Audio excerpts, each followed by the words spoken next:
Buddy. So we are going live with something I had a bit of a challenge given to me indirectly. It was another streamer I was listening in on, and they said that Naya is not really a thing in modern.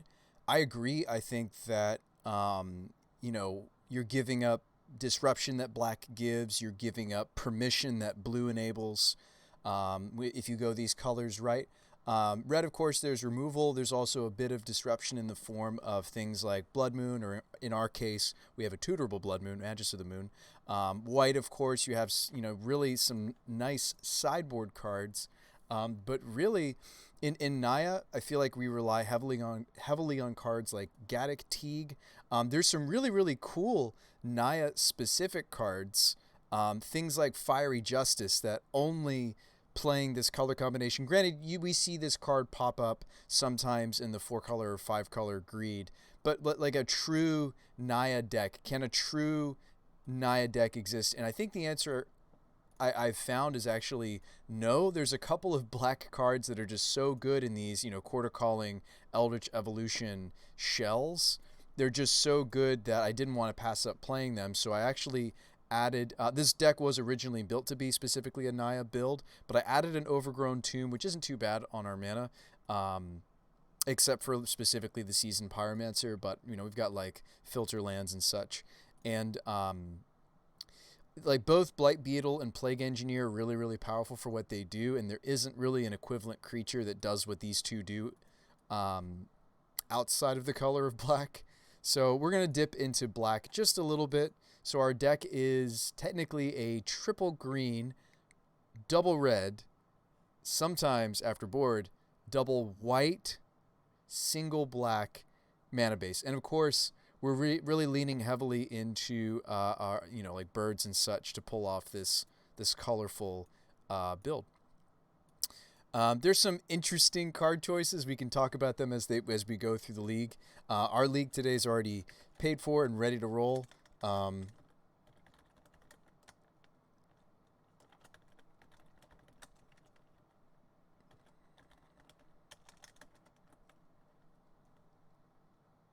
So I think we're gonna roll. I decided on a different finish. So the build originally was heavier on recruiters. I had 2 recruiters and I had a ballista. I have opted to try to maximize the number of hits that Winota has. So let me show you what that looks like. So when you're playing a Winota Joiner of Forces, by the way, if you don't know what this card does, this is a 4/4 for 4 legendary creature. Whenever a non-human, which is a lot of the deck, a non-human attacks, look at the top 6 cards from your of your library. You may put a human card from among them onto the battlefield, tapped and attacking. It gains indestructible until end of turn. So whatever you tutor up, you don't have any fear of losing it necessarily to anything that's not going to remove an indestructible threat. Put the rest of the cards on the bottom of your library in a random order. So you can pretty fearlessly, tutor out whatever you want. This card, Seasoned Pyromancer, really made for a deck like this, right? Not only is it human, so it's something that Winota can find off of the top 6 when you attack with something that's a non-human. It produces up to 2 non-humans as long as we're discarding things that aren't lands. So among reasons to run Turn Timber, just Turn Timber is really nice since I've opted for us to do the Devoted Druid combo. We haven't seen Devoted Druid in Modern in a long time. There are many reasons for that, but I tried a bunch of different iterations of Winota. I saw people winning with Winota, playing Angrath's Marauders. That's a popular finisher. And you also run Bolts, maybe even Helix. Marauders is the 4/4, 7 mana human pirate. So like this is just terrible if you draw it. You pretty much have to. You just hope maybe to discard it to the Pyromancer and make a token. But basically, Marauders is sweet because it doesn't just double the damage of itself. It doubles any source. And ideally, you're going to get multiple Marauders out. Like normally the deck will play the playset of Marauders. I opted to move away from that. I actually took a hint from a bunch of different Yawgmoth builds. Much like Yawgmoth, we love doing Eldritch off of Strangleroot. In fact, that's one of the strongest ways we can do what our deck is doing is to, you don't even necessarily need a turn 1 accelerant if you have a draw of Strangleroot Eldritch. You just go, land, go, whatever. Turn 2 Geist, attack. Turn 3 Evolution, get Winota. We have a non-human that's got haste. We get to attack with the Strangleroot. Even if it would die in being blocked or something, we don't care. We're going to get our trigger. So this is kind of, we're a combo deck. We're a value deck. We're both. We're not trying to do anything other than maybe disrupt our opponent with bullets. In fact, the only bullet I'm really main decking is Magus. I don't really want to count the Spellskite, although it's here as a potential tutor target.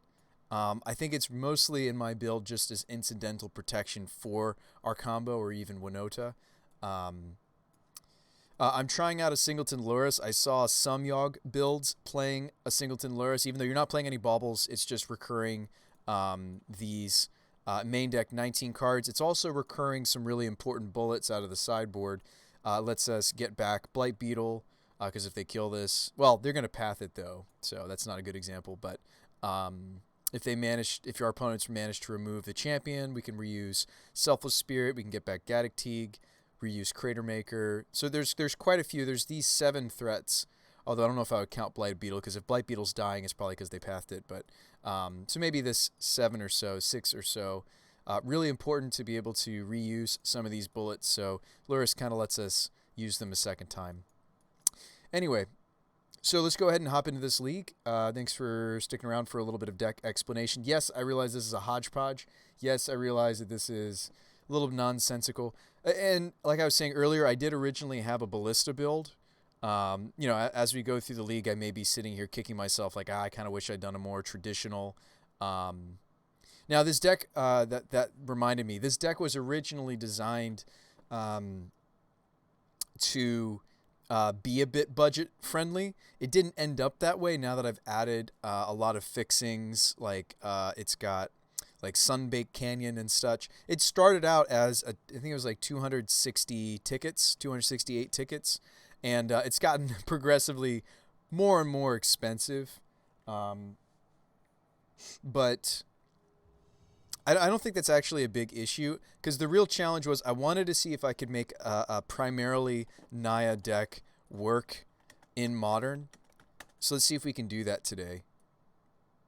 Fun little challenge, if you will. So opponent has shown us Yorion. This opener for us is actually not too bad. You can pretty well keep any 2 or 3 lander that has a Pyromancer. This card's just so ridiculous. So I don't mind seeing what I'm seeing. We've got a turn 2 Devoted Druid, so we've already got a piece of our Wombo. And we do want to do the infinite mana nonsense. Wooded Foothills, go. Could get Dried Arbor, but I think I just want to get Temple Garden. Just a white source.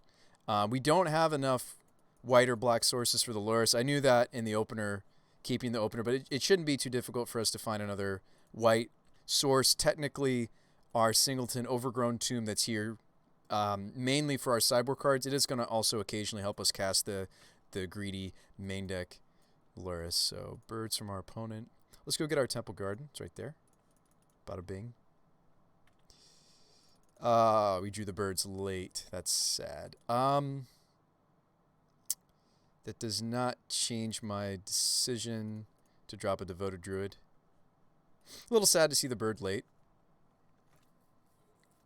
Now, of course, birds gives us that extra colored source we need for this Lurrus, so I'm going to prioritize the bird over the Devoted Druid. I think this next turn, we might even let go of the Lurrus, by the way.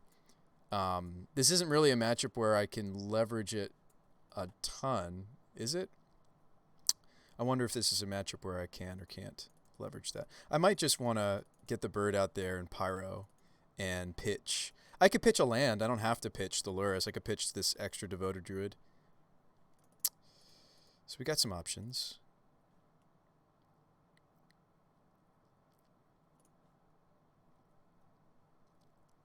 I think I'm going to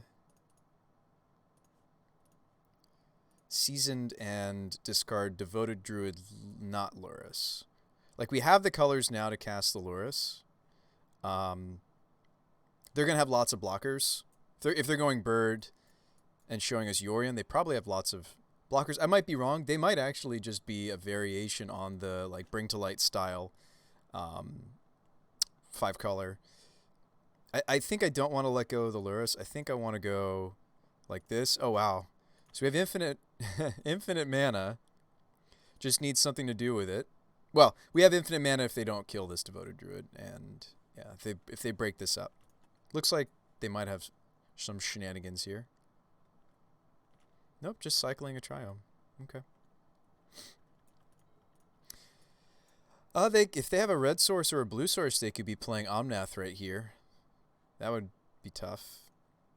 Would really, really love to draw like a chord. I would take any of our tutors.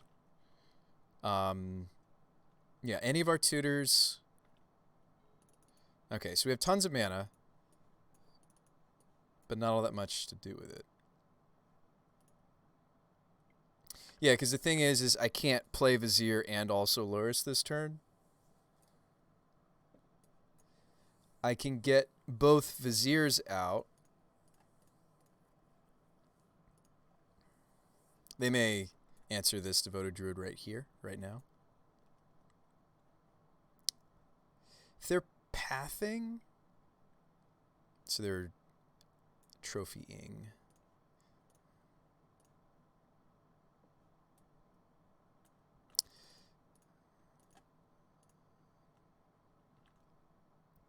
So we make a bunch of mana. We use the trophy, go get another white source.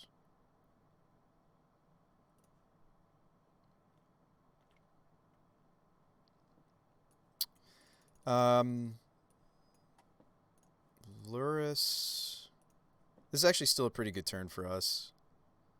Lurrus, get back, Devoted Druid, swing. So that's actually that was a pretty solid turn for us. We've reestablished, if they don't have removal for the Devoted Druid, we've reestablished our combo. Again, we still need a payoff. Omnath, I think we're okay with that. Be really surprised if they don't have a fetch land to pair with this Omnath here.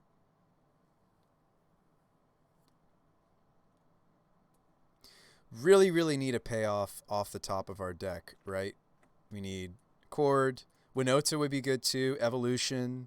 Well, Chord or Evolution we're going to use to kill them.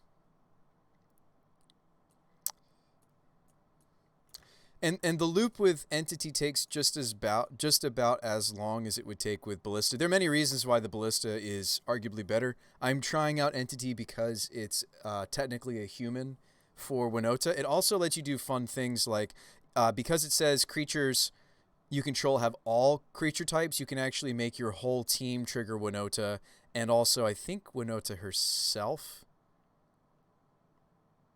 But I might be wrong about that. Actually, I might be wrong about that because it says non-human. So actually, I think I'm wrong about that because they're also a human. You can't be all creature types and also non-human. So never mind. I take that back.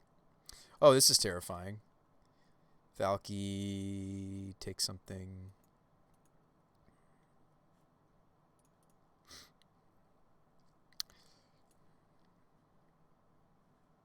They need to kill this Devoted Druid here if they're worried about me top decking.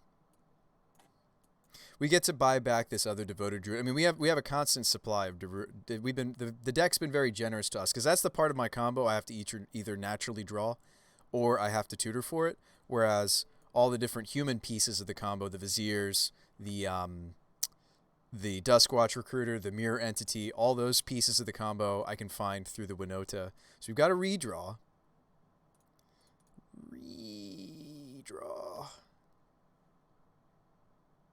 Didn't get there, but that's okay.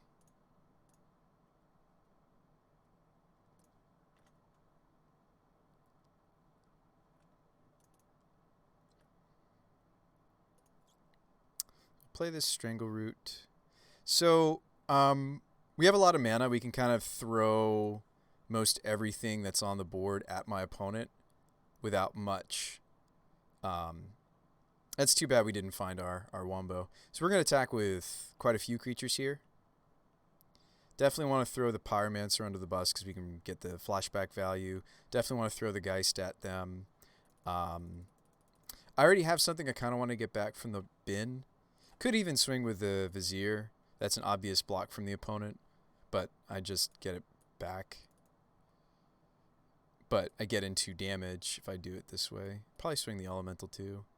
So what do they block if I attack like this? They block the Elemental and they block the Vizier. We get in with the Pyro and the Strangleroot.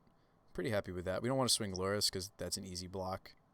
I think I like this attack because it's not hard for me to reestablish the Vizier. Sure, I'm giving up not playing this extra Devoted Druid. I think I like this attack. Get that extra 2 points in there. I mean, it's so hard once they get an Omnath on the table for me to chunk their life total in meaningful ways. It is tough. They might actually block the Elemental or not at all.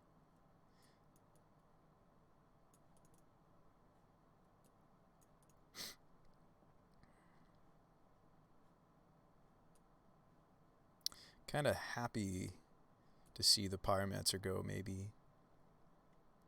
I don't know. I do think we have a game here. It's just, it's going to be really tough if I can't get rid of that Omnath. No blocks. Blocking the Vizier. I think that's right. I think that's what I would do too.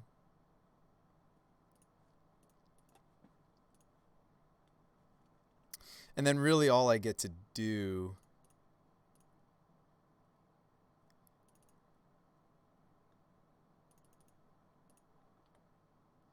is play out this other Devoted Druid. I don't actually have anything like, unfortunately, like a Gavany Township or really anything, so we're going to pass it back.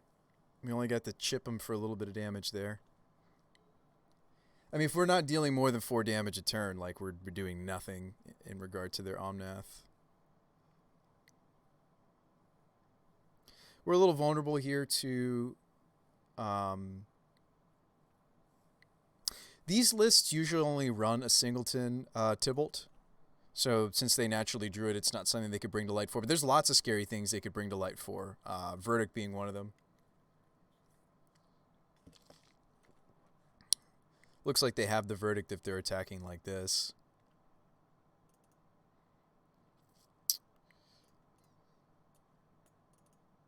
So I kind of want to get the Vizier back. Like, we could block in this manner, but that's just really vulnerable to removal. I could try to get the Vizier that's under the Tybalt. Like, this would return the Vizier that's under the Tybalt, and even if they do sweep, at least I'm going to have this Vizier that was under the Tybalt as far as the rebuild is concerned. It's going to be so hard for us to rebuild. Well, what will I have in the end? I'll have a... I didn't need to play the Devoted Druid that was in my hand, actually. I think that was a mistake, because I know that they're a Supreme Verdict deck. My bad, folks. I think that was really the only major mistake I made this game so far was I didn't need to play out the other Devoted Druid. So that may cost us here. That may cost us. Because I think they're setting up to Verdict us right here. That's a little disappointing. I think I could have...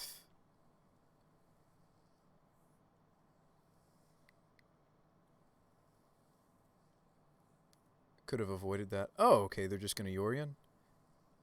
That's maybe really good news for us.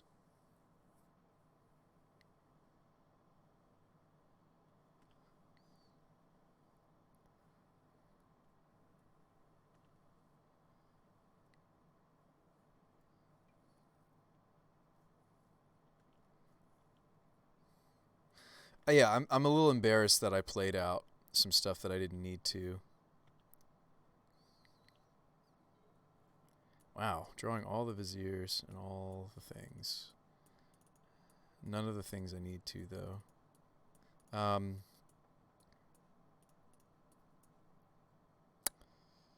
Yikes.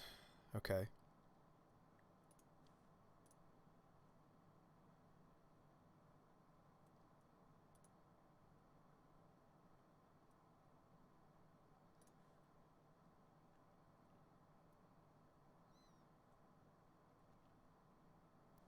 I like attacking with Strangle. Like, they don't want to block and kill the Pyromancer, so this is 4 damage we're poking through. The elemental token, unfortunately, is kind of a freebie block for them. But like when they swing back with Omnath, like I'd like to have the Pyromancer to block, but and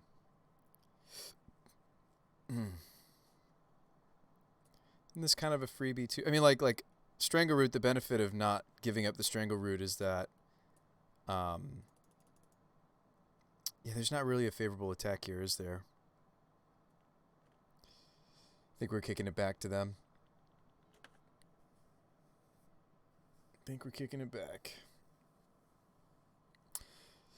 Not a great board state for us for many reasons. One of the many is active Omnath. The second is they have a flyer that, I mean, I guess if I had to, I could chump it with the bird. I'm sad that I overextended, that I cast this other Devoted Druid I didn't need to, because even if they did sweep, what would we be left with, right? We'd be left with this in the yard. We'd have an Undying Strangleroot. Sure, we'd lose the Luris and everything, but we'd still have our infinite mana combo we could set up again. I'm terrified of the fact that they have 5 cards in their hand as well. I feel like it'd be really suspect if they didn't have. Now we do have some aces in this matchup. Like Mind Sensor's great, Gaddock Teague is great. Wow, if they're not doing anything, that's great news for us. There's a Chord.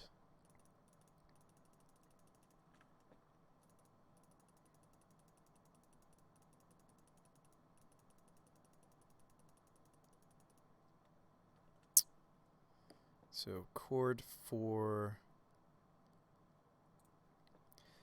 They do run some permission. Some builds do, don't they? Like some builds will run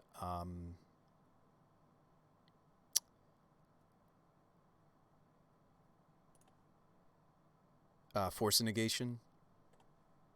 So it might have behooved me to wait till their turn. Well, they can hardcast Force if they have it. Oh, they don't. So we have the win. So there's the Duskwatch. I guess I could have just gotten Entity, though, right? Yeah, I should have just gotten Entity. I would have saved myself a lot of clock, wouldn't I? Like, Duskwatch is what we need to get through... yeah, I should have just gotten Entity, because we had the ability to tutor for it.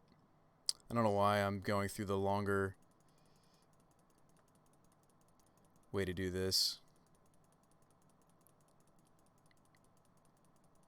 I don't know, maybe they have like a Cryptic Command or something. I feel like they would have spent it already, though. But anyway, we'll fill our hand as we go about this. Nothing. Any order. Strangleroot or an Arbor. I'll take the Strangleroot. Any order. There's the Mirror Entity. Any order.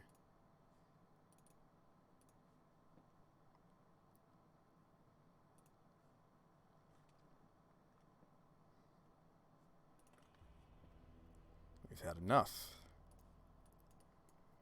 I feel like, well, Majesty of the Moon's really good here too. So they do have removal, so there's the temptation to keep the Skite.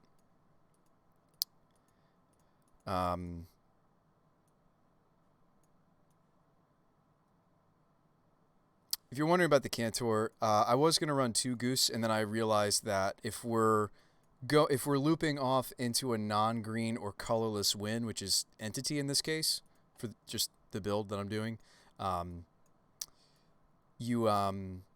they are kind of like a control deck. We might want Clothies. I think we definitely want Mind Sensor and Gaddock Teague. They stop some of what my opponent's doing. We have to be careful with Teague because it turns off 6 of my own cards. It turns off Chord and it turns off Turn Timber. But Teague is so strong in this, is relatively strong in this matchup to cut off their Bring Delights, that we're usually happy to do that, and then we can just value them out with the Winota package. We could even like trim a Chord when we bring in Gaddock Teague or something like that. That might be smart to do, is trim a Chord when we bring this in.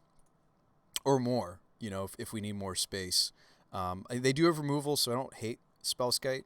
Some of the removal is burn-based. Crater Maker, no. Veils, maybe they do have permission, but that's not really the focus of their deck. Let's run Selfless Spirit. Archon of Emeria also stops Bring to Light. We have actually a lot of things that stop Bring to Light. I wonder if I have too much actually for this matchup. That's what that's making me think. I actually would like to maybe get off the chords if I'm playing Gaddock Teague. But the thing is like chord finds Teague, though, is the thing. So this might be one of these matchups where I just have too much stuff. And I do think that Eldritch Evolution is, in a lot of cases, the better piece for this. It's just a lot more fast and bursty. This isn't really a grind. They're going to grind better than we do. That's just the nature of their deck. So in lieu of that, maybe I also cut a Pyromancer. They're going to grind better than we do. Even if we had all of our Pyromancers in, their deck's gonna the way that we beat them is infinite loop, value off of Winota, not making some 1/1s, right? So maybe we want to do this, something like that, and maybe we're supposed to run the apparition. I think I'd rather just have the bullets that turn off one of the central pieces of my opponent's deck, which is Bring to Light. So we're fortunate to get that first game. I don't think we deserved it because I did not need to play that. We had so much mana.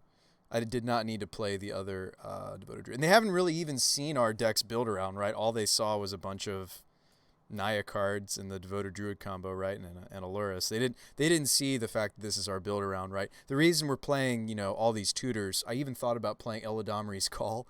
The reason that we're playing all these different tutors has to do with that the deck really, really wants to see a Winota. Speaking of Winota, keep Winota. Oh, we will. And see, this is one of those hands where it's like, well, Bruce By, what's the point of the Devoted Druid in this hand? I mean, it's going to get us to Winota a little sooner. It's going to get us to Winota one turn sooner, which is not 0 value. Actually, and this even gives me a turn to use one of these green fetches. If we so are inclined, obviously it's really bad against Anger of the Gods, which is good against our deck anyway. Does this kill my birds? Unmoored Ego for Devoted Druid combo, please. Don't name Winota. You don't know about it. You didn't see it. I didn't show it to you. Vizier. All right. Go ahead and take that out of my deck. We can still win off of Winota value. It's a little harder because the Winota kind of sets up what they just unmoored out of my deck. I think we should be fearless. Let's play Devoted Druid and play a green fetch. Try to grab Arbor. I think that's even better than maybe playing out birds, because if they do sweep, I don't have to commit to playing birds. I think I'd rather do that. So let's play Devoted Druid. Pass it back. This is going to maximize the number of creatures. I've got a white source here. This will maximize the number of triggers off the Winota. Obviously, the opponent might have some interaction for us, but I'm hoping not. I'm hoping they're just like doing their ramp thing over there for a turn, and we get to do our thing.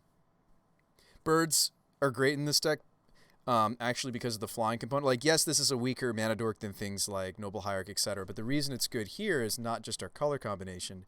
It's good because it flies. The fact that it flies is actually huge because we get a Winota trigger where a lot of the time, what did they do with their turn? Oh, they just got they got Yorion. That's good news for us that they didn't really do anything.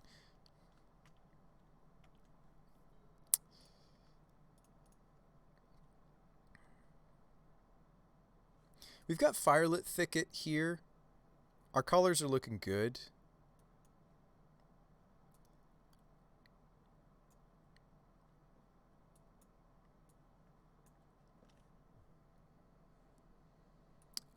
So we don't have to take damage here. Like, we just want our green and our red is great. I just really want a white source. This is an instance where it doesn't really matter. I'm not really taxed into getting a different land than the plains in this, because if I didn't have the Firelit Thicket in my hand, I would. So there's our red and our white, and we're actually going to pay for Winota off of. I think we want to use the Devoted Druid, because if I Druid and then put a counter on Druid, we get to attack with both of these, and we get 2 triggers. I think it's pretty obvious what we're doing there. We'll swing. Oftentimes, funny enough, Winota finds herself, a reasonable amount of the time she finds herself. So she gets to, you know, we're hoping to find other things. Okay, that's a great hit. So we hit a Pyromancer right off the bat. Let's ditch 2 birds to get 2 tokens. And we're hoping... Okay.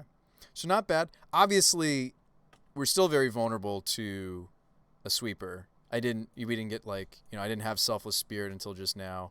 How well do we rebuild if the opponent does get to Verdict us here? Not great, right? I didn't find anything that stops them from doing it. So this is a pretty clear verdict. Will we rebuild? I don't know. Too bad we didn't have, like, Teague would have stopped this. Now, unfortunately, a lot of the things that stop the verdict, we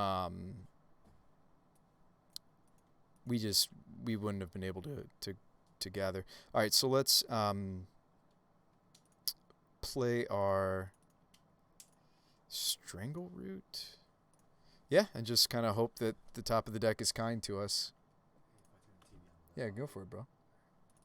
Should be fun. Okay. How can you enjoy TV without volume? Hey, what's up, Jade? Oh, Jade. Oh, okay, I gotcha. Hey, thanks for the Prime subscription, Jade. 18 months? That's crazy. 18 months of support. So we just got Supreme Verdicted for Dig. They had a sideboard card too, right? So they took us off of our Wombo. We had our best plan B besides the Infinite, which is just Winota value. We did value. We hit a Pyromancer. We hit the Duskwatch. We had a lot of things going for us, but we didn't have a way to turn off the Bring to Light, and so that's what resulted in the Supreme Verdict. Unfortunate. Looks like they are Yorioning just to draw a card. That's not the worst. So I'll draw a card here. We did take game 1, Jade. Thank you again. Just want to point out real quick. The support from you is very well appreciated. Draw a card, make a blocker. Yeah. That's kind of what they're doing. I mean, they're at 9. Like, we haven't lost per se. I think I do want to establish Selfless as well. And, like, when it comes to Strangleroot Geist, like, because they're already at 9, I don't mind chip-shotting our opponent just to get a little bit of extra up in there. They're going to be blocking with this Yorion. It's not attacking. So let's get in there. Maybe they'll be so as kind as to upgrade one of my Strangleroots. Thank you. This card's great. Card's very, very good. Not only in the Yawgmoth builds of... we haven't seen one yet, Eldritch Evolution, but also in our nonsensical build. Renin 6. Well, that's disappointing. They get to shoot my spirit. So you shoot the Selfless Spirit here. That's what I would do. Card's so good. Card's very good. We'll pop it.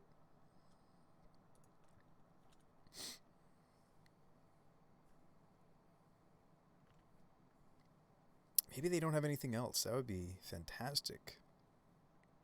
That would be amazing. So I can play the Mirror Entity, or we can do the Seasoned Pyromancer thing. I'm actually going to opt for Mirror Entity, because we can have it survive the Renin 6.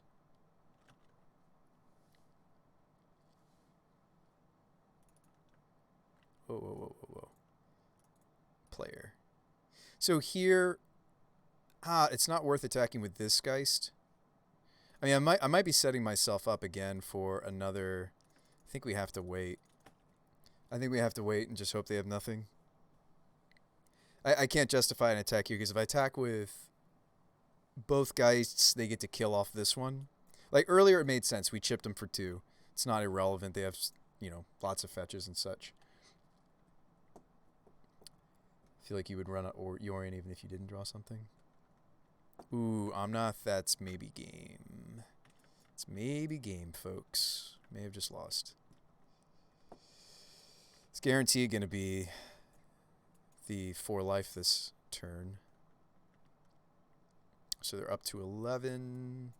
I mean, we can smash for 15. If they don't interact at all with me, I can smash next turn for 15.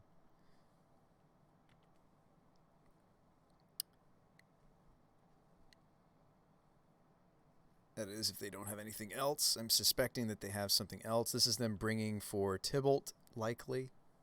And by the way, the Bring to Light 5-color nonsense deck is quite good. Oh, they're going with Niv Mizzet. That's actually maybe great news for us. It might not seem like it on the surface. Well, it's a 6/6, so now we need to draw a land. Oh, boy. And, like, the thing is should I go for this line of smashing in with a big, beefy, mirror entity team? I think we're just dead here. It's okay. We took game 1. We'll win game 2. We come out of the gates a lot faster than their deck. And I told you guys earlier that, their deck is going to outgrind us. Certainly will. Outgrind us. Deafening Clarion.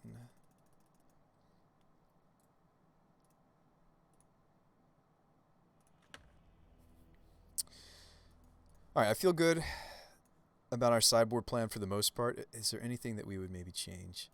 I mean, even Apparition could be a thing.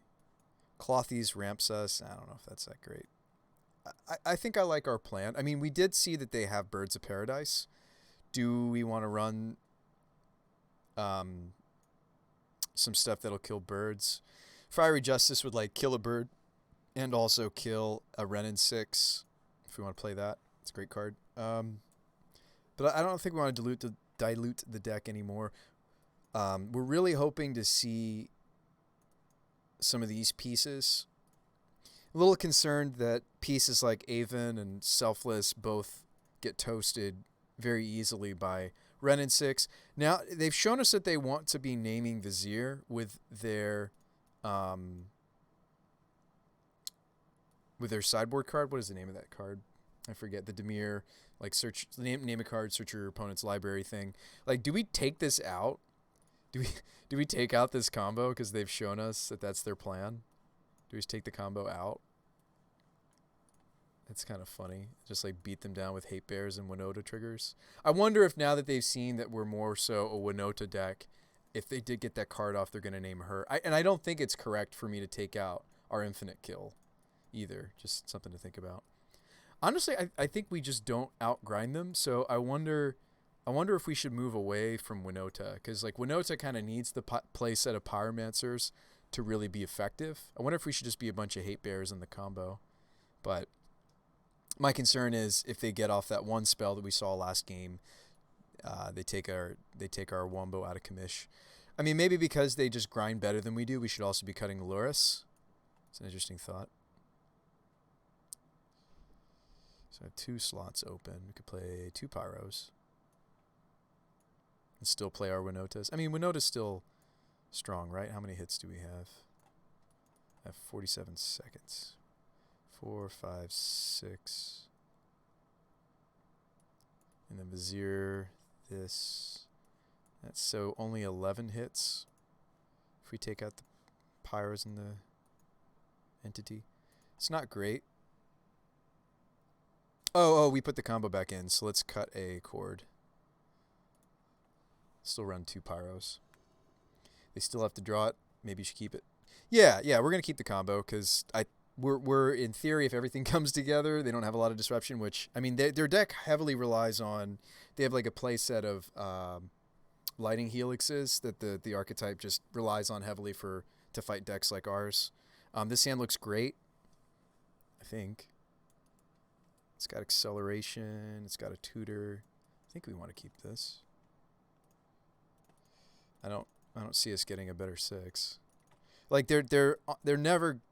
I don't think their list runs removal for the turn 1 birds. Do we want to make sure we have good colors? Because I've got this Dryad Arbor.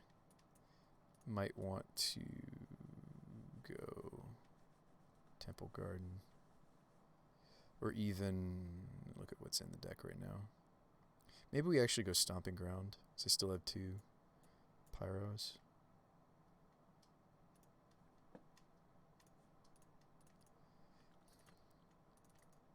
And we can take a turn off to play the Arbor. I mean, granted that like we're gonna be vulnerable to sweepers and Helix no matter how we play this hand out. So I think we just might want to no fear the Arbor. Then it's not summoning sick. Then we're not spending the Symbiosis as a land.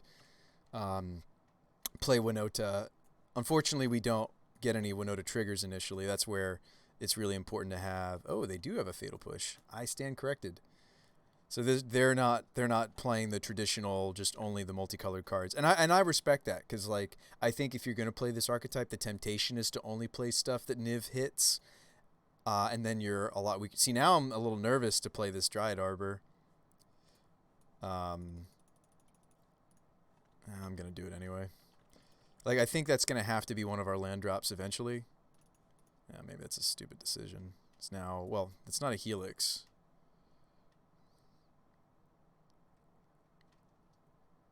It's a Dreadbore. Oh boy. So them having back-to-back... Oh, that's a great draw for us, though.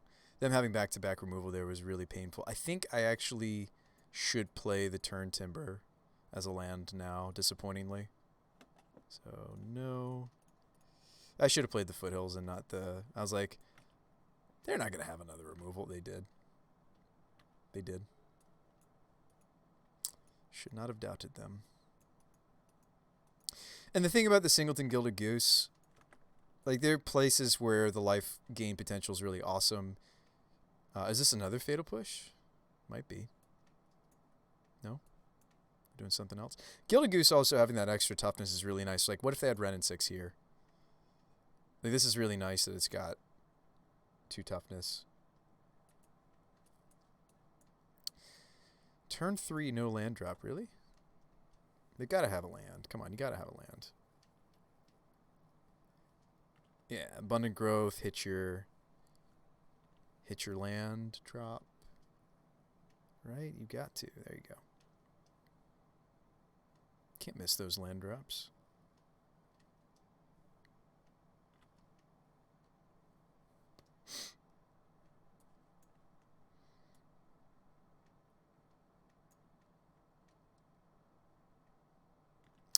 Valky gets to take 1 Winota.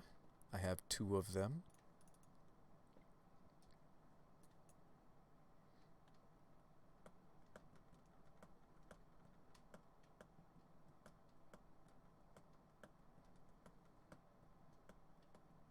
So, really sad that they had the Fatal Push.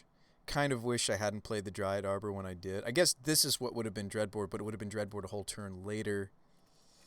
It's hard to say, folks. It is hard for me to say.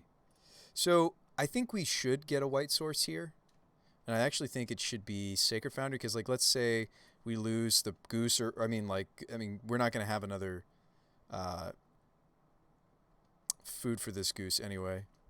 So let's red, white.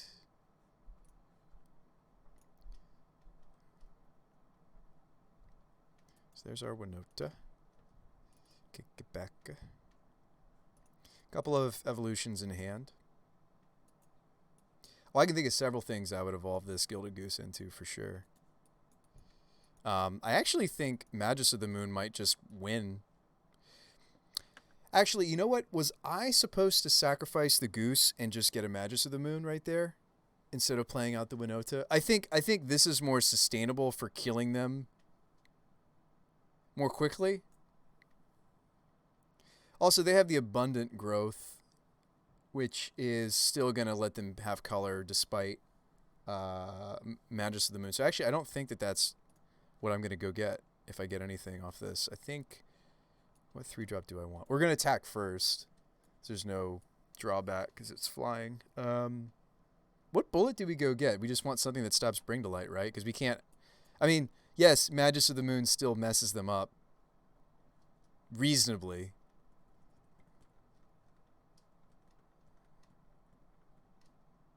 Okay, they're going to trophy me. Okay. They had the trophy. Let's get white. We have green. Let's get white. Ooh, they missed a land drop, it looks like. They might be missing a land drop here, folks. That would be huge. That's great for us. Okay. So I could Eldritch this into a hate piece. I think there's a lot of removal that'll be turned off. I think we just Eldritch this for a hate piece, folks. I think Magus of the Moon is still what I want, right? Yes, they have Lightning Helixes in their 75 Summer, but this opponent demonstrated Push and Dreadbore. If they had Helix, they would have already played it likely. I think I evolved this.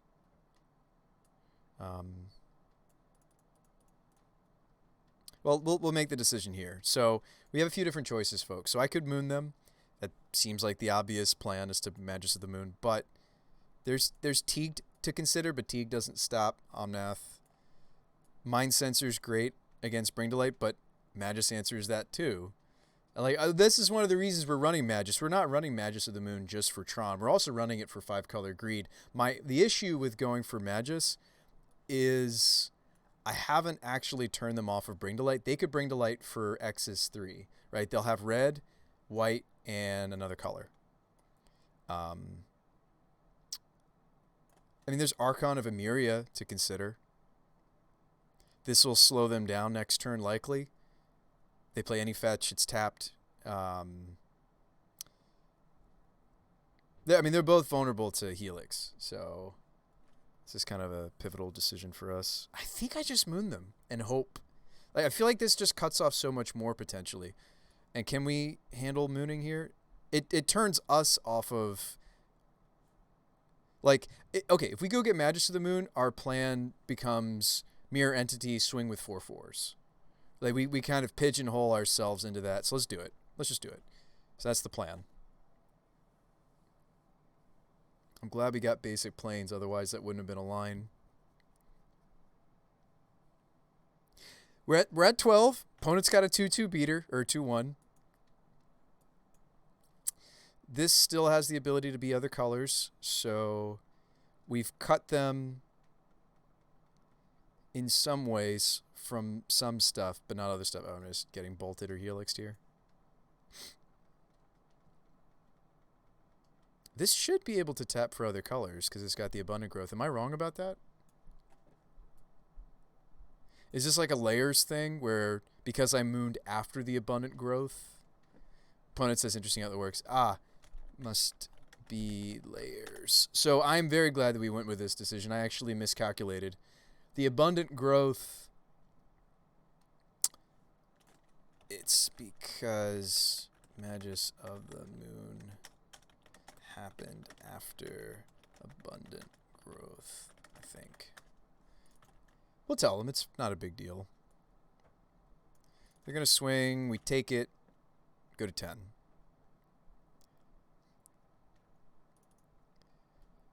So they have Helix mana. Uh-oh, they're still doing stuff. Okay, so they're going to go get their Duder. So they grab Yorion, do nothing. All right, so I just drew a Wild Cantor. That's fascinating. I may still get to play more stuff. Well, actually, it's just going to be another body to carry the mirror. And that was one of the better draws I could have possibly drawn. Isn't that funny? I think that's literally just with the way the trajectory that this game is going. I do think actually that this was one of my best draws. Oof. So Nahiri, get rid of Magus of the Moon. Has to be the line, right? Gotta get rid of this. There's no other line.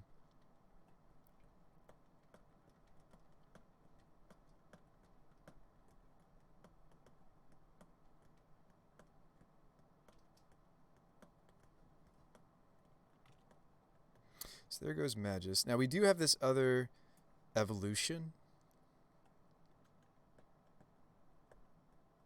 See, now I kind of wish that I had my Skyclave, but I got 5 cards in hand. One of them's Yorion. Ooh, a Chord. Okay. Chord for 2.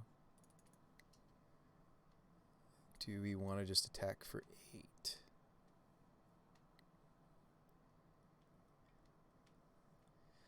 I have Chord for Spirit. I have Chord for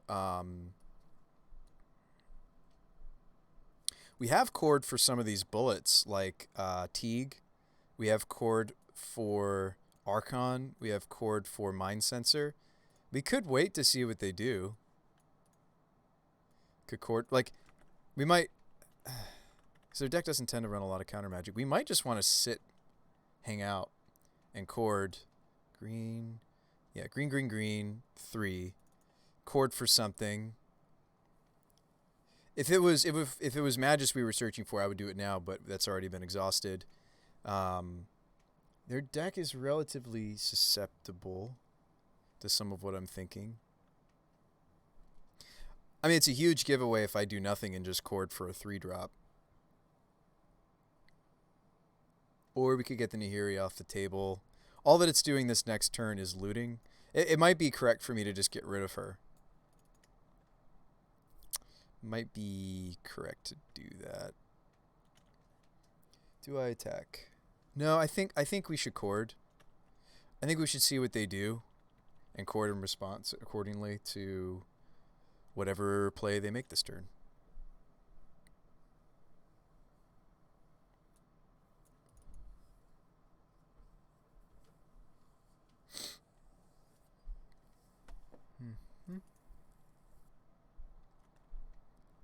They ditch a birds.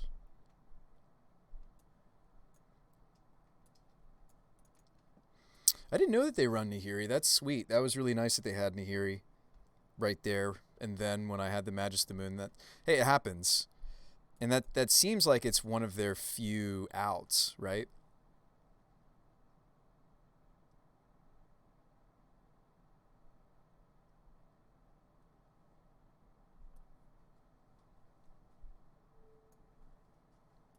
So they're not going to bother pinging because I technically could grow in response. They just decide to get. We don't have any of the pieces of our combo, so this pretty much is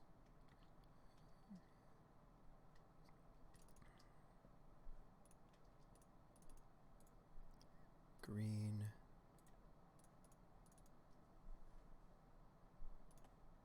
The problem with Ava Mind Sensor is they have this Ren and 6.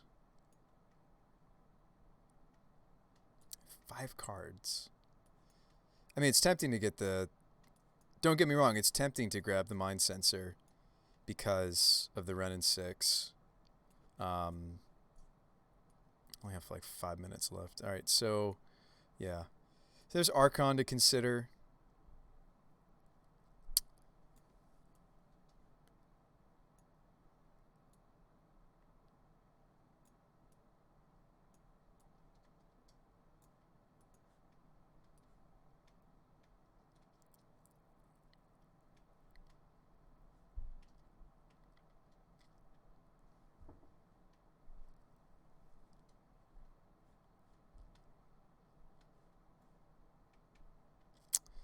I don't really see a huge benefit to going with Mind Sensor over Archon now that I look at the board.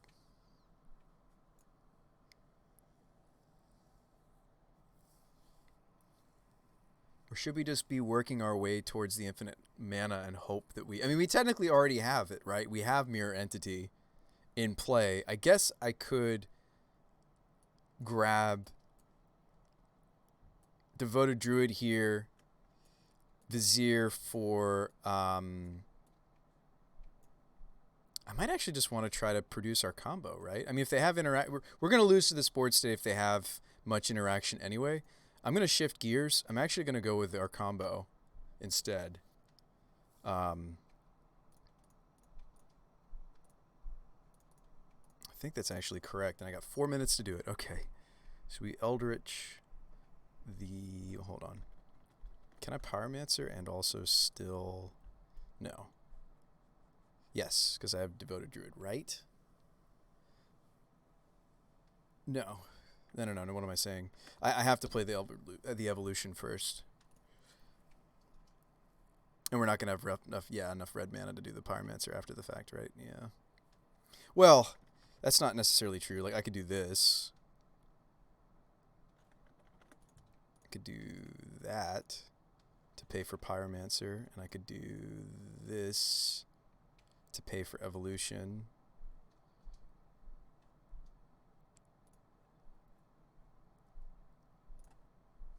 I don't think that matters too much. Like if they have interaction, we lose here. Just the bottom line. Right. I mean, they got two planeswalkers and there's a Yorion looming, so we know we don't. I mean, that's how we won game 1 is they just didn't have it.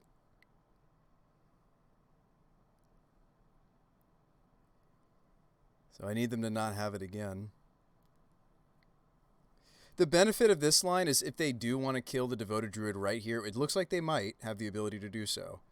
If they kill the Devoted Druid right here, this could even be like a Kaya's, whatever, they play that card. That's what it looks like to me. Yeah, it's Kaya's Guile, whatever that card is called. So I think what I have to do is I will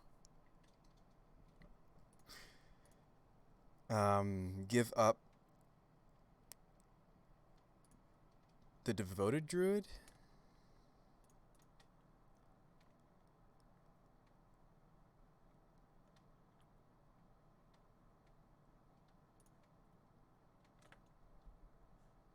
Well, that's not true. Actually, I think because I have red here, I think I should have just reestablished the combo. I should have sacrificed the entity, reestablished the combo, play Pyromancer, hope to hit a kill, actually. It's too late now, though. I've already made the decision. That's too bad. Like, because I was thinking, okay, instead I'll just get a Hate Bear or something, but it's like, none of these are really powerful enough to win this board state. So I think I'd actually just made a mistake there. I shouldn't have kept the Mirror Entity. I should have tried to... Well, no, but we need the Mirror Entity to kill them from this state. I guess I could just play a bunch of creatures, though, is the thing. But they have sweepers.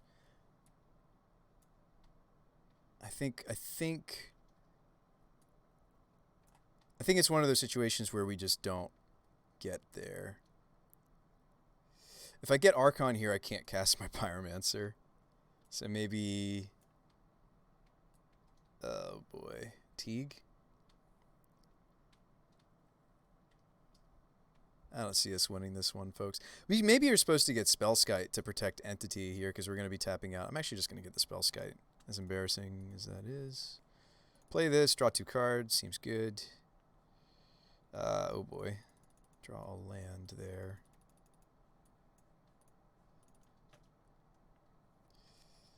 Draw a land there. That's disappointing. I mean, it's tough, right? Like one of the things our deck wants to do, because we're not, streamlined like the Yorion builds of Chord and such, or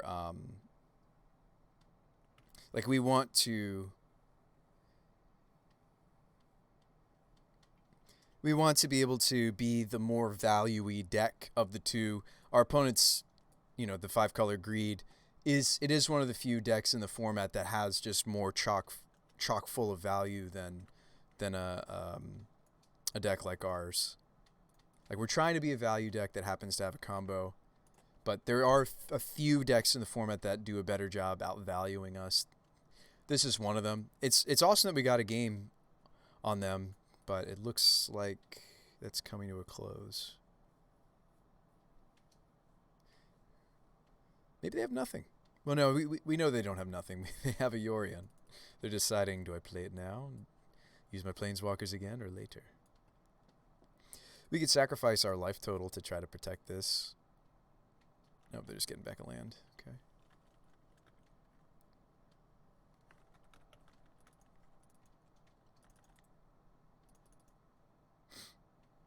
This is Omnath. Yep.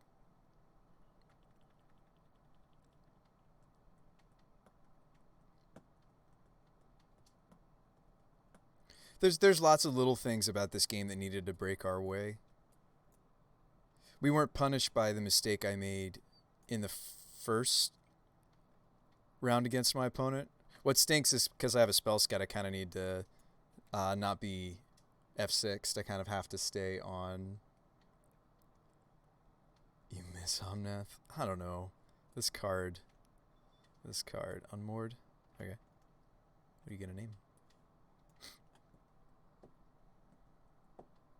Maybe this is where you name Winota. They're going to name Vizier still. Okay.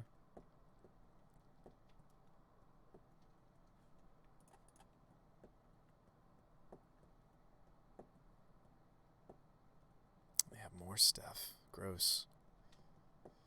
Trophy.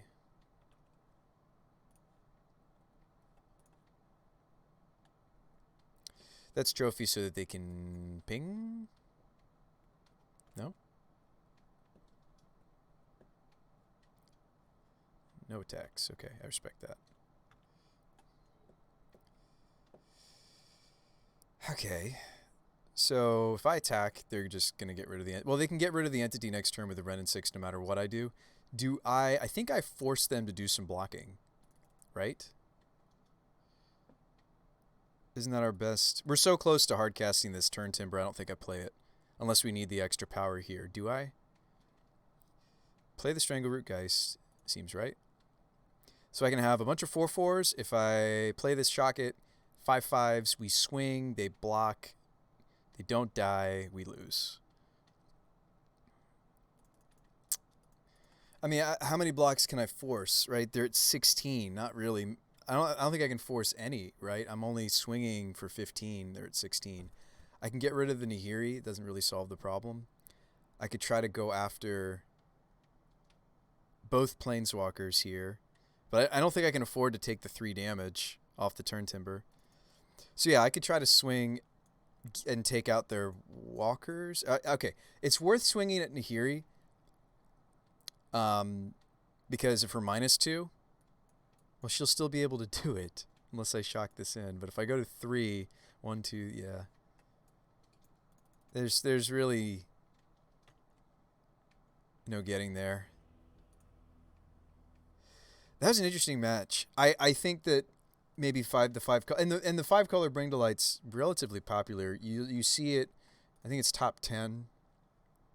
And it's a fun deck to play, so I don't.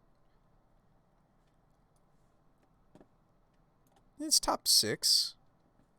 It's relatively popular. I was expecting to see a lot more Helixes out of our opponent. I guess they just didn't draw any of them. They play a playset. So they got the Fatal Pushes that come in after the... Oh, wow. 4 Thoughtseize. I love that this card is showing up. So this Deicide is hilarious to me. But the reason it's showing up in... I almost had it in our sideboard here, too. It's because of Heliod Company being the most popular deck. The sad thing about that being the top deck right now is some of the cards that beat that deck also beat us. Namely, Grafdigger's Cage. This is an easy mulligan. Well, hopefully the rest of this league will go a little smoother. I don't really want to keep this, but... I mean, we could get a stronger 5 for sure, right? My opponent has not mulliganed. Oh, great. If we kept this, what are we putting back? These two? I mean, this just a... I mean, we make our land drops. I'll give it that.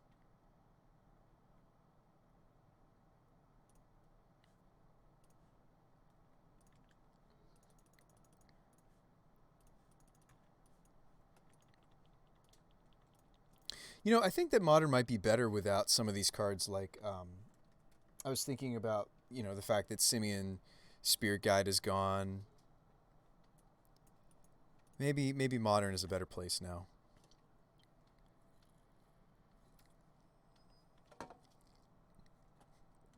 Two ships passing a night. That's literally what this match is. So we're playing against Amulet Titan. Yeah, we can even get the... This is a matchup where we can get the Dryad Arbor for extra Winota triggers and such.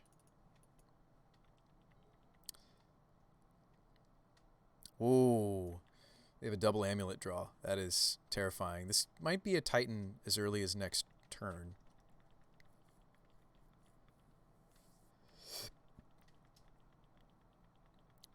This is probably Explore. Or a Virtual Explore. This is going to be a lot of mana, folks. It's going to be some mana. Castle Garenbrig. Okay. Maybe they're exploring this time. Ooh, this could also be Azusa. Alright, Sakura Tribe. Okay, okay. Alright. Hope you don't have it. Don't have it, opponent.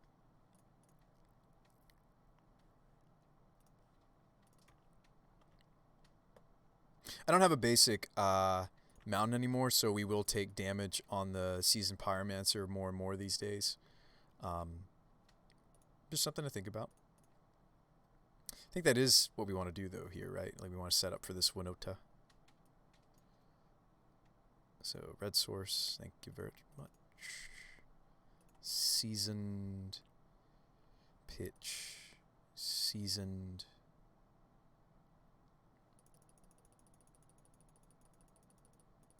Right? That's what we want to do, right? If I don't keep this land, we don't get to play Winota, and also that's not true. I'm making tokens, so I don't need to keep this land. I mean, I do actually need to keep the land. I need to get to 4. So we're keeping the land. We're keeping the Winota. So easy decision. We're pitching these 2. Guys, sometimes Magic's just easy. I mean, granted, we might be drawing into a land, which we did, but there was no guarantee. We got this fancy evolution here. We could Blood Moon them. Seems pretty good in this matchup to moon my opponent. The problem is, oh wow, they're casting Titan right here, so maybe we're just dead. Could I have Eldritch? No, I couldn't have. I had a our last turn was land Dryad Arbor, so I couldn't have mooned. Yep, Summoner's Pact for the Titan.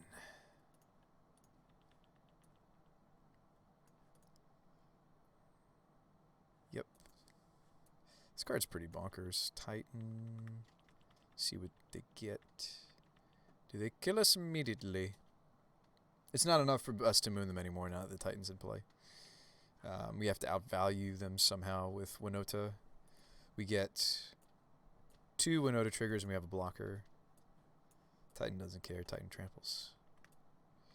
I think we're losing this one, folks. I mean, like double Amulet of Vigor triggers. It's pretty good. It's pretty good. So they grab. I like this edition of Hanweir. I get why the builds used to play a different grant haste land in the past. I really like this though. So I get to attack here, get more triggers. Gosh, Amulet Titan's such a fascinating puzzle. It's not so much, you're not really playing Magic anymore. It's like you're playing with a Rubik's Cube, right? It's a puzzle. Interesting. I think we're losing this one too, folks. we're not the faster combo if they have double Amulet for sure. Oh, and now they get the Slayer's Stronghold. Okay, they have them both. I gotcha. Okay. It is a fascinating deck though, right? It's like 30 something lands. Over half their deck is actually just lands. Just fascinating. Yeah. We also didn't, I mean, maybe I should have mulliganed. We didn't have any acceleration. Like, we certainly could have been a lot faster if I had like a turn 1 accelerant or even Devoted Druid. Kind of trying to think about what we need. They don't kill us yet. So, okay, so let's say that we, let's say that we do evolution for Blood Moon. I don't think we're winning. I think the I think the Titan still beats us down. If I Winota and we hit, if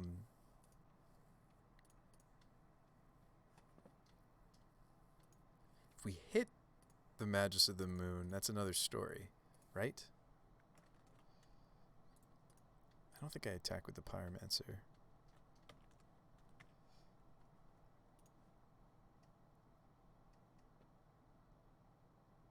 I guess I want the one that's attacking. So there's part of our Wombo. This gives away what we're up to. Not that that matters at this point. Aren't I just dead to the board state? They get Falakut trigger. Swing here, +2. We're dead. Did I have to hit? See, that's the thing. Like, did I have to hit? I also should have kept the Winota. I should have kept the Winota, the one that wasn't attacking. But, yeah, that's fascinating. All right, Crater Maker hits Amulet. Yeah. What else?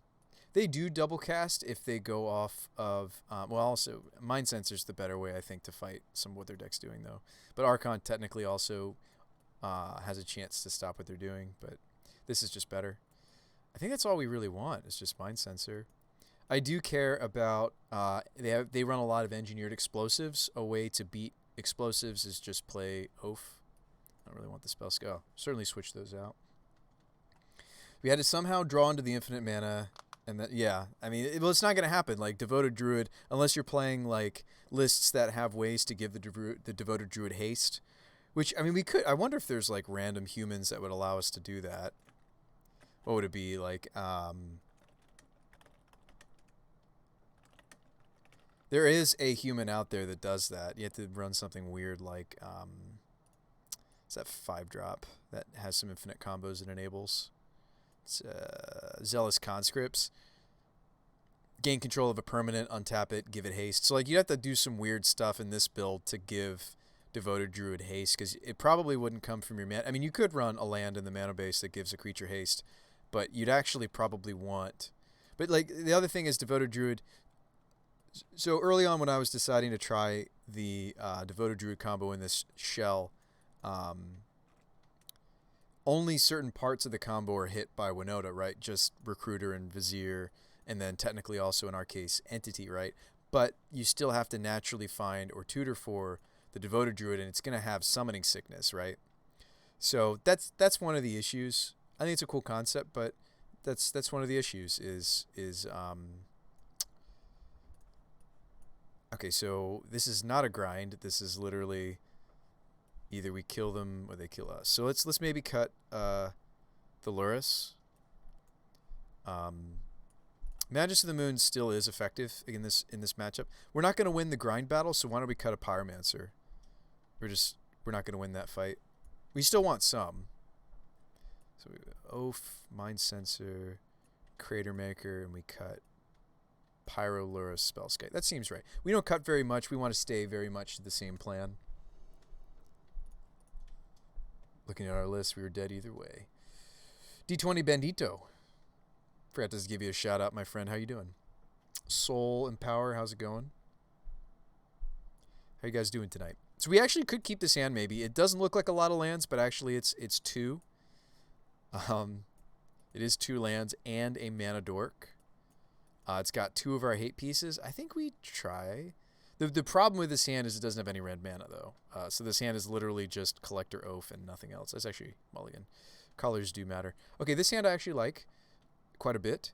And we didn't bring in any of our black creatures, so we don't need the Overgrown Tomb. So we'll keep and put this back. And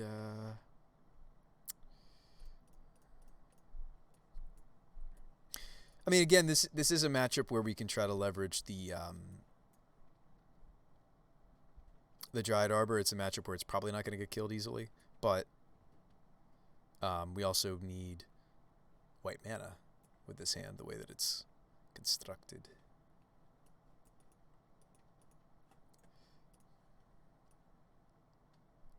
But yeah, this list is just a hodgepodge of combo pieces, humans, Winota, and bullets. That's all that it is. It's a lot of fun for me to play decks like this. I like decks that have a lot of tutors, a lot of kind of gotcha things you can go and find. Fun to play. Not a great. Not one of the greats, obviously, but it's fun to brew. Fun to. No, Amulet does ignore this. I'm playing this because they play a bunch of engineered explosives, and that card is kind of a beating for us. Can be. Actually, that's not. Maybe that's not true. I'm playing this just for the fact that they have explosives, and they have explosives that they can tutor for pretty consistently. A lot of Titan lists play what? They play 2, 3 engineered explosives. It's pretty common. It's a great card. It's a very good card. That's a good question. I wonder how many they run. Maybe I should have thought about that. Titan, top 16. 1 main, 2 more in the sideboard. And those probably are what came in. Oh, maybe not. I see Dismembers. Maybe they brought those in.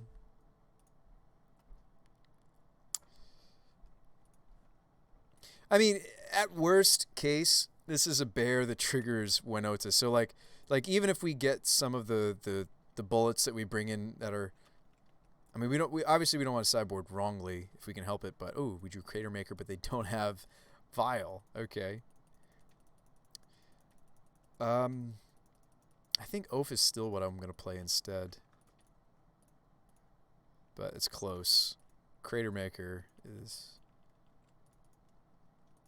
Oath versus, yeah, and it's like, okay, Oath turns off.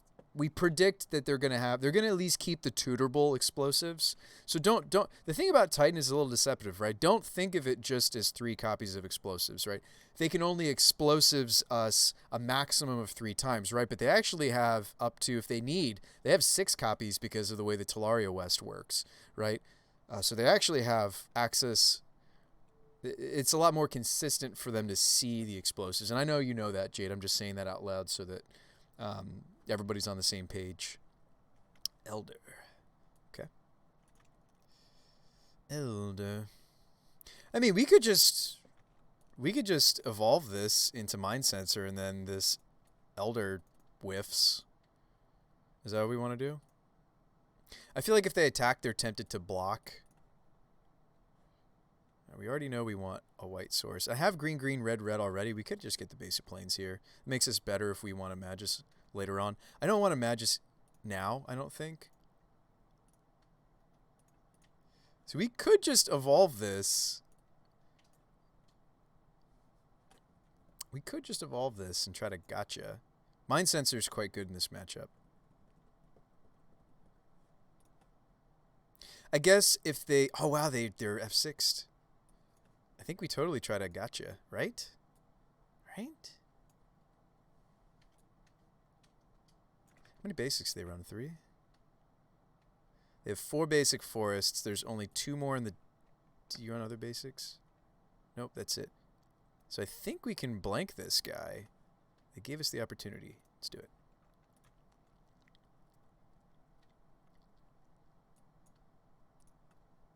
You have a 1/1.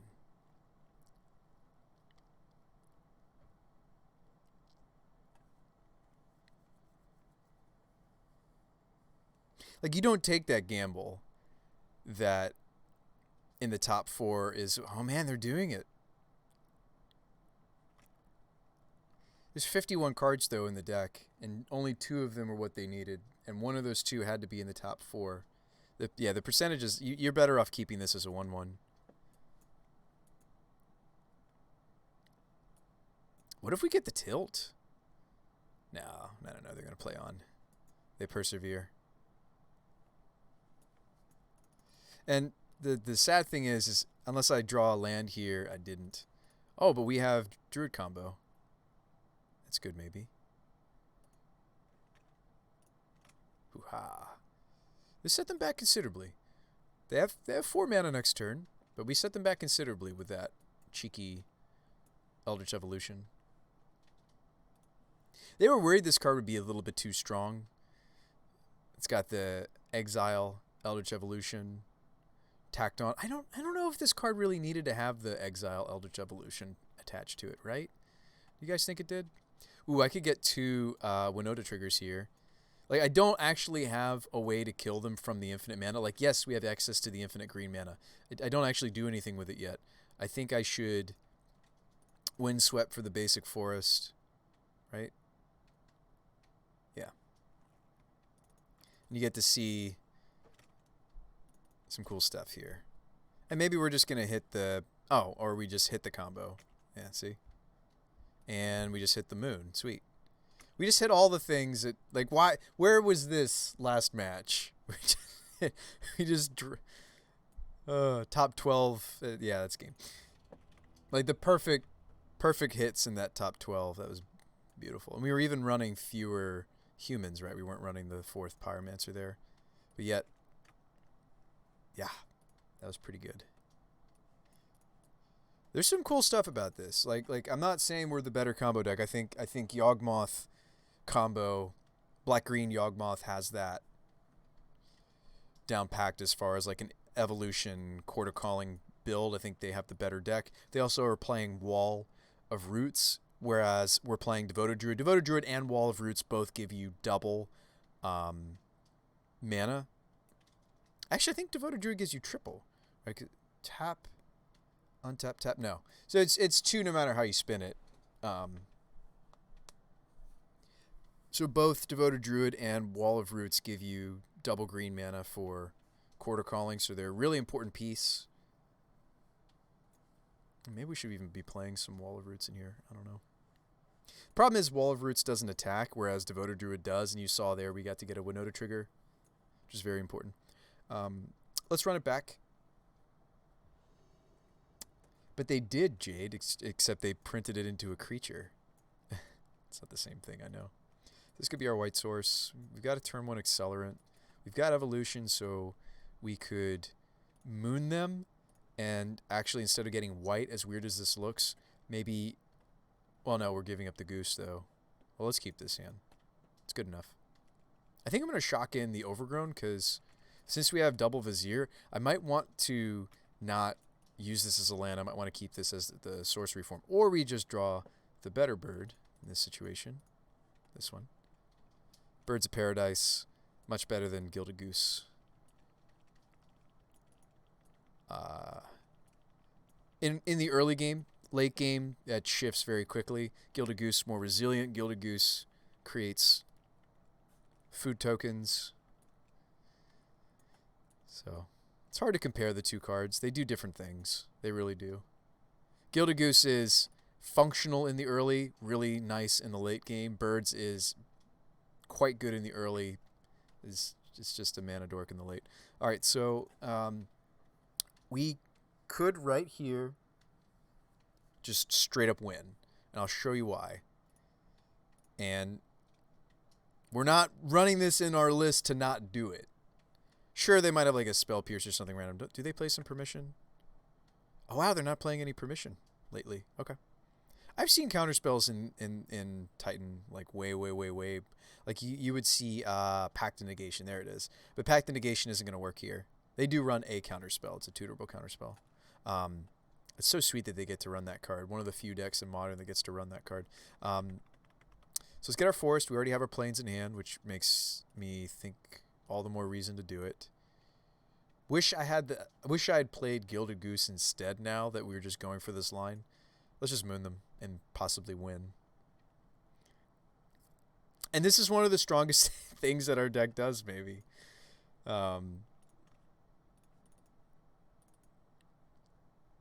No, they have the Dismember! No, they have the Dismember. That's why this breeding pool was open. They were waiting for us. Hey, what's up, actually? How you doing? Ah, they had the Dismember. Oh, darn it.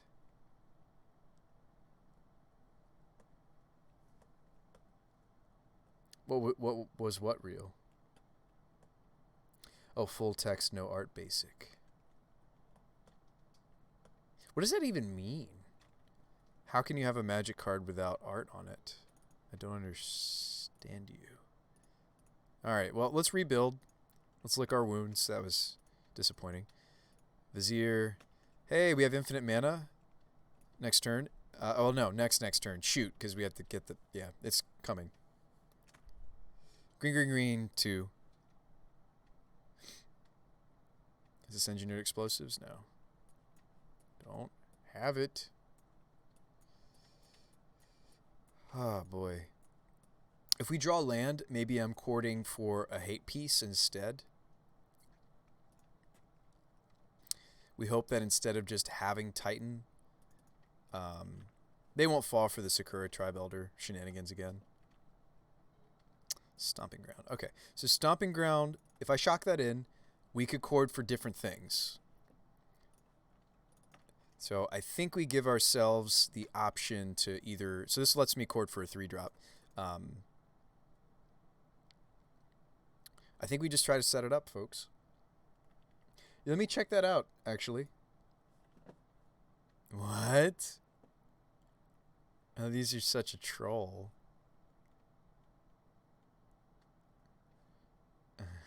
What? Just call me Bunny. I thought it was funny if I called you actually, but I hear you. So they just have Titan. Ooh, they have Summoner's Pact instead. Okay, cording. I think it's worth, right? We totally do this, right, folks? Yeah, we stop them from doing something fundamental to their deck. I mean, they might have the Dismember again. I mean, double Dismember is hard for us to beat. We're a creature-based deck. All right, Mind Sensor. Does it stick? Huh? You get there?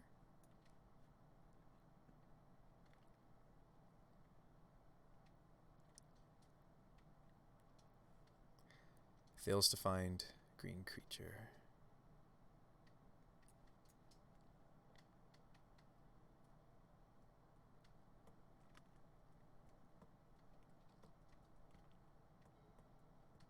Ooh, Winota's a big draw here, right?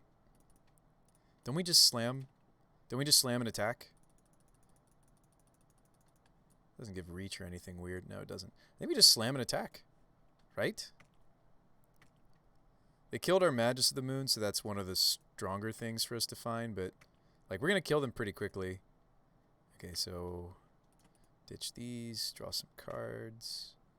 Wow, we hit on both even though I'm running a few fewer.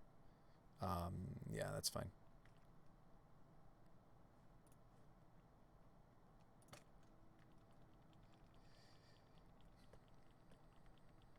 They gotta pay for this. Mind Sensor feels really bad for Summoner's Pact. My goodness. It's a spicy one of we're running. It's come up in 2 matches so far. Hopefully we can get this. That would be great. It'd be great if we could get this matchup. Is this only game 2? We lost game 1. I think this might only be game 2. Dried. Oh, that's terrifying. They have Valakut. Yep. They get 2 Valakut triggers here. They're going after Winota. She's toast. She's very dead. Okay. She dead. They're at 11. Might as well play the land, because Pyromancer. Alright. Pyroman. See what you got. Draw some cards. Drew an entity. Drew devoted druid. That's... The thing is Dryad. The thing is Dryad. So, I mean, whether I play the Mirror Entity or the Devoted Druid,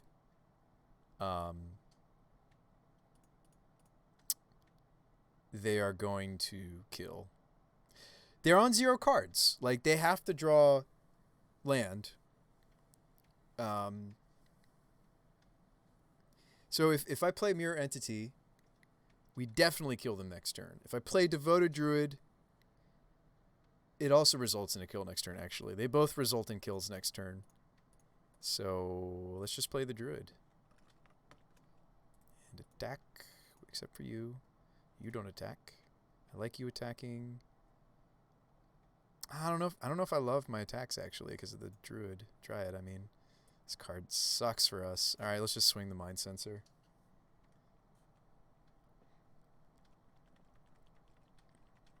And that's the thing about the Zero Remedies combo. I mean, like, that's why it's quote-unquote been replaced by Heliod combo, is the fact that Devoted Druid can't do its thing if it doesn't have haste. So here they toast.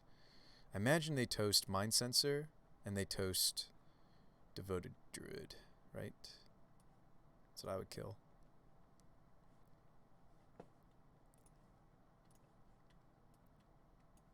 I mean, we have a lot of mana. We don't have a bad attack next turn. That's another reason to lead Devoted Druid. Even if they kill it. Oh, they want to kill my Recruiter. Oh, that's great for us, maybe. I think we might kill them. They gave us infinite mana. They're dead. I don't understand why they went after those pieces in particular. I don't even need this Quarter Calling. They're just dead. They dead. Yeah, I don't know why you wouldn't hit Druid either.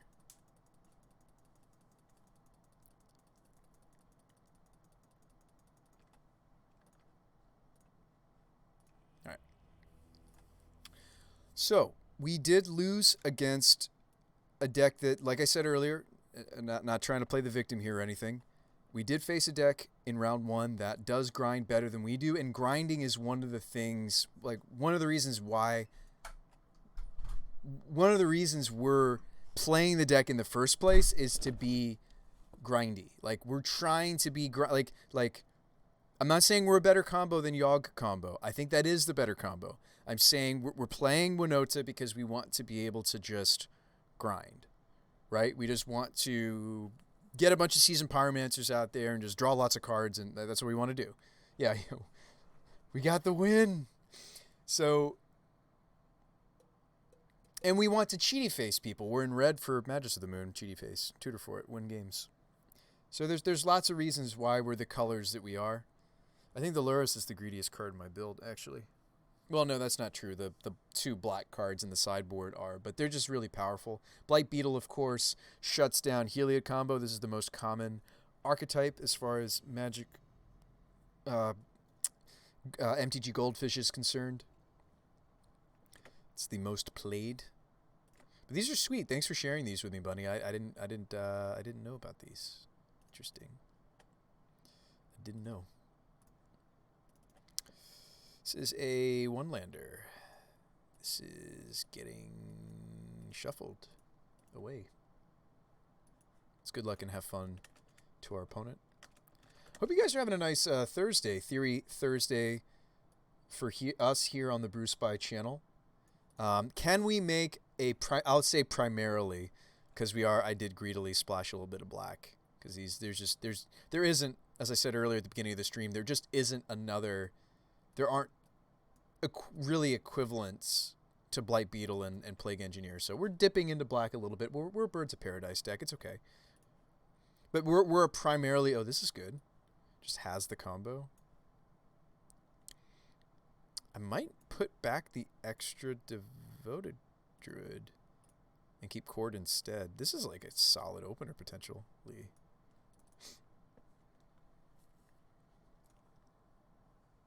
Does this definitively kill? Yeah. We have infinite mana as long as I have an attacker, which might be birds, flies. Well, let's not speak too quickly. Our opponent is trying to interact with us. Are they playing the Prowess list? They are. Prowess is really bad for us because they run 3 Gut Shot. All those kill bird. They play Spike. There are very many things that are probably... like, this bird's probably dying. I might be better off playing Gilded Goose. I'm not kidding you. So, if you look at Prowess these days, or Blitz, whatever you want to call it, so there is 2 Gut Shots in this build, for example. 4 Lava Darts. So, it's very likely they have one of this, 14? 12? Very highly likely they have one of these.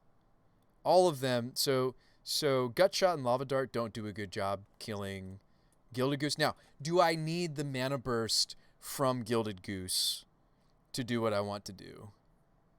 The answer is yes. I do want to come out of the gates with extra mana. This gives us the highest chance that we're actually going to untap and get an extra mana next turn against our archetype.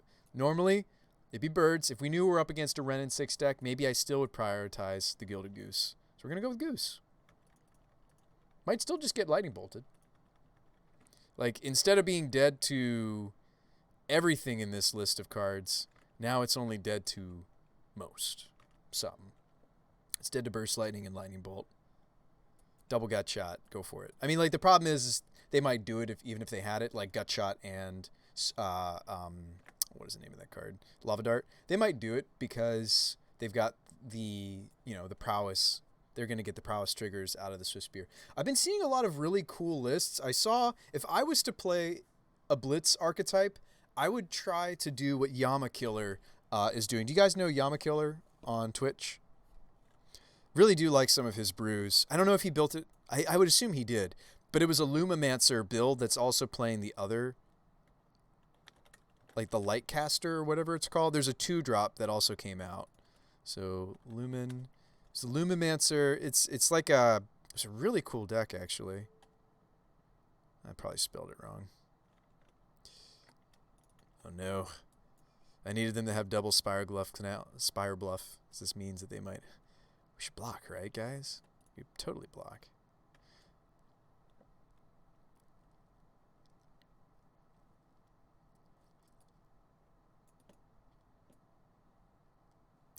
Well, I'm excited to maybe do the infinite mana thing, but I don't think it's going to happen against this opponent. I think we're going to have to be on the grind plan. Burst Lightning, targeting Goose. I'm not surprised. It's dead. Gosh, if we play Birds next turn, I don't think I should. I think I should play Devoted. Well, I think I have to play Devoted Druid, right? And just hope that they don't kill it.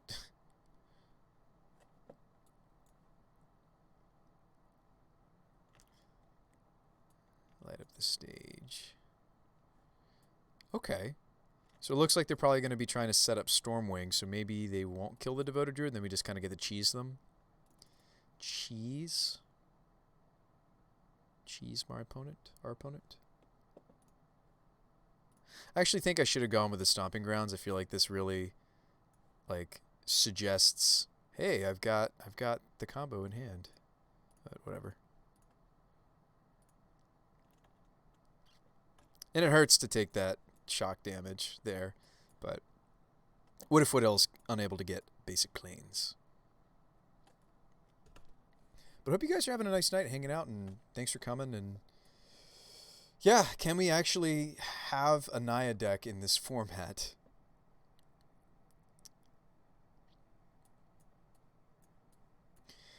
If they really truly have no interaction for us, right? If they truly have no interaction for us, which I find is that would be highly unlikely. I mean, I guess the only way that would be true is if they went Manamorphose Stormwing, but if they were going to do that, they would have already done it. If they were going to do that, it would have already happened. Are they just killing this?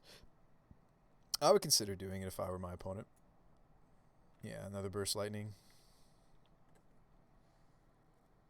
Yeah, and we're taking a lot of damage off our lands this game. I mean, we started with a copper line, so we didn't take damage off that, but we're taking a lot of damage off our subsequent lands. Another Light Up the Stage. They're just going to let these two go. They're just looking for stuff like Dart. So that stinks. So if I play out my creatures, they have this Lava Dart ready to go. I think I'm just going Stomping Ground, Cracking Food. I kid you not. I can't play into this Dart. They have one card left in hand.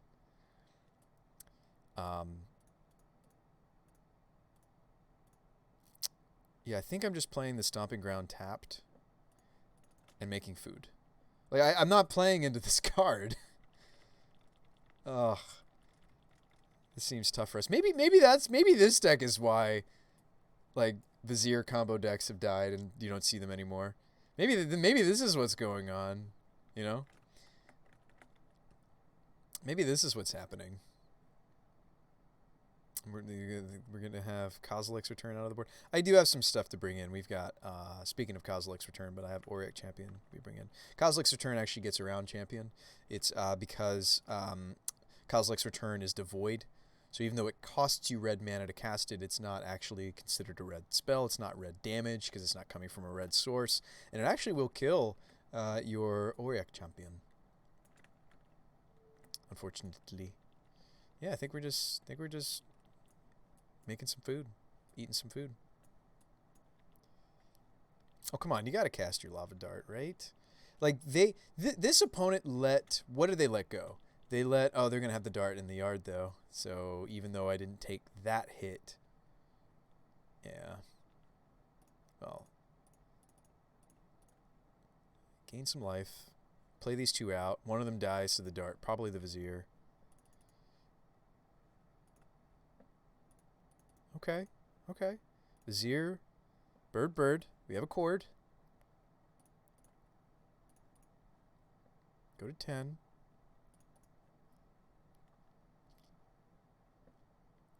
Basic. So Vizier most likely getting darted. Should I just block? Because we already know it's dying. There's no world where they don't kill the Vizier. I mean, granted, if I do that block, yes, we don't take the damage from the Swift Spear, but then they get to aim the dart at one of either my face or they get to aim it at a bird if I do block. I'm just letting them eat up the Vizier in yeah, it's tough. I think because bird would be susceptible to the like if I throw Vizier under Swift Spear, I think that's a poor choice. No, you're fine, Jade. I'm just probably very dead. This is probably dart my Vizier. No, they don't cast anything. Well, that's fascinating. They don't cast anything.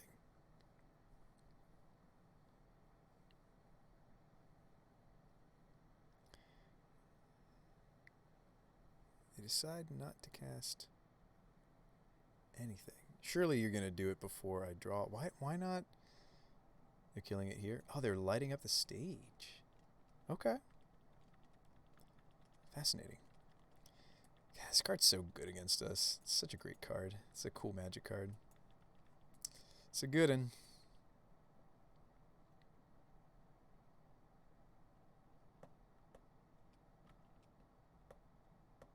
So they have Bolt and Dart and something in their hand.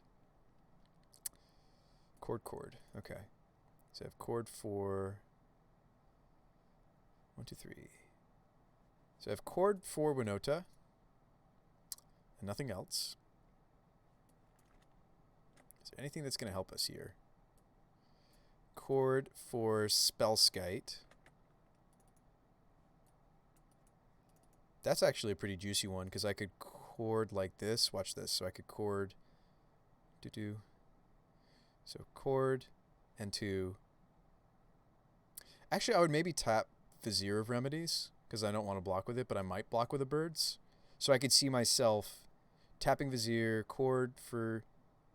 Tap Vizier, cord for 2, have both birds up to pay for the Spellskite. Okay, let's kick it back. Hey, what's up, Arthur? How you doing, friend? So they're going to cast the Bolt here. In response to the Bolt, I think we have to take a turn Spellskiting.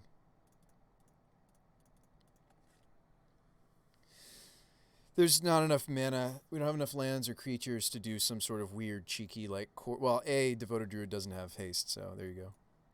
I mean, it's tempting to, like, go get Lurrus or something spicy like that, but... Lurrus would let me get back the Devoted Druid, but it wouldn't have haste, though. I don't know. I don't know what our plan is. Like, it's a pretty clear plan as far as, like, probably have to... I'm surprised they didn't just shoot this. We get Spellskite, we try to protect some of our creatures, but they're growing their threats, so I'm trumping with birds. Yeah, it doesn't look great for us, folks. I might have to pay Phyrexian on this cord because the birds are going to be blocking a lot more damage. But there's no way for us to win if I don't get... Yeah, you bolt here, dude. They're bolting a bird.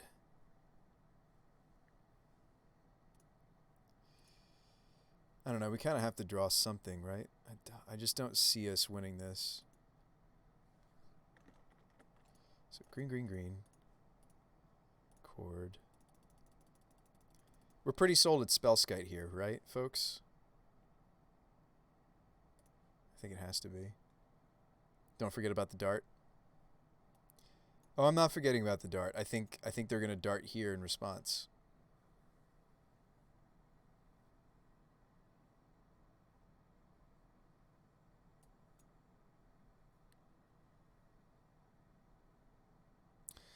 I think you dart Vizier here, if I was my opponent.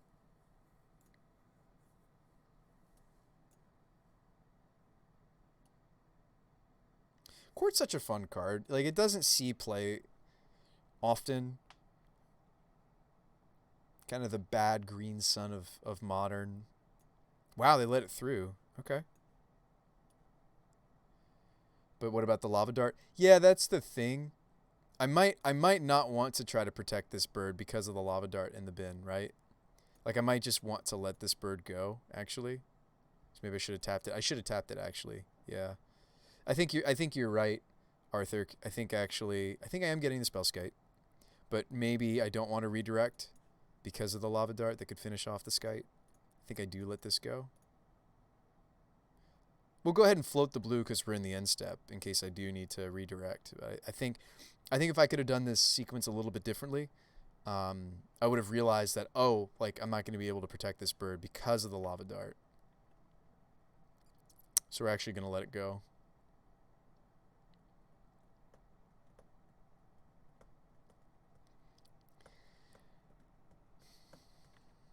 No, I think that this is just going to be, we scoop them up, right? I mean, like, burst lightning, bolt dart.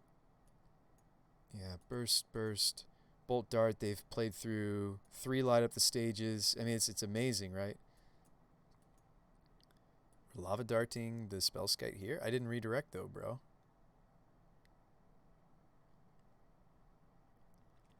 Okay.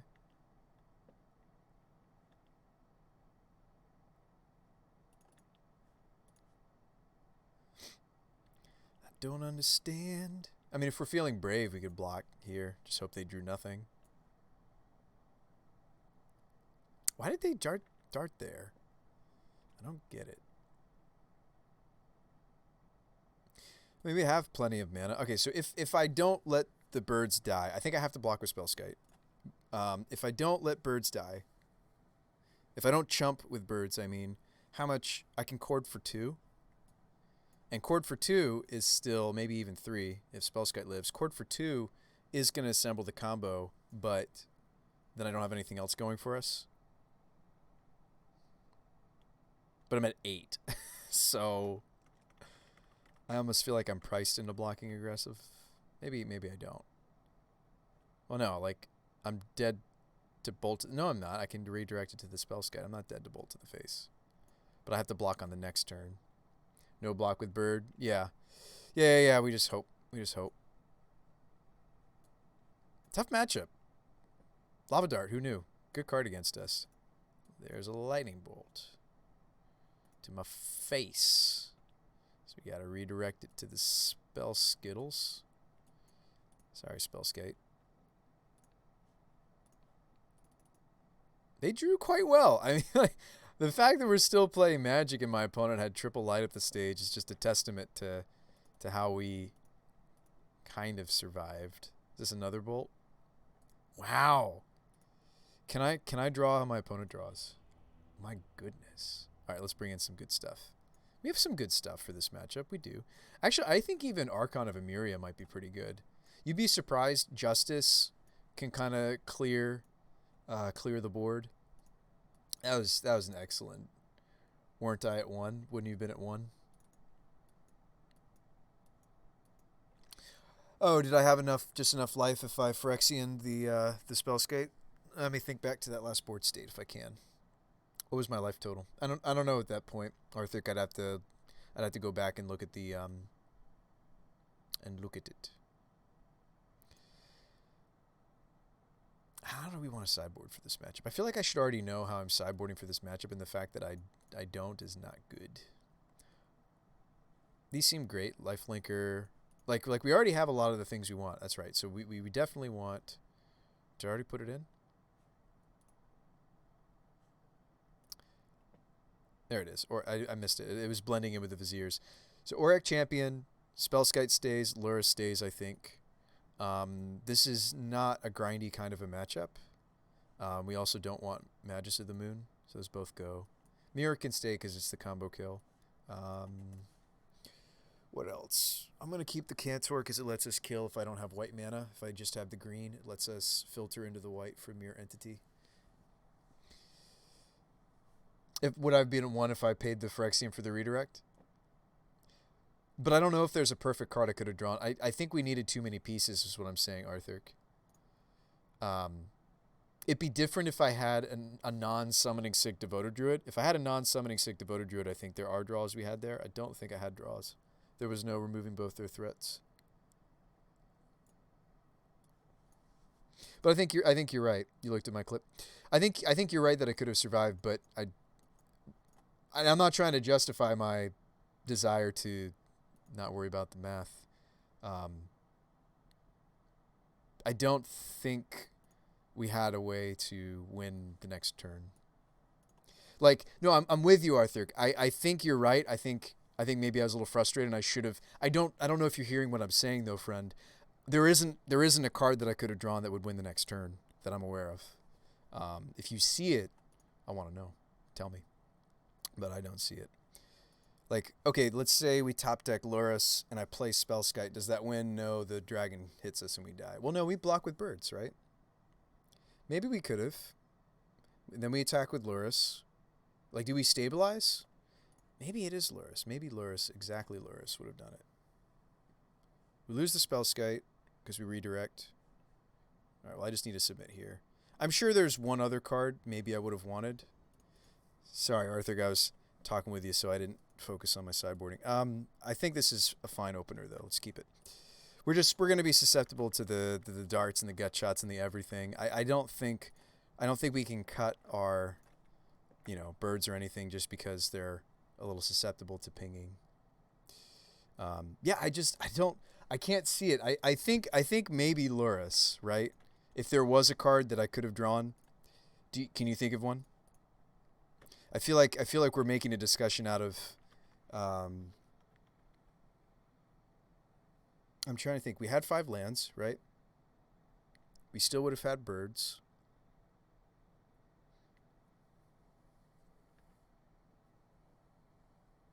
Yeah, exactly. Like I think the summon. I think that sealed our fate, right? That we couldn't keep a devoted druid on the table. I think that sealed it up. What am I doing here? Tapland Recruiter?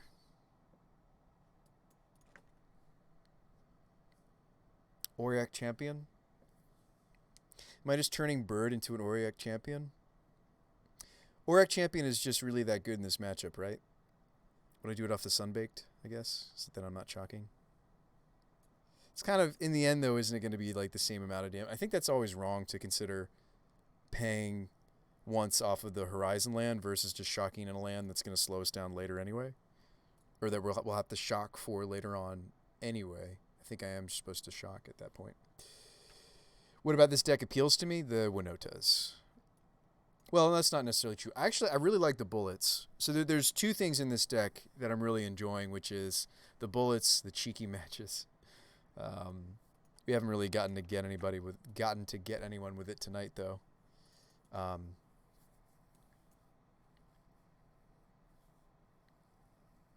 think I might just turn this. We have plenty of lands. I might just turn this birds into an Auriac Champion. I think I want to.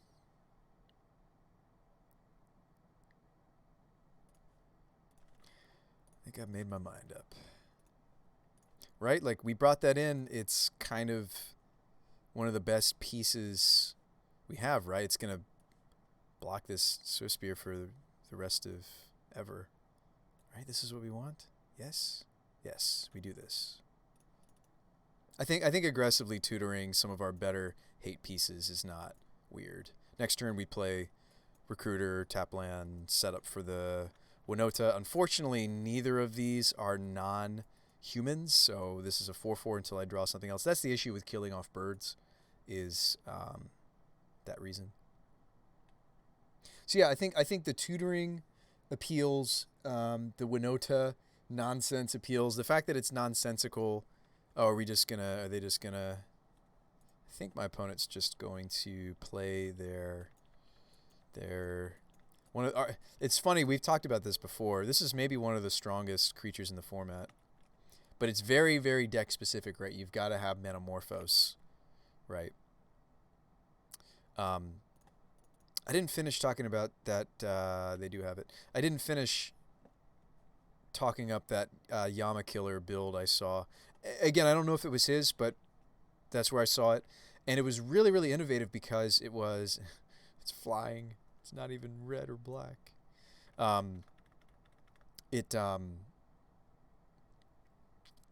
I mean, this will buy us a lot of life points, though. Our deck is filled with putting creatures in play. They put a reasonable number of threats into play. So we'll get some triggers off this. It'll block the Swift Spear for the rest of the match, hopefully.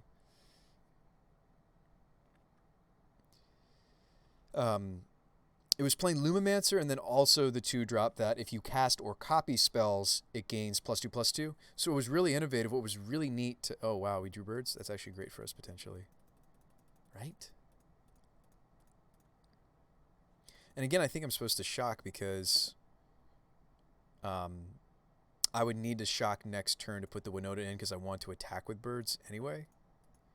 So it's just one of those times where we're just taking a lot of shock damage. Now, we're gaining some of that back with Champion's help, but kick it back. So we really want this birds to survive so that we can get a Winota trigger. But yeah, so tutors, it's unconventional, so it's interesting. It's got a lot of just value. You get to play some of the best cards in Modern. I'm just kidding. Now, this is a nonsense deck, but I love it. It's a lot of fun. No, that's not true. We do get to play some of the best cards in Modern. Fiery Justice, one of them. Veil of Summer. So yeah, we're really stretching this deck to try to make like a Naya deck viable in this format.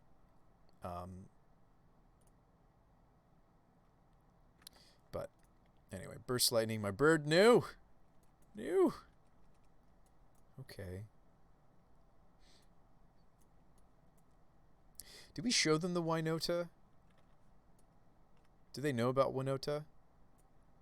I guess that's a pretty fair thing to shoot. I guess... I don't know. I feel like I might shoot the Recruiter. Are we better off recruiting than playing Winota? Probably not. We should probably play this. Well, so this isn't going to get any triggers. Oh, man. I could play Luris instead, maybe. Ooh. Because, like, you don't really want to play...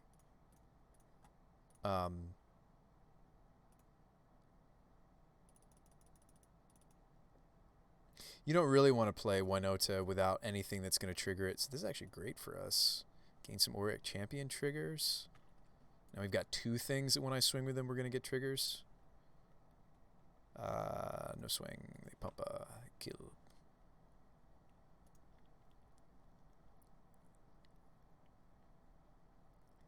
But there isn't any. That sounds like a Melfina deck to me. It sounds like a Jade deck.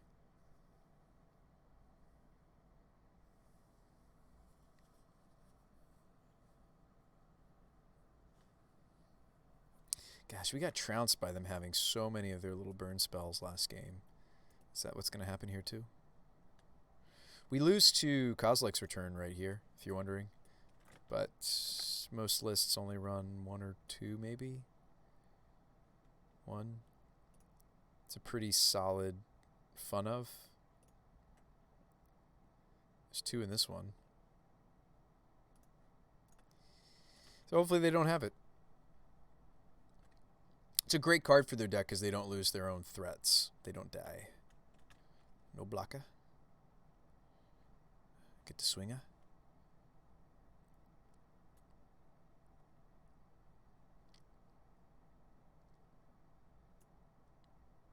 I don't think... Okay, so let's say they don't have the... Oh, they're bolting my face. Ouch.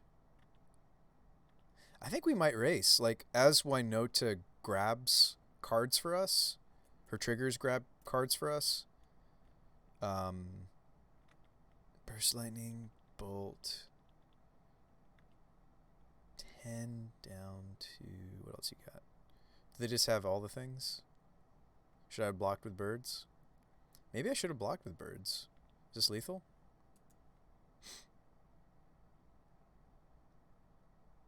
I guess I should have blocked with birds.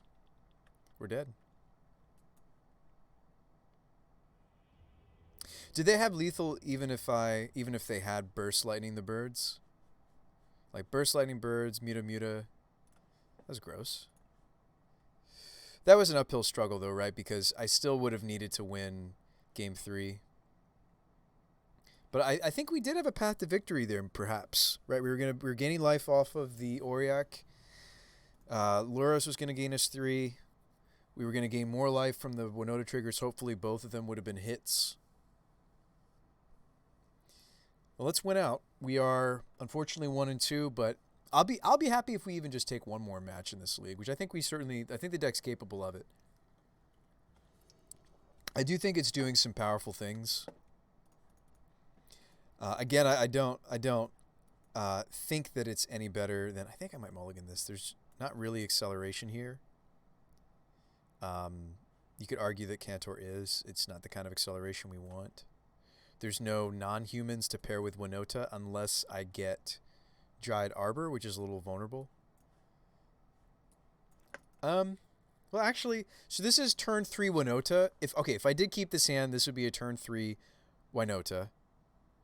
And I would need to make us a little bit vulnerable. Like it would so the line that this hand does outside of what I draw is, good luck and have fun our opponent real quick. So if we did keep this 7, the line that this 7 has is don't Thoughtseize me. Play Cantor, go. Don't kill my Cantor. Turn 2, play a fetch. Go get Dryad Arbor. Play Recruiter. Or no, I wouldn't play the Recruiter. It would just be Cantor, fetch. Go get Arbor. Play another land. I don't know. I don't know. I don't think I know. Mulligan. Like already this looks better. And it's just because it's a Pyromancer hand. So let's keep. Our colors are fine. I might just put back the Firelit Thicket. Like,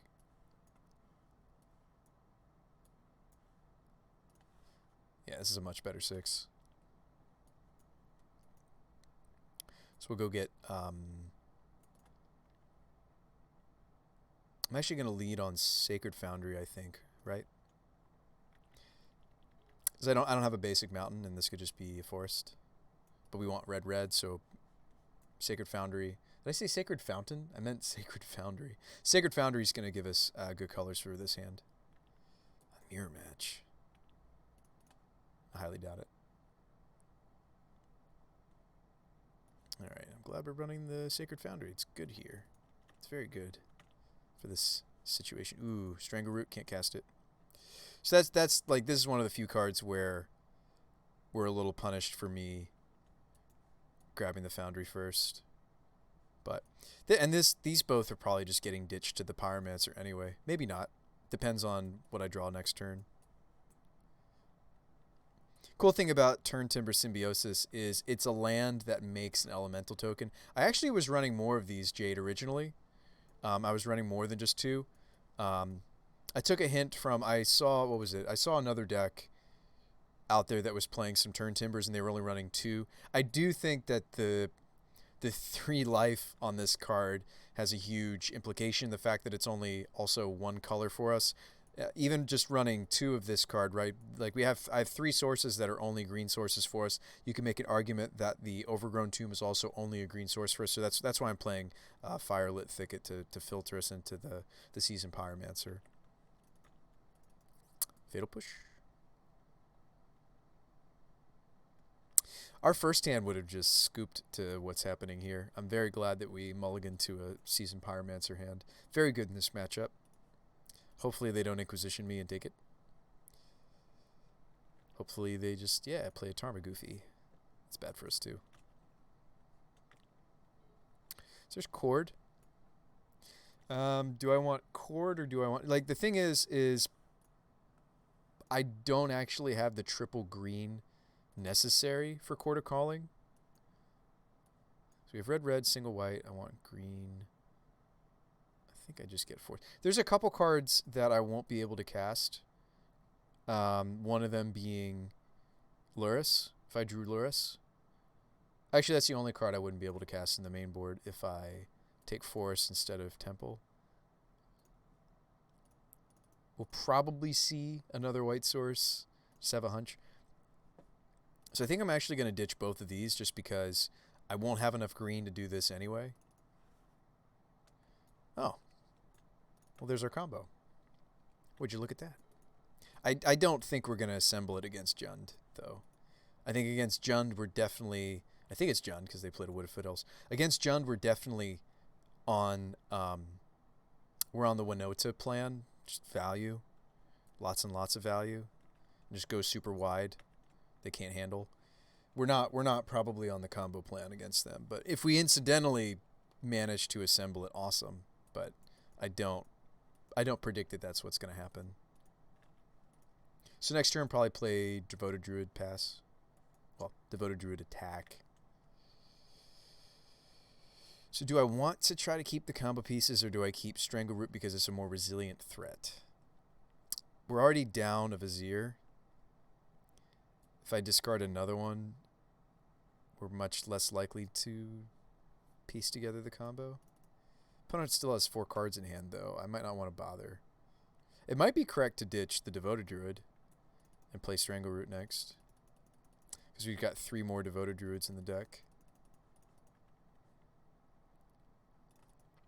Hard to say. Yes, Strangleroot Geist is just the better grindy card, but you might still want to just keep the combo. Ooh, we drew Winota. Definitely going to be playing Strangleroot since we drew this easily. Just need to draw a land. Land off the top. Swing for a bunch. This is a lot for the Jund opponent to take. Puts him to 10.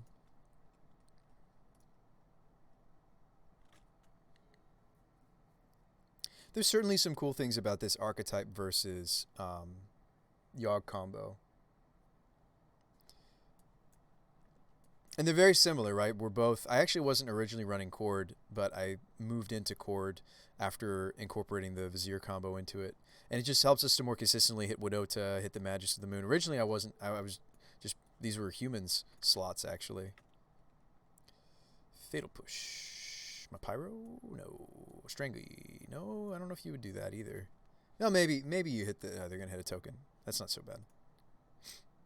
That's not so bad. We might kill them if they attack with the Goyfier. They do. And the reason I say that, if I draw a land, an untapped land, which all of our lands will work except for the Dryad Arbor, we get Winota trigger, 2 Winota triggers. We might just kill them. Okay, we don't. I think I have to play the Pyromancer. I think this could still result in a win. It's just sad that we didn't get the 4th land for the... Oh, Chord. Okay. If I play the land, we might lose the Chord to Liliana, to Kroxa being escaped. 1, 2, 3, 4. It's not unreasonable that they could have, like, fetch, play Kroxa, make me discard Chord. Cancel. So let's smash in for bunches. I might not attack with the Elemental token. Might just want to attack with these 2 because they both trade with the Bloodbraid Elf. We're looking good to maybe just win this right here. They go to 4. We have a basic planes, and we have green, green, green here. What we got here? Kolaghan's Command, Bloodbraid, number 2. What you find? Inquisition. So disappointingly, we're going to lose this Chord. I guess in a pinch, this Windswept can just become the Dryad Arbor. They got to be on blocking duty, right? They're at 4. 1, 2, 3, 4, 5, 6, 7, 8, 9. They got to be on blocking now, right? Come on, Winota off the top. Would probably just be game. Winota off the top, swing with the whole team. Hit on a trigger or 2. We get 4 triggers. Okay, we didn't get it. Do I have good attacks? Not really. Partly because I can't bring back these Pyros yet. I think, unfortunately, we might have to wait a turn. I need to recycle these Pyros into more tokens, I think, to win this board state. And it's close, right? They're at 4. They have 3 blockers. They're not going to be able to use this fetch. I swing with 1, 2, 3, 4, 5, 6 attackers. They block, block, block. Elementals get through. They're at 1. I get the Dryad Arbor. We swing again. This guy has Undying. I actually think we just smash, smash. There's a couple cards, like Collective Brutality, that let them win. Can't think of anything else. Yeah, the card I'm thinking of is Collective Brutality that lets them win. And it might not be correct for me to get the Dryad Arbor, right?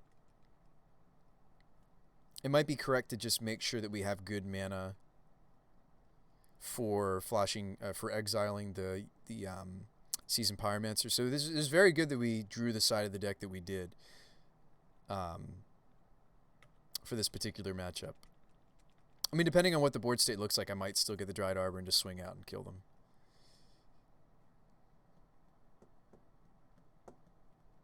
That's what we want to be doing. Seasoned Pyromancer. Card's pretty ridiculous. Card is pretty powerful. They are a Lightning Bolt deck. We might want to keep the Spellskite. Luris is great. So Jund is going to be able to take us apart.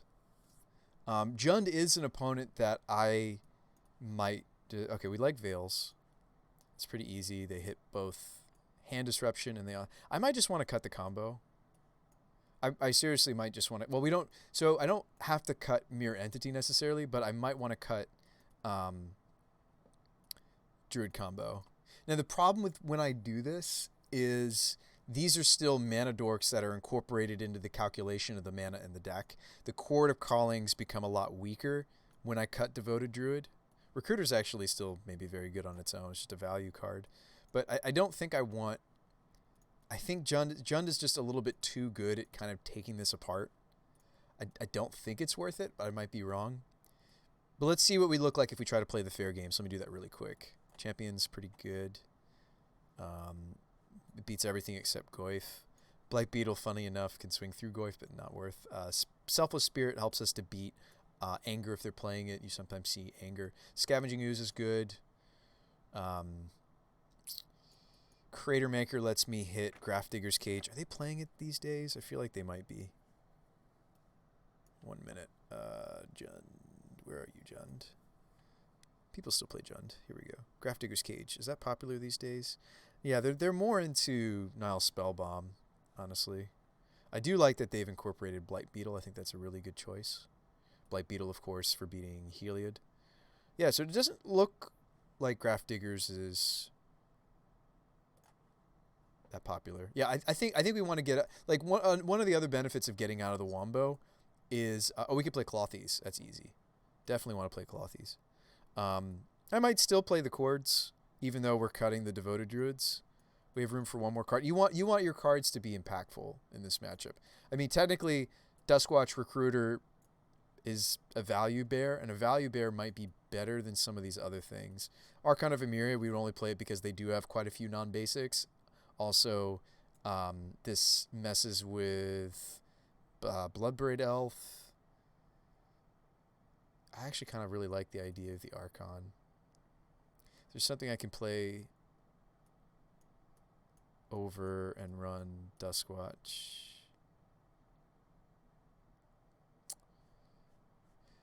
Magus of the Moon still kind of works against them. Maybe we won't bother with it. Actually, you know what? Let's cut a Chord. It's a lot harder to pull off when we take the Devoted Druid, if we take the Devoted Druids out.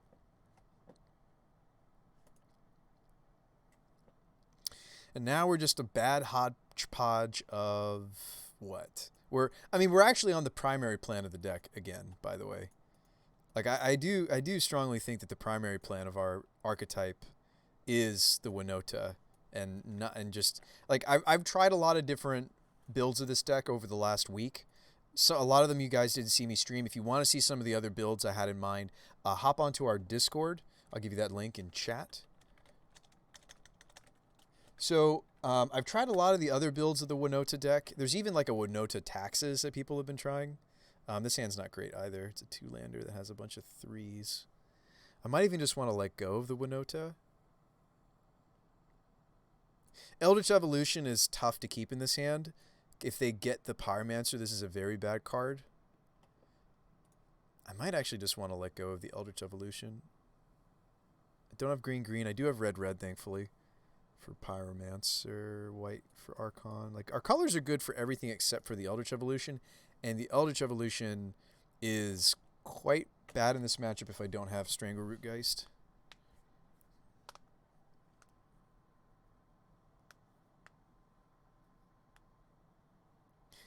You have done that. Oath of Nissa. Yeah, Oath of Nissatron, right? Mono green. Magic Mike's with the raiding party of 49. Thank you so much for the raid, Magic Mike's. How are you guys doing tonight? We're playing some wonderful nonsense against Jund. This is a modern Winota deck, because why not? No, the purpose behind the deck, I really was trying to make this card work. And in fairness, I did play a lot of the other builds of the Winota deck before I concluded on doing some sort of Azir combo. I'm up against Jund. I've actually sided out our infinite mana combo because I just feel like their deck is really good at disrupting it. They've got a lot of different angles on us. But thanks again so much for this. The love. I appreciate the hosting or the rating. Hope you guys are having a nice Thursday. This is Theory Thursday, so Monday is, I do like a modern Monday, and then if I have time during the week, I like to squeeze in I think we just throw this ooze out there. This is not a great, did not turn out to be a great 6. We're a little top heavy here. And we're going to feel top heavy because I cut druids. Maybe this is a lesson to us to learn that we can't actually cut druids, or at least if I do, I have to keep a land heavy opener. Like I have to find third land this next turn. Granted, we were on the draw, right? We did beat our Jund opponent round 1, but yeah, if I can't get this third land this turn or next turn, this is just over.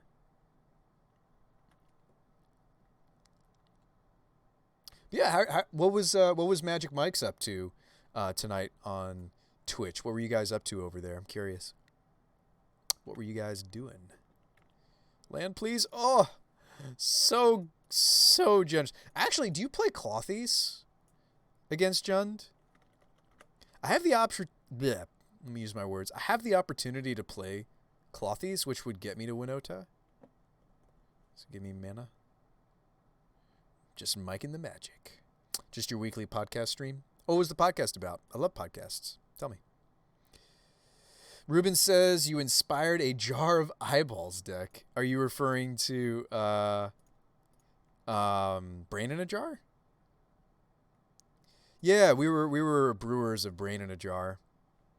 There were other people. I think who was it? It was Michael Majors or Greg something. I think it was Michael Majors, one of the guys that was popularized with the deck. I'm not a very popular Magic content creator, so even if I do have original ideas, I don't know if. I mean, it's hard to say if we were really the original brewers because I'm gonna slam the Clothies, I guess. It's hard to say because, like, how can I possibly know that, right? How can I talk to every single human being on the planet that plays Magic or brews decks and see? But it might have been one of those instances where we both came to similar conclusions independently, right? I think that's pretty commonplace. Huntmaster of the Fells, by the way, sorry to change subjects for a quick moment, is a reasonable card for us. I think I just want to get the Winota on the table. And it feels so bad to do, actually. I don't think I want to do that. I think I might be interested in the mana. Like, I would float maybe green, because I could Pyro into a bird, and then play the bird. So we might, like, Pyro, get rid of this, these two. Get rid of these two. I think that's very low-hanging fruit. I think I should just deal the 2 damage and save the lands that we have. That seems more right. I think we're just playing Pyromancer. It's the name of the game. It's very good in this matchup to just be playing Pyro after Pyro after Pyro. So I think we're going to let go of these 2. Or no, I was going to keep these 2 and let go of the Archon. I mean, the Archon's good. It cheeses out their Bloodbraid Elf. I don't know if that's better than... Well, actually, Chord's a little awkward here. I don't have my 3rd green yet. Maybe I'm pitching these 2. Keeping these 2. If we really, really want to make sure that we have Winota for next turn and it's not vulnerable to Thoughtseize, we just keep both Winotas. That honestly might be the right line, is just keep both of them. Yeah. Oh, wow. Never mind. The 3rd. Oh, boy. Bolt. Nope. Liliana. Plague Engineer. Rough. Name Elemental.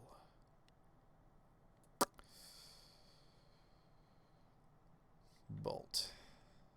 Well, at least we won game 1. Rough. Oh, this card's rough for us. Regardless. Original says I'm not very popular. I don't think so. But I appreciate you saying that, Original. Oh, I know who you are. I want to say Aaron. I recognize your username. I think I'm butchering your name though, friend. I'm sorry about that. I now I know which podcast you guys are. I recognize you guys. That's awesome. Thank you so much for the host. It's really the raid. This is really generous, folks.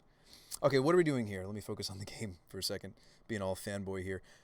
Playing another season Pyromancer, not great.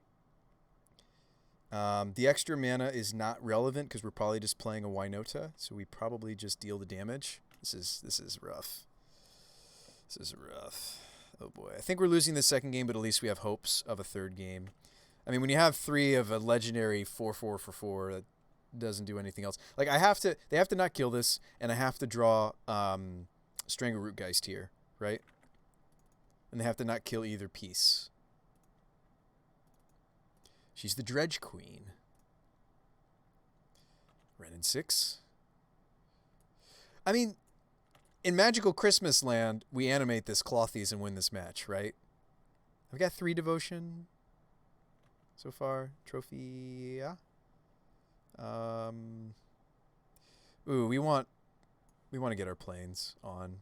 Minimizes the damage I'm taking off of the Sunbaked. We have some white cards. Yeah, it looks like we're losing this, I think. Like, Pyromancer draws me some cards. Like, maybe that's what I need to do next turn is just draw cards. It just stinks that I'm not getting the elementals. Like, do I just make mana here? Pyromance away the Winotas, play a fort. Like, that doesn't seem like a winning line. Because, like, Winota does block Huntmaster. Oh, boy. 1, 2, 3, 4, 5, 6, 7. Actually, I can do both, can't I? Why don't I just math, folks? Why don't we just math? We should just math, right, Red? So we Winota first. And then we play the Season Pyromancer. Guys. We're doing it. A little late. This would have stopped the Assassin's Trophy this Veil of Summer. I don't know if you guys knew this. I'm not sure if you guys are interested in other types of podcasts, but I actually record a podcast with some buddies of mine you guys might be interested to check out. I can't believe I didn't think to shill our... I'm using that term loosely and joking with it, but I'm surprised I didn't think to share with you guys my podcast when we had a raid from a Twitch podcast. That's funny to me that I didn't think to do it. Oh, the link didn't come up. I'll grab it for you guys. You might like it. It's not... It is from the same company. It's Wizards of the Coast IP, but it's not specifically Magic. Although several of the guys on the show were all Magic players. 3 out of 4 are Magic players. But it's actually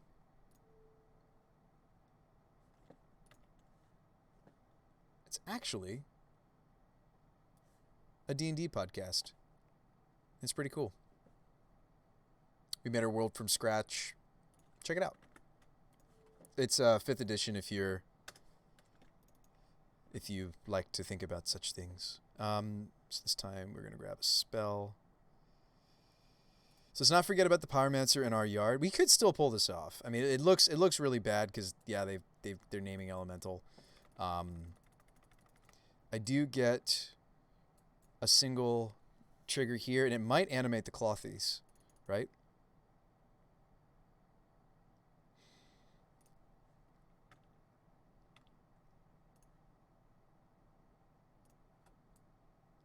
This Ren and 6 is going to ultimate. Maybe I should throw everything at the Ren and 6. But oh, what am I doing? It's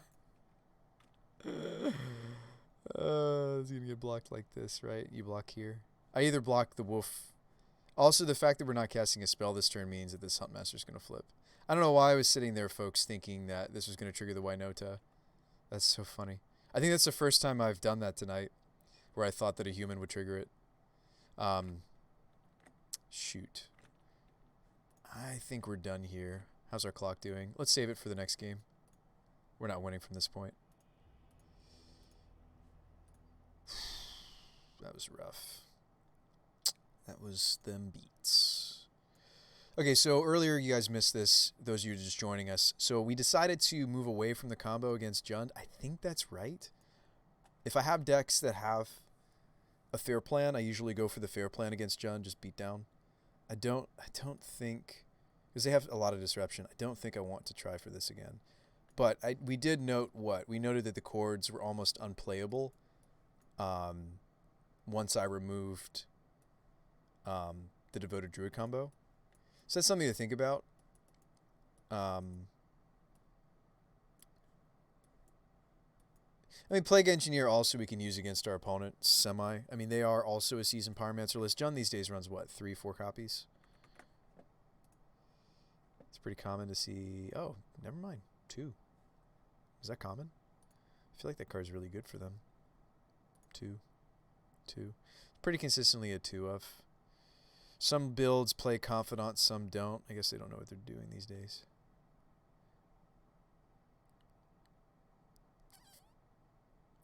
I don't know. That's tough, right? Confidant. We just played earlier against the blue-red prowess list, right? And that was really rough. I know it was a human. I know, science guy. Ugh, that was embarrassing. Could we squeeze the combo back in? I don't know. It's not something you just squeeze in. Like, you need to have all the tutors, all the pieces. Yeah, it's not something you just squeeze into the deck. I have 8 cuts to make if I'm trying to make that work. I think we are better off on the Winota plan. And maybe that's the thing, is even if I cut some aspect of this, I still have to run my druids. Because I'm, let's see, 22 lands, 5 accelerants. Oh, maybe not. I think maybe we just had a bad draw. Plague Engineer at least. Oh, man, I really don't know what I want to do with some of these slots. That's a real problem that I don't know. Like, do I really want a 1/1 that's just going to have protection from Goyfs? I think that's also bad. I should just fly over them. Let's play the Mind Sensor. All right. And just because we didn't see Confidant in those first 2 games doesn't mean they're not running it. Oh, nice. Spellskite. Still probably lead on bird. So this is a 4-lander. I might still like this, though. These are basically just lands because our infinite mana is in the sideboard. We are playing one of them, though, as a land. Ouch. Go. I've seen worse 7s from this deck. So yeah, we're all in on the value train. Fatal push. Okay.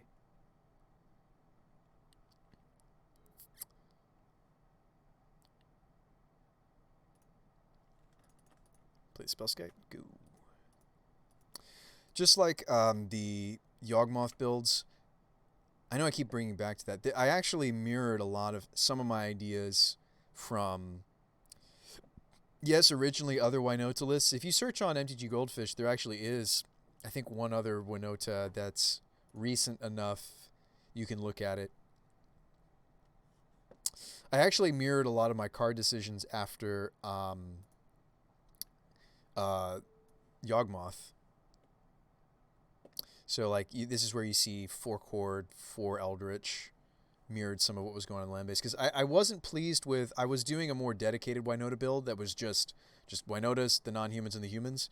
And I found that it wasn't winning immediately, even with the Marauders build, which is they make all of your permanents deal double damage, which is really cool. What did they take? They Inquisitioned me, and they didn't get to take anything, right?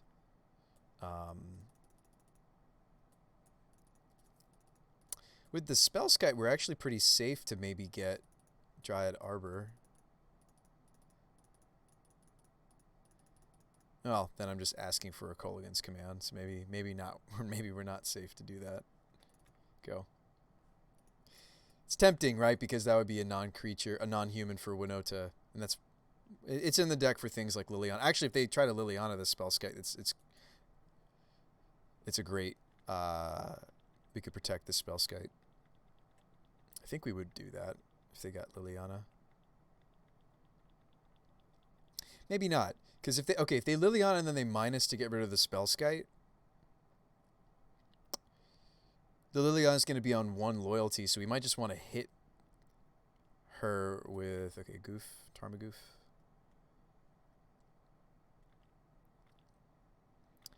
I might just have to just ask for it here and get the Arbor. We have the Spellskite. Let's just be brave. There's an evolution, a little late. Well, better late than never. So yeah, I can filter into the Winota with the Firelit. I think we're doing it. Now, here's the issue is the Goyf is a 4/5. We've got creature, land, instant sorcery. So if I attack with Spellskite, we're throwing away. I don't think that's worth a trigger. I think we hope that they don't have the Fatal Push. Well, even if they did, we could protect it with the Spellskite. So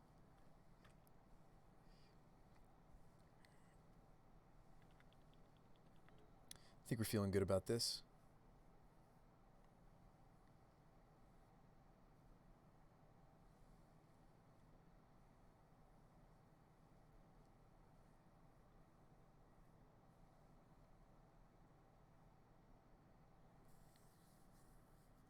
They are bolting. Okay. It is bolted.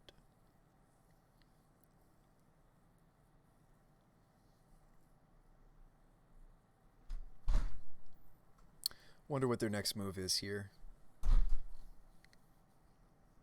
They bolt Spellskite.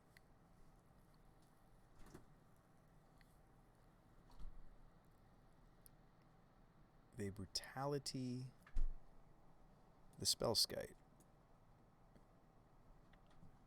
Okay.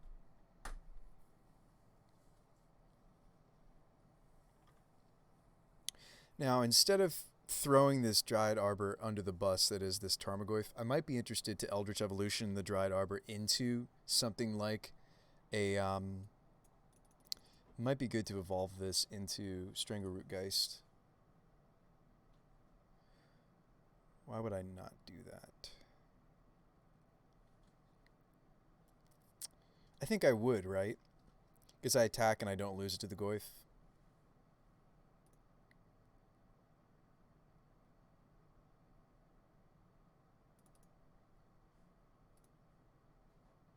That seems right to me.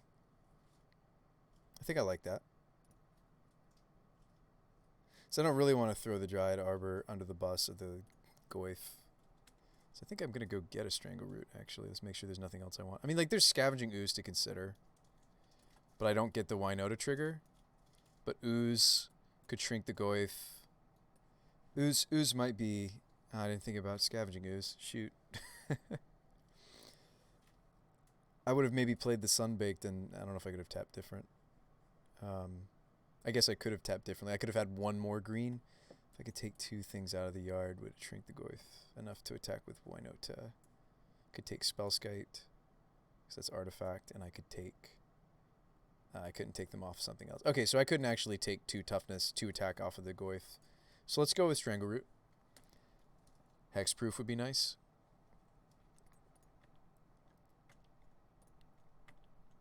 Let's get our trigger. Oh. I'm sad I didn't play my Sunbaked Canyon first. Are we doing this?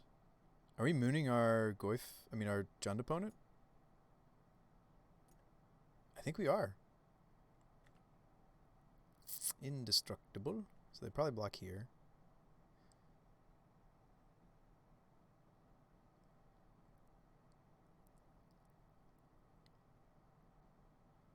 Yep.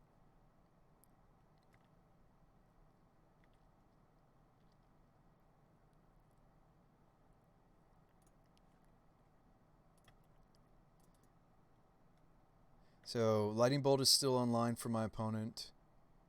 If they draw any basics, that's a problem. I don't know, I think we're committing to this. I think we just go for it.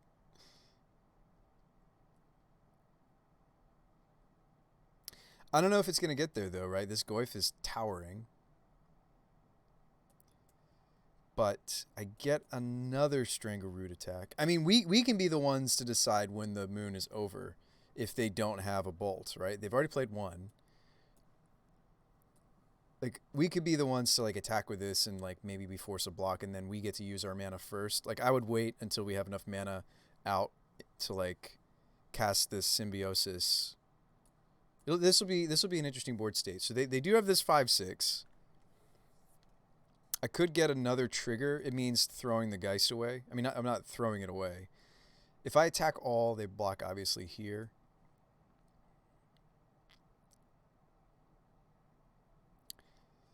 If I play the Canyon out now, if I hit, I think I do want to spin the wheel one more time. Well, what could I hit? I could hit a Pyromancer, and all four are in. I think I do that. I think I'm okay digging for. I think I do want to do this. And we're hoping for, yep. And I think I need to make the tokens. For sure. Selfless Spirit to draw. Bunch of lands. So we're going to lose the Strangleroot. But now I have these other two. And I think we're starting to see that we're... I mean, you're seeing it right here, right? You're seeing the Winota engine, I think, is the stronger thing that our deck is doing. It's just I also wrapped up the Vizier combo into the deck.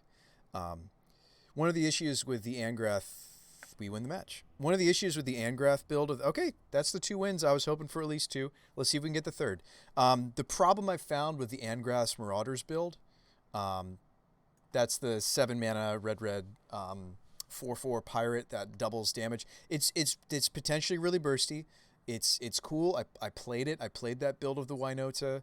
And it is also a Naya build with still some bullets and such. My issue with the deck is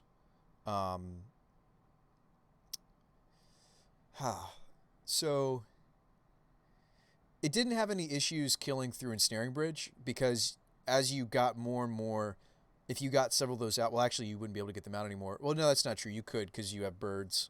So you'd have to have like a 0 power creature to sneak things under the bridge.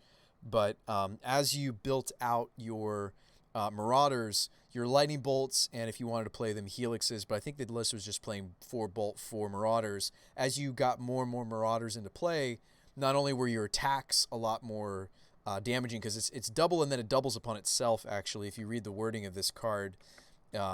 It's actually really interesting.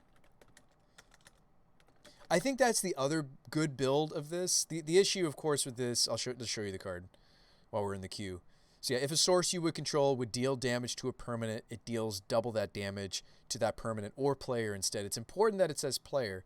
So as you cheat these into play, if you get even just 1 into play, it can result in a win. If you get 2, it's like an immediate win because I think it doubles upon itself, right? Because if the first Marauders, now Lightning Bolt deals 6. That's a lot of damage off of a single bolt.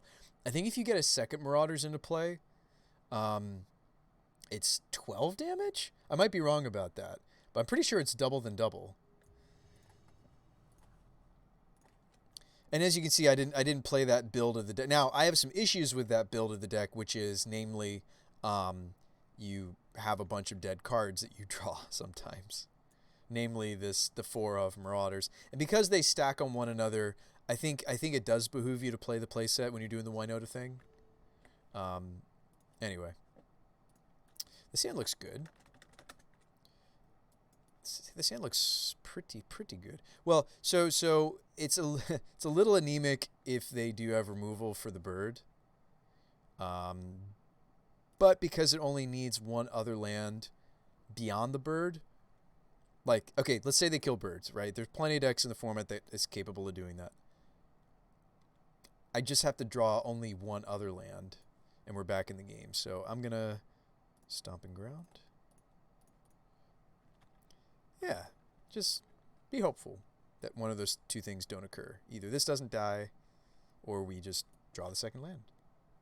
like a boss.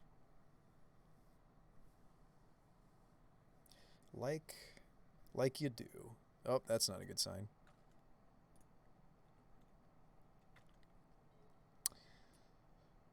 Whew. So we could Blood Moon them right here. Ugh, we could. I don't know what they are yet. I think that's silly of us. So many Bloodstained Mire decks have Lightning Bolt. You got both. I know, I got both of the things. Bird didn't die and I drew the land. Do we seriously just Eldritch Evolution here? Into Magus of the Moon and get basic forest? I won't be able to cast my Winota, but we don't care. Because maybe we just win. I feel like we do it. Right? I kind of want to do it. I just want to see.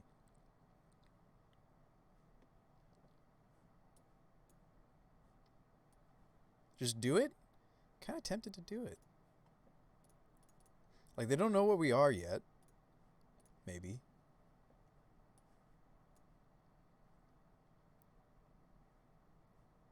And if they pivot and get a basic, like let's say they get basic swamp here. We can pivot by, I guess, getting the other piece to the Devoted Druid combo here. Do it for Saffron Olive. Opponent is tuning into our stream right now. Opponent is Googling, they're on MTG Goldfish, trying to figure out what we're up to. This is a very long thought.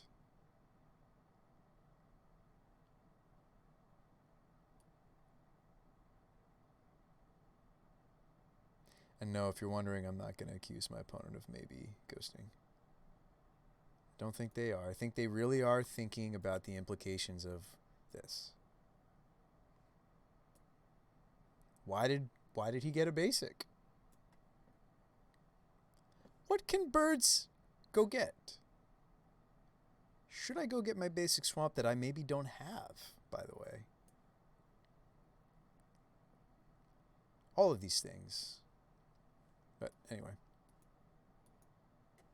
They do fetch.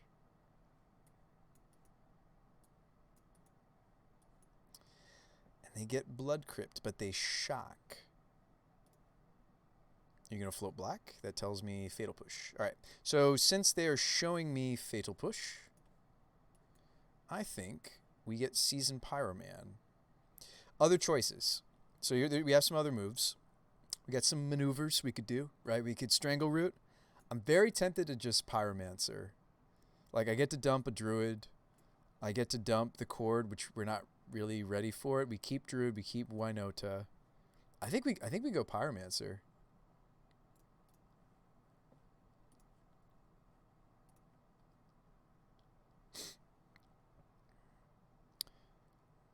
Discard. Discard. Oh, we have the combo again. Sweet. Fatal Push.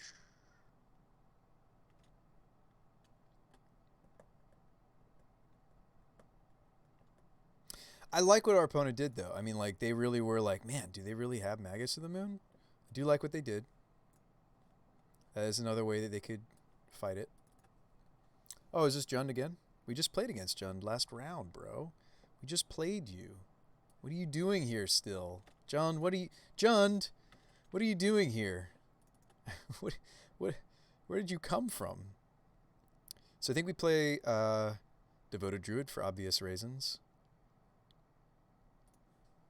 There are many reasons to play Devoted Druid instead of the Vizier. One of them being that the Renin 6 could sacrifice itself to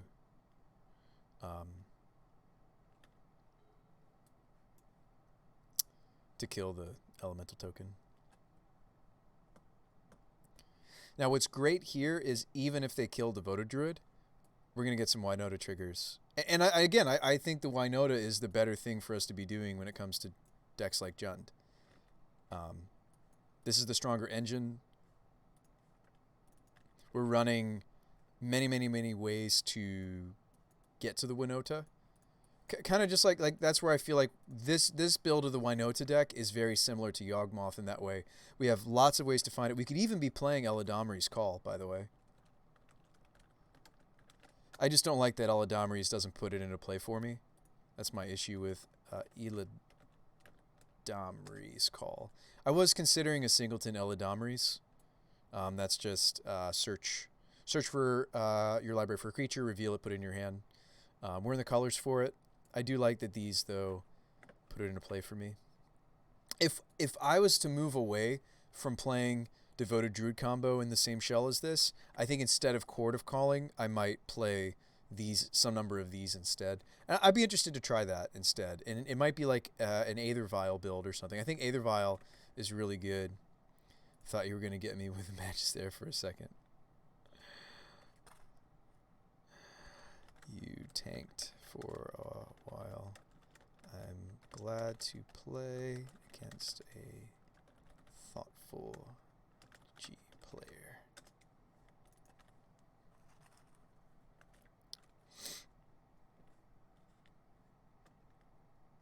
Tarmagoof. Okay. So unfortunately, I think we're throwing this elemental away to attack the Renin 6. And I'm hoping that we get... I guess we're hoping to hit another Pyromancer, right? Because that's our best way to grind out Jund, is to just Pyromancer after Pyromancer.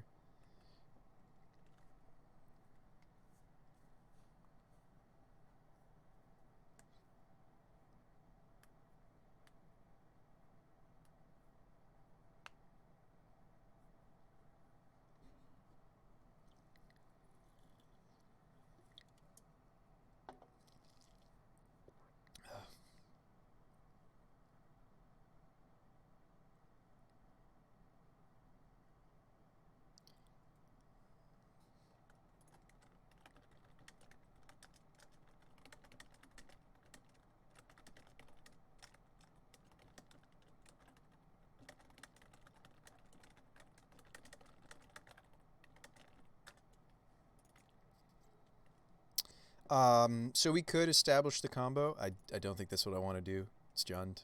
I also don't have a finisher. I think I just want to Winota. Get a trigger. Trigger. Please don't whiff. We haven't had any whiffs tonight that I can think of. Attack the Renin 6.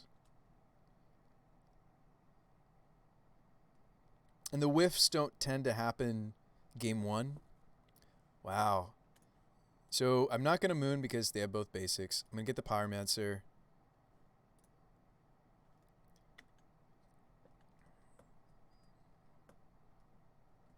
So we're going to discard her combo, but we also didn't have a finisher with it, so it's really okay. Wow, another Pyromancer? That's great for us.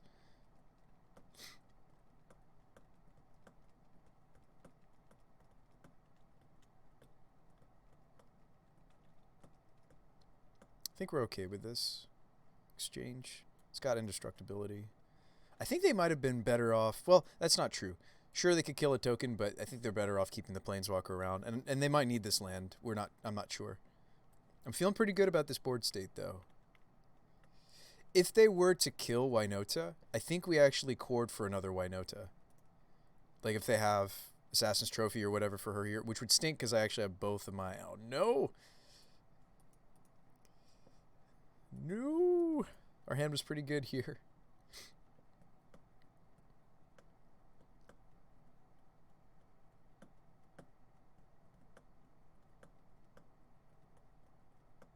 But yeah, this happy... Like, here's the thing. This happy combination of Winota, Season Pyromancer is something you could do in just like a Taxus build. And there are Taxus builds that have tried this. I wanted to opt for this build. The nice thing about the Naya build of it is you have all these tutors, so you have a lot more, like 12 cards in our deck could very well be Winotas, right? Lots of 2-drops to turn them into Winota through the evolution. So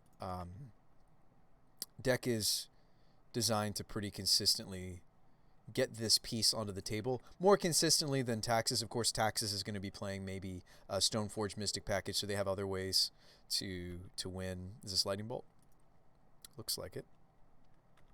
But you just got to get this off the table. They can't let me keep doing the things. Can't let me keep doing it. We actually don't have another red source. That was the issue with doing what I did, which was oh, Strangleroot's not bad. They're at 16, so this is a swing for 1, 2, 3, 4, 5, 6, 7. Where would they block? I think I should just be aggressive. Like, sure, we might lose Pyromancer here, but maybe we can get it back.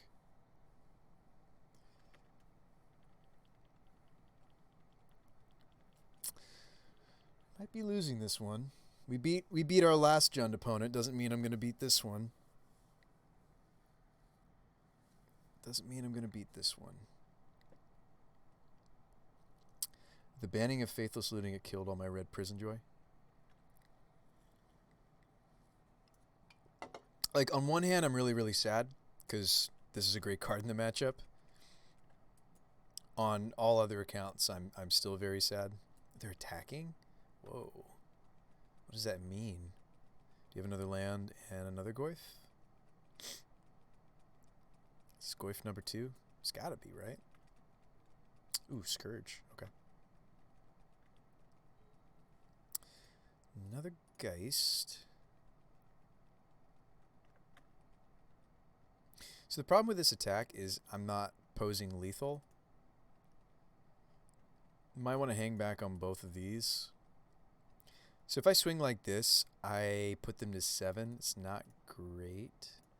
Kind of need a Tutor or a Winota off the top, right? So I think unfortunately we have to pass it back. Now we can block, like if they want to swing, we can block with Geists. I don't think they're in a board state where they can swing either. They might have Tamir Battle Rage. I'm less convinced that they're Jund. I'm more thinking that they're a build perhaps of, I mean, sometimes Jund plays some number of Scourges, even if they're not like a shadow build. I don't think these guys are a shadow build because we didn't see Loris. So I'm going to go back with my initial hunch that they're just kind of a unique New York of Jund. Because like normally that's a threat you might see out of Jund's Death Shadow, but I think they are actually just a different take on Jund. It just happens to be playing Scourge. This is a free block for me, my man. I'm just going to block. I mean, it's a relatively free block to do. See, I feel like I just block and then maybe we win, depending on what I draw, right? If they have nothing, they have 2 cards. Maybe this is like main deck Surgical Extraction. That would be amazing for them. Yeah, I'm not seeing Scourge in a lot of these Jund lists I'm looking at, but what else you got, opponent? What made you swing out and go to 8 and maybe dead? What was it? Was it Kroxa? Could be Kroxa. Maybe that's why they thought it was fine. But like, if I draw a Tutor or another Strangleroot, don't they just die? That would be great for us. So they Crocs, right? If I draw another Strangleroot, a way to get to a Strangleroot, if I draw a Tutor, preferably, and we have 4 of them still in the deck, right? Or no, we already evolved once. So I don't know. We have some cards that could just win the game if what they're doing is Kroxa. So I like it. Both myself and my opponent were kind of just playing to the odds. Put me to 8. Give me what we need, deck. Okay. So that's not what we needed, but it's a blocker. Hold up. All right, so if I swing with the team, we die.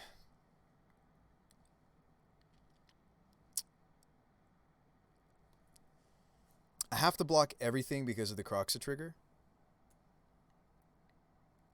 Swinging out doesn't kill them, right? Puts them to 1. 1, 2, 3, 4, 5, 6. It puts them to 2. But this is like, this is like one of the last turns where I have a good attack, though. A reasonable attack. That stinks that we never got to bring back these Pyromancers. We really needed those tokens to win this. That's a little disappointing. Like we have to block 3 threats, but I need to deal them some damage this turn too, don't I? Or maybe not.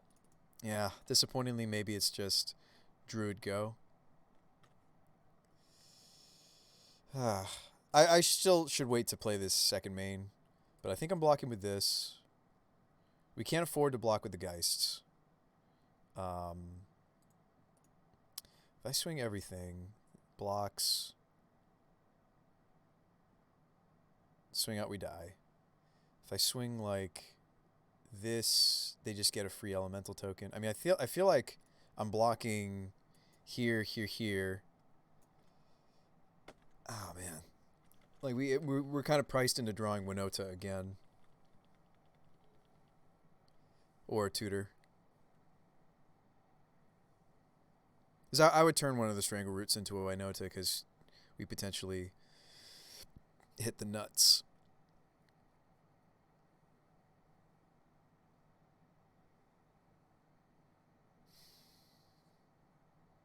I mean, we might want to keep the Devoted Druid over these elementals because if the way that we win this game is through a chord, Devoted Druid represents 2 for that chord, so that would be 1, 2, 3, 4, 5, 6. Oh, shoot. Yeah, this ruins us. They kill a token here. Yeah, that ruins us. Now I'm priced into probably... I mean, maybe their last card is nothing, right? So block... So what wins if their last card is nothing? A Strangleroot wins, Winota wins, if I block like this, right? So will we block like this?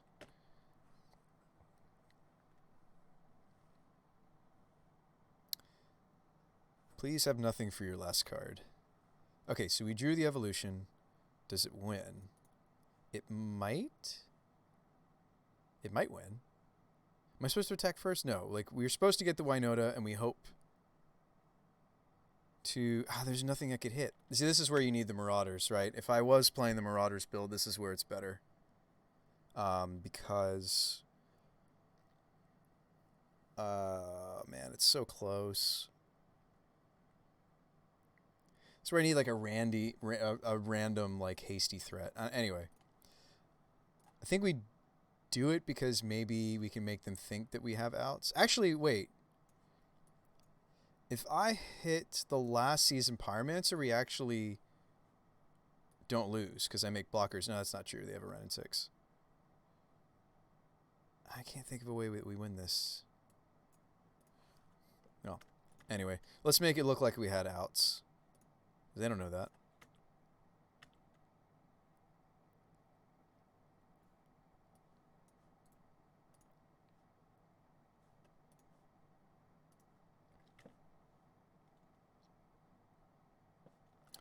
Close game.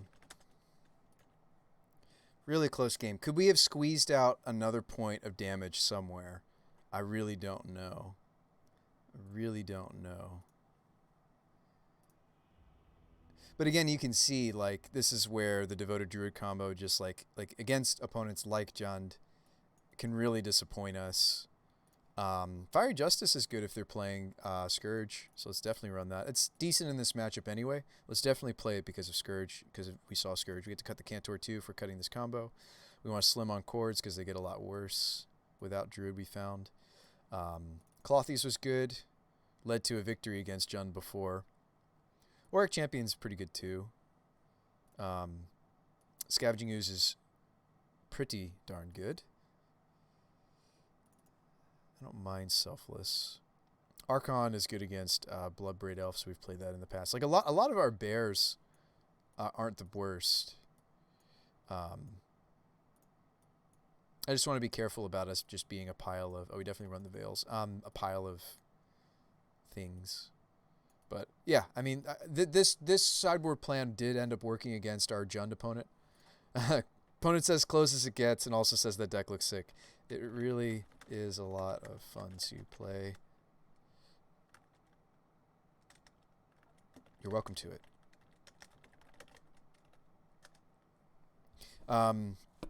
Let's see. We'll still run the Eldritch Evolutions, I think, because those still work. We can get a little... They can hurt us a little bit, but... yeah. I mean, if I don't see anything else that's worth running... I mean, like, Aven Mind Sensor flies over, but it just gets hit by Renin 6. I wonder... Renin 6 is actually pretty bad for us. I wonder if I should be playing a Phyrexian Revoker or something like that. Maybe I should be. Blight Beetle doesn't get killed by Renin 6, blocks Goyfs forever. It just... other than that, it doesn't make sense. Crater Maker... Yeah. It's a 2-2, basically, in this matchup. Teague doesn't really hit anything that I'm aware of. So it's pretty much, we're considering the Plague Engineer, we're considering the Mind Sensor. I might, over Mind Sensor, still rather play 2 chords. I think chord still works, it just doesn't work as well without the Devoted Druids. And maybe it's wrong to cut them all, right? Because like we do need to go up on our mana, but I mean, against Jund, maybe instead of Gilded Goose, I'd rather have the Devoted Druid. Something to think about. I'd rather have the consistent mana, maybe.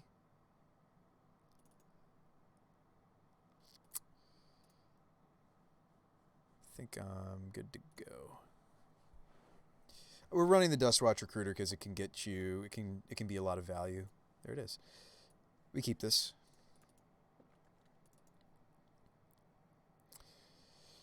Let's just do the Winota thing, right?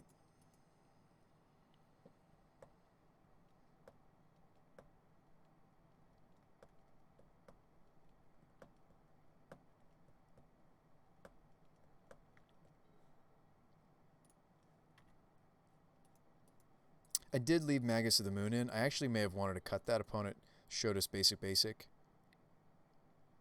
May have wanted to cut the Magus of the Moon. No, you can still sometimes cheese them. I think we should run it. You can sometimes cheese out a Jund player, even though they do run anywhere between 2 or more basics. These days, they play 2 Swamp, 1 Forest. Let's see if that's consistent. Is that consistent? 2 Swamp, 1 Forest. This guy's got a Mountain in his mana base. This player. This one has 2 Forest, 2 Swamp. Yeah, I think they have enough basics that maybe that should have been a cut. If we get a game 3, remind me to make that shift. Thoughtseize my evolution. No, you take the Pyromancer. Definitely take the Pyromancer. Unless they have, they might have an Inquisition to Kozilek as well, so that would be a reason to not take it.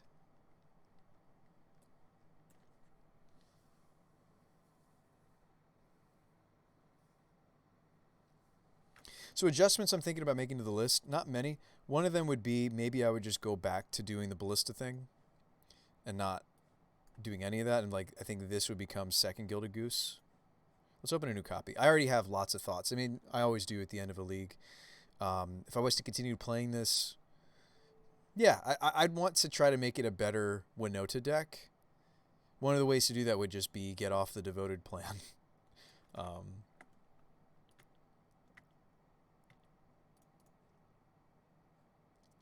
Yeah, but maybe reverting to what do I need here? Temple Garden. Maybe reverting to... Initially, I was playing with Ballista. So maybe... Oh, they just took me off my 2-drop. Okay. So that tells me that they probably have another piece of hand disruption. I mean, it's not like I'm going to mulligan until I find Veils. I think that's a little foolish. Season Pyro. Do we want the tokens? I'm pretty sure I want the tokens. Do I want the tokens to the point that I don't keep the evolutions? Well, I think we're definitely pitching Chord. I might actually pitch this Plains just to make sure that we definitely have an evolution for the Winota next turn. Make it a lot more difficult for the opponent to take us off that plan. This is a great draw. Could still lose, but this is a great draw for us. And that's the thing. Like if you want to know what the fundamentals of this deck is, it's Birds, Winota, Pyro. I like the Magus of the Moon in general. strangles, and the evolutions. Everything else is like up to like it's really cool. Like as far as the Naya build of this deck is concerned, this is, and you probably do want the Dried Arbor because it's kind of a freebie in matchups where you can get it. It's an extra Winota trigger.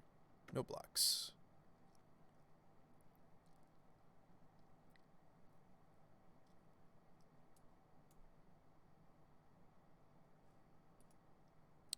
They may play something here that makes it difficult for me to just go straight for the Winota. But so this 20 or so cards is pretty locked in for this archetype if you want to do the Naya build of the deck. I think Magus of the Moon is good enough. It's even, in some cases, I would argue main deckable, because a lot of the decks that you want to cheese with this, you want to make sure that you got game one. So I'm going to bolt here. Sad. Bolt Scourge. Okay. So Firelit, interesting.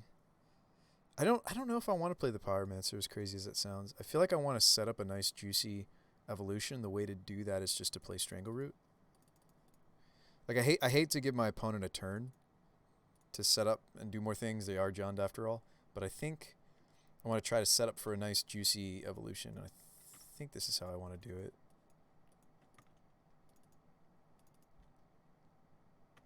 And don't get me wrong, they're going to get us maybe pretty low if they just swing here, but I'm not convinced that they're not a more aggressive Jund. I almost wonder if there's like a Battle Rage in this thing somewhere.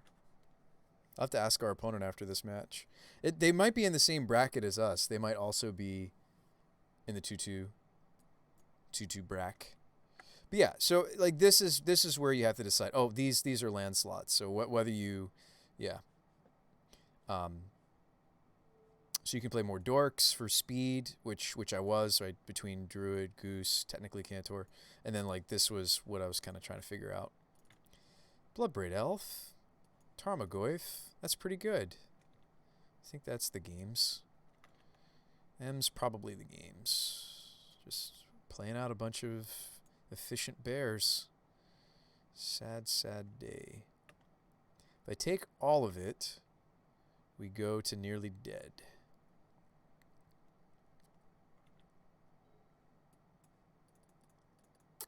We went to Nearly Dead, folks.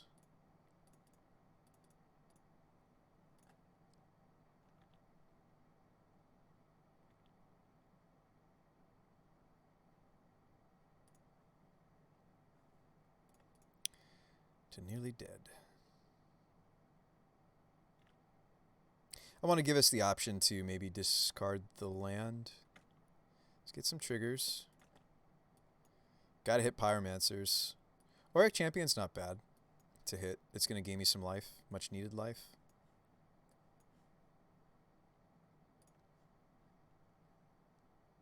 Wish I'd played the land first, maybe. Or no, that's not true. I could still play it. And oh, my first whiff. Oh, wow. First whiff of the league. Oh, well.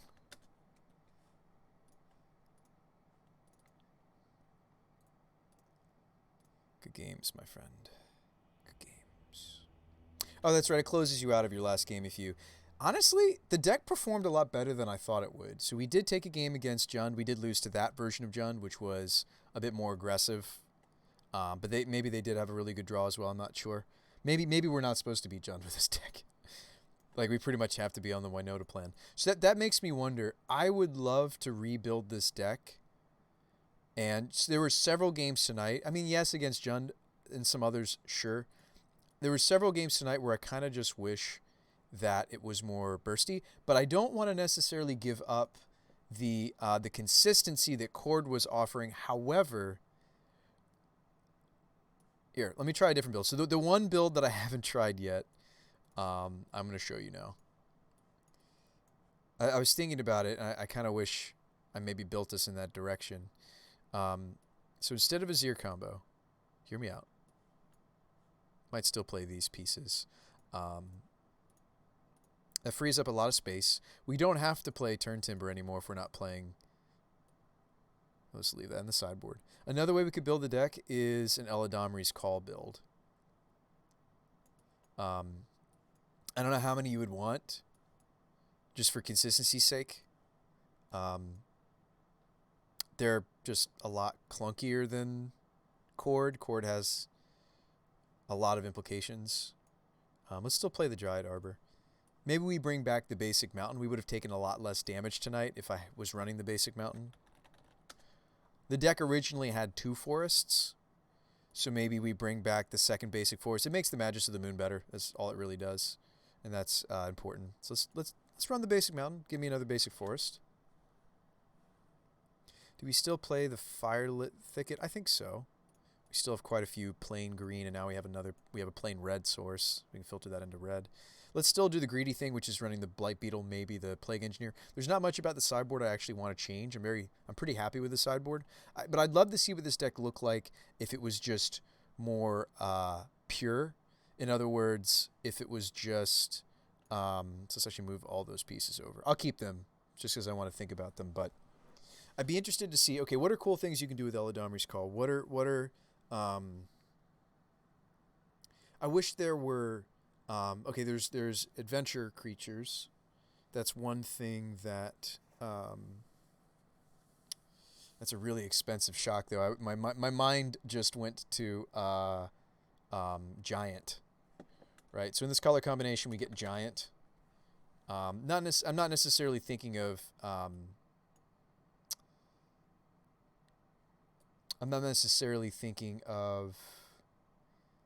So the real question is, do we succumb to playing the bolts and the double damage shenanigans? One of the issues I had with this deck,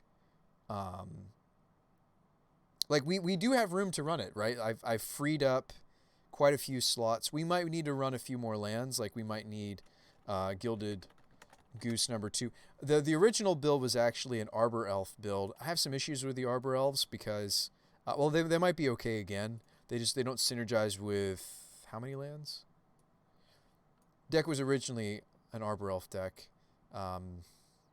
Doesn't work with this or that. I think it was like double Stomping Ground, double Temple Garden originally. So if we made those modifications to the mana base, we could play Arbor Elf. I think I'd rather just play the Goose. Because the cool thing about Goose, just like what Birds does for this deck, is you get to attack with this and get Winota triggers that... There's not a lot of flying blockers in Modern. There's just not, right? So I kind of like the idea of maybe just play a Goose or 2 or 3. Yeah, I don't know. I don't know how many mana sources this build wants. So there's 8 slots left. In those 8 slots, do I play... I mean, there are other cards that deal damage, right? What is it? Bone Chewer Giant or whatever? Bone something? Bone Crusher? It's been a while since I've actually put one in my deck. There are a lot of reasons why. I get why the Brewer, the build of the deck that I saw originally was like a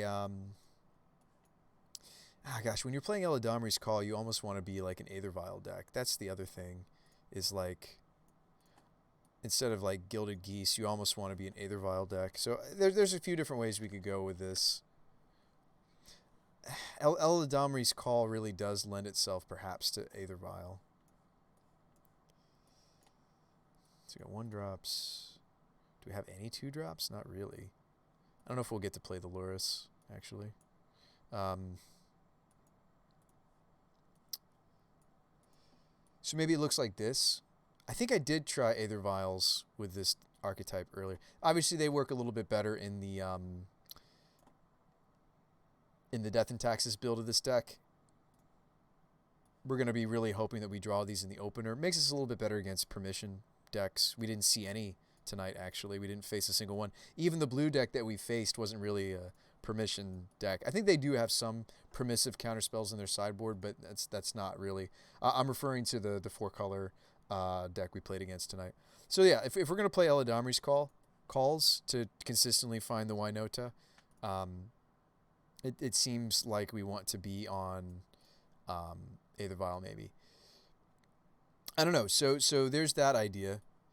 The Winota decks I was seeing, they were just playing Evolution. They weren't playing any other tutors. They were just playing Winotas. I do like the idea of Bone Crusher Giant, actually. All right, Jade. Sleep well. I'm not sure if I want to do an Aether Vial build yet.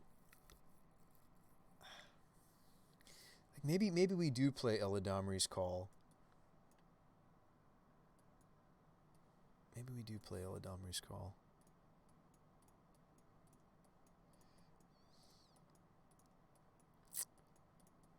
Grindy. Think grindy. 2 damage to any target. So maybe that's the modification we make, because I saw the list. It looks sweet. I think it even got a 4-1 or a 5-0, and it was doing the Marauders, and it was using bolts. But you played the play set of Marauders, and you were hoping to hit one or more of that off of Winota and just kill them that turn.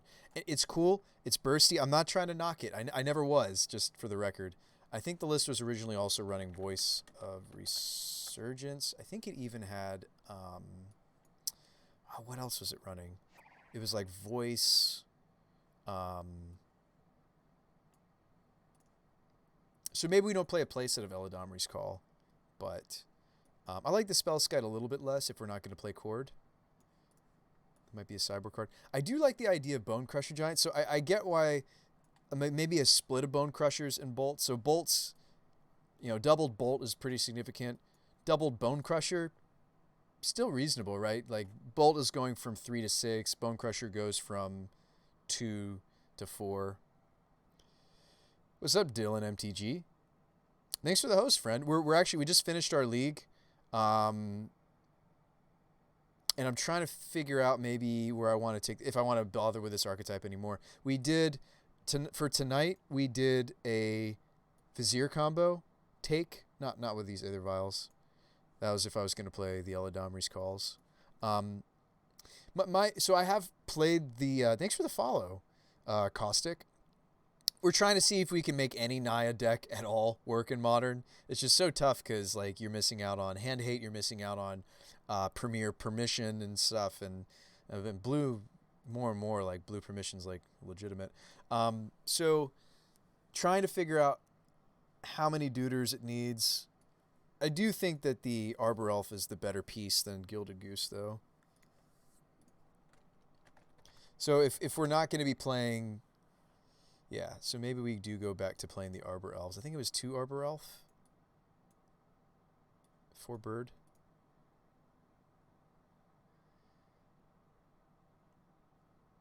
Just play some Chalice. Dude, Chalice is very good. Maybe that's what we should do instead of these 1-drops, right? Just play Chalices. Play like, play Gemstone. Do like Gemstone Caverns. Play some Gemstone Caverns and play, the problem is this is legendary, so you don't really want to play a bunch. Right, we'll just do Gemstone, Chalice. I'm not running a lot of 1-drops. It's something to think about. Like, I actually don't think you're crazy. Unironically, I fully endorse them. No. I mean, like, it is funny you say that because tonight, when we played against Prowess, like, they had all the burn spells ever, and we just had such a hard time establishing ourselves. We would have been better off as an Aether Vial build. So that begs the question, is the better archetype that's hidden, because it is hidden, is the better archetype like a Taxis style, or even, let's open a new copy, actually, because we're kind of jumbled here.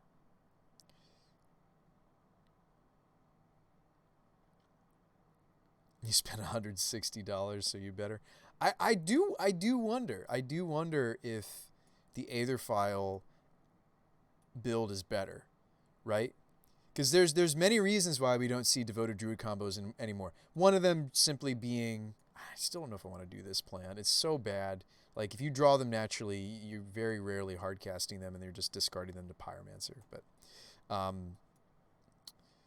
and this build was originally playing, I saw it had 2 Copters. Well, we won't play Copter if we're playing Vial. See, that's the thing, is I feel like the deck wants Birds and Vial, but that would have made us a little bit less susceptible to all of the burn that we saw. Like, maybe we play both, and maybe we do play Eladamri's, some number of Eladamri's. Okay, maybe this is coming together. Gotta fix our sideboard. Selfless. Auriac, Blight. Crater Maker could even be main. The problem is it doesn't deal damage to players, though, so it doesn't wombo off like Bone Crusher can. Surprised I wasn't trying out Bone Crusher before. I think it's a solid card. We don't need this Turn Timber Symbiosis because that's part of that. These are sideboard cards for us. Maybe, maybe, maybe. Nope. Nope. We could also still maybe play the Arbor Elves. I'm not sold on that. Collector Oath gets a lot worse if we're playing Aether Vials. I might not even run it anymore because these seem to be pretty important. Chords. Let's see. Apparition, Engineer, Archon. These are all different bullets we were thinking about. Clothies, Luris. All right, it works. Cool. I think Luris gets quite a bit weaker if we're not doing Devoted Druid combo, so I'll move that out. Several of something that was in common between what I saw, the Taxus builds and the Naya builds of Winota, was the Marauders. This was the finisher. Play some burn spells and Marauders, kill them, right? I think I've got too much mana now. I think Arbor Elf is the weaker piece. I like that Birds Flies to trigger Winota. Arbor Elf, usually you're sacrificing it to trigger Winota. I'm going to move away from Arbor Elf again. Let's try Vials and Birds. Let's keep the Greedy Black Splash. We'll play all our basics. We got a ton of fetches. So I got 2 slots left. And I think they need to... because the Wombo isn't just that you're dealing a ton. Most of your damage is coming from combat damage, right? You hit 1 or more Marauders, right, on these triggers.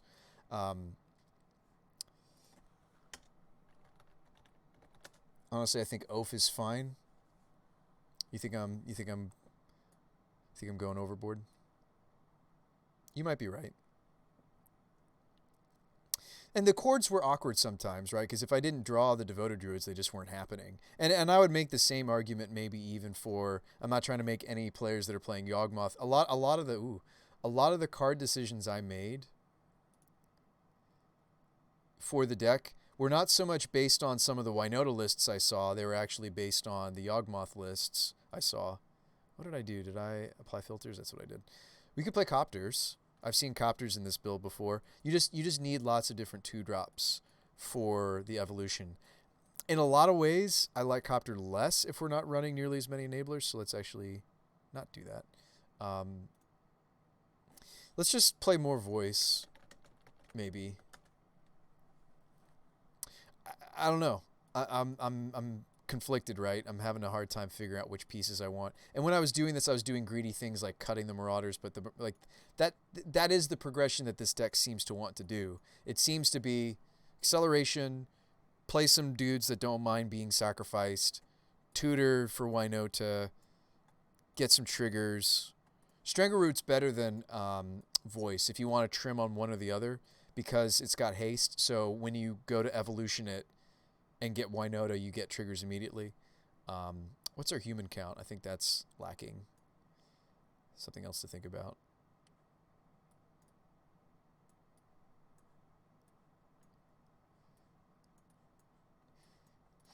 So like for each Winota, we're looking at potentially 12 hits. That's pretty low. Maybe we cut a voice. And I may not want to run this many Eladamri's calls. Just because I want to consistently have the Winota doesn't mean I should run this many tutors. Like this would be the space for more Bone Crushers or just straight up just bolts. Because once you do get some number of Marauders in play, the bolts, some number of bolts is often lethal, and you just burn them out because they're doubled. Play an Aven Mind Sensor in the board? Yeah, we had one. I like Mind Sensor. It's a good suggestion. There's so many different bullets we could all think about, right? I'm sad that we're moving away from an infinite combo, but I don't think the deck wants to anymore. I feel like I'm having mixed feelings about it, and it stinks that we're not doing something that is infinite, but it's pretty satisfying to deal like 6 or... Does anybody know the answer to my question I had earlier, which was, does it duplicate? Does it double upon double? Like, let's say, let me just cut these cards. I think we're not doing them. So it's 18 cards in the sideboard. Obviously, we need to slim down. I think I'm moving away from Loris. Maybe even the Clothies. Although Clothies was very good against our Jund opponent, I think that definitely resulted in part of why we won. So Angrass Marauders, is it multiplicative? In other words, does it double upon itself? I think it does. We want to play Geist. What if we had Yawgmoth as a human for Winota and then just also played Jerome's Messenger? You want me to blend those two decks together? Maybe. You know what's funny? Now that you say that, you want to look at something that's really interesting? This is like super nonsense world, but check this out. What if the shell that we actually want is Yawgmoth? Maybe you're not crazy. Let's think about it for a second. Triggers Winota, triggers Winota, triggers Winota, triggers Winota. Now, the problem is what? There aren't enough humans in this list, right? There's Hapatra, there's Zulaport, there's Yawgmoth himself. I think you only get to apply one replacement effect. Evan with the raid of 26. Evan, what's up, friend? And Evan's friends. We're trying to make this card work in Modern. We just had a league. We went 2 and 3. I'm trying to... The build of the deck that we employed for the league was this version. It was a Devoted Druid combo. It was sweet. They died all the time to everybody's lava darts and all that. So this is what the deck looked like. And it was a Chord deck. I'm trying to see if there's another deck here, maybe. Doublers and Magic tend to stack, though. I feel like they stack. Otherwise, I don't think that this deck would have been... There was a version of the Winota deck that was a 5-0. Let's look at it again. I've looked at it before. I have no problem telling you guys where some of my inspiration came from. Part of what this challenge, Evan, was is I wanted to see if we could possibly have a Naya colored deck work. I wanted to see if there's a Naya deck. Here it is. Here's Winota. And there's been other... People have put up other results with it. And it seems like they're either... Oh, let's just look at this list. So this is the most recent Naya Winota. This was on the 20th. That is like yesterday, right? This was our 3-2. Wasn't yesterday the 20th? Oh, that was 3 days ago. 3 days ago, there was a 5-0 with an Angrath's Marauders style on the deck, right? So we've got 2 voices. So this was the one that I originally kind of based the initial build that I was working on earlier in the week. I've tried a bunch of different builds on this, though. But there's cool things here. There's Toski, all sorts of neat stuff. Toski's cool because we're going wide. I do like the Toski. I was running that originally. I moved away from it. Rampaging Ferocidon is actually here for a similar reason that I didn't like the non-bows that the Honor Guard was causing. So I kind of want to maybe borrow some... Whoa, 5-color Winota. What's going on here? Now this is sweet. So this is like humans meets... Oh man, this is spicy. This is cool. So we're using Blade Splicer. Oh, this is sweet. Blade Splicer. What else? Oh, you know what's weird? This isn't playing... I'm very surprised. I'm surprised to see that this 5-color Winota isn't playing Pyromancer. I wonder if this is the shell that maybe we could do. This is spicy. This is my kind of... This could use a little bit of tweaking, sure, but maybe it's just because of the lens. But no, he's a human. It'd be fine. The red wouldn't be a problem. This looks spicy. Yes, the ruling says it stacks. Okay, well, then maybe we stick with this build. Like, this is a small package. The package is just you're playing Winota, you're playing some of these, yes, they're a dead card, but you're playing Seasoned Pyromancer in these builds to go wide, get Winota triggers. See, I'm not sold. I do like the bullets, but this is just an interesting take. Chalices, this is cool. I do like some of what I'm seeing here. And Blade Splicer is definitely something to think about in a Winota shell, right? It's lower to the ground. It's a human that makes something that's not human. Granted, in our deck, we've considered what? We've considered things like Huntmaster. I just don't think the deck has room for it. I feel like the deck wants to be building out, like you're building out your board with non-humans. You tutor for Winota, play Winota, get these, play a few burn spells or bone crushers or whatever you're going to play, and they die. I think I do like the plan of Marauders best, but it's just interesting to look at some of what other people have been trying to figure out it might be, right? So this is the Marauders plan, right? There's some that are just playing like a Taxes build where it's not doing anything other than it's just value, right? Oh no, this isn't a Taxes build. This is just a oh no, it is. It's got some tax elements. But this one is doing Geist Honored Monk, so it's kind of like a Lingering Souls effect stapled to it. This is also a 5-0. That's back in February, though. But this is a cool take on the deck, too, right? So Geist Honored Monk, that's something else I looked into. I even looked into, what was it? I actually did a soldier sub-theme at one point, because there is some really powerful humans that are soldiers. Soldier token. There's a few different soldiers I was trying out and doing like some changelings and stuff. So trust me when I tell you that I've tried a lot of different builds. It was Captains of the Watch. The cool thing about Captain of the Watch, the Captain of the Watch build I was trying is, while it didn't immediately kill them, it was a better value deck, I feel like. I feel like you get a little bit more value out of Captain of the Watch than you do, like, Geist Honored Monk. Yes, Geist Honored Monk goes bigger, but I think this is one creature wider. The +1/+1s stack as you get more and more captains onto the battlefield, and the vigilance was really nice. But I think there's a lot of different packages you could go with. I did try the Captain of the Watch package for a while.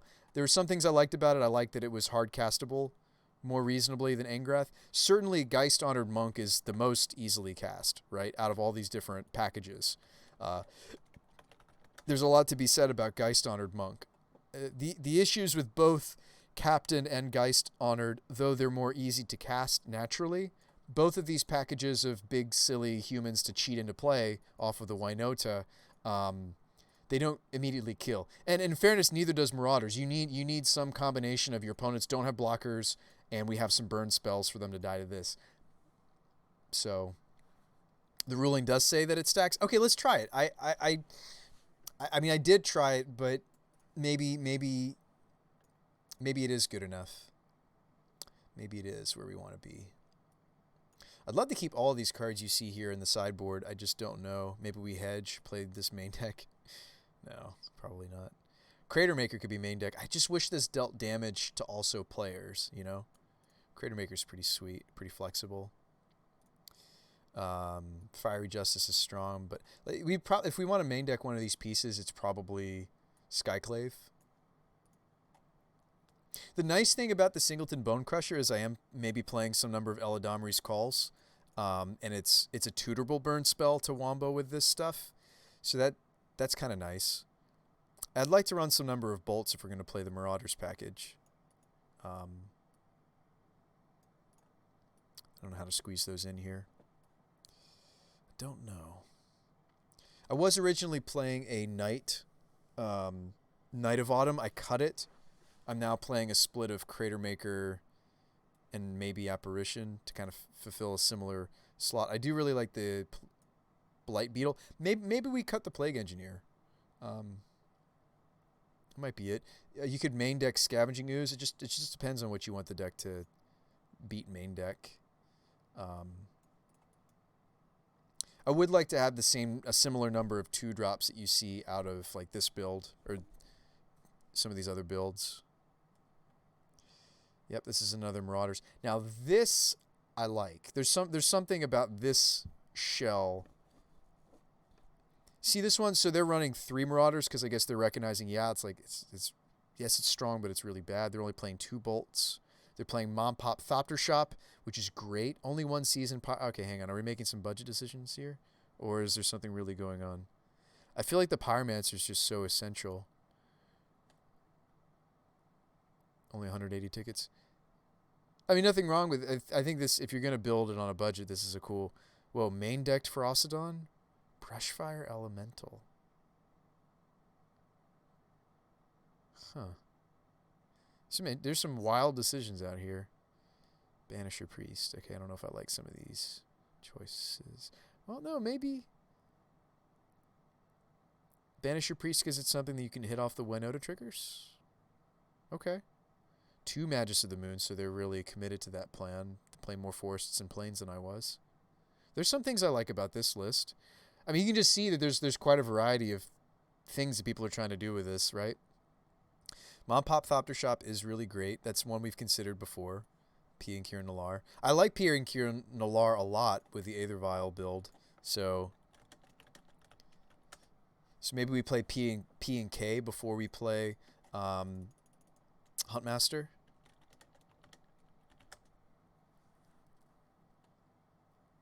Now, a lot of these lists we were looking at were what?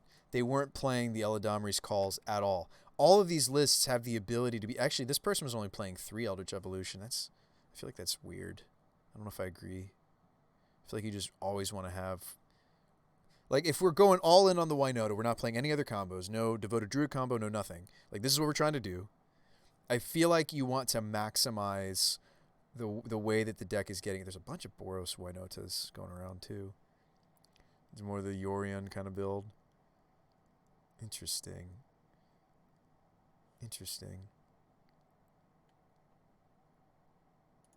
There's a Modern Challenge as well.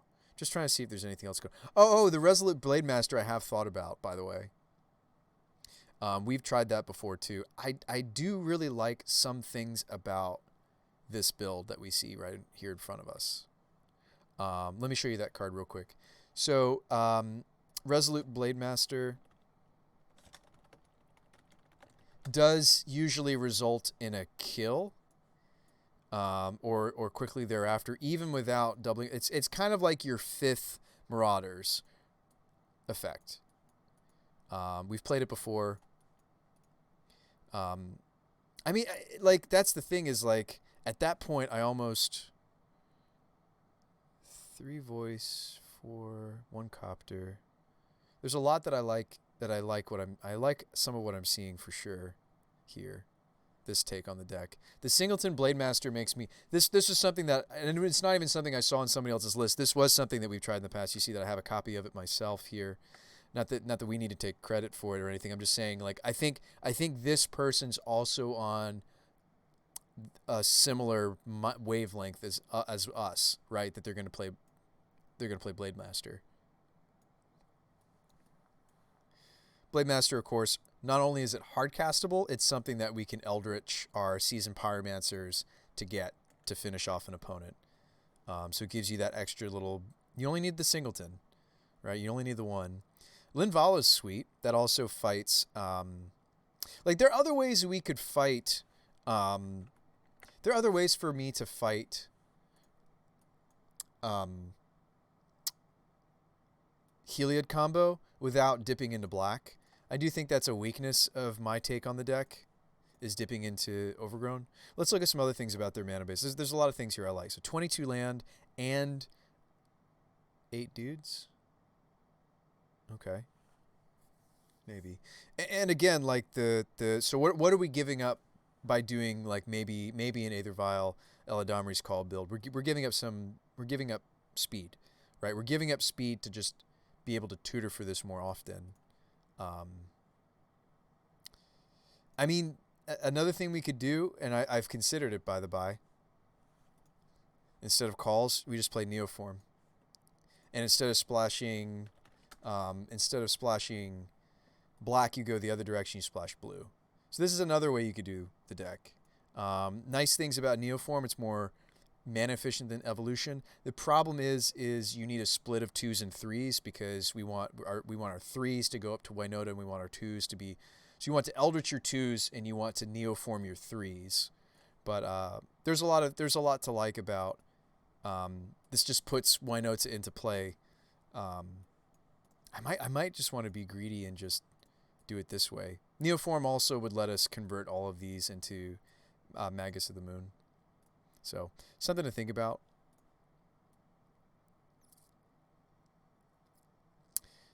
We could do that. Because, like, the deck just really wants... And maybe we don't run the full suite. Maybe we only run 3 Neoforms. But, like, the deck really, really wants this kind of an effect. Really, really wants to piece the Wombo together. That's 14 in the board. I really, really do like the...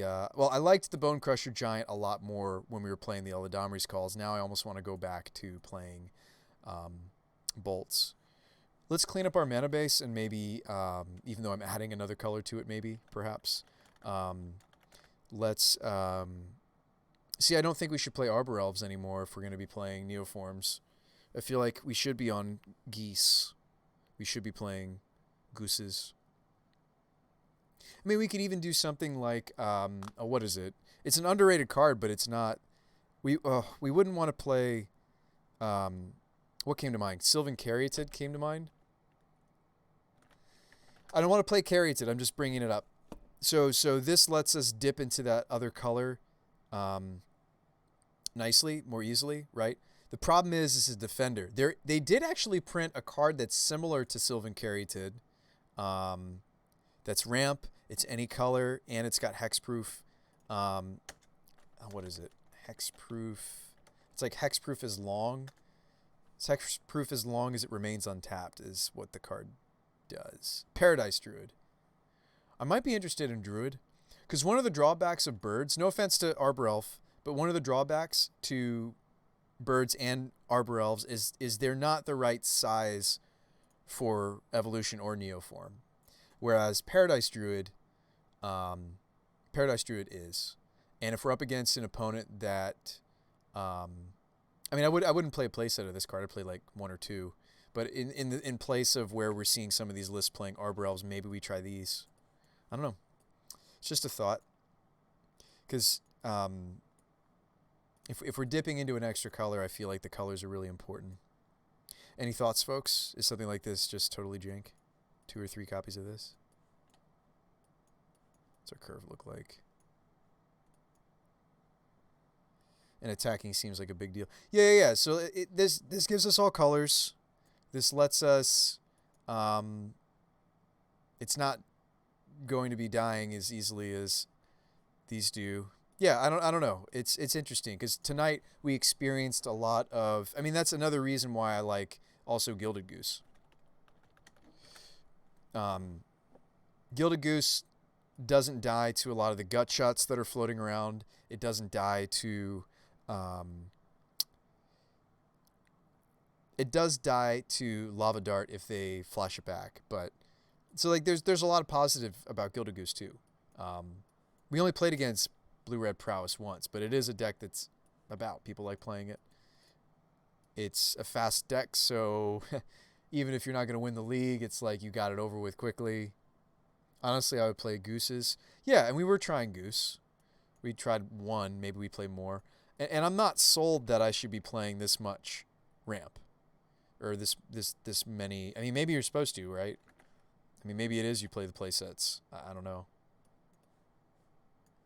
The nice thing about if you do play Goose and you play multiples of Gilded Goose is you can play another Goose and the next Goose gives your first Goose another. And that's something that like a lot of people don't necessarily think about, but it's very relevant sometimes. Where you go turn 1 Goose, pass, use that mana that Goose created, and later on, if you, like, I guess turn 3 or so, like, let's say we play another Goose, now I have another treasure, another food token, I mean, that I didn't have to generate. So, like, when it comes to Gilded Goose, if I'm going to play them, I kind of like playing the playset because they kind of lotus petal on top of one another. Sean, I've drawn up a Yawgmoth Winota. Would you like to see it? I'd love to see it, man. You can use print screen. You can put it in the Discord. You can use any other deck posting software. You can even put it in the chat. Whatever's easiest for you, friend. I think I do want to try the Blademaster Marauders build. You know what I think? I think as important as some removal is, sure. I feel like we're really close. Bonecrusher Giant also is another much needed 3-drop. We're going to need some number of 3-drops if we're going to play Neoform.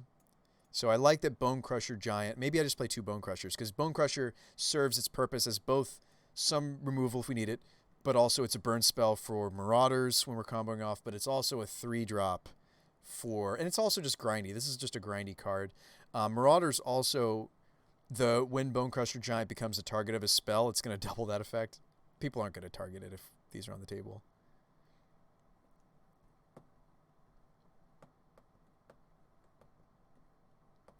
Exitus is in this list. Got an unearth in there. Yeah, Exitus. Okay.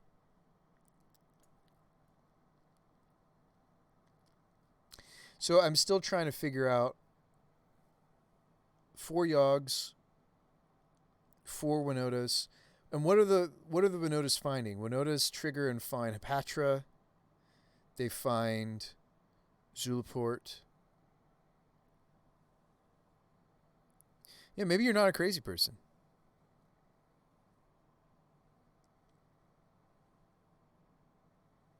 So we trimmed on cord is what it looks like. But no, yeah, so like that is an interesting idea, right? Winota finds Yogg. I mean, we go from a 2-color deck to not just a 3-color deck. We go to a 4-color deck. This is a 4-color deck too. Yeah, I mean, Yogg combo is just better in so many ways. I mean, not to say that we should just give up, right? It's 21 lands. Is it 21? Yeah, it is 21. Is that what I want? They were playing 22. They were also playing the Copter, but I don't know if I'm going to bother with Copter since we're playing some number of Neos. I don't think I play the playset of Neoform. I think it's the worst of the 2. I think I play 3. We also need to get some breeding pools up in here. So our mana is going to have to change pretty, not drastically, but reasonably. I think we don't get to play cute stuff like maybe the Sunbaked Canyon anymore. I mean, it might be awkward to the point where, like, because I have Seasoned Pyromancer in here too, like, I have red and green mana requirements. We might end up having to play both, certainly Breeding Pool because all of my fetches find it. This is like the awkward spot where it's like, do we even consider running a Steam Vents? I don't know. So Breeding Pool.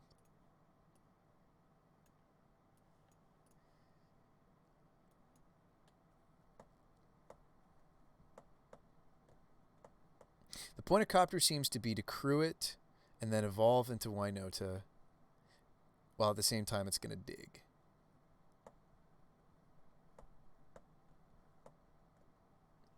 So do we like Copter? Maybe I'm wrong about Copter.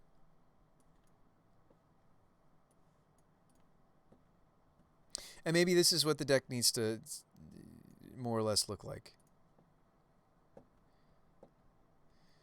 Not really, but you see how it fits in. I mean, I like this better. Tap into a number of creatures you control with power 1. I don't like this. Look at this. I don't have. That's why they're playing. I get it now. That's why they're playing Arbor Elf.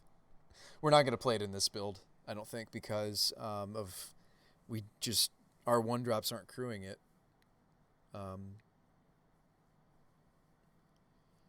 do I get another blue source into this thing somehow?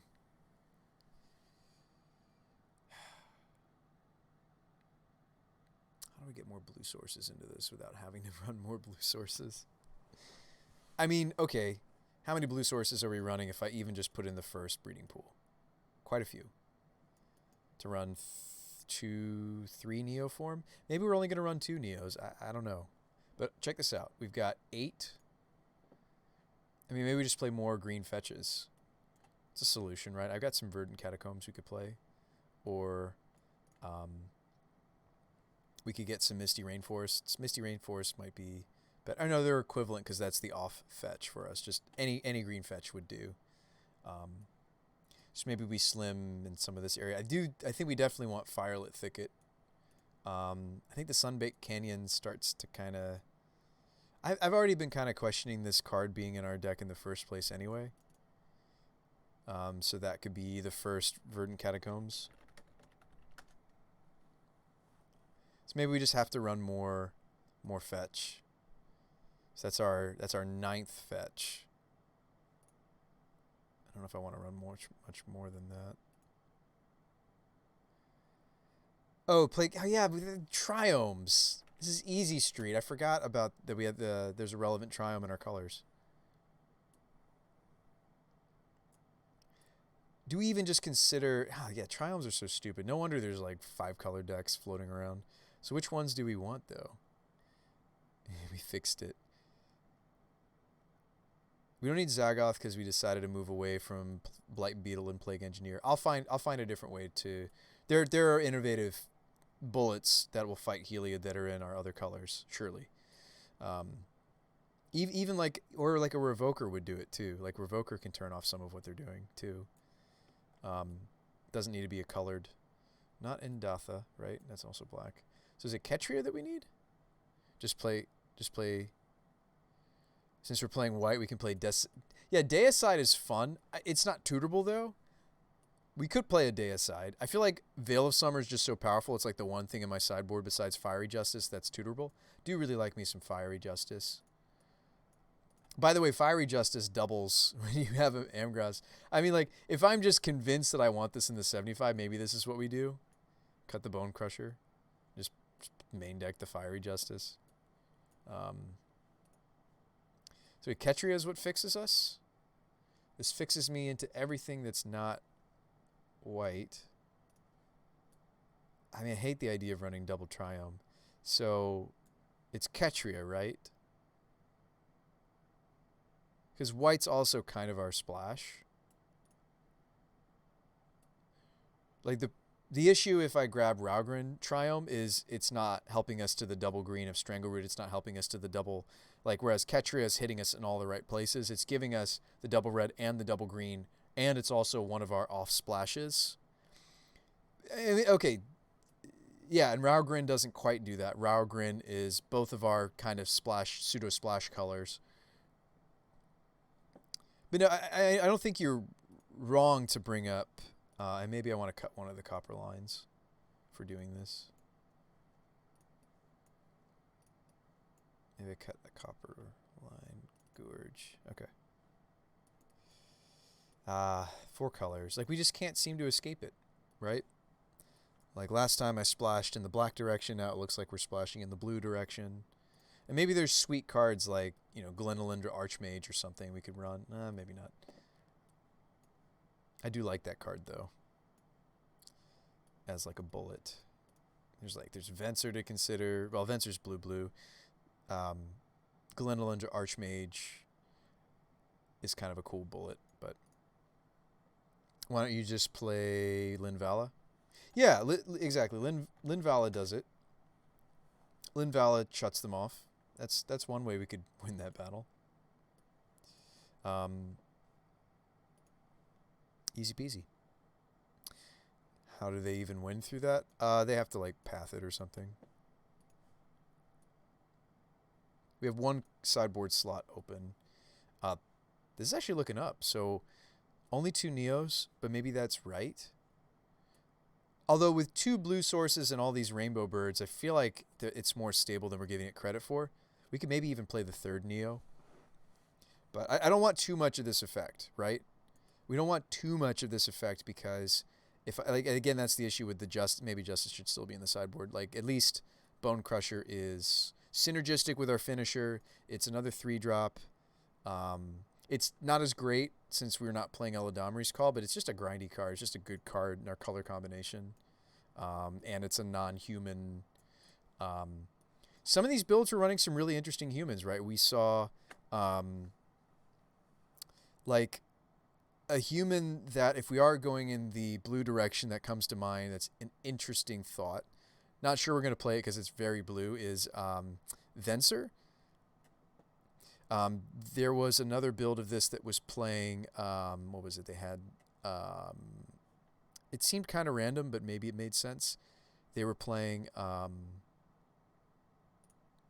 what was it? Not Reflector Mage. Well, this guy's playing a bunch of Reflector Mages. It was like a white, as long as it is in the battlefield, keep something exiled. Reflector Mage is an interesting thought, though. I don't know what I want this slot to be. I want, if we're going to run the Neos, I want some more 3 mana, but we already have a bunch of 3 mana. Well, we have some 3 mana. If we're going to go up on Neoforms, we definitely need more 3-drop creatures. It's getting close. Maybe we just play the Skyclave main deck. I have main decked it in the past. It's a great card. We're not sad about it. We could tutor for it pretty often. Why don't I just play Skyclave? It is very good. It is certainly good enough to be main decked.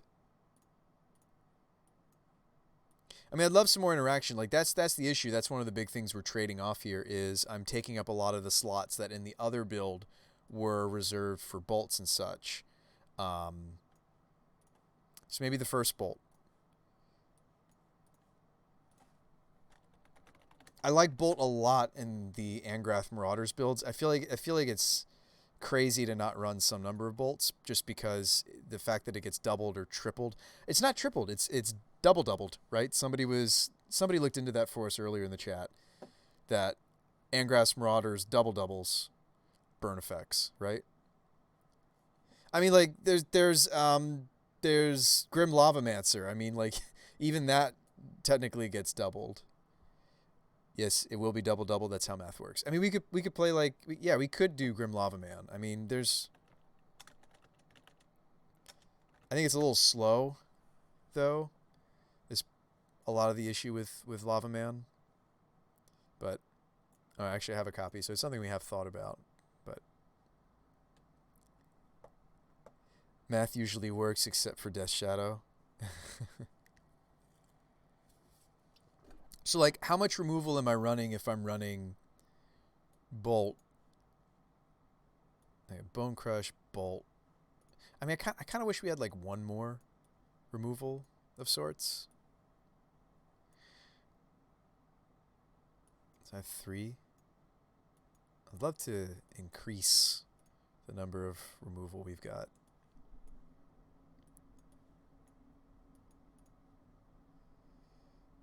But maybe we don't get to. I like the direction the deck is headed, though. This gets me kind of excited. I like the Linvala suggestion. That's great. And maybe we should just play 2 Neos. And then I'm sure somebody's going to say, well, Brew Spy.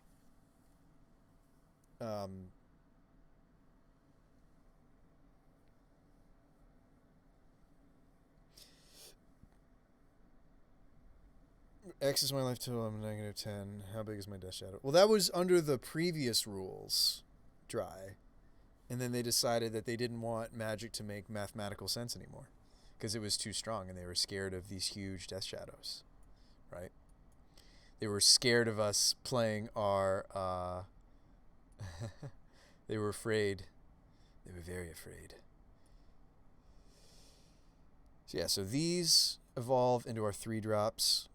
There are no 2-drops that I really want to. That's an issue with these and Neo is there's no 2-drops that I really want to evolve into. I'm excited though. I'm excited where this is headed. I think there's good things here. Seems like a good value deck. And again, maybe the Resolute Blade Master is overkill, right? We only see it pop up in a couple of these lists, right? There's only a couple people that are trying that as an innovation, right? There's maybe a list or 2. So maybe it's not needed, you know? I think this is a cool innovation, but it might be overkill. Marauders already does what it does, but that guy doesn't double these burn effects, and that would give us room for maybe another burn effect. And I do want burn effects. And maybe we just main deck the Justice. Justice does double. They still gain the 5, but if I have a single Marauders out, this goes from dealing no damage to my opponent to dealing 5 damage to my opponent. But you would most likely just use this to just clear the board. By the way, Justice, even without something like a Marauders effect, clears out quite a few different boards. It's a little specific. You want to be hitting creatures and planeswalkers. It's very good against like the shadow decks of the format. And maybe we do have room for somebody suggested Deicide.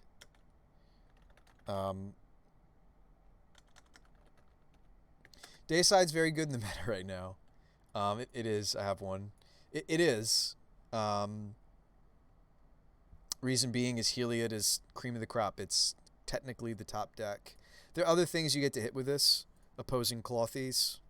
It hits any enchantment, so you could hit. Trying to think of some popular enchants. There's some.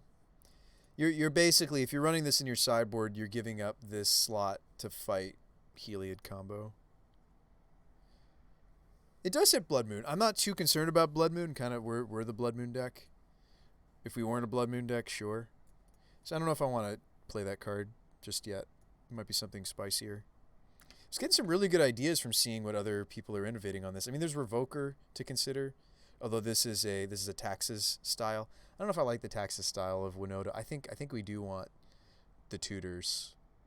Here's a Eternal Witness build. Yeah, so they're just playing Bolts and Marauders. Yeah. Huntmaster, that's sweet. Choke, if we want to be better against the blue decks. Timely's. I think Timely could be actually really good for us. I saw quite a few builds playing a Singleton Timely Reinforcements. What about a Suppression Field creature?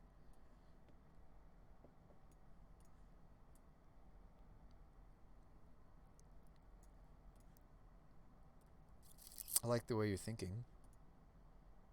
So giving us room for maybe 2 cards. And again, maybe we do want the 3rd Neo, right? Maybe we'll try 2 at first, though. I like the prospect of seeing the Winota more often. Period. I actually think we're more skewed in the... So here's an issue. Here's something funny. So it looks like we have 7 and 7, right? These are what convert these into Winota, and these are what convert... I think my last card should be a 2-drop. I'm actually leaning towards the Crater Maker because... Or the Champion. I've seen Heliod deck's main deck Auric Champion right now. It's just that relevant in the meta. Like, a lot of decks that I'm not getting Magus, I could be getting Champion. And the few matchups that I'm not getting Magus or Skyclave, like, this could be the other piece, by the way. Like, a lot of matchups, this is great. If this isn't great, this is probably good, right? And if this isn't good, this is probably good. And that's the funny thing where it's like, you could kind of justify doing something like that. Just main deck these hosers. Collector Oath does stop Ballista, but it doesn't stop Feeder. You'd like to request Scavenging Ooze? You want Scavenging Ooze in the main deck? So you want me to be Magus, Skyclave, Scavenging? I like that. Let our last 2-drop be a Singleton Scav. I think I was doing that in the original build of the deck. No, I like it. I like it. It's a top land. This is never making mana on turn 1. These are all our turn 1 sources. Good. Cool. This is going to be a shock, so that kind of brings the curve down. Lets you Neoform off a Dork to bully the graveyard decks. Do you want to be a big bully?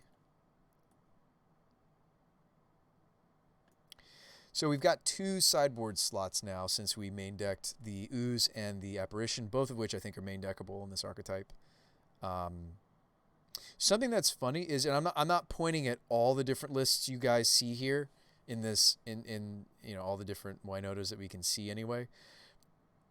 There's a reasonable so a lot of like you I can't necessarily make the argument that this is a budget choice. But then again, let's look at some of the ones that look like they're on the cheaper side.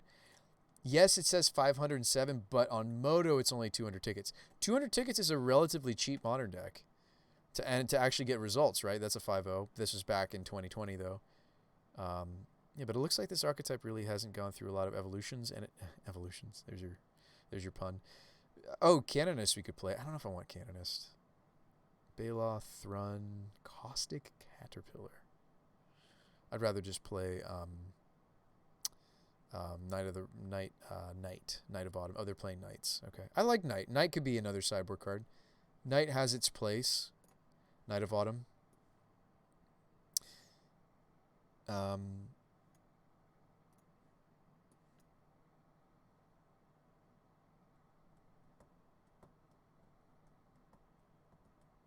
could even tap the dork, neo format, exile a problem card. Yeah, no, I think you're spot on, Dry, with Scav.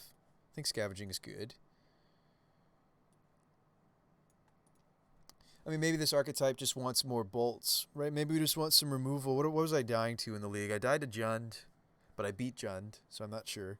I died to Prowess. I'd love more things for Prowess. That's pretty much Auric Champion and removal.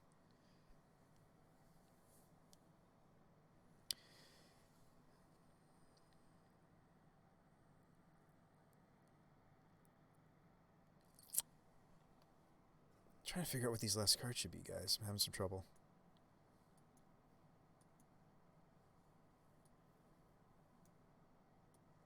Like Selfless Spirit, because we hate sweepers. They're really bad for us. And Selfless beats both Verdict and Anger. Those are the two premier sweepers in the format, if they're playing them.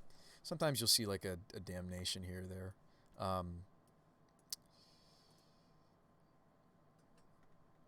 This feels really close. I think committing to the Marauders plan is smart.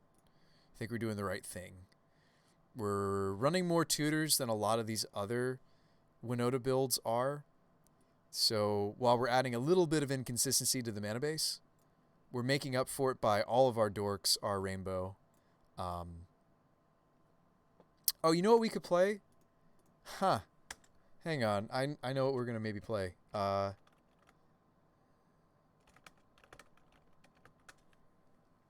So this was something that, so I actually was brewing around a legacy of One Mind. It was Pyromancer, not seasoned, it was young. It might have also had seasoned in it some number, but it was like, it was a Jeskai Winota that I was jamming on for a bit. Young Pyromancer, Monastery Mentor. Funny enough, Monastery Mentor, monk tokens, they're not humans. They're just monks. They're not human monks. They're monks. So this could be like a spicy fun of if we know that we're up against a grind. It's not that hard for me to have a human and a non-human in this archetype. Like our deck is designed to do that, to have humans and non-humans. So that's an interesting thought of One Mind. It's a thinker. Blade Splicer as kind of an extra 3 that also kind of does a really poor Seasoned Pyromancer rendition. Human mana dork when? There is one. It's just not. Well, there's several. Oh, you know what? That brings up a good point. Hang on. If we're splashing blue, instead of geese, we could play nobles.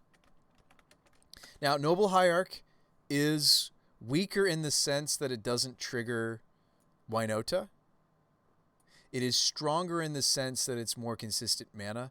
And, of course, it's weaker against the gut shot decks, just as Birds is. But we actually should maybe consider... I have a playset of Noble Hierarchs. We should maybe consider Nobles if we wanted to up our human count. It's an interesting thought. Maybe we should.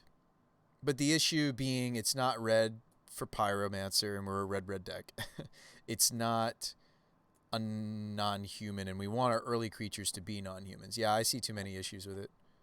I think we're happy with Gilded Goose over Arbor Elf. I like that all of our one-drop rampers are also flyers, and they also trigger the Winota. There's a lot to like about the geese. We want low-drop non-humans. Yeah, I think this is a deck to do the Gilded Goose stuff. I think it is. Do we want to try the Of One Mind nonsense? I'm just trying to figure out what these other slots are. Like, what did we lose to? We lost to Jund, but we beat. And we lost to Prowess, but we beat. Yeah. Trying to figure out what we want to be doing.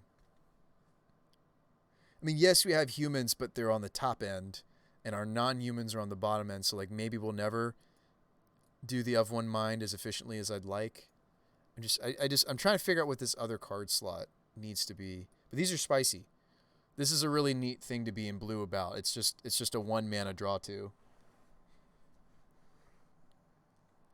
For us to be doing something that our deck is designed to be doing, which is having some humans and some non-humans on the table. So I do think these are cool. It's something that I was doing in Legacy. Obviously, they're a lot better in Legacy because Force of Will is a thing. Um, 1 mana draw 2 feels good, but anyway, and maybe not here because like quite a few of my humans, if I've got them on the table, we're winning anyway, which is Winota and the Engraths. Pyromancer is great with of one mind. They work off of one another immediately, but maybe we shouldn't bother with that. Just a thought. Might still be better off with a neoform, right? So like when you look at um, so let's move away from the Winota lists for a moment because they're just not as tested as some of these other things, right? There's quite a few.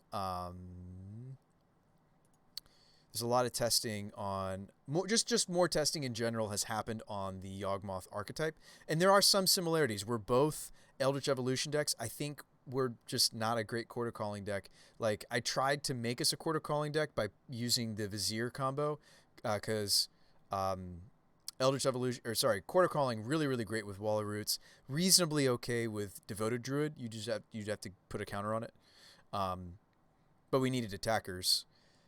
I think the core didn't quite work, but I could see Neoform doing the things. Other cards you get access to, isn't there the Birthing Pod creature that comes to mind that's also in blue? Like that's another tutor we could be using instead of Neoforms is the sacrifice creatures, search library, equal. You don't need Pod Mom. Just a thought. Just a thought. Yeah, Prime Speaker. Just a thought. A little slow. A little weak. We're trying to be bursty, right? Trying to do the thing. So yeah, I mean, like, as we add more Neoforms, like, yes, we're going to more consistently Winota, but we're sacrificing some other stuff. So, I mean, Ooze wasn't in the... Like, ideally, like, a lot of the lists I saw, they didn't bother with main deck things like Apparition or Ooze, right? They were just focused on, I just want to burst the opponent, and there are a few opponents that we can just get them with a Moon effect, right? Like Ooze and Apparition, well, Ooze, except for maybe the case of like Dredge, is not a gotcha, right? Neither is Apparition, right? They're holdovers. Whereas, you know, this stuff is like gotcha. You're dead, or you can't play your spells. So I mean, it might behoove us to just max out or nearly max out on the Neos. Like play 3 even. Let's look at this split again. So I'm just observing, like, okay, how many stitch it together Winotas do we get, right? Because that's what we're trying to do with this greedy blue version, right? Is we have 3 drops, we want to turn them into Winotas, right? We have 2 drops, we want to turn them into Winotas. So 3 drop. So it's kind of like playing 12 Winota, but I have 7 2 drops and I have 6 3 drops. I kind of think this Bolt should just be like another Bone Crusher Giant or something like that. Like, let's just consistently let's just max out on, yeah, let's do that. I'm giving up, what am I giving up? I'm giving up the burst potential of like Bolt when they're doubled or quadrupled, but I think I want to try this. I think I want to try something like this. So let's go ahead and do that because I feel like we've been brewing for a while and I'd like to get to playing. So let's just max out on the tutors. We're very bad against, what is it, Grafdigger's Cage? Grafdigger's Cage, by the way, if you're curious, it's actually pretty decent right now. Stops Company, which is Heliod combos, Jam. It certainly stops 4 of our really important enablers. Like, we really want to do this. We really want to do that thing. And find some of these, kill them. Let's do that, I think. And we'll more consistently be able to Magus of the Moon people, right? Because like that's the cool thing about Neoform is not just, oh, it has to pair with a 3-drop. It's going to sometimes pair with a 2-drop and be a Seasoned Pyromancer, the Magus of the Moon. with all this, it's tempting to run like a split. It's tempting to run. Yeah, it's tempting to play the 5 drop we were thinking about earlier, the double striker. But I think we should just max out on the Marauders and just hope to hit one. That seems to be working for a lot of the other players that were playing the Winota archetype. And I mean, you get enough Winota triggers going, right? You're gonna dig to one of these eventually. You're looking 6 cards deep every time. You do 2 Winota triggers, you dug 12 cards deep. 3, 18 cards deep. So it looks like jank. It totally is jank. It's more consistent jank than you might think. So if we can just consistently put Winota on the table and attack with some non-humans, I think we'll start to see the light. Breeding pool.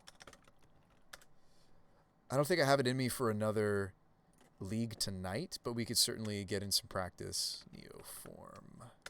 Super cheap now, this card. It's crazy how cheap it is. Such a powerful effect. Bone Crusher Giants. Meanwhile, people know how good that card is, and it is expensive. Grab some of those. Linvala Keeper.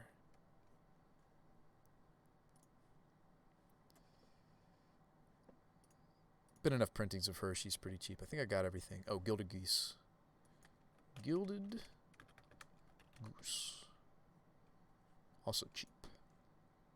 I think I got everything, folks. Thanks for being patient while we get to maybe playing this archetype some more. Really, really fun nonsense deck, right? It's a fun nonsense deck. Oh, you know what, though? What I just realized? No, yeah, we're 7 and 7, right? 7 2s, 7 3s. And that might not be the right split. We'll figure it out. We'll do some testing. But I think the Neoform trying to pretend to be an evolution. And like, okay, cool, we get a 5-power Winota out of it. Not irrelevant. It's a little consolation prize. It's too bad Magus of the Moon doesn't have already a 3 toughness body. Like, can you imagine if this card was a 1/3 instead of a 2/2? Because then if we Neoformed for it, it would be a 2/4. Insane.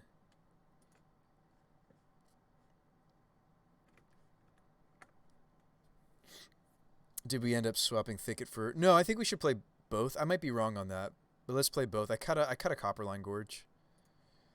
It's quite a lot worse now that we also have this 3 of voice.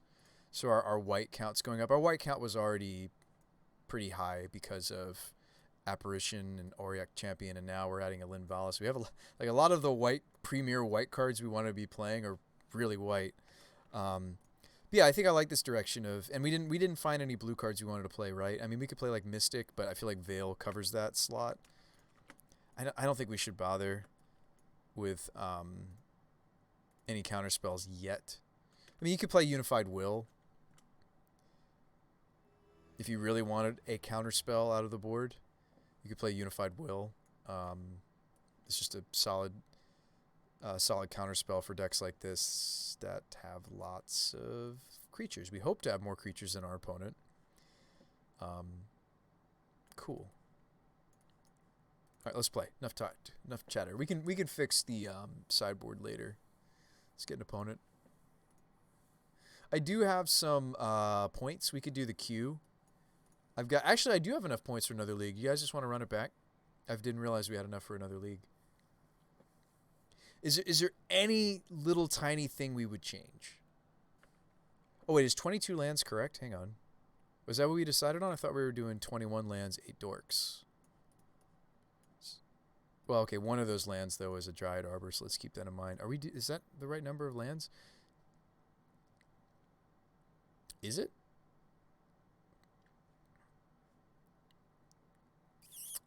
Where did we base that off of? Mana base construction is definitely a weakness of mine. I'd like to see maybe some of what other people are doing. Which Winota build were we mirroring the most? I guess we don't look like any of them now because I don't think any of them were trying to splash into Neoform that we saw. Just because we don't see one here on this list doesn't mean somebody hasn't tried it. So I'm not trying to say that we're the new kid on the block to try that. I think out of all that I saw, the most innovative Winota was probably the 5-color one. That was kind of some neat nonsense to see. This was really cool. It was a Chalice deck.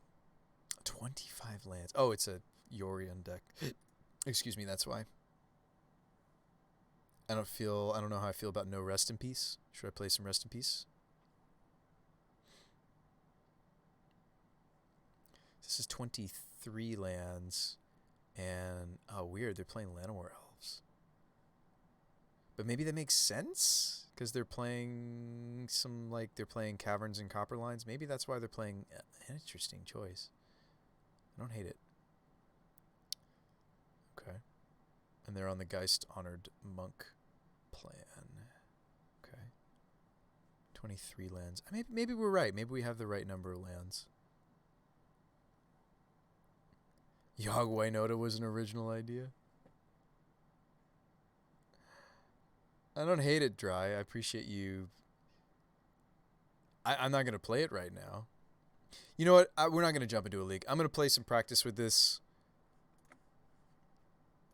I'm not convinced that this Neo build is the way. Neo, Naya, Winota. No longer budget for sure. Neo. Don't play it, you're just going to be burning tickets. Yeah, it's not there yet. I mean, we kind of burned tickets with the previous build too. Kind of. Sort of. Definitely.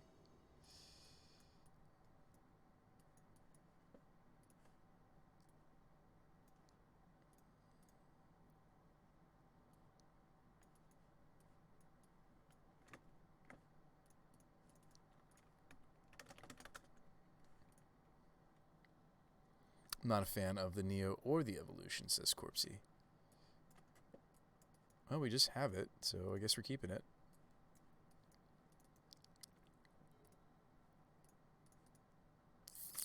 The Evolution is pretty tried and true. I don't know about the Neos. This is pretty tried and true for this archetype. Oh, we're playing against not Hogath. That's no longer a thing. We're playing against the oh, never mind. I am excited. We were playing against Aristocrats. The Aristocrats. Every point of life matters in this kind of a matchup, right? Maybe I get just a basic forest. Maybe. Do you think that they have removal for my bird? If they do, I'll feel kind of dumb that I didn't get a second red source. So maybe... Although I would... Yeah. I guess we could just get Foundry. It'll hurt a little bit.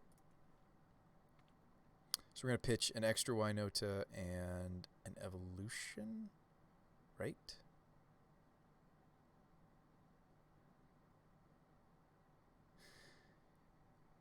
There's no guaranteed... I mean, I might not hit a land on these two. I'm going to see 3 cards before next turn. Do I want to make it so that I could evolve into the Winota?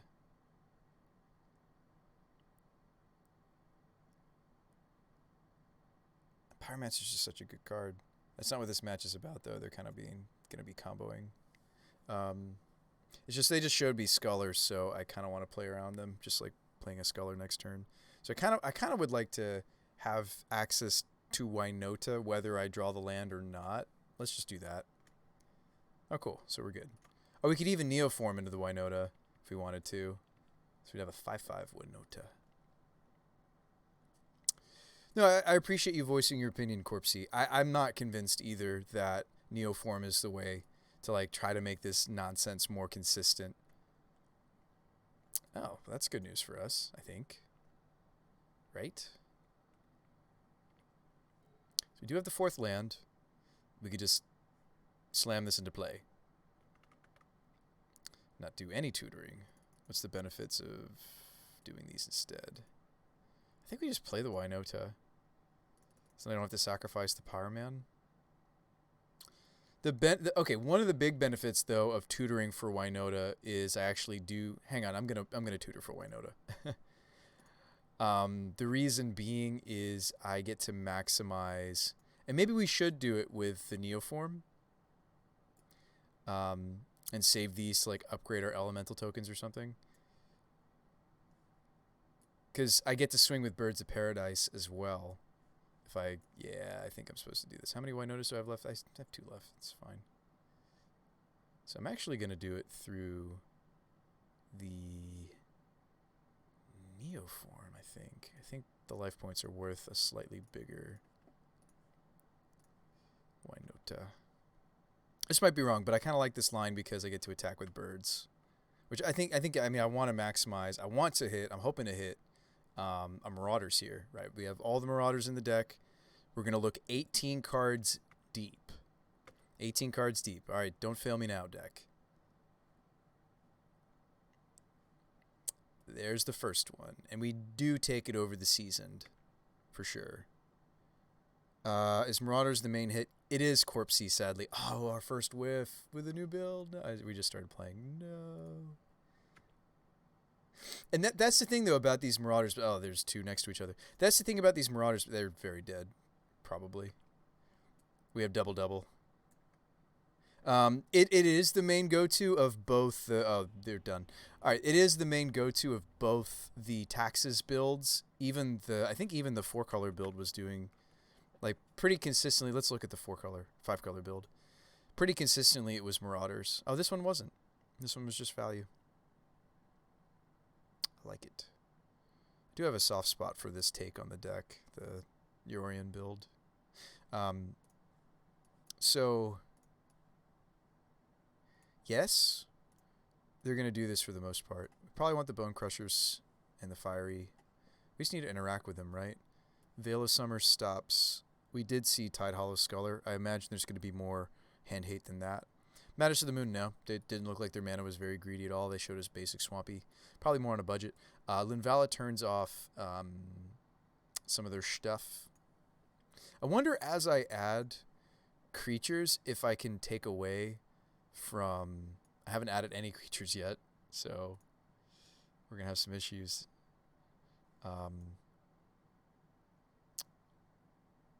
Well, okay. So Evolution's the better tutor. So maybe we slim on Neos. It's not like they're control, so maybe we cut a voice. And another Neo. What else do I want against my opponent? Ooze? Yes. They showed us their Wombo spell is turned off by Gaddock Teague, right? They're playing the Convoke. This just straight up turns off that. That's good. Good to do. That's another thing about this build. This build plays Gaddock Teague a lot more friendly. The Quarter Calling build I was working on had some non-bow with Gaddock Teague, which was not good. This isn't going to be a grind. We know that. We could cut like a Pyromancer or 2 even. Like, I know this isn't going to be a grind. Maybe I do more than that. I kind of want the Creator Maker. Maybe I'm overboarding now. I think I'm overboarding. Going overboard. Oh yeah, Clothies also goes after the Graveyard. But slowly. Whereas Ooze is pretty quick to do it. Creator Maker lets me remove some of their enablers. I think I do want to make sure I have enough removal.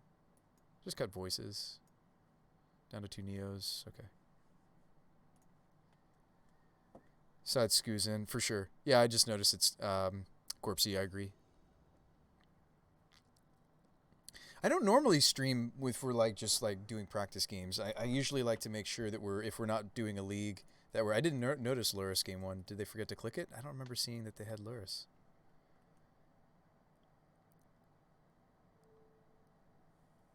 Huh. Maybe I missed that last game. Let's keep this. This seems pretty good. 2 sideboard cards, so not going to get much better than that. I mean, they're on the play, so Veil quite a bit weaker. Hunted Witness. Do we want to hold up Veil? I don't think so. I don't think that's worth slowing us down substantially. Don't think that'd be smart. We'll play it later. Maybe. But yeah, it's kind of the main go-to. It does produce those like weird, just like combo kills. And I do think if you're going to do this plan, you do want the playset because A, we need a density of humans. B, the fact that they're duplicative, they're doubling upon, they stack upon one another. In other words, you go from double damage to quadrupled damage is really significant. So I feel like if we're doing this plan at all, I'm confused by some of the builds that have trimmed to 3 copies. But I guess if you're streamlining the deck to do a better job getting even more Winota triggers somehow, maybe that's okay. I don't know. Multiplicative. Thank you, Dry. Multiplicative. So we could kill. That's a nice draw for us. Like we're sitting here with a lot of removal. I feel really good about where we're at. It's definitely where I want to be against my opponent's archetype. Kind of want to get the kind of want to get this Strangleroot going. Like I don't have to Fiery or Bone Crush just yet. Although, you know what? Hold on. Maybe I'm making a mistake. It would be nice to stomp the Blood Artist before they get a lot of creatures on the board, and then we just Fiery away everything else. I think actually I maybe should. I mean, I don't want to lose to the Lurrus. It's in the Companion Zone. It's going to take them a while to get it out. Might be nice to have a removal spell for that. I think I just play a land, say go, hold open the Veil, and probably consider stomping the Artist. Maybe this line is wrong, but I've committed to it because if I didn't do that, I should have played the Strangleroot. Strangleroot Geist also still let me hold up Veil, but I think I'm committed to the. I don't want there to be a lot of creatures on the board with this still on the table.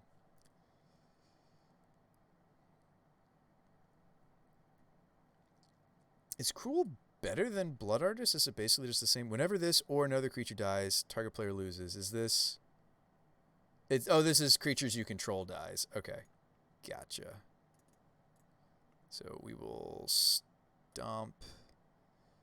The problem with Fiery Justice is they all die while they're on the table all at the same time. Whereas I'd feel more comfortable kind of breaking these effects up. Like Justicing Hunted Witness doesn't really do much for us, so like maybe it was wrong to bring in removal spells like this.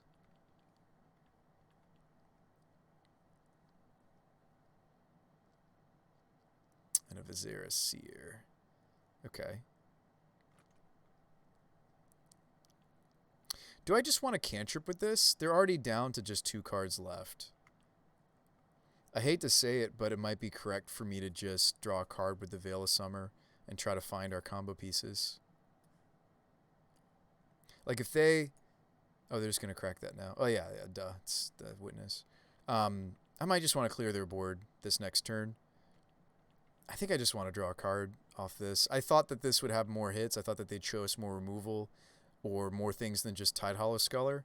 Maybe this shouldn't have even come in. I feel like that's hard to believe against this primarily black deck. But because I have Bird, can I really keep fetching so cautiously? I feel like that's going to hurt us later. I still technically have Justice next turn, even if I get Forest, right? Because I have green something something. I think that's really greedy to fetch out the other basic. There's a Stomping Ground. Yeah, I think we sweep the board with the Justice.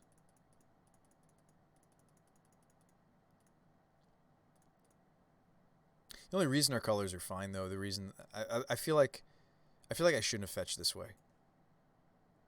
In retrospect.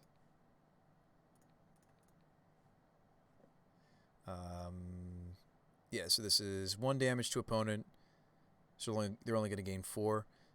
2 to the Celebrant, 1 to the Viserys Seer, 1 to the Soldier token. Okay. And they're going to gain the life. Okay.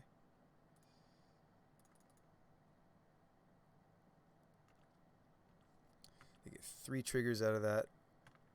Go. I think we just need to interact with them. It's kind of nice to draw the second Bone Crusher.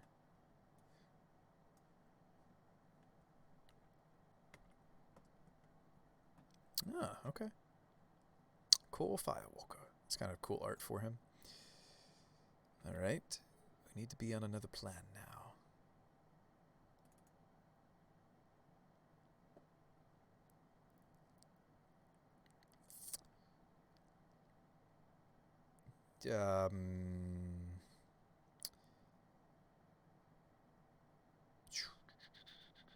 What am I doing? Am I just playing this Bone Crusher? I shock. Play the Bone Crush. I'm at 8.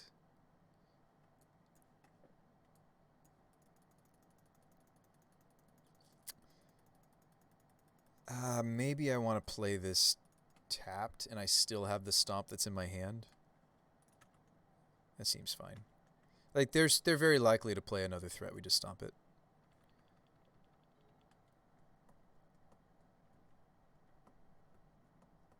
Maybe I wasn't supposed to attack with the Strangleroot Geist. It does block the core Firewalker. I always feel weird if I play a haste creature and then you don't attack with it, but might have been correct. Oh, they're putting the Lurrus in their hand. Okay. That's maybe good for us. Maybe. They are attacking. I kind of regret a little bit of what I decided to do there. So I did bring in the Teague because of their spell. I think I do want to put Gaddock Teague into play because of their spell. And I shouldn't have attacked with the Strangleroot. Bottom line. Let's play the Teagster. Let's actually just play the Dryad Arbor instead of the Stomping Ground. Might be no, we've got plenty of red sources. Let's play the Dryad Arbor. And I am going to hold up the Stomp for the Lurrus that they just put in their hand. So I guess no attack. I think I shouldn't have. I think I should. I'm all the way down at 8. I don't think I should have attacked into the. I know it's weird if you're playing haste creatures to not attack with them, but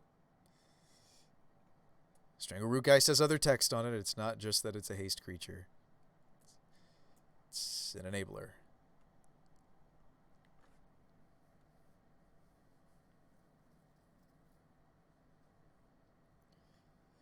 Cruel Celebrant. Okay. Then you're going to play the Lurrus? Why not play Lurrus first?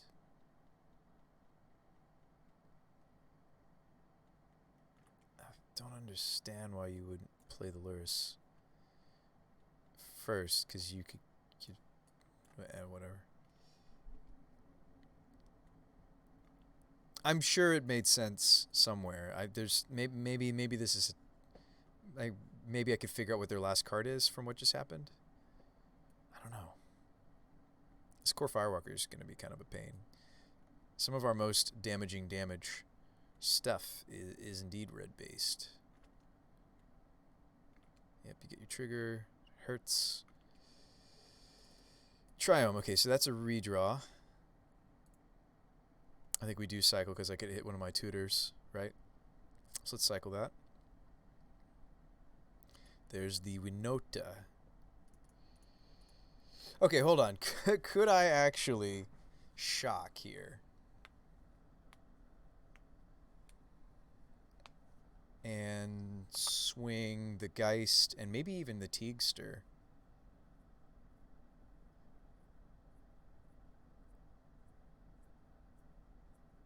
I have Winota as a blocker.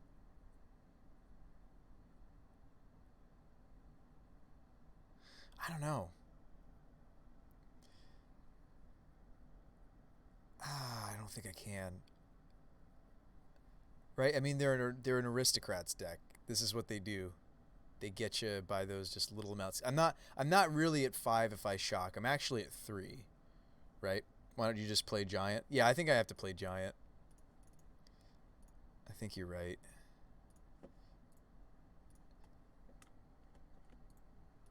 Like, we're so close, and the Gaddock Teague is making sure that one of their strongest spells isn't online. I've got reasonable blocks right here, right? Block for here, block here.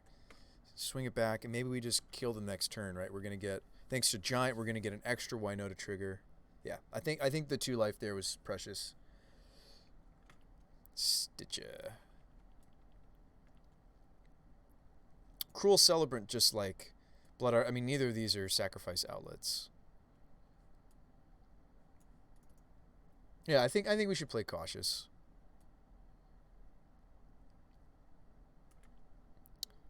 And let's kill them anyway. So, is putting the other Geist in play correct, or don't I get more triggers if I do this, right? Like if I Winota like so. I mean, sure, we're throwing the Arbor away, and that sucks. Well, this thankfully, Cruel Celebrant is you control, not just anybody controls. If I do this, I get 2 triggers. You know what? I think no, because I have the extra land, I'm still getting the same number of triggers whether I throw the Arbor or I use this Geist. It's the same number. So, and I want to use birds to trigger her instead. I mean, their last card might be a Path to Exile. I don't know. Could be. I don't think it is. I feel like they would have played it. So we might be losing the Gaddock Teeg, but I think we want the extra trigger. Maybe that's what their last card is. So we are digging how many cards deep? 6 times. We're digging 30 cards deep here, folks. Right? Oh no, they're all together. Oh no. They were all together. Is that the last one? Yes, we got the double. Maybe that's why I like this deck, honestly. I really, really am enjoying the whole, like, poker feel of, like, let's roll the dice. If only you could shuffle between the triggers. Let's keep this one. Like, that was sweet. Like, that's why you're playing this deck. Just to turn 7, like, we would never get here. We should never get here. This was our opponent, like, not interacting with us at all. You take... Yeah. They were at 20, what, 7? That's so dumb. I think they were dead even if I only hit 1 Marauder, though. Right? So they took... Yeah, they took 16 from the Winota. Yeah, anyway. The math on that's really dumb. So this is really dumb. This is a really dumb thing. This is cool. It's a dumb deck. I'm not trying to say it's good. It is dumb. But it's dumb in the best ways. All right, I'm pretty tired, folks. It is 2 in the morning. It was a lot of fun to play this deck for you guys. Maybe we'll revisit it with perhaps the Neoform Splash. That was sweet. Yeah. I mean, it's definitely got the, maybe it's in the beginnings of where it should be. And maybe not 3 voice. Maybe it is main deck the Ooze. Right? Because that gives us something spicy to tutor for with all of our 1 mana creatures off of the Neoform. Maybe we should main deck the Ooze, right? And cut a voice. Just a thought. I still have concerns about your graveyard hate in the board. Well, I just freed us up some space, my man. So what should we be playing? We're also completely dead to mill, by the way. Do you want to play Rest in Peace, Wheel of Sun and Moon, Gaia's, whatever it is?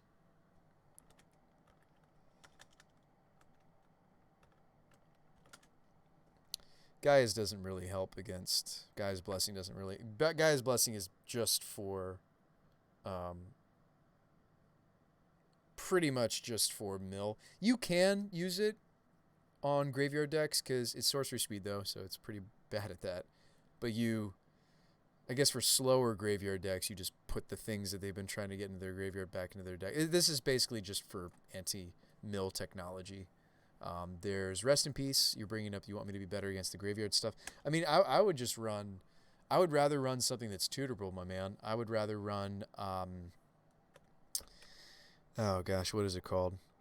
If we're not going to run black, it's oh, I can't think of it. Having a trouble thinking of it. I don't really care about mill though. It's such a specific matchup. Like if we face it, we'll just die. It's fine, or we'll try to race them. But we probably won't be able to. It's a centaur. Loaming Shaman. I know that seems like a really weird choice, but I actually think Loaming Shaman might be what we want to do. It's a 3-drop, so it's that sweet spot of a lot of our creatures can be tutored into it. All right, when Loaming Shaman enters the battlefield, target player shuffles any number of target cards from their graveyard into the library. Cool thing about Loaming Shaman is This is a tutor target that doesn't just fight graveyard decks. This also we can use on ourselves against mill. There we go. That's totally the card I want. Found it. So we're not completely giving up against mill. Loaming Shaman. Underrated effect. Very specific effect, right? Very specific effect. But it would give us a mass graveyard. Like, we have lots of, like, minimal graveyard interaction, right? Clothies isn't really here so much for the graveyard stuff that it does. It's kind of just, it's just a resilient threat. You can use it against mid-range. You can use it against control. Like, the slower decks of the format we want to bring it in against. But the Loaming Shaman, yeah, this is going to be something that's tutorable, that's going to help me against both mill and... It's mostly here for things like Dredge, right? Mass graveyard decks. I've even seen some Goryo's decks. I was jamming on a Goryo deck for a while trying to get that to work. Really cool archetype. Ultimately, we moved away from it, but it's a really, really neat archetype. Guys, we can Goryo's Winota. Think about it.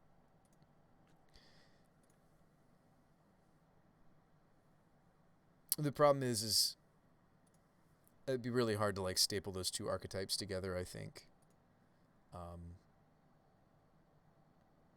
Yeah, there's a lot of things that's, like, weak about this idea, right? It's pretty disruptible. It crumples to remand pretty hard, which, again, like, any spots I have in my sideboard that are not taken up with a tutor target, I probably want to play Veils of Summer. Or even Mystical Dispute. Like, I want to be able to... I think Veil of Summer is more flexible, though. I want to be able to fight Remand. Because if these get remanded, it's really painful, especially if I use them on a non-Voice of Resurgence, Strangleroot creature. Arguably, Seasoned Pyromancer, we've already gotten a lot of the value out of it. It's just a 2/2 after that. So, like, if you think about it that way, we really do have more than just the... we're running more than just voices and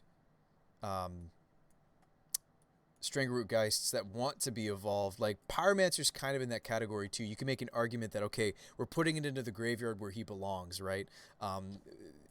Where he's going to have the ability for us to exile him for 5 mana, right? So you can make an argument that also the Pyromancers do play really nicely with these sacrifice effects. And it might be too many, right?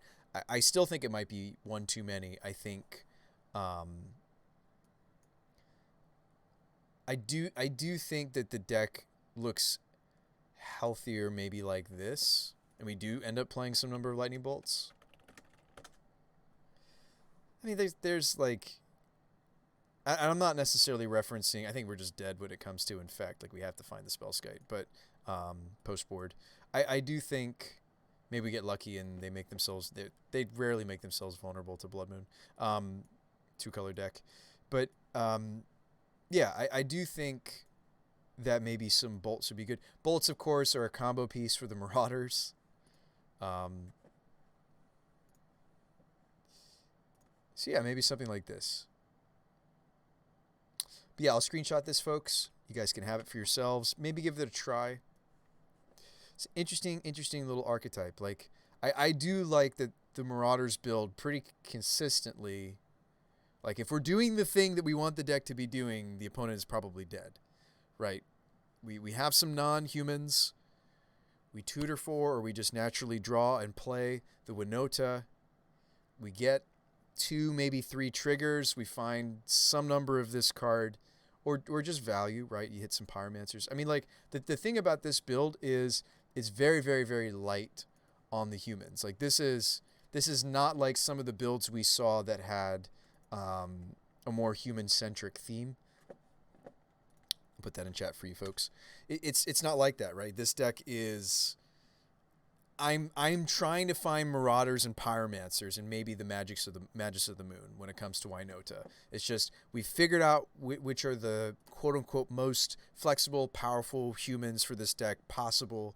Let's maximize everything else the deck is doing, and then like this 13 or so is set in stone, right? You could theoretically put the Magus of the Moon in the sideboard, but it's such a powerful effect potentially in a multitude of matchups that I think you should just main deck it as both a tutor target or something for Winota to just hit and accidentally win. So you know, are we maxing the deck in these other areas? I think even these edges like main decking the ooze is a little bit greedy. I do think we just want to kill them. Game one, but you can make an argument that if Dredge gets going, they'll find they could find the flashback spell. What is the name of that card? They could find the flashback spell that lets them hit a bunch of different things. It does take them time to set that card up, though, in fairness. So I don't know if I'm sold on the main deck ooze.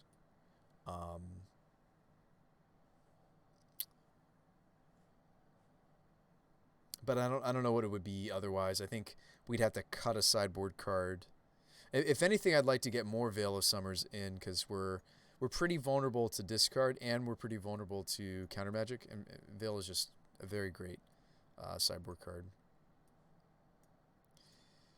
Still think you could main deck the Justice because it's actually plus damage should we double up on the Marauders. That's something else we could do. I mean, like if we're trying to free up sideboard space, we're still adding removal to the deck. I don't know. I do like me some Justice.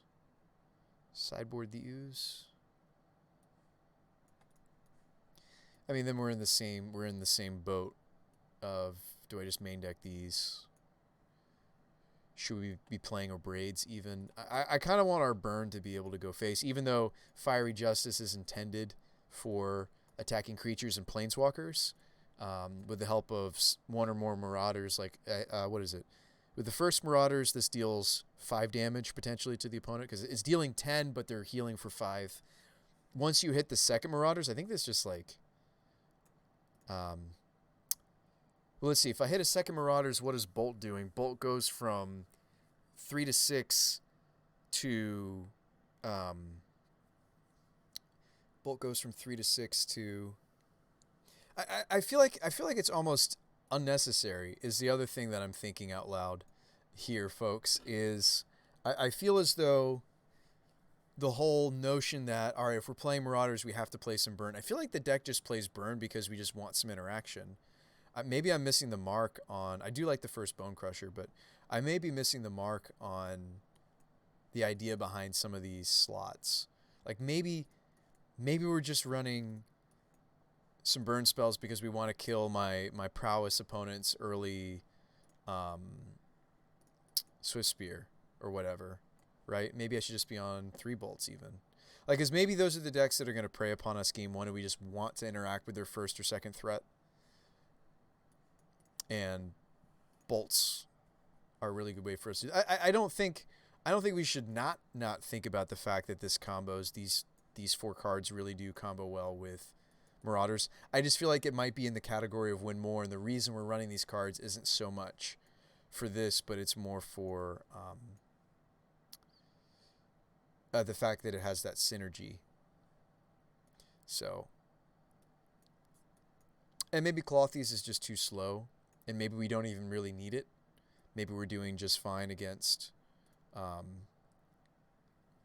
like against a lot of control decks, I'm going to want to tutor up Selfless Spirit first anyway, right? In a lot of situations.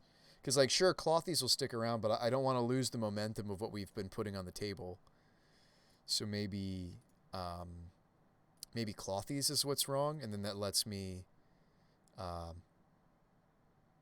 put the Scavenging Ooze in the sideboard. We'll still run the Justice, but we'll just make it a sideboard card. Maybe I am cutting the Clothies. It was great against my Jund opponent. There's definitely places where this is really good, but maybe this is wrong. Kind of thinking maybe it's not right. I think I kind of want these to be our graveyard hate options.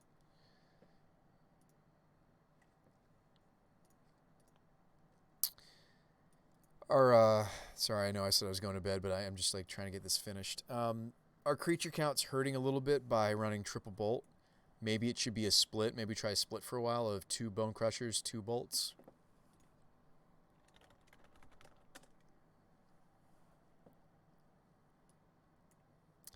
Maybe we do that.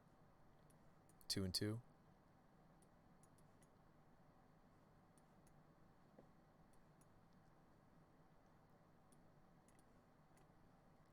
You could also make an argument that Firelit Thicket is very rarely going to be the first land we play, so it's kind of a... It's not really... I'll just put it here. So maybe something like this. This is some fun nonsense. That was just like it's really big, fun, flashy magic of just like this unassuming nonsense. This gets dismembered. This gets every counter spell in the book except for Force of Negation, right? Spell Snare. Most counter spells are going to hit this. Like we did see lists playing what? They were playing Cavern of Souls. I think the Cavern of Souls was way better in the builds that were heavier on humans, though. I feel like if we were to play it here, it's going to really hurt us. Granted, these are all bird, awesome, right? But then all of a sudden we have Spirit, Elemental, Giant. But if you wanted to be a little bit stronger against, it doesn't make us stronger against Remand necessarily because these are still like really beaten up by Remand. Oh yeah, I went down on a Neoform, didn't I? I think that's actually correct, though. I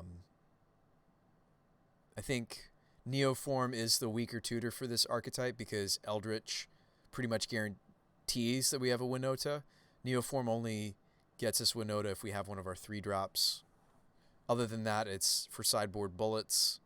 Yeah, I think this is the weaker tutor, so I think it's justifiable to run fewer copies of it. So I think with that, folks, I think I'm all brained out. I think I'm pretty tired. But I like how the deck is looking. It was certainly doing the things.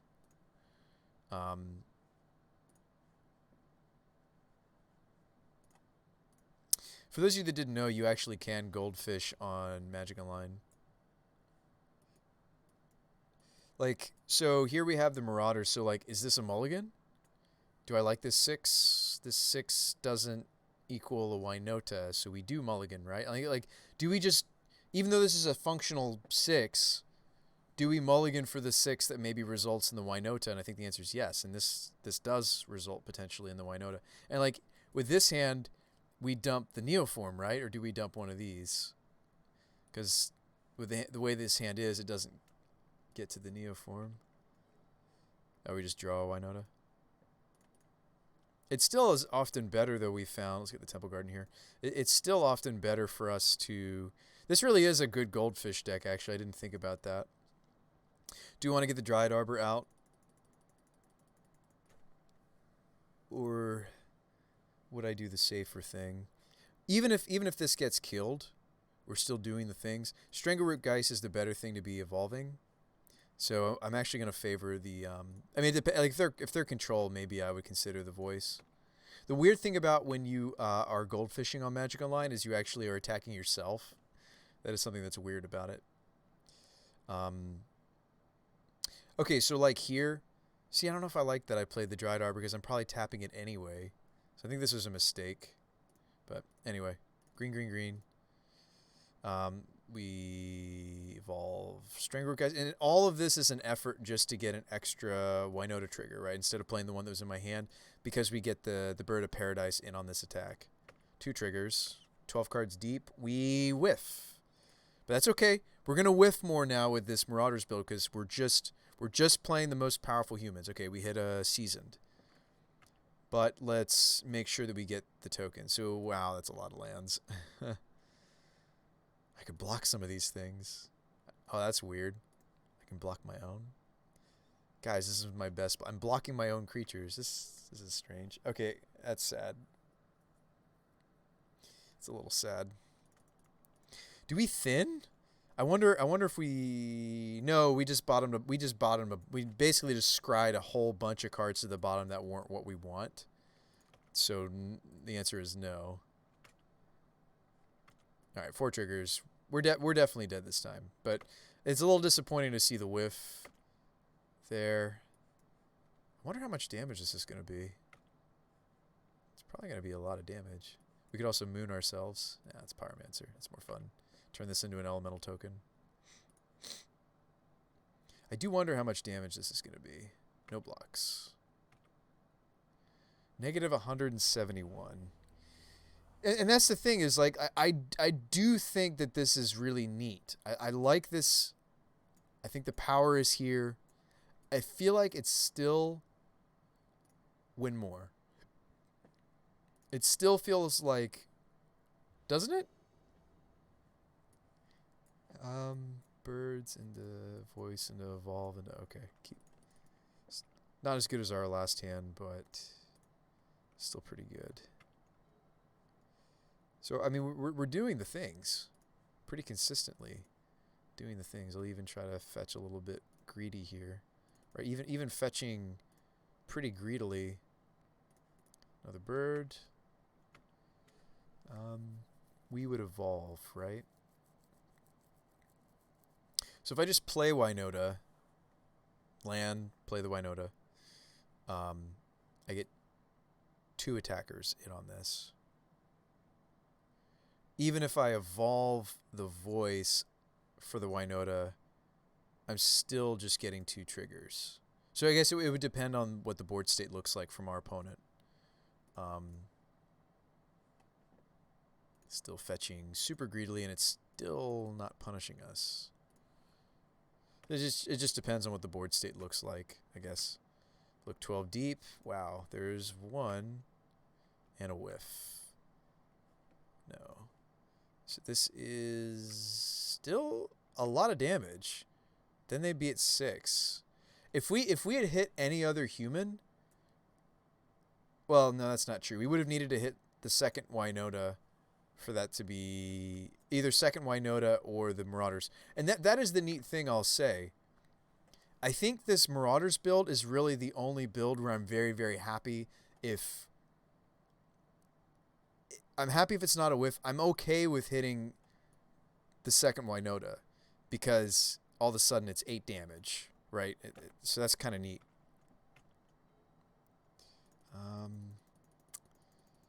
I could... Oh, see, now I hurt myself. I was going to say, if I had more green, I could play this birds and then evolve the birds into... So here we do see where it would have been better if I'd... Oh, that's not true. I have dried... it still doesn't work. I was going to say I have a dried arbor that I could evolve into...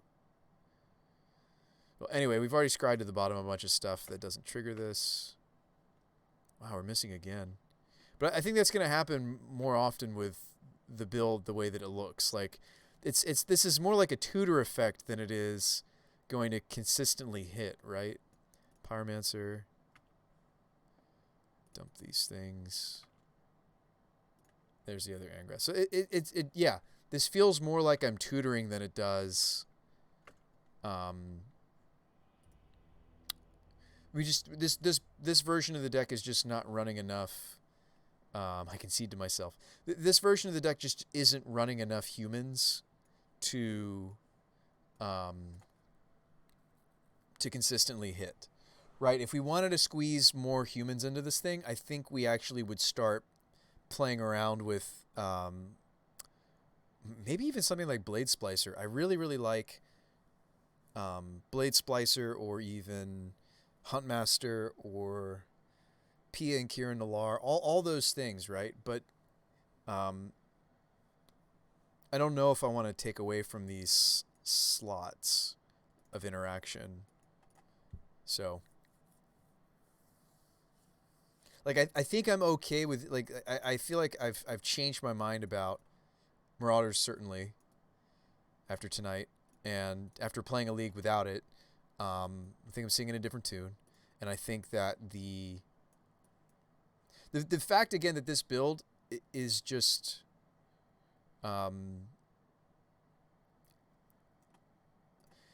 There's a lot of power that happens even if I only hit one of the Marauders. The fact that it's multiplicative is amazing. I would like to more consistently get the Winota triggers. I wish there were other cards that were kind of like Bone Crusher that did similarly what the bolts are doing for us. That's kind of why I like something like Goblin Crater Maker. I feel like I feel like I was wrong in my assessment that this damage needed to go upstairs. I don't think it does. I, I think it's nice that Bone Crusher can just be a stomp and it's like doubled or quadrupled, right? I don't I don't know if I'm sold on these. Um, huh. I don't know if I'm sold on the bolts. I kind of want to make sure that we are triggering this as much as possible. I wonder if there are more creatures that are also removal that are going to be, um, like seriously, Crater Maker comes to mind. Like that's pretty slow removal though. It's just about as slow as the apparition technically, right? Because it takes 3 mana total for this to do what it's doing. So maybe I can't get away from these bolts, but it's an interesting thought to think about if there are some creatures out there that are non-human. So like Grim Lavamancer doesn't actually do what I want it to do in this case. Could just play a whole bunch of Bone Crusher Giants, but that's certainly very grindy. I'm a little worried to not run some number of bolts just because of mana efficiency's sake. But that would certainly keep our creature count high. Makes the Neoforms a little bit less not bad. I don't know.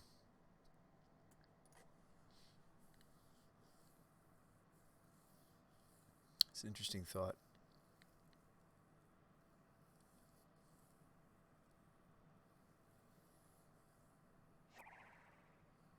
It's just a matter of thinking about, okay, when is the extra mana cost going to cost us, and when is the fact that it's 2 damage versus 3 going to hurt us? But I'll leave it as is. I can't really think of. I mean, like, yes, we had several whiffs there, and it makes me wish. It makes me almost consider playing something like a.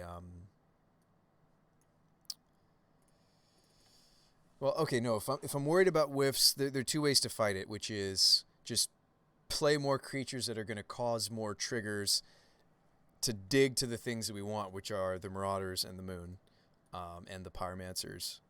So it's either don't worry about the fact that it's sometimes going to whiff. Curious what humans we have out of the board. It's just the champion, right? It's the only human I'm running now. I think so. And that's maybe a good thing. I think this deck is actually a mainly non-human deck that has humans that it tutors for. Is actually the way that I see it now. After playtesting with Marauders, I think it's okay that I don't necessarily need to increase the human density unless I'm also increasing. I mean that's okay. So actually, that's where this comes into play. So Pia and Kieran Nalaar, I think, is maybe the marriage between some of the things I want out of if I was to play another human. Because P and K is removal, right? But also a threat like Bone Crusher. It would bump us up to 14. It's removal. Granted, it's a lot slower in the removal department. Yeah, so it's a hit for Winota. It's going to give me the Thopters. The Thopters are more Winota triggers. In a pinch, I can. I feel like this is actually a really cool idea, but I just don't know. But like, what would I cut to fit that? The 3rd Neoform. We're not having a lot of trouble doing the Winota pretty consistently.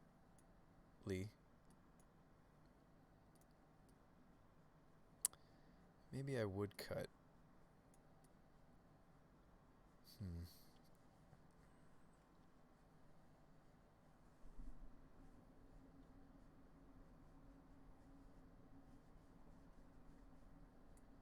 I also don't know if I like the Ketria because I usually have the 1-drop goose bird. I usually have the 1-drop, and by the time I don't know. I guess I could get Triome if I go like bird, land, bird, next turn, get Triome, use bird to cast Geist or Voice, do the thing. I don't know. I don't know if we actually need the Triome. Like, as I get further and further away from... I think initially we thought that our blue splasher is going to be more significant. The more and more I'm playing this list, the more I'm wondering, the more I'm thinking, yes, clearly Neoform is the weaker of the two tutors. I felt like I wanted the Winota a little bit more consistently. But maybe just two Neos. Because Neoform doesn't consistently get Winota. That's the issue, right? That we're seeing. That doesn't consistently get it. And it doesn't consistently get some of our sideboard hate bears, right? So maybe this is the right way to be thinking. I also wonder if we're running too many lands too, is my next thought. So I have 21 lands, but I have 8 dorks. Like how many lands am I supposed to actually run, right? Maybe we bring back the Horizon land. If we want a 22nd land.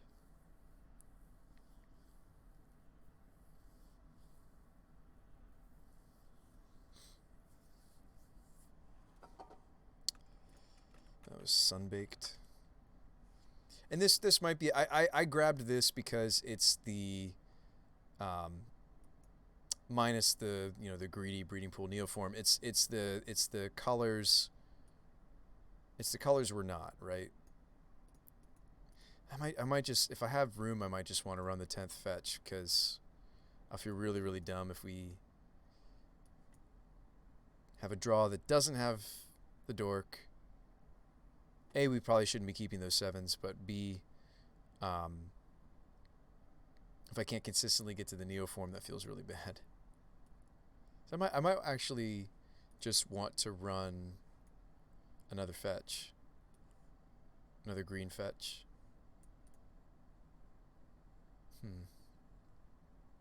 I think the Triumph was a good idea, but I don't know. I might be moving away from it.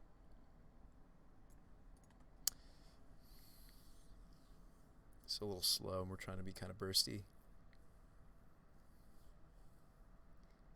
I mean, all the more reason why bother with Sunbaked Canyon, right? If I'm just trying to be bursty, let's just make sure we have our colors. Yeah, let's go with...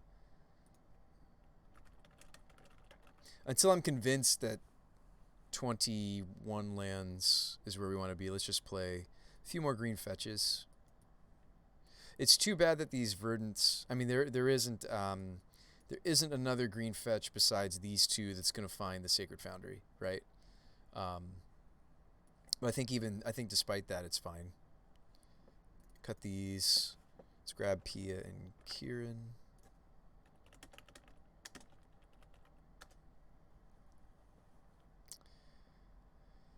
Brain's kind of melted, so I don't know if I should. I think the first Pia and Kieran Nalar is actually really a good idea.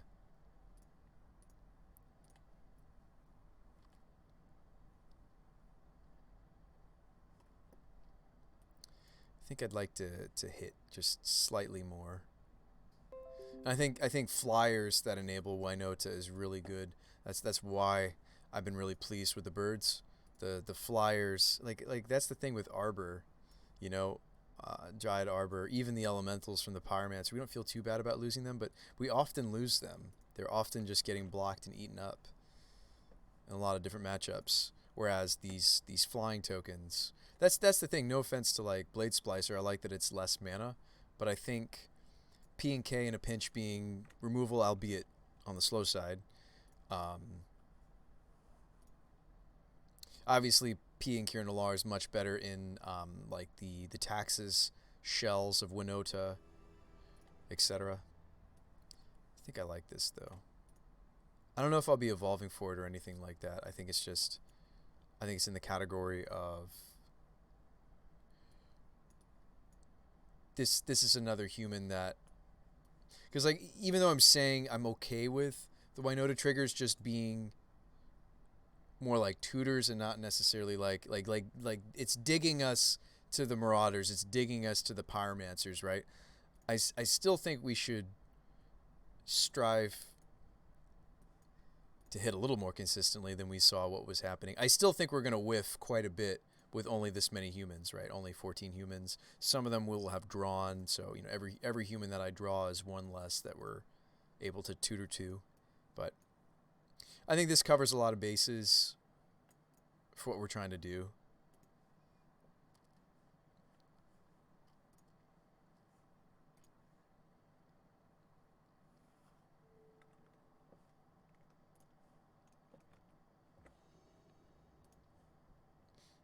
Well, thanks for tuning in, guys. I'm going to, for those of you that are sticking around with me for these little tiny alterations, I'd like to reward you. So we're going to play against this opponent. I know. I'm allowed to change my mind. I was pretty sure I was going to bed, but now I'm not so sure. This hand looks good. Alurus opponent. Double bird. Like, actually, I don't know if I can keep this. So it's a virtual 6 already.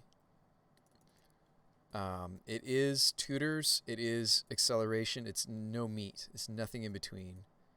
Might still keep this though. We're on the we're not on the draw. I just wonder what we're doing. I guess so. There is one plan that this hand has.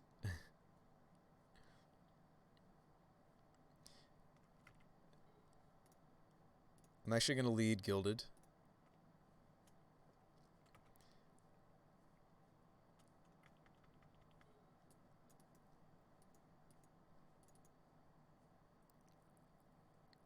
If they don't kill Goose here, and they don't take evolution, I may consider Doom Traveler. Another Aristocrats kind of a deck. Now I'm not sure I want to do what I was planning to do. I was considering doing Magus of the Moon. Just because they led on Conceal doesn't mean they're not playing a lot of basics.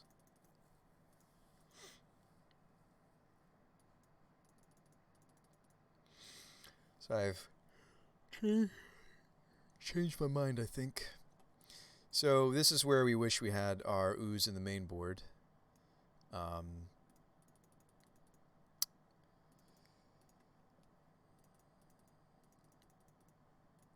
so we're taking it slow. I think we're not going to try to cheese them. It also kind of cheeses us too, right? Like, if they play a second non-basic, I feel a lot more confident going for it. If they don't play a basic here, I might consider evolving for the Magus of the Moon.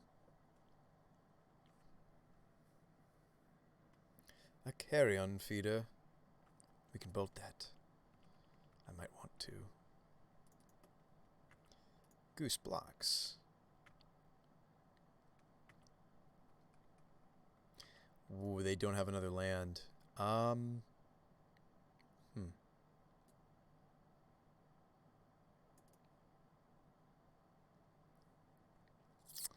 Pretty sure I'm going for the Blood Moon effect, folks.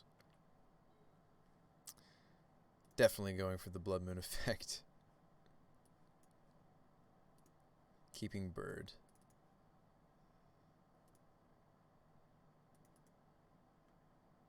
I don't want to give up the food token. There's no reason.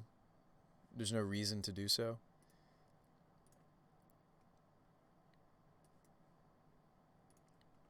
I know. It's a mean way for us to win, but we have access to it. We should do it. And they're playing in the tournament practice room. It's not like we're... They have basics to draw to. Probably. Okay. So, black-white, aristocrat, Lunvala. Exiling is good. I'm not so sure that justice is like a great thing for us to be doing against this archetype. Auric Champion could be good. Crater Maker because it's removal. Aristocrats. I don't know if we need to go after their yard. If we do, we probably want to do it like that. A lot of these aristocrat decks do have something that Teague shuts off, so we'll play that too. Something like this. Mom Pop Thopter Shop. pretty easy. Like, I feel like this is going to get sideboarded out a lot is the thing, but like I think we really do like having the extra human in the main board. I don't think they're going to let us moon them again, so maybe we just cut it. I'm sure they'll probably... All right.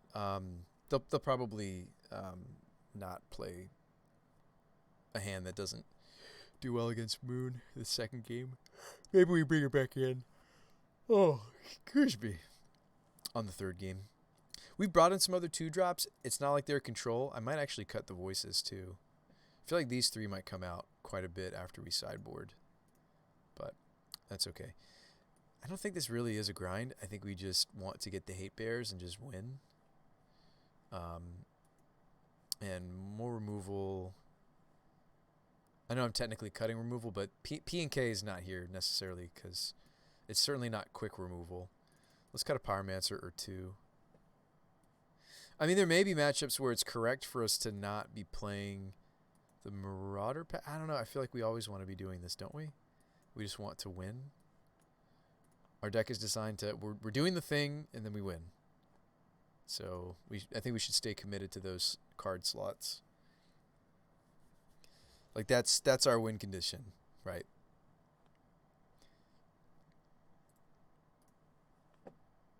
It's a little weaker after we bring out some of the meat, but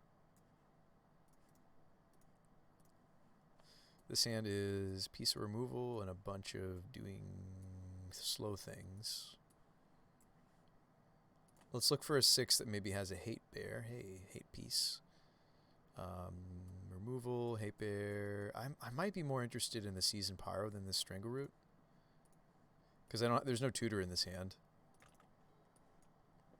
Now this hand's a little, not just a little awkward, very awkward, right? I think the Teagster is, well, we need 3rd land anyway for this Season Pyro. It's just, oh, you know what? Actually, this is okay. I have Sacred Foundry. We're going to be okay. This hand's going to work out. Maybe. Thoughtseize. Inquisition. Doom Traveler. Okay. Yeah, let's make it so we can bolt on time. We drew the Temple Garden.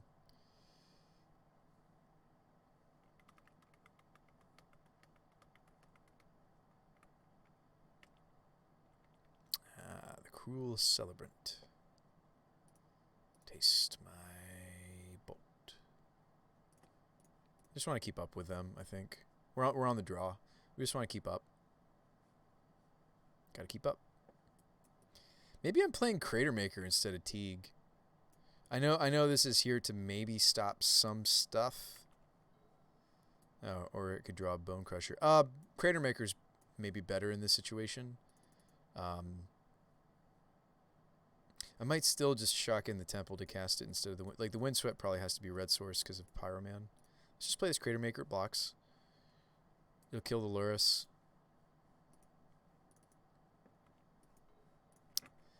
Do like these Bone Crush Giants a lot.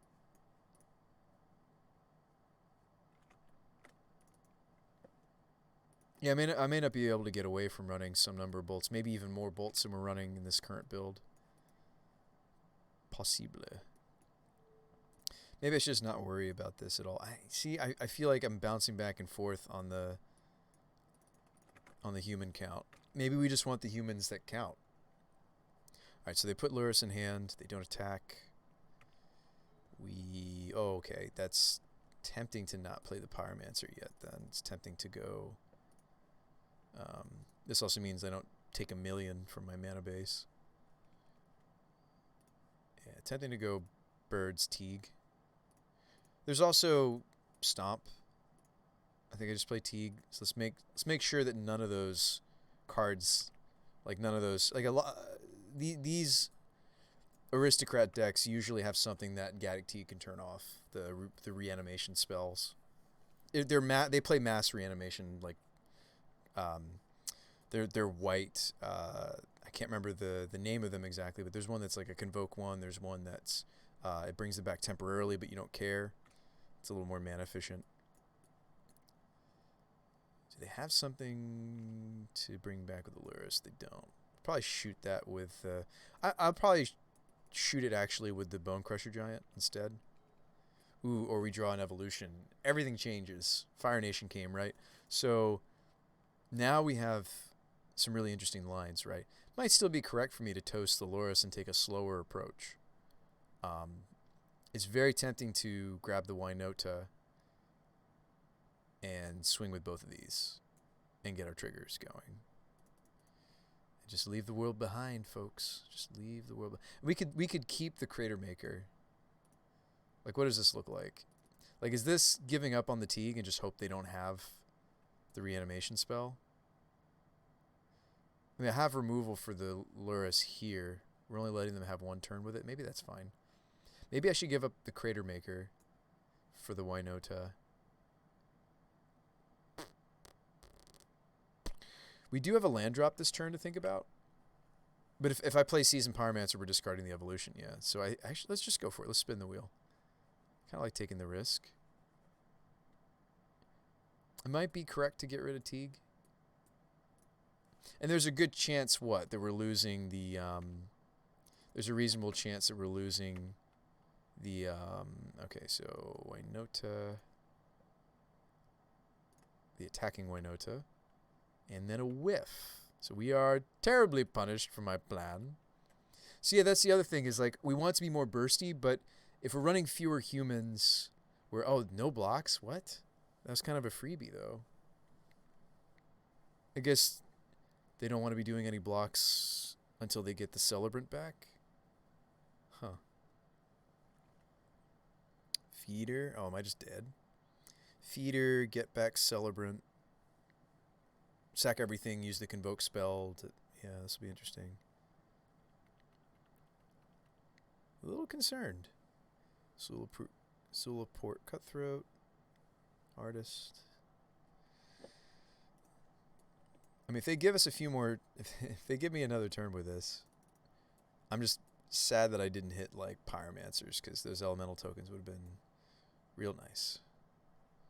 So there's the Artist. Am I dead now? 1, 2, 3.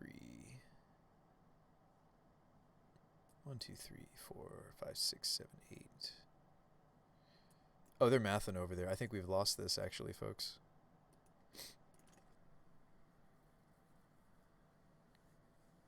Like, I have to shoot the Blood Artist, and when I do, they're gonna sacrifice everything. Like, I should have not kept the Gaddock Teague. I should have kept the Crater Maker because I need to kill the You know what I need? I need like a also the Birds is no longer safe now that they have a sacrifice engine. Because they'll have a 1/1 flyer blocker for the Birds. They're probably gonna kill my bird this next turn.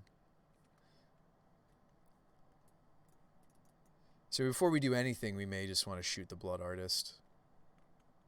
Oh, they're going to do some of that now. I think we're dying. They do have quite a few basics, so I'm glad that we made the decision to take the Magus of the Moon out. I didn't bring any Veil Summers in because there was another opponent we played that has similar Aristocrat deck. That they never gave us something for the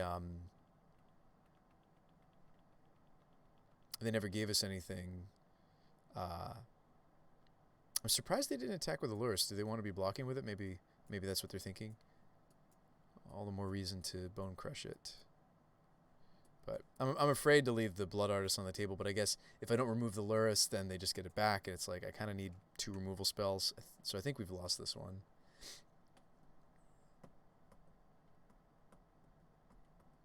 It's okay, we took game 1, so there's still another game, even if this doesn't go our way.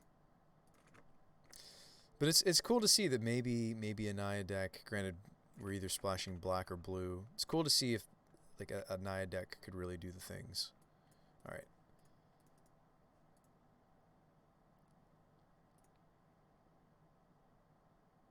I'm at 11.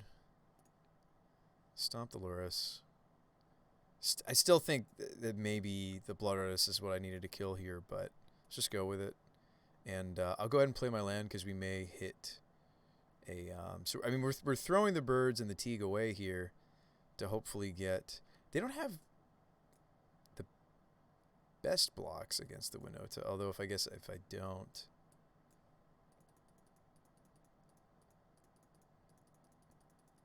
I might want to keep back some blockers. I don't know. I think we've lost this. Oh, yeah. Okay. We did take out a couple Pyromans and the Pia, so yes, we're a lot less likely to hit on these triggers.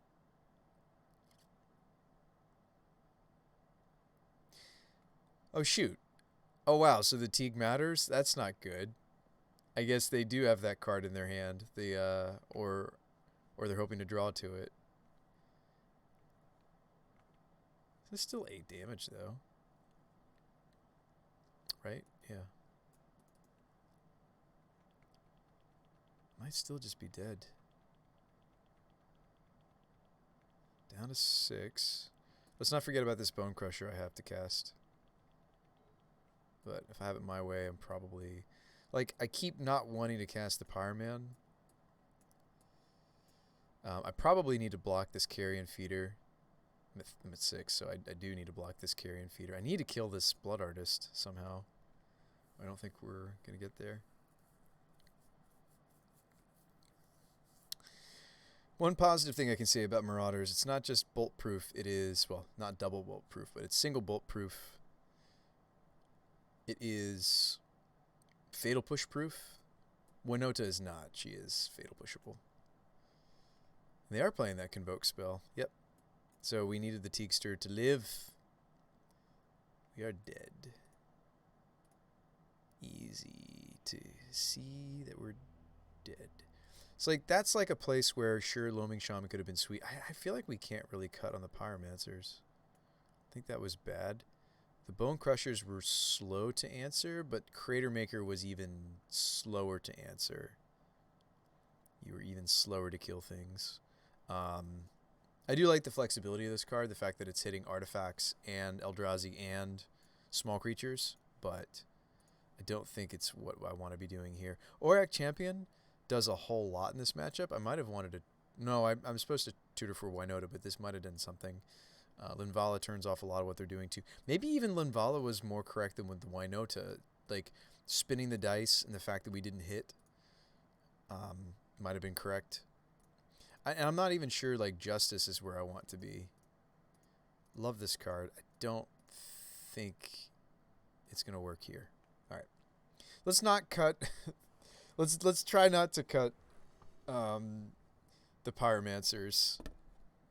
Let's not do that. I mean, maybe we really could go down a land. I'm not sure. Like, a hand like this makes me think we could. Anyway, let's mulligan. And then a hand like this is like, no, I don't think so. But, man, this is probably not going to keep it together, right? Let's go for a 5. All right, so 2 lands, a bird, removal. There's the champion. There's the Linvala. Like, am I still convinced though that? So okay, bird, land, bone crush. Let's keep all that. Do we want to keep the champion? And do we want to tutor for these? Like, we're hoping to draw into these later, right?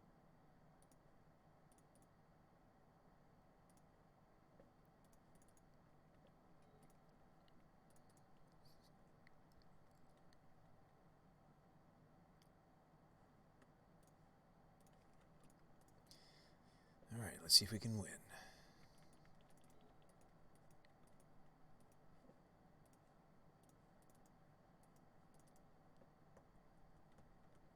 So yeah, the Teague was significant. Maybe I shouldn't have attacked with it. But it looked like we were losing, looked like we needed the extra trigger. But now I'm not so sure. Against this opponent, we probably could get away with getting Arbor, which when we have plenty of mana like this, I think I do want to do, as greedy as it is, just because it's an extra trigger for Winota when we do get there. We're hoping to get there. It's an extra blocker. It's an extra trigger for this, so it makes it health neutral. An Auric Champion can turn off quite a bit of the damage potential of my opponent's deck. So they're going to get my Bone Crusher Giant. That's okay. Like, against my opponent's deck, we'll gain a lot of life off of this Auric Champion.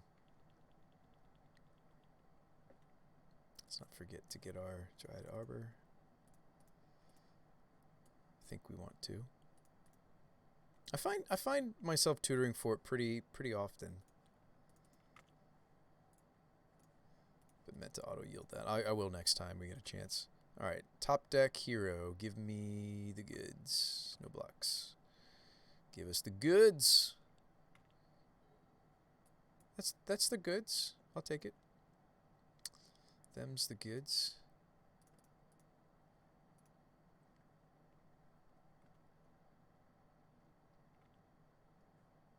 I still have not auto yielded to that. I really need to. I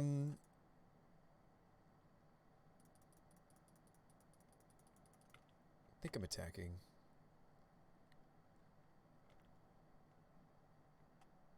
Not with the Dryad Arbor, that doesn't make sense, but these two it does.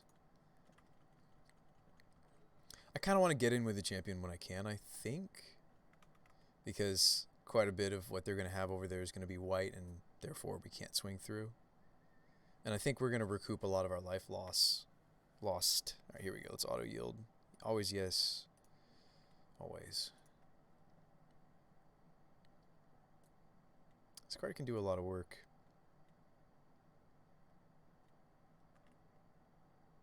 Like, it really does. Is this one of the reasons why we don't see aristocrats? Because this card just does so much heavy lifting. It really does a lot of lifting. Like, it's negating a lot of what Artist is doing. Would be doing.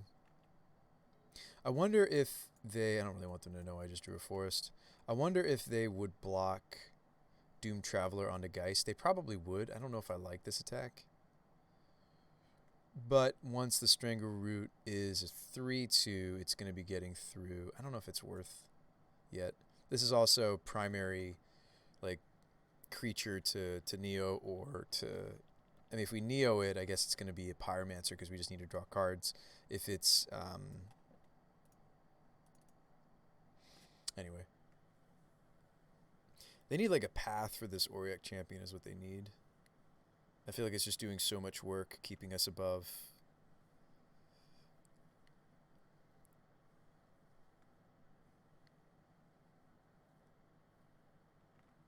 Now, second Blood Artist. Now they've got game. Now it's a different matter. No blocks for me.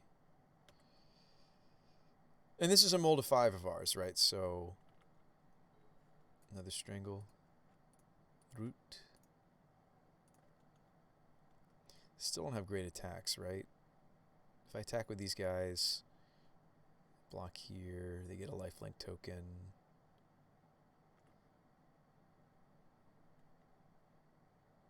Man, I would love the stomp that's under this Sculler. I guess if we draw a removal spell,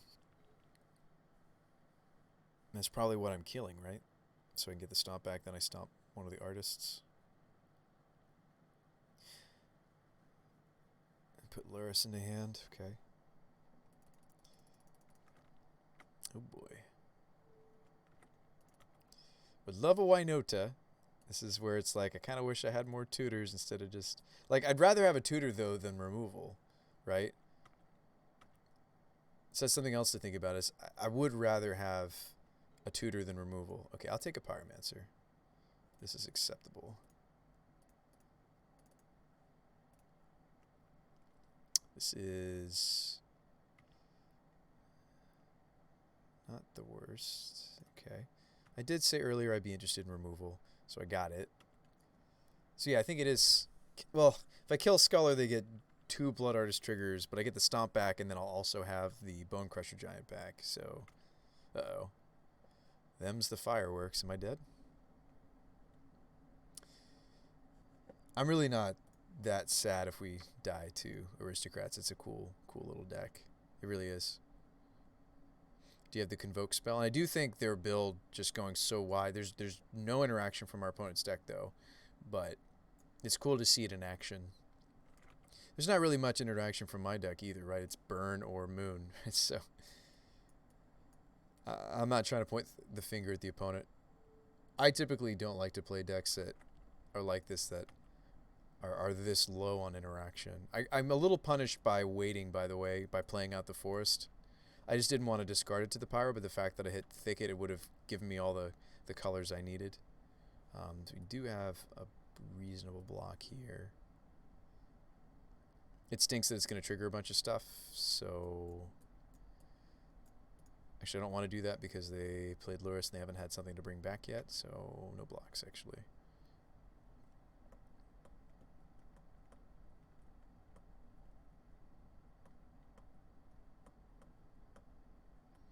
Really need a tutor. Really need a... See, now I'm wondering if we're swinging in the other direction.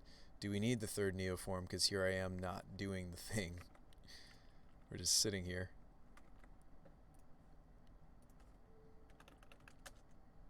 So maybe 3 is the sweet spot.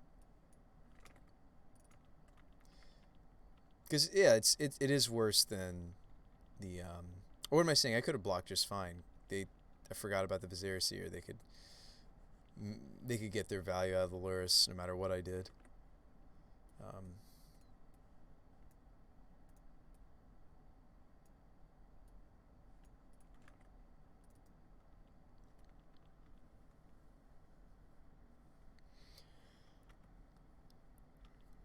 Okay, so that's not great. This is going to be painful. So let's Firelit, Filter, Bolt.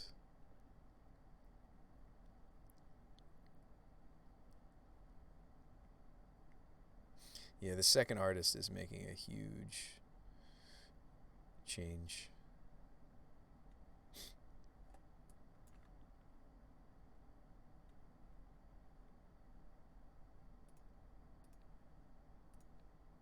I'm just being fancy. This doesn't actually change anything for me to do this mid whatever.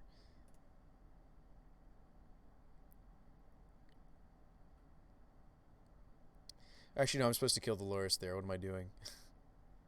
That's dumb of me. I'm supposed to kill Lurrus there. I don't think we're winning this regardless, but I did mean to target the Lurrus. I don't know why. Earlier before the Lurrus hit the table, we were thinking we were going to kill... I was thinking I was going to kill the artists, but now that Lurrus is on the table, it is very dumb. How long was it before we drew like an actual Magic card? Okay. There's the Neoform. So that makes me wonder... That's sad that we lost that. It makes me wonder if... It's just a tough puzzle to balance. I mean, it was fun to attempt to make Naya colors work in Modern. I actually think maybe the better shells actually are the that weird Yorian stompy humans with Winota and Chalice. Maybe that was a really cool build.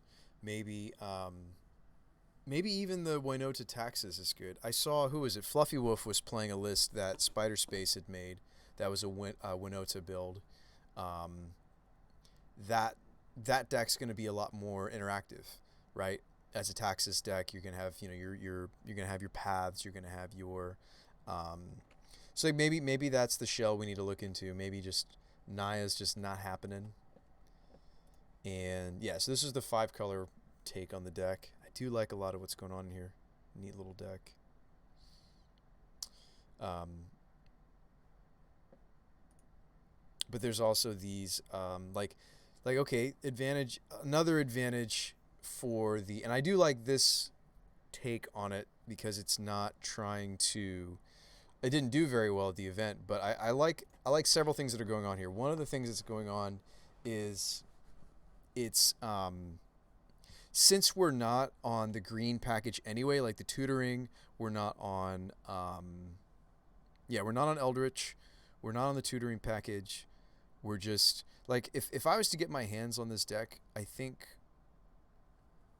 on this build of the deck, yeah, Thalia.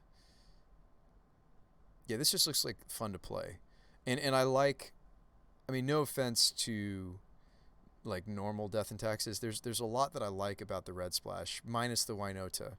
I like Pyromancer. I like um, maybe even these Magus of the Moons just coming off of vials like unexpectedly. And there's some things that I do like about. And our mana's pretty good too. Look at this. Like we've got Needle Verge Pathway that's come out. There's Sunbaked. They're playing some Rugged Prairies, which makes sense because of the Pyromancer. Yeah, I do really wonder if this one's a 5-0. That was kind of long ago, though, February 12th. Copters. Do you like the Copters here? Dranith Magistrate. Oh, you know what? This was back still during Uro and Modern, so there would be some updates to this. But it's like, but this just disappeared, right? We haven't seen, at least on MTG Goldfish, we haven't seen somebody doing Winota. Yeah, I don't know.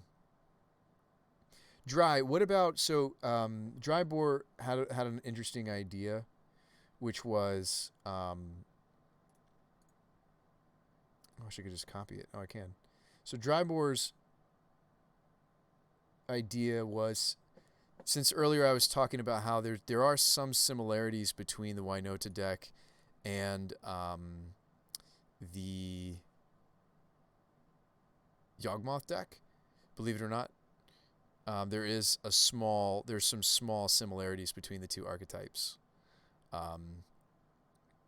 My issue is, okay, so we've got this triple green, triple black deck, and I get that the deck is running birds, but you want me to run Winotas. I don't know. It was an interesting thought, though. Like, okay, so what humans are we hitting? Of course, we just want to hit Yawgmoth. The problem is we're not getting to hit the other pieces of the combo, right? So for the Yawgmoth combo to be infinite, we need 2 Undying creatures. And that's a lot of why the deck plays play sets of all the different Undying creatures. You one interesting thought. Let's hit the Gatherer. One interesting thought about one interesting idea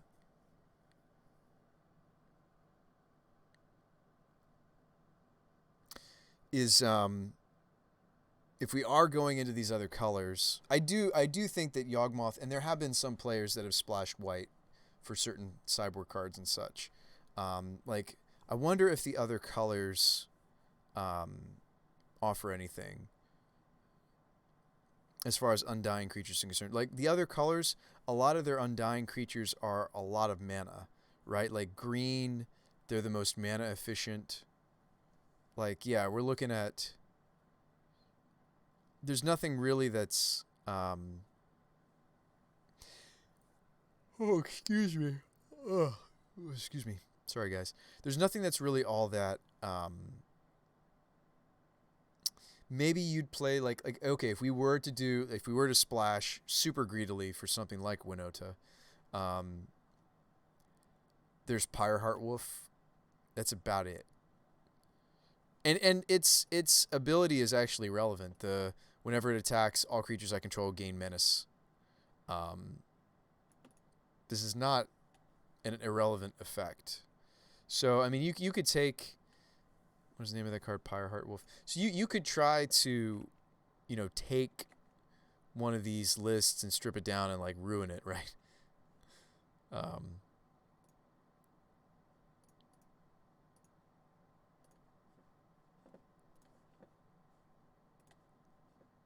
also just interesting to look at. Like, I do see subtle similarities between the Yawgmoth list and um,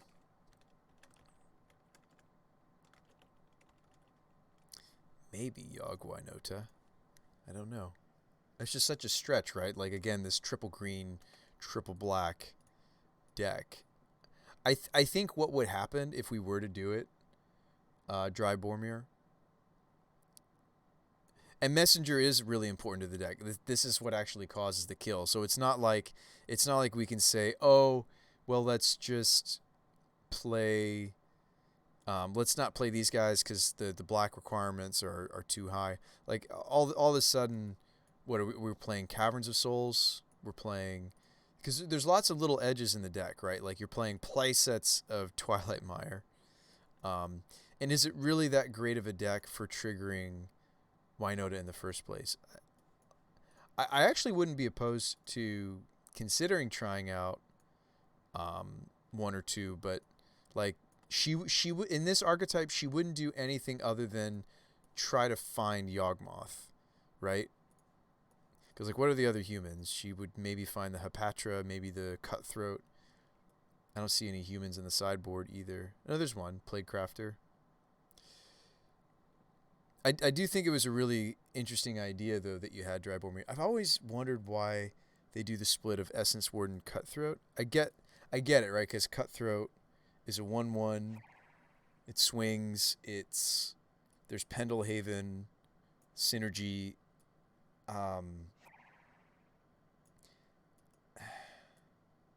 Like I get that it's important it attacks, and I get that the Essence Warden like allows us, if I'm at a lower life total, to still kill my opponent.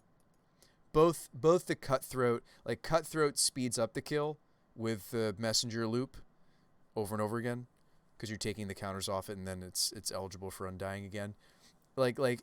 Essence Warden plus Cutthroat equals the effect of a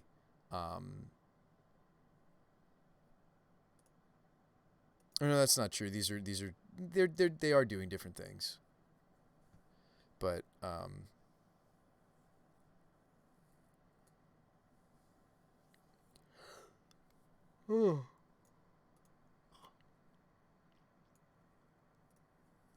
yeah, I mean there are reasons why the list runs what it runs. I guess we're playing Cutthroat because we don't care so much about our opponent's creatures dying. I don't know. And there are other reasons why this deck is a lot less played. It is like the last deck you just saw. It's a bit susceptible to the red blue prowess. So a lot of the burn really slows us down tremendously.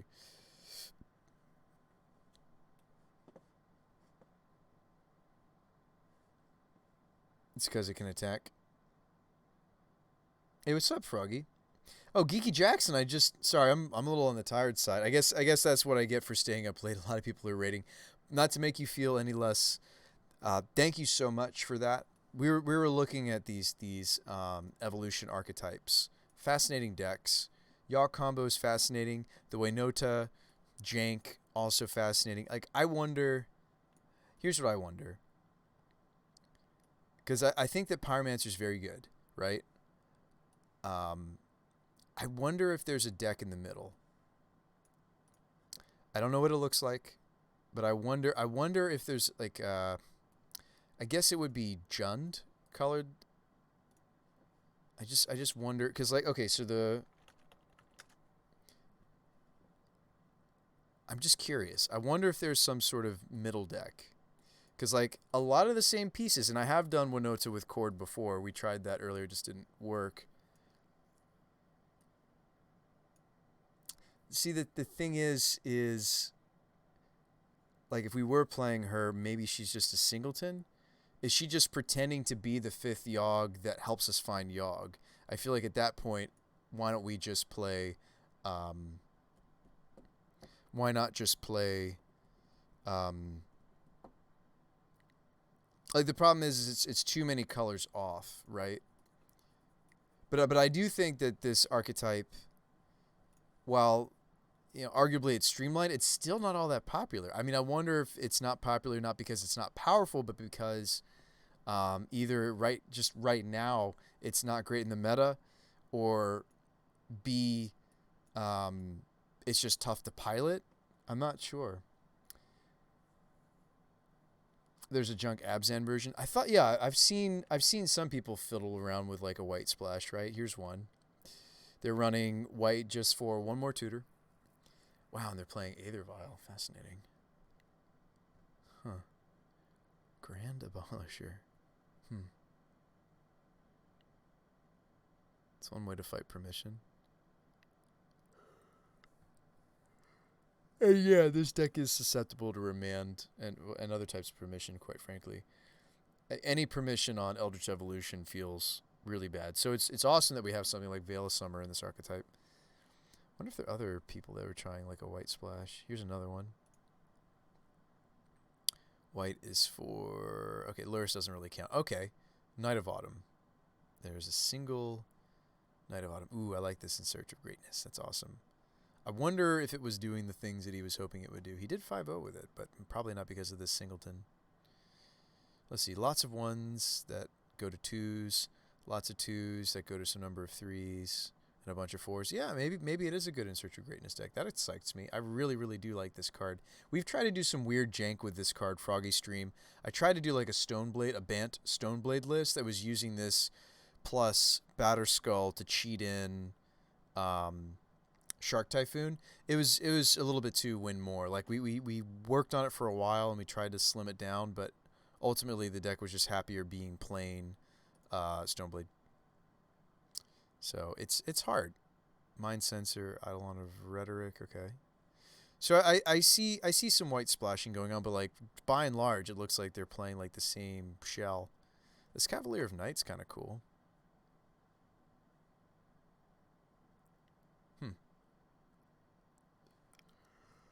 Oh.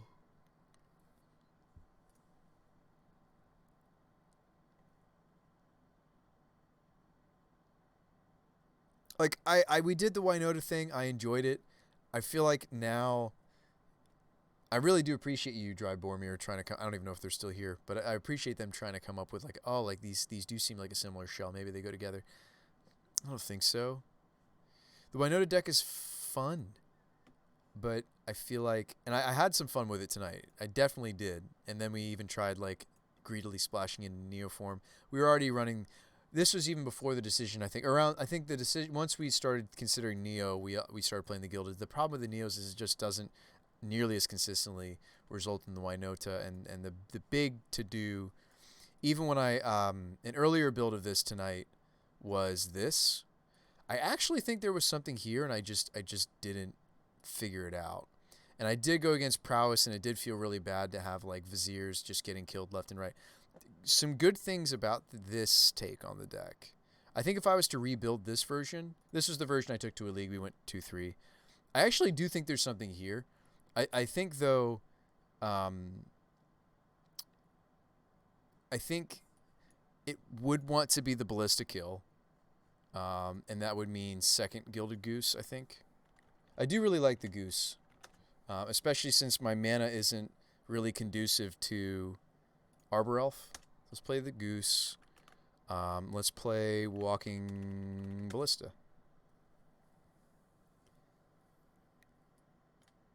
So I do think, and I ended up with only 2.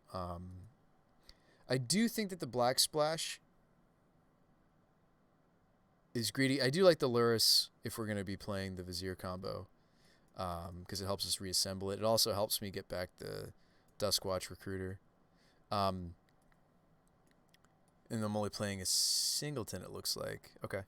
I slimmed it down to 2 Turn Timber Symbiosis.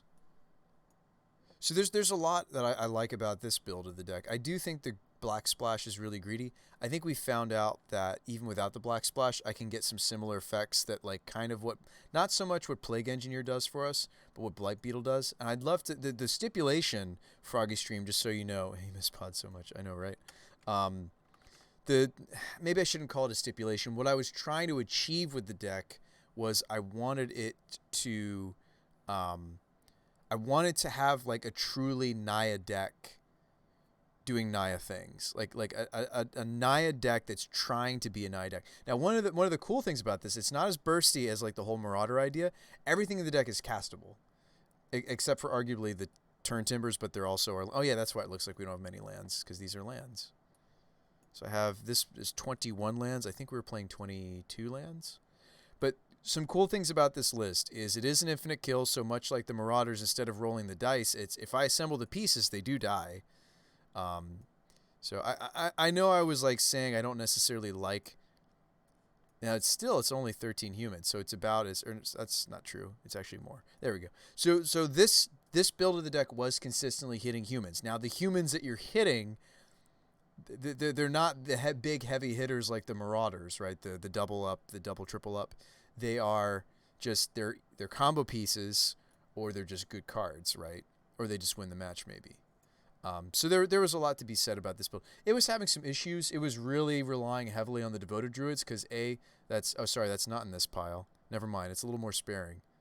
It's about as slim as the other build was. Okay, so we're running into the same issue of it's about as slim as the other deck. So I feel like I would need to boost the human count. I just don't know. I don't know how we get there. Maybe I go back to main decking the Auric Champion.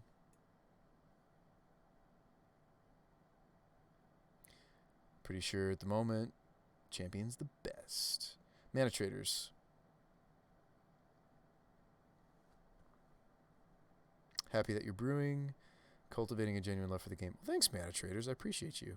Yeah, we could main deck Champion. We've also main decked Scavenging Ooze.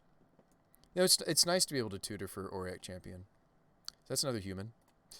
So maybe something like this. We would mulligan more often if I'm only going to run 21 land, 6 dorks.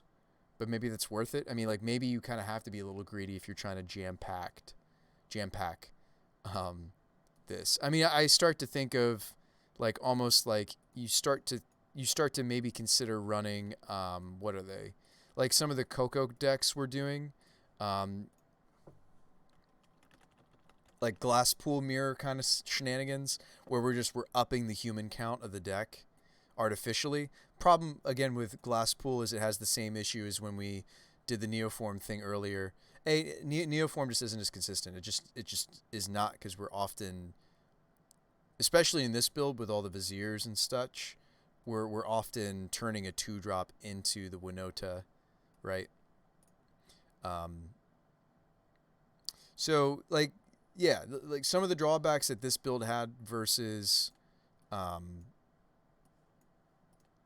there's some good things about this version, but yeah, maybe you do consider some glass pools, and maybe they're just castable off. Maybe we could run like a singleton, breeding pool perhaps, but that's a way that we could maybe try to squeeze it together. Maybe we don't main deck the Spellskite. I don't know. Just because we see prowess decks doing that. Oh, sorry, the Yawgmoth decks doing that doesn't mean we have to. We might just want to go back to how we were before, which was sideboard all those different pieces and just pretty much let the only tutor thing main deck be Magus of the Moon. Everything else be. Well, maybe we'll draw the line at the champion, but this would still be us considering. Probably,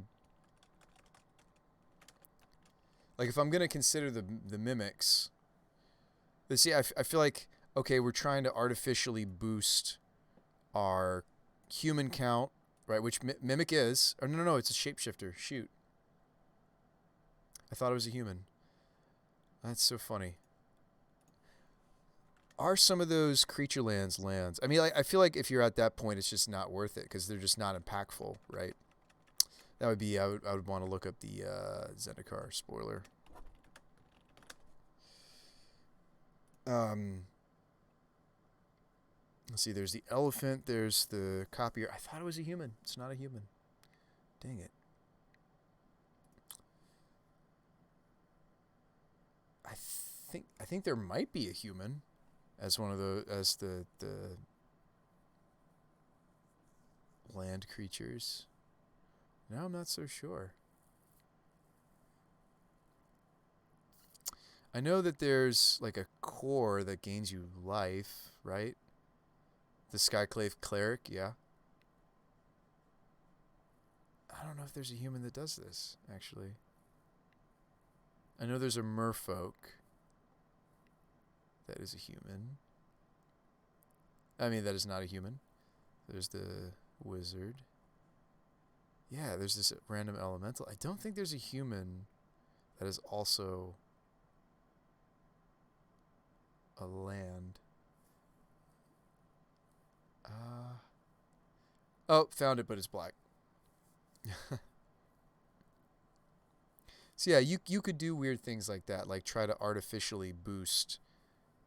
And I say artificially because they'll be very bad lands if we draw them. They'll slow us down so much that it's almost like it's almost better if we were to whiff. You know, that's too bad that this is not a human. It's a shapeshifter.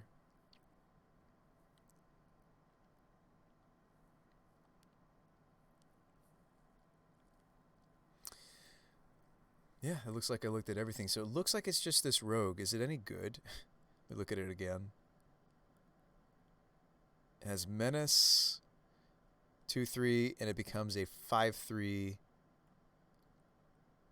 if they have 8 or more cards. That seems pretty bad. And it's like it's not even one of our splash colors, right? Or it's not. I like maybe that's a possibility if it was one of our 3 colors, right? If it was one of the Naya colors. I think the fact that it's none, it's like an off color, really, yeah, that's a Minotaur. Oh, excuse me. There's got to be more of these. Core Cleric. Really, there's none of them are a human.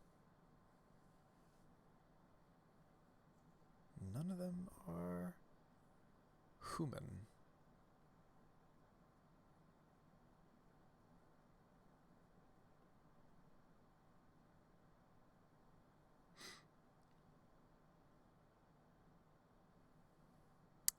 Something that we could do that I also considered kind of the back of my mind. What was that card that humans, like this was like way back when humans had its heyday in modern. None of these are going to be lands. None of the multicolored cards were lands. Okay.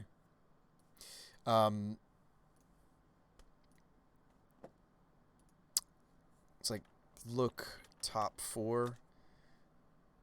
I think this build of the deck does have the right size creatures to work with the card that I'm trying to think of, if I can think of it. It's called. I think it is look top 4, and that might be good enough. Like we might have enough hits for this card to work in this deck because we have some pretty small creatures. Maybe it's not top 4. Maybe it's revealed top 4, but it's not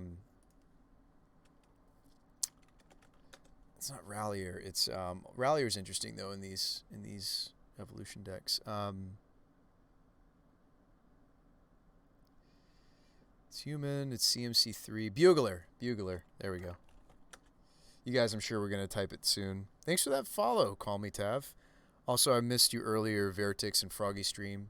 Thanks for chatting. So Bugler actually might work in this deck. It would certainly be like a more grindy style, which I think we already are if we're doing the combo, right? I don't hate the idea of Bugler because sure, okay, he doesn't hit Lurrus. Maybe we move away from Lurrus, by the way, if we're gonna do like a Bugler package. So what does Bugler hit?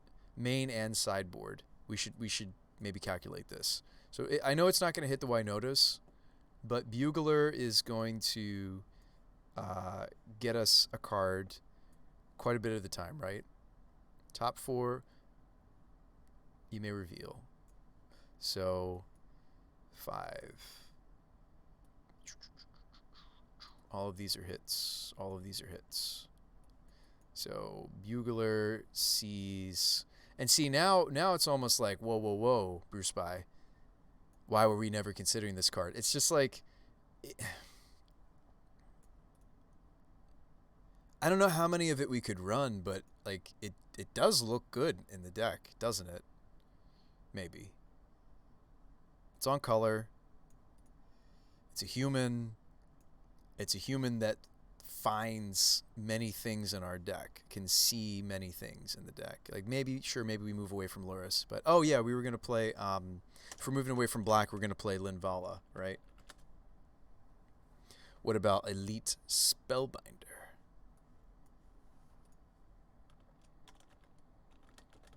Spellbinder's weird. So this is a hand hate for. Is it only non-creature spells? Sorry, it's any non-land card. It's in white, right? So it's giving us something that we don't normally have. I almost feel like we can talk about it. I mean, it's an interesting card. It's fine that it's not touched by Bugler. We just want enough things that Bugler sees so that it's relevant. It's power 2 or less, right? So that's everything from not Linvala, but Champion Skite, not Clothies, but I don't even know if we're still going to be running Clothies. Sees here.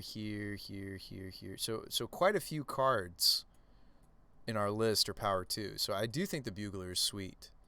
We can maybe incorporate some of those into the build. Like also this, as per usual for Vizier Remedies decks, like I'm not really running any removal, right? We're just hoping to do the combo. We're using Winota to grab some of the pieces of the combo for us, right? She's, her triggers are going to find Vizier. Her triggers will find Recruiter. That's honestly one of the reasons why I was on a 2 of Recruiter, just so that she could more often see the combo for us. Something to think about. Maybe I don't want to go down on that. And we're playing some number of Symbiosis because we're making infinite green mana. Might as well put it to use, right? Somewhat in the mana. It's a little greedy. I actually originally I think I had 3 or maybe even 4 copies. It was a little painful. It's too bad that Cord can't go grab Ballista for us, though. I will admit that. Same dealio with Collected Company. Also doesn't work. Yeah, but maybe we'll try some number of Buglers. Spellbinder is a cool idea. The Luris is a little slow in this deck. It's not like I'm playing Baubles or anything.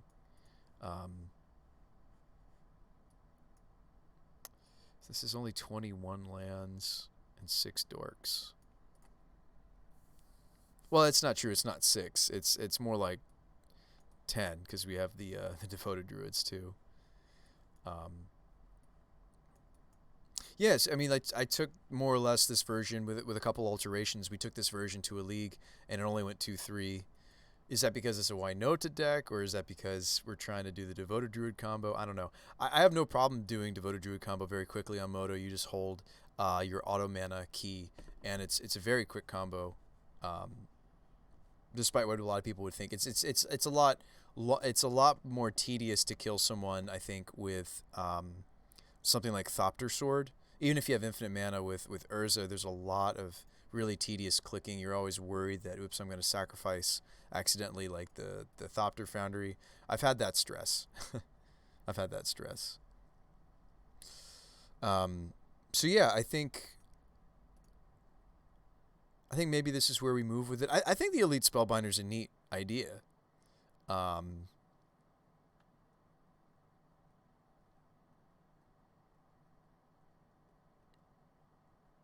This is a cool card. I don't know if it's doing things for us that so one of the issues with Teague is Teague doesn't play nicely in this deck with Cord and Symbiosis. Maybe that would be a reason for us to try out the Spellbinder in that slot instead. I'm pretty happy with our sideboard. And I'm okay with us not really bothering with removal, right? We're trying to assemble our combo. Now, we did play against Jund, and I tried to lean more into the Winota package. I think that was maybe a mistake. I do think that like Buglers would have really helped us, perhaps. with that matchup. Just like dudes that cards that get us more cards is kind of where you want to be. And these are cards that can be evolved into Winota. So why not? So maybe we try two. Maybe we play two Buglers. Is that crazy? Two of this card? This card was pretty good in the heyday. Its heyday. It was actually pretty decent.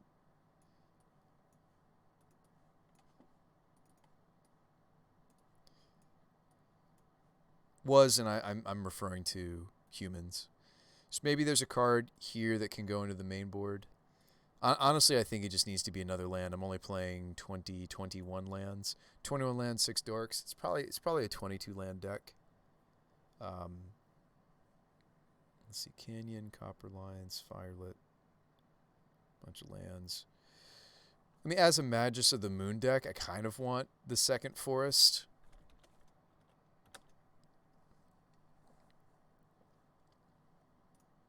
Kind of want the second forest.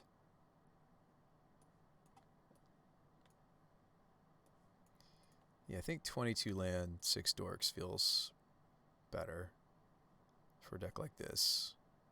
Well, again, let's not neglect the Devoted Druids, but this feels more like a core deck to me, where that's 32 cards are dedicated to our mana production. 4 of them are combo pieces. All of them are enablers for Winota. 2 of them, yeah, these are all enablers for Winota, and then 2 of them, of course, are if we have the infinite mana. They're not just a land; they're also doing the things. Why don't you play a Canopy? I'm playing a Sunbaked Canyon instead. Just maybe wrong.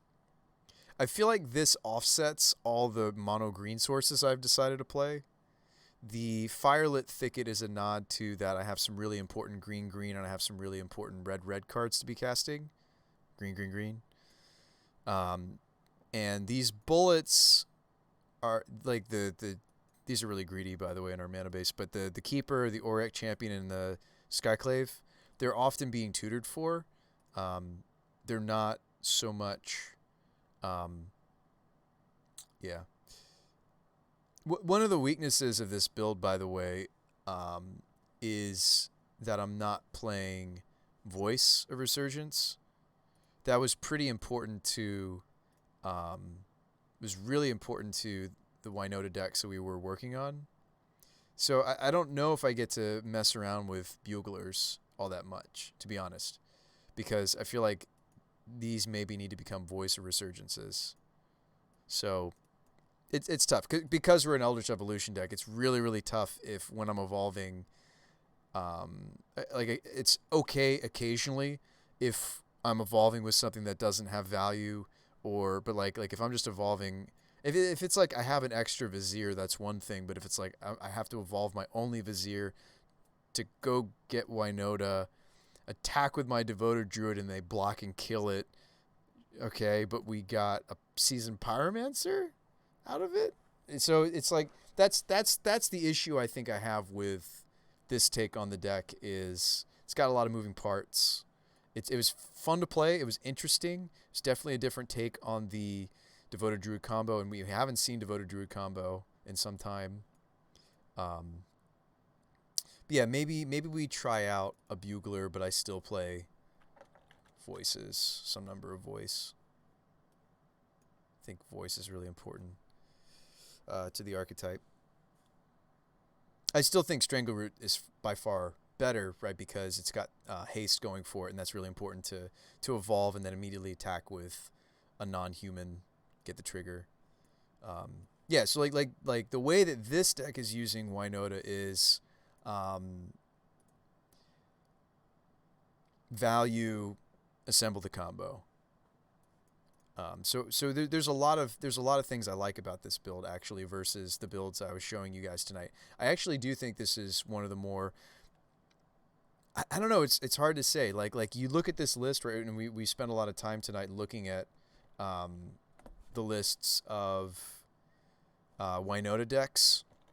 And actually this list was a bit inspired, at least like mana base wise, Mana Dork numbers wise was inspired by Yawgmoth actually, because we're both Chord decks, we're both um, Eldritch Evolution decks. So a lot of these, like the most recent Naya Winota we've seen, it's the Bolts, Marauders, Winota deck, right? And we played this. It's fine. Oh, I do like the Tusky. It's tempting. Yeah, they have some pretty resilient threat choices in their board. I do like.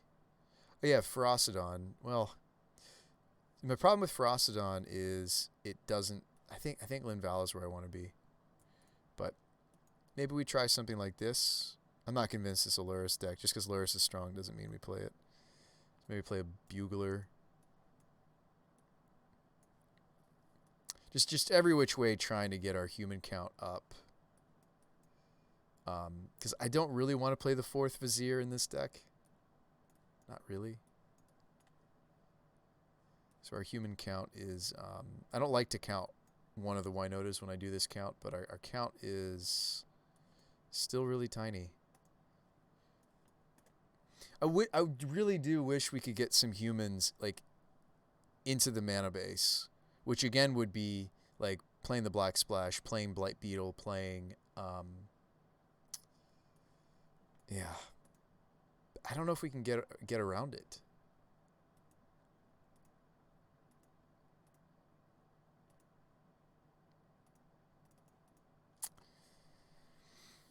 I don't know if we can get around it, folks. So what was that creature?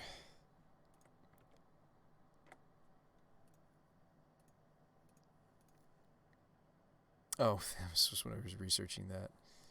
Yeah, I just want to make doubly sure that that's the only human that also happens to be a land. Is the Black Bloom. I mean, we have enough critters.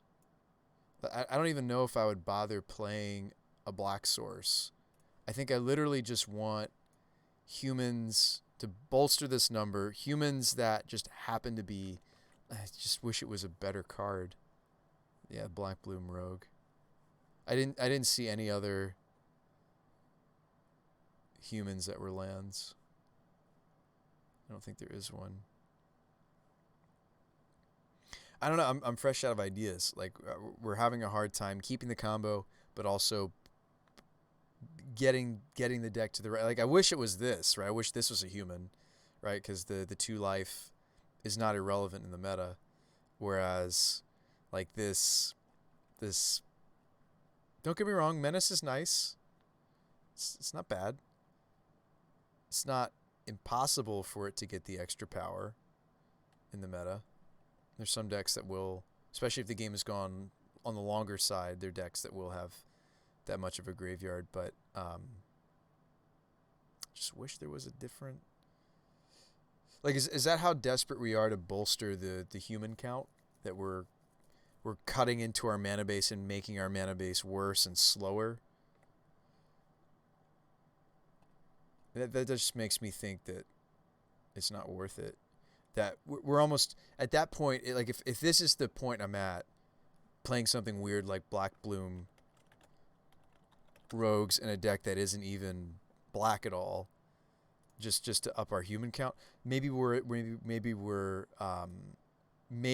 better off just blanking on the Winota trigger every so often, right? And that's what we found with the Angrath's Marauders build.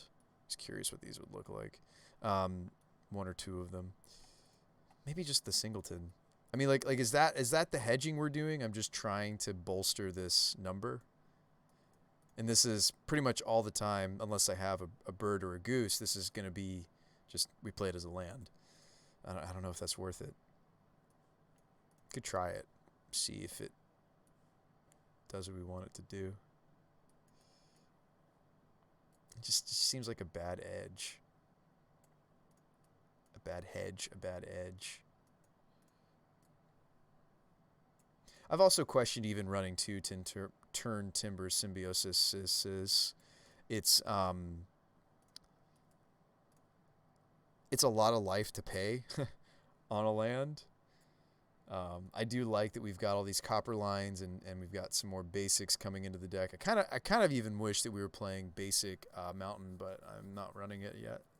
Run it right now. Yeah,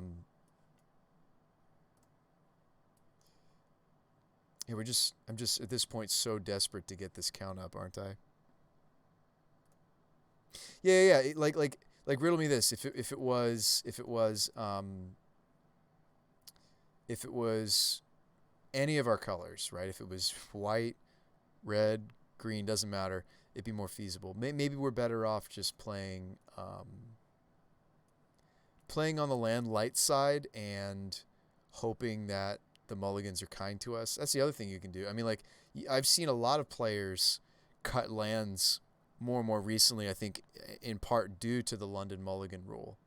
I think it lets you kind of get away with a slightly greedier than usual mana base. I need to be cautious, though, and not really think of Dryad Arbor as a land.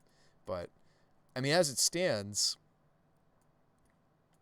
31 cards in this build are dedicated to mana, right? 31. We could play some Noble Hierarchs. I'm not sold on the Birds of Paradise. The problem is we want, because we're playing Winota, we want mana dorks that trigger the Winota. I've been on and off about, especially if we're gonna run some of these lands like the Symbiosis, the Canyon, Plains, Gorges, Firelit Thicket.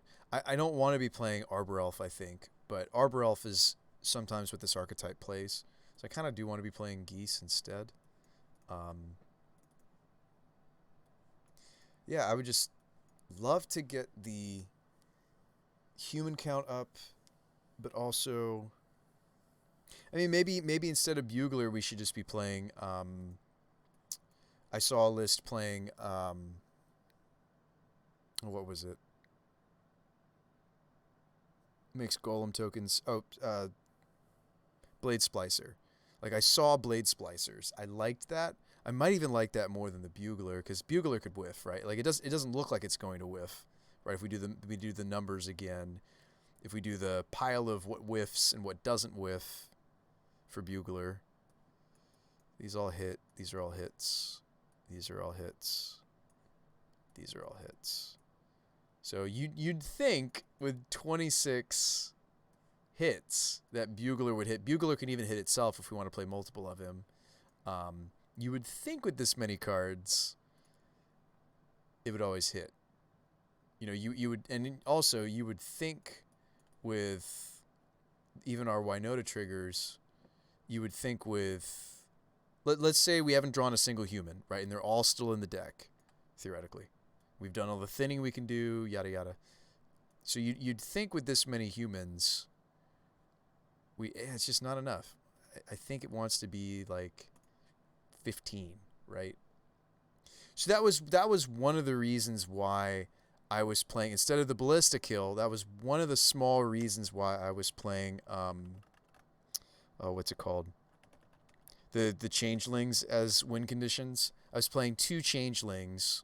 I was playing a mirror entity, and then I also considered playing it's literally for no other reason than it's something that Winota hits. It increases our human count.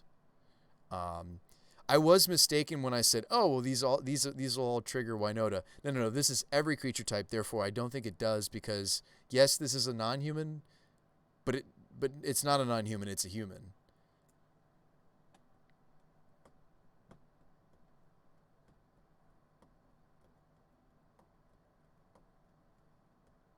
Blade Historian. Let me just grab these just so we can think about them. Blade Historian. Talk to me. What does it do? I don't know this one off the top. Oh, the new, that's fun. So, couple things that I like about what you've just put in front of my face. This is a more mana efficient version of this 5-drop that we have played before, the double striking human.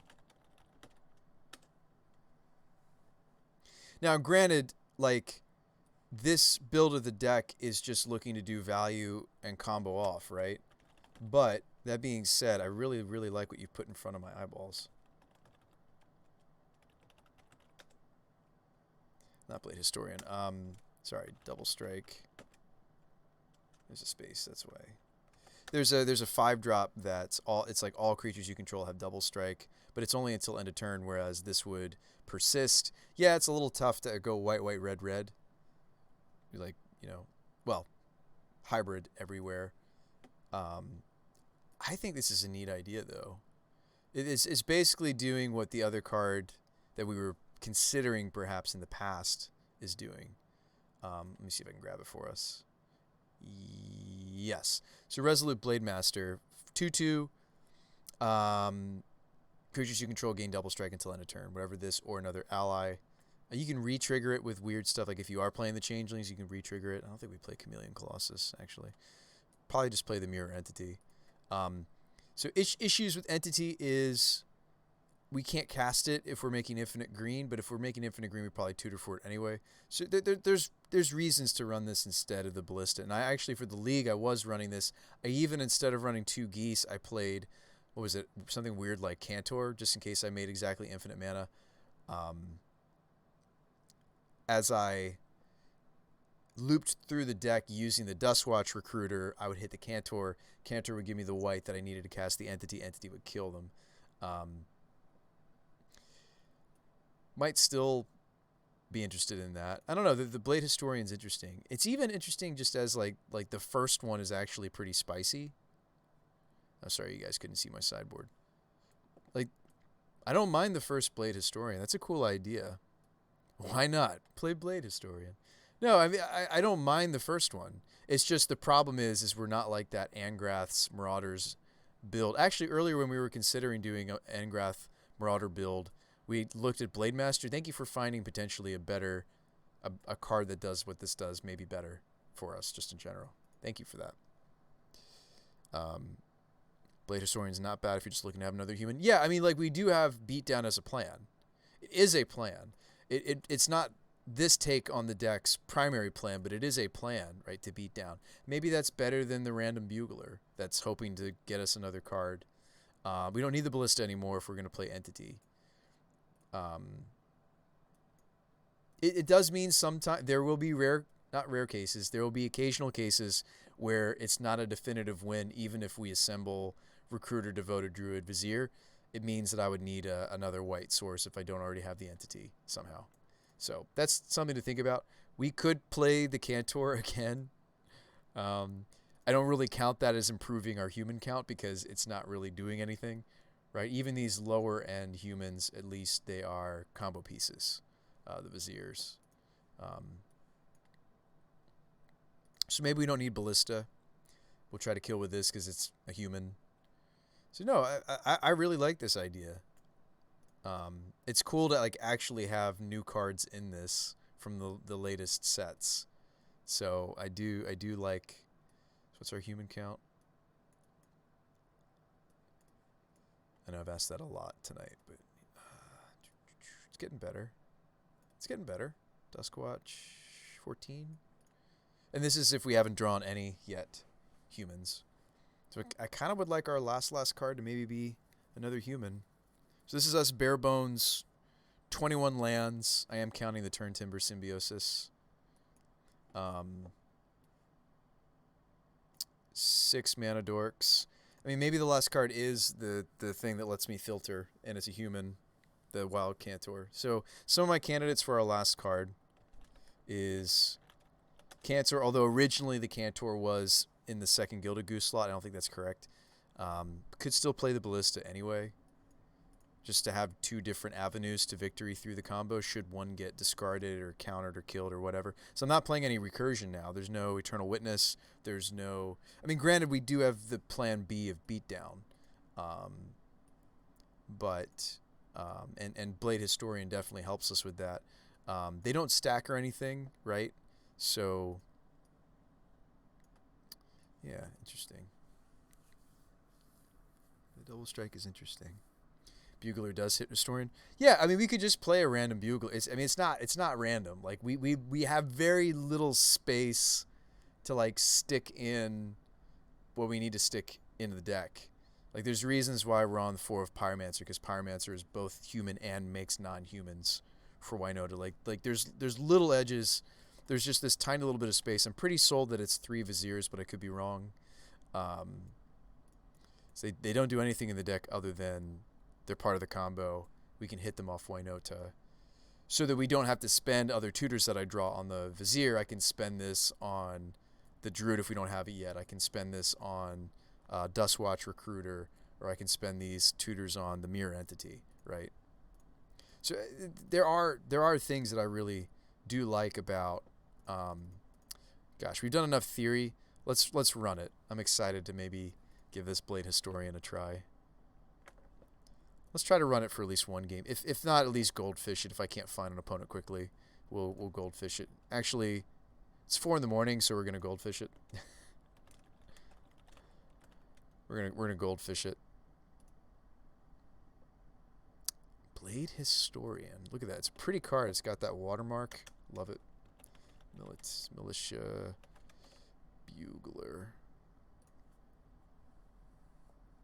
Because it's right on the cusp. Like, we're barely whiffing, so it seems, in these lists that are running, you know, like, if we can just get a few more humans into this thing, I think it'll be happy. So we're adding a couple more. Even swapping out the Ballista just to make it another human. It's like, okay, Bruce Spy, once you sideboard, aren't you going to be cutting some of these humans? Yes. And sadly, some of what I'm replacing them with aren't more humans, with the exception of the Auric Champion, right? So that's the other thing is some of words. Some of our sideboard cards, like maybe instead of Gaddock Teague, that's a Campbell or something, like a human that does something similar, or I don't know, Meddling Mage, although that's like both of those cards I just listed are outside Naya colors. And we're part of the stipulation is I am trying to make this. I'm trying to make a Naya deck work in Modern, and it's difficult, right? And the stipulation came from, there's another streamer who was saying, and I think he's right to say this, he said, Modern is not really conducive to Naya-colored decks. And I think he's right. And I think a lot of that has to do with the fact that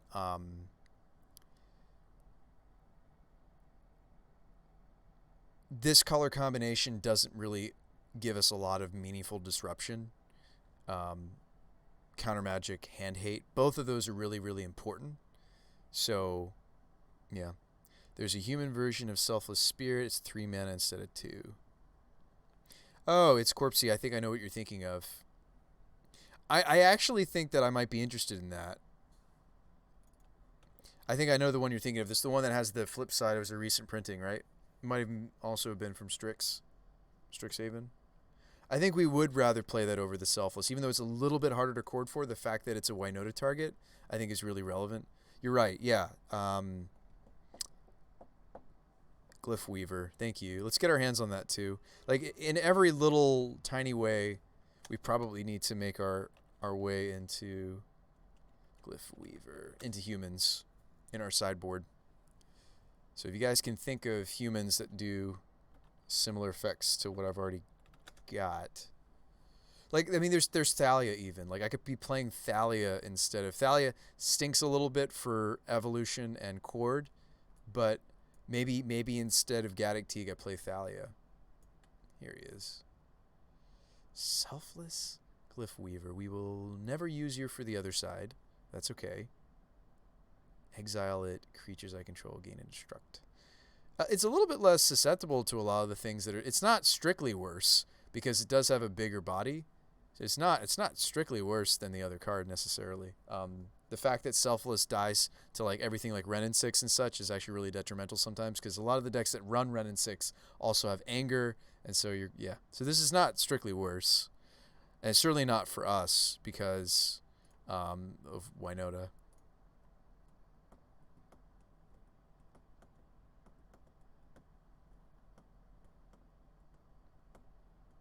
I mean, maybe we shouldn't bother with voice, right? We do have several 2-drops that can turn to Eldritch. I mean, I'd like to get the token out of it, but maybe just because Strangleroot Geist is better in that slot, maybe we try the second Militia Bugler and just like really see if it's where we want to be. These also evolve into Winota. Yeah, maybe that's what we should be doing.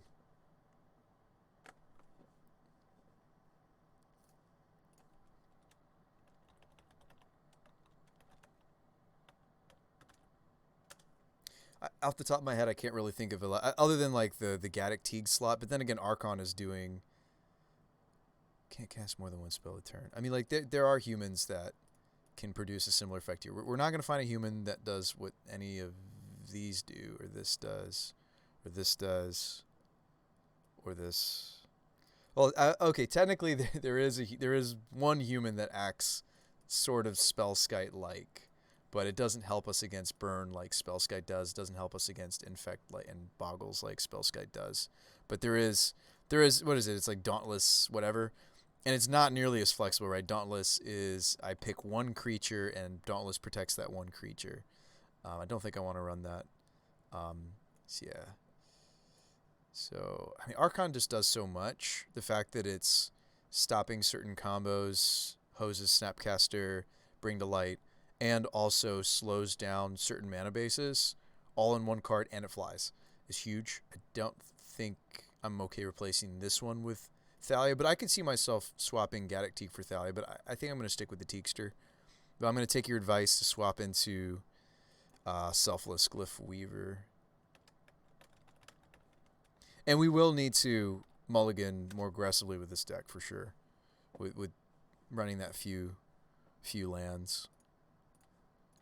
But I'm excited. I'm excited that we have like some Strixhaven cards in this thing. We did not originally. I don't think I was running any Strixhaven cards when I took it to League tonight. So thanks for the suggestions, folks. These decks certainly get better with me getting to consult you guys and pick your brains, and it's awesome. So I did promise at least a goldfish, so let's do that. I know it's not nearly as satisfying as us playing against real opponents, but well, let's see. Maybe there's somebody. I feel like I'd want to cut out. We could also do modern open play is just best of one. We tend to play against all sorts of decks when you go there. You know, not necessarily. I mean, like our decks, you know, wonderful nonsense too. Semi mid to. I mean, we haven't really spared any expense for the list so far. I can see. It's still a relatively budgety kind of a list. The exception, of course, being pieces like Seasoned Pyromancer, Skyclave Apparition, Auric Champion. So there are certainly a few cards that are like money, right? Those are money cards. But quite a bit of this deck is relatively budget friendly. Choosing mana dorks on purpose, such as birds instead of Noble Hierarch and such. So there's lots of little things about it that make it kind of budget friendly, but by and large, I don't think the intent of this deck is I really should change the name of the deck because that's not the budget anymore.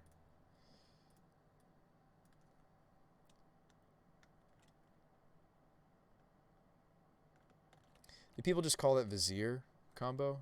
Just call it Winota Vizier. What about Aethersworn Canonist? Yeah, so Canonist gives us a human, right? Canonist, Aethersworn.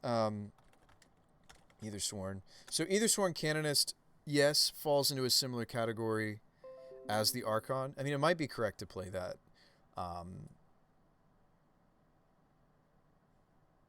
That's true. I forgot about Canonist.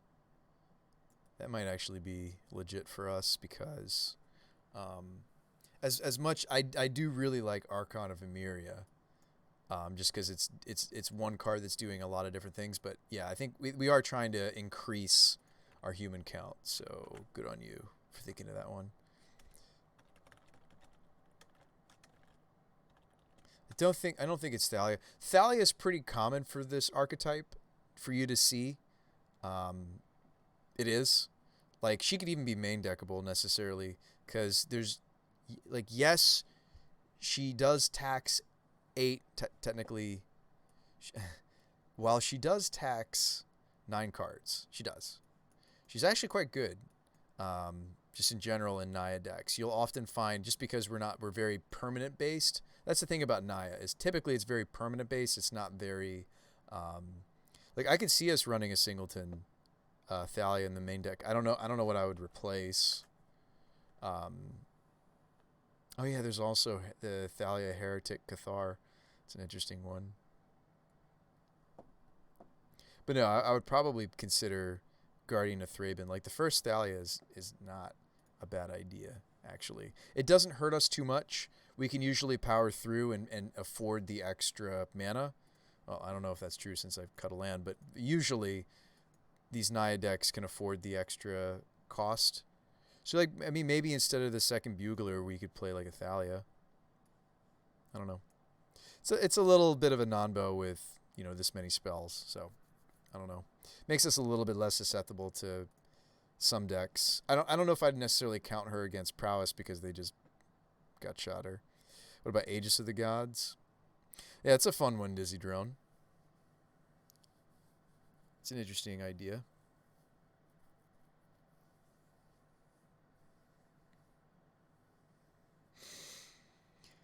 I don't know. The Miser... Oh, excuse me. The Miser Thalia might be legit. Something you pretty commonly see in Naya color decks. I don't know. I'm up for trying different things. I'm sure it's going to mess us up a few times. Maybe more than once. But then there'll be some matchups where it's like, man, this like card totally saved our butts. So maybe, I don't know. Do really like the concept behind the Bugler. Not great synergy with Blade Historian, right? Like it's like the first strike then becomes irrelevant. But and like I wouldn't necessarily say Thalia is all that great against prowess because she just gets killed by every single burn spell in their build. Yeah, it's a little expensive for them to burn her, but she wouldn't be in the list because I'm thinking of prowess necessarily. She would be there because we're primarily a deck that's not playing a ton of spells. Like most of what we're doing is creatures. So for that, maybe that's a nice Miser human to play. And she's more or less main deckable. She really is. Update. There we go. All right. Let's. Oh, they went away. Tournament practice. There's someone. I'm just gonna goldfish, guys. I'm sorry. I'm really tired, but this has been fun. I really like maybe where the deck is going. The sand is technically functional. It's not great though. But whatever. Just see how it turns out. Bird, and then we do draw the land. That is nice. What would we do next? Would we... I mean, we could moon if it was relevant. We can't pyromance because of the lands we've drawn. But something else that I don't do all that often, which I don't think is the right line here. I technically could shock in the Temple Garden and go get... another way for us to ramp here is not actually playing out the Devoted Druid. It technically... we could use... we could use a chord to go get Dried Arbor. I don't know where my words were tonight. But I'm pretty sure I'm just supposed to do this. Okay.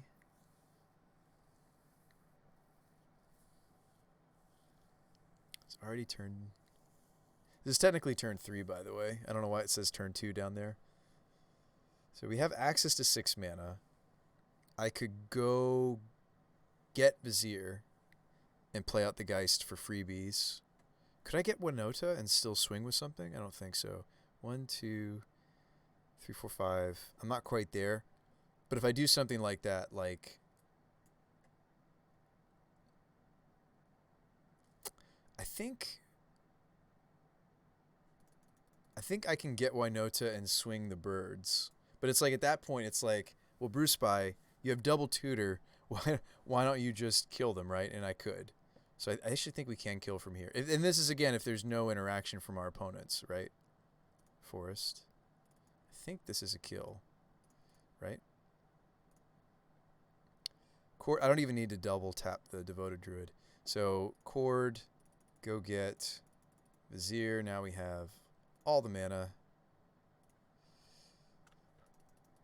And this would allow us to cord up.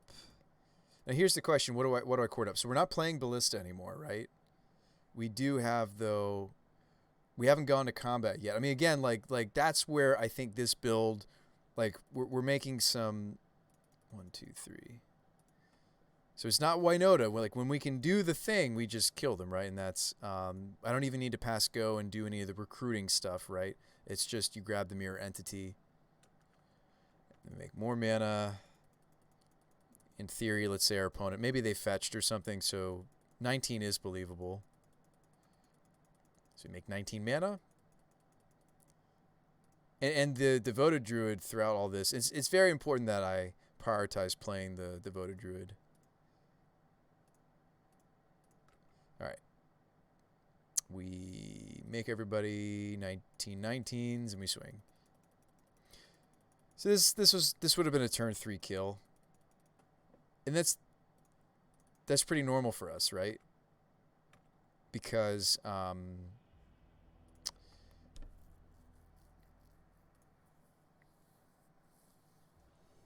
we this hand doesn't do a whole lot. This is all the manas. Mulligan. Not enough manas. I think we keep this.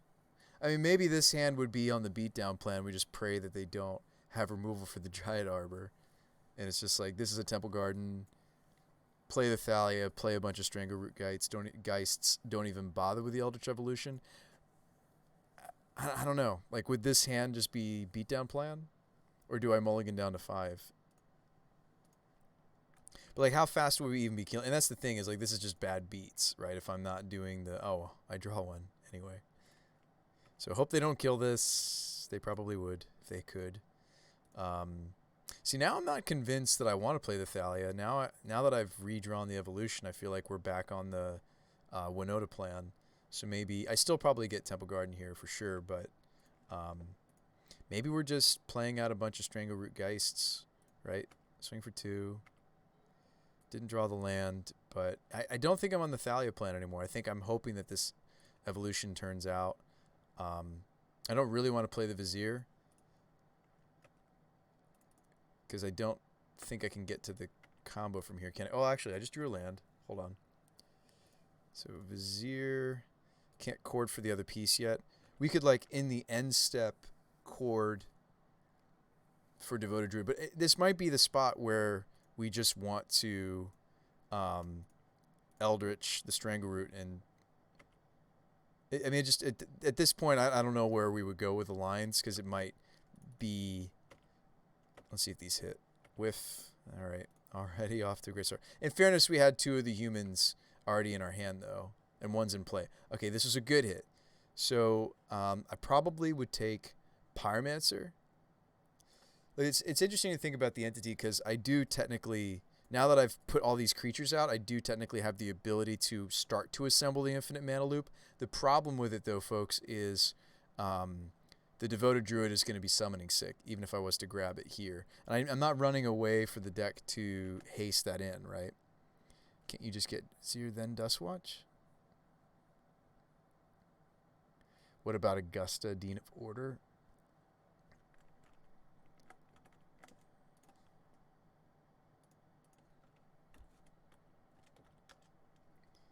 Augusta, the Dean of Order. What does she do? Oh, the Orc Shaman. So she discards cards and she draws cards and she So it's an orc shaman. It's not actually a human unless you cast the other side. But let's check this out. Real cards until I find a non-legendary card. Mana 3 or less, I may cast it. That's fun. That would cast like a Restore Balance or something. Ancestral Vision. Right, because it's non-legendary, non-land card, mana 3 or less. May cast that without paying its mana cost. Actually, this would also cast Tybalt, wouldn't it? New Tybalt. Oh, no. It says non-legendary. Never mind, it wouldn't work. It doesn't work with Tybalt. They saw through it. Yeah.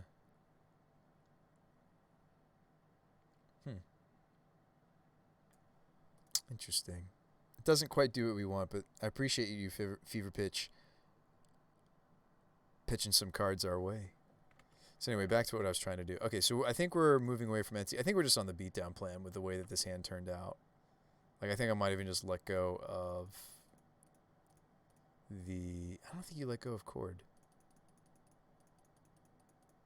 Like, I can assemble the mana combo. It's just... I feel like we're on the beatdowns, you know? I don't know. This is where it's matchup dependent. Like, is Thalia effective against my opponent? Okay, no, discard it. Maybe it's wrong ever to pitch the... Okay, we just drew the Devoted Druid. No blocks. Down to 4. But see, it's like, in theory... And granted, this is against an opponent that hasn't been interacting, right? So, a lot of good that'll do in theory. But, like, that's fundamentally the issue with Devoted Druid combo. Is... like, I almost wish we had a way to give it haste somehow, you know, through our humans, or I don't know. It's like all of a sudden you're jumping through a lot of hoops to try to get I'm jumping through a lot of hoops to try to get the deck to give this card haste, right? And people have done all sorts of stuff. There's even been like hyper Devoted Druid decks where they're playing lands that give haste, spells that give it haste. You know, they were playing like there's that reanimation spell that also gives it haste. There's lots of things you can do. I can't think of a human that's a good human that has haste attached to it, right? There's Zealous Conscripts. We talked about Zealous Conscripts earlier. So there's weird stuff there, but if you're playing conscripts, you might as well like even consider some sort of like weird Kiki Jiki plan at that point.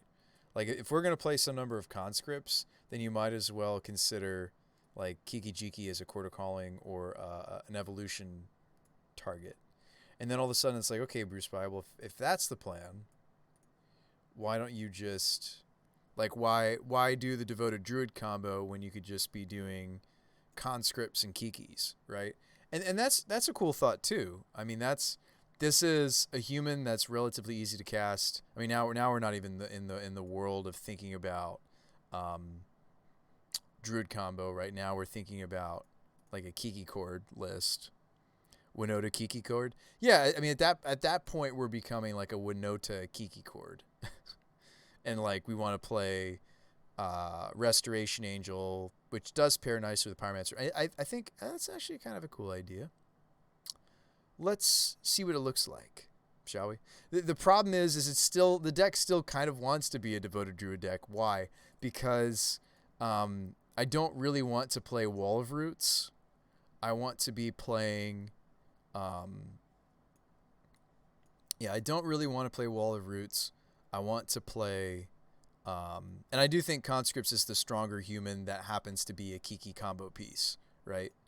So I mean, that's a way we could take, a direction we could go with the deck, like cut some of the cuteness, like the Rando Thalia, some of these other things.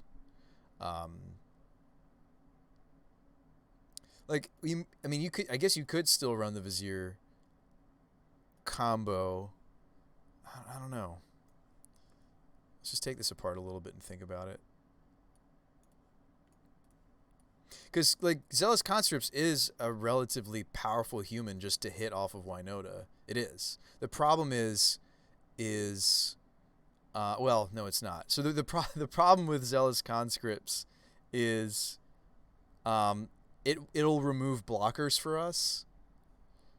I don't actually get to swing with their creatures because we're already attacking. Like, attackers have already been declared.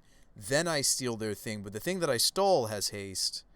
But, um, yeah, it starts to be a bit nonsensical. But there's also many reasons why we haven't seen like a Kiki Chord list in a long time.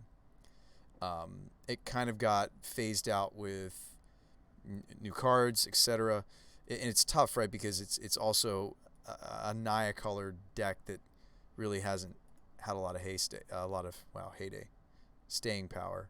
So like I almost feel like you'd be better off being a restoration angel style. I don't know. Maybe you play some angels, maybe you don't. Maybe you don't have room for angel. This is an interesting idea. Winota Kiki? Maybe. I have a Kiki. So Kiki. Copy, get value out of the Pyromancers. Okay. Kiki combos with Bellringer. As far as humans, I'm not thinking about anything other than so Kiki Jiki does combo with Village Bellringer, so maybe you run a singleton. It's a human, it's cheaper, so it's easier to get out with Evolution and Chord, and then we get to play. We do play Zealous. I think even though it's kind of weak because I don't get to swing with the thing that I stole, I actually do think that the Conscripts is sweet. Oh, it's cool. It's got the remastered look to it. I do think that if I was going to load up on one piece or the other, I think certainly I'd be more interested in the Conscripts. I just don't know how many I'd run. But is that the thing? Are we hoping that Winota finds Conscripts for us and then we just have to tutor for Kiki? Is that the plan? Is that what this looks like?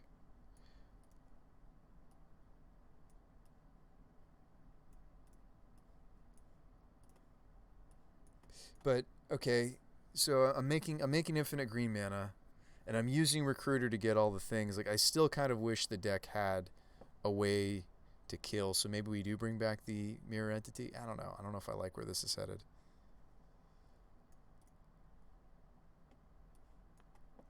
But I mean, so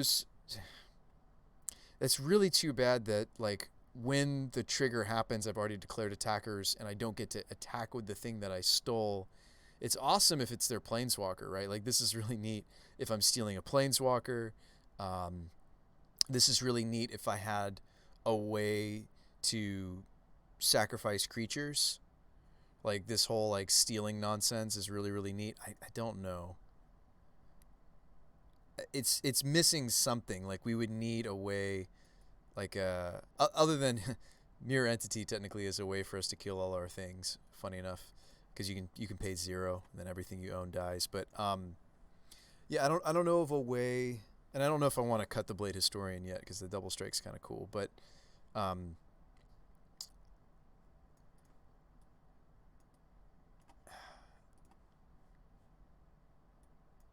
it might be one of those things where it's just incidental. Like we can't really afford to run a bunch of conscripts because it's a little too situational. Same with Village Bellringer, right?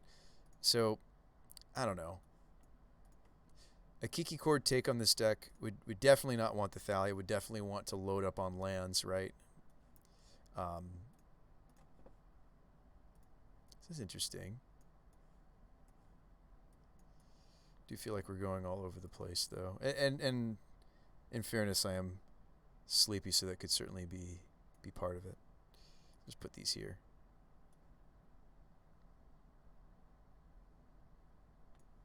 I mean, Zealous Conscripts is a reasonable card to just draw and cast and benefit from. Don't think there are other humans that do what they do for the Kiki combo. Can run like a random Restoration Angel, but I'm trying to increase our human count. But now our Vizier combo is a lot more inconsistent with just a single Vizier. Maybe we play 2 Viziers.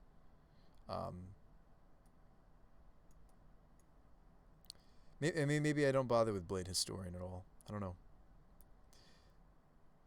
Like, so the funny thing about the conscripts is if I had the reason that we started off on this train of thought, if you're just joining us, is I was hoping What if there's a way that I could give the Devoted Druid haste? And this is technically a really weird backwards way for me to do that. I can gain control of my own Devoted Druid that's summoning sick and now it has haste.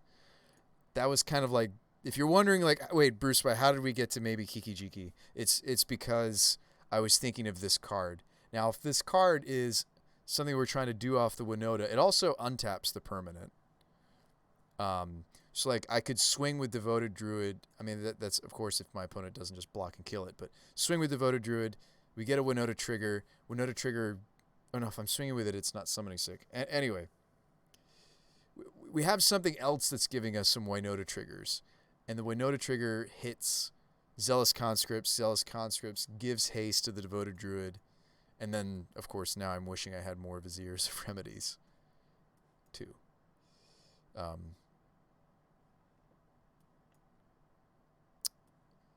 Humans, human.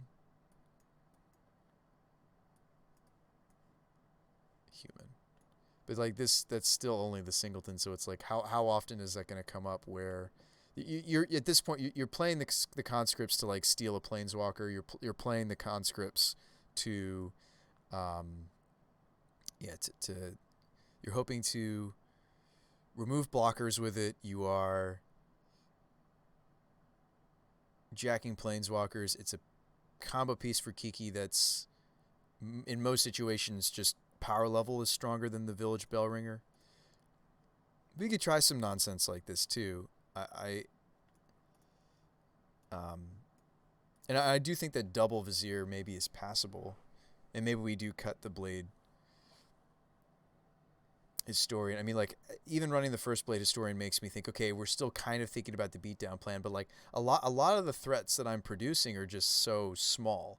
Is my issue with I like this idea. I think that this actually does have a place in the this makes a lot of sense to me in the pirate build, the Angrath's Marauders build. I think if we're gonna do Kiki Vizier Cord nonsense, these guys or girls, if sources would deal damage, deal double, so you put double strike on that and it's double the double. So those seem strong together. But if we're going to do this,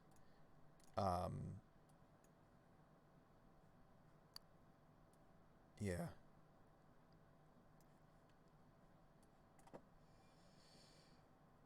I don't know. Tired Brew Spy, we're gonna brew weird decks, right? Late night Brew Spy. It looks kind of like a weird deranged Kiki Cord deck now. Right? Maybe we just play like a singleton. Now I don't know if I'd play a singleton Angel. I probably would still play either third Vizier or second Zealous Conscript. I can't think of another human that wombos off with Kiki other than those pieces. So I mean, for both combos, it would be nice if the Winota found the human half of both combos, right? So the human half of the Devoted Druid combo, of course, being Viziers and Recruiters. And in the case of Kiki combo, it's Bellringer and Conscripts. Conscripts is the stronger of the two, so maybe we do double up on Conscripts. Or I just run the third Vizier. A big to-do is the fact that I have this many Devoted Druids. But again, I still need another spell in my hand to go off, whereas one of the nice things about Kiki plus one of these humans is we do just win. Unless they have removal, right? I mean, all of these are disruptible by removal, but the nice thing about these is they do result in a kill if I just have these two pieces, right? Whereas with Vizier, Devoted Druid, I need a non-summoning sick Devoted Druid. I need to be able to get to the Recruiter, and if I get to the Recruiter, I need to be able to get to the Mirror Entity, and the problem with Mirror Entity is if I don't have white mana or if I don't have Evolution or Quarter Calling, so there's a lot of pieces that have to get. Maybe you don't play Devoted combo, just go for value. Play Wall of Omens, play Blade Splicer, play Angels. See, I like the way you think. So, do like dedicated to Kiki. So the thing is the devoted druids lend themselves to a chord build. Like if I wasn't playing devoted druids, I might even play um how to put this. We could slim down to the bare minimum for the devoted combo. The reason that I want devoted druids is I want something that's going to double mana for quarter calling. It kind of serves like a bad temporary wall of roots that also can attack and therefore trigger Winota. So there is a reason why I want devoted druid, even if I get rid of all these other pieces, right? Even if I get rid of all this stuff.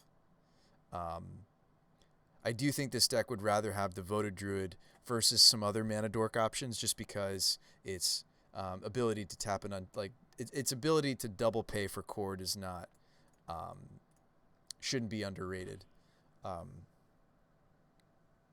Wall of Roots is technically still the better target for, and in fairness, similar to how Wall of Roots works in like a Restoration Angel build of that you're proposing its corpsey. I do really like where your mind is at. I might literally copy some of your ideas in a second here. Let me just defend my position here for a moment.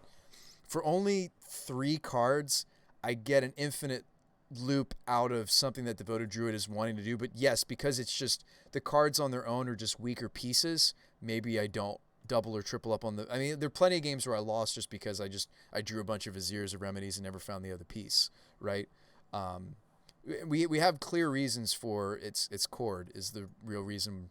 It's a combination of chord and Winota is why I want these cards, right? But I like where your mind is. If I could try to squeeze in, yeah, maybe we don't bother with conscripts because it doesn't really. It's got like the I gotcha, and there's fun things to do with it. Like if we spent these last 2 slots on like angels or probably just like. Yeah, I don't know. Let's embrace it for a second. So if we moved away from this entirely, now I actually have some room to play the Wall of Omens build, right? If you play Restos, you can cut conscripts. Yeah, because Village Bellringer is the cheaper, more mana efficient human to hit. How many Kikis would you run? This is cool. I like the direction we're headed, actually. I really do. I think Angel is just a solid magic card. It's reasonable to play it in Modern. It synergizes with 1, 2, 3, 4. It resets Geists. Yeah. Resto's really cute with Pyro. Yes, very cute with Pyro. Okay, hang on. Maybe we have an idea here.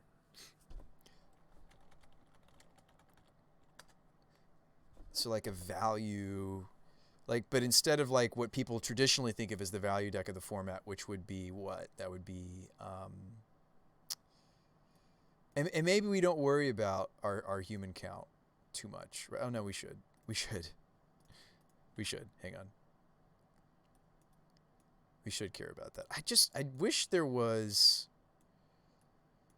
you know what we need? I almost need a human that if I sacrifice it, it gives me a non-human.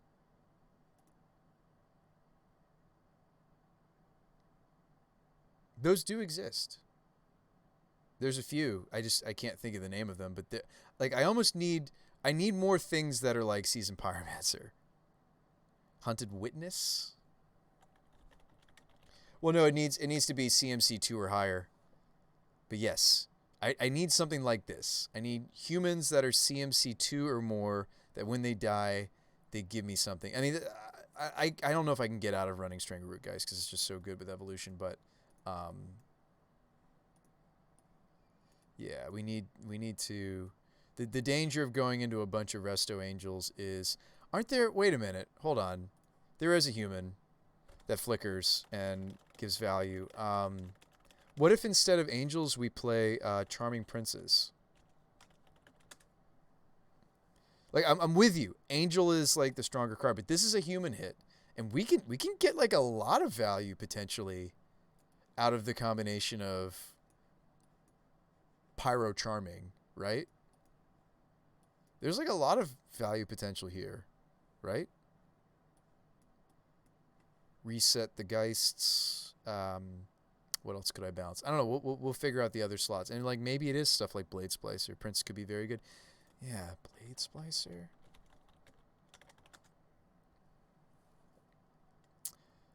Blade Splicer, of course, is another human that gives me a non-human besides Pyromancer that's lower to the curve. I mean, granted, I like Huntmaster. I mean, maybe we just play Huntmaster too. And now we're getting into the territory of what? Now it's almost as if... like the beauty of Kiki Combo is that it's not very many card slots, right? I'm running a Bell Ringer. I'm running a Kiki. Maybe. I think Huntmaster might even want to be in this deck. Maybe not. Maybe I'm going too deep. Because like I kind of want creatures that are mana-wise cheaper. And all of a sudden, it looks like this deck is on the fair plan again, and it wants to be playing the Blade Historian even maybe as the last card slot. Because it looks like I'm on the beatdowns. Huntmaster's a good slot if you're not going to play Angel. My issue with Angel, I love the idea of Angel. I'm just concerned about our human count. Like this would be like, boom, human count, happy, right? Like this take on the deck. Look at that, 20. Okay, let's subtract one card though, in fairness. And it's not going to be we're looking at 19 cards, looking at 6, looking at 19 cards, right? It's going to be hitting a Blade Splicer and a Charming Prince off Winota seems nuts. Yeah, like maybe the card's been in front of us the whole time and we just never bothered to observe it. And the Charming Prince has helped me scry to the combo. Or sideboard pieces or whatever, right? So, like, maybe we've been trying to attack this deck from the wrong angle. Court of Calling does make me think of Kiki Jiki. Now, granted, what's one of the biggest things I've just hurt us by doing? I've penciled us into our Charming Princes are now needing to scry us to land drops, which is fine. Like, if this is still early game. Like, because instead of running 4 more mana dorks that double up with Quarter Calling, but I do like that this is a 2-drop that I did get value out of. If I did evolve it into Winota, I just would need other things to attack. So there's some things about this that scream like, yes, awesome, right? And maybe we don't have room for the Huntmaster, by the way. Blade Historian, I think the power level of Blade Historian, like don't get me wrong, like Huntmaster definitely fits in the guise of it's doing similar things that Pyromancer and Blade Splicer do for us. I even wonder if it'd be worth doing weird stuff like, aren't there like weird big humans that do stuff to, yeah, like, no, trample, that's not what I meant. Isn't there like a random, is it this that I'm thinking of? Aren't there like random humans that I could be playing that do something to golems? Whenever artifacts are put in graveyard from the battlefield, I get a 1/1 counter and a 1/1 counter on each golem. That's not in this format. It says partner with me. Pretty sure that's not modern legal. And there it disappears. I'm just curious if there's like a weird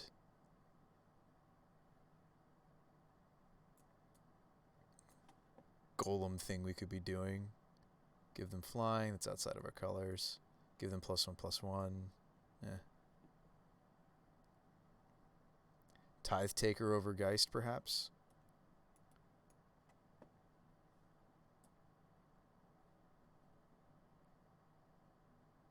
Strangleroot Geist is really, really good for this slot, but I like the way that you're thinking. I think I'm in nonsense land, by the way, if you're wondering where my brain is at. Like none of these are really worth what they do. The Regenerate is kind of cool as a singleton. If we're going to play that many Blade Splicers, I kind of love the idea of like some utility. Like out of all these different abilities, if I was to play like a fun of like weird something to be playing, well, I don't want it to be Wing Splicer because that's kind of outside our colors. Just a raw +1/+1, eh. But like to give them regenerate, that's actually kind of cool. I don't care about the trampling. I think the regenerating would be kind of neat. I don't know. I'll put those in the think pile. I'm not convinced we're playing all those Blade Splicers. Okay, so Tithe Taker. Thank you for doing the research. So already a glut of threes. Why don't you play Renegade Rallier? I do like Renegade when it comes to evolution. So cool things about Tithe Taker. The ability is not irrelevant. Makes us less likely to get these remanded, which is awful when it happens. Yeah, the Afterlife one, right? It's a human that's giving me things that are not human. I did ask for that. Yeah, I mean, this might actually be more so what we want to be doing. These are good food for the evolution, right? And I don't know how many, like even when we were playing voice, we weren't playing 4 and 4. We were still playing more Geists than Takers because you get the initial trigger, you get the immediate trigger. So I think it's hard to move away from this card, but I think, I mean, maybe we don't even bother with the Kiki Wombo, because maybe not. I think that's kind of cool, but like I'm not like we're hoping Winota to hit this random bell ringer. Like the thing with this is if we're gonna do this, we do need angels. So we'd have to tweak the numbers and figure out what that looks like. Maybe we don't have room for Strangleroot Geist, right? Just because it's the piece that seems to best synergize with Evolution Winota. If we need room for angels, like that's where it's going to come from probably, right? So, like, yes, I like the first bell ringer. Maybe we get rid of Blade Historian. And maybe we don't need to run all the splicers. But see, now we're running the risk of, look, like I don't have a ton of early game creatures that aren't human. But no, like Tithe Taker being a human that's a 2-drop that evolves nicely, that doesn't have an irrelevant ability, that gives us a non-human after it's been evolved. There's a lot I like about this shell. Maybe we don't bother with this many splicers. Like maybe even just the first splicer is sweet. Restoration Angel.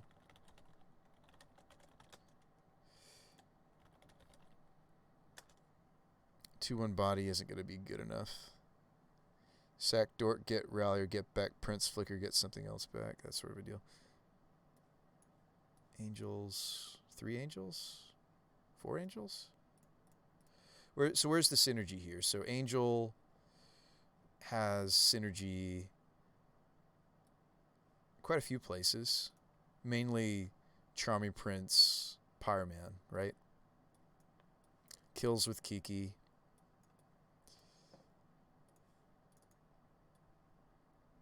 It's sad to see, like, not playing Wall of Omens. 2 in body just isn't good enough. This is Fever. You might be right. I like Corpsey's idea, though. Like, I do want to improve our human density, human hits. I think the first Blade Splicer is sweet. More mana efficient than Huntmaster. I really, really like Huntmaster, but I think for mana efficiency's sake, maybe we're going to be happier with some number of Blade Splicers, but I don't know if I really have room for many. Bunch of Restos, and then I'm just hoping to what? I'm hoping to Eldritch one of these 3-drops. I'm hoping to Cord into the Kiki.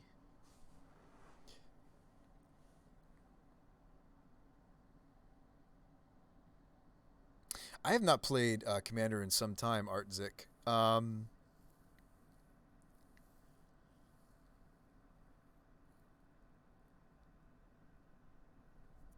I think it depends. So who are you playing with? Where are you going with the deck? There's so many things when it comes to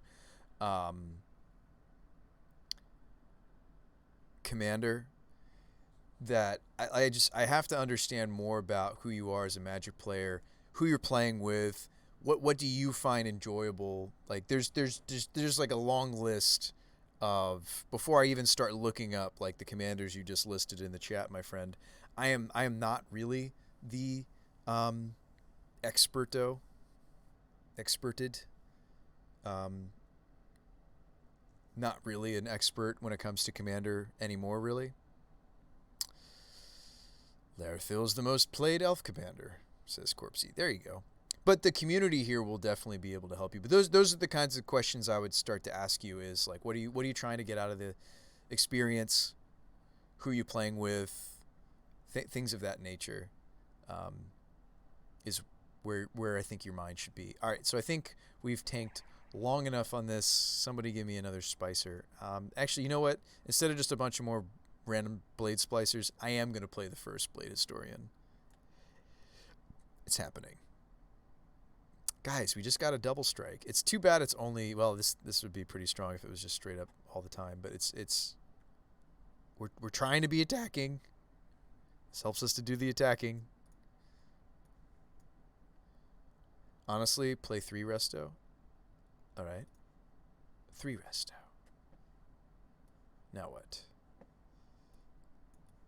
So I don't want to change the tutors. That's the whole reason we've been building in this direction. Okay, 3 resto. I'm with you. 3 resto. All right. Do we want some paths? Do we want some bolts?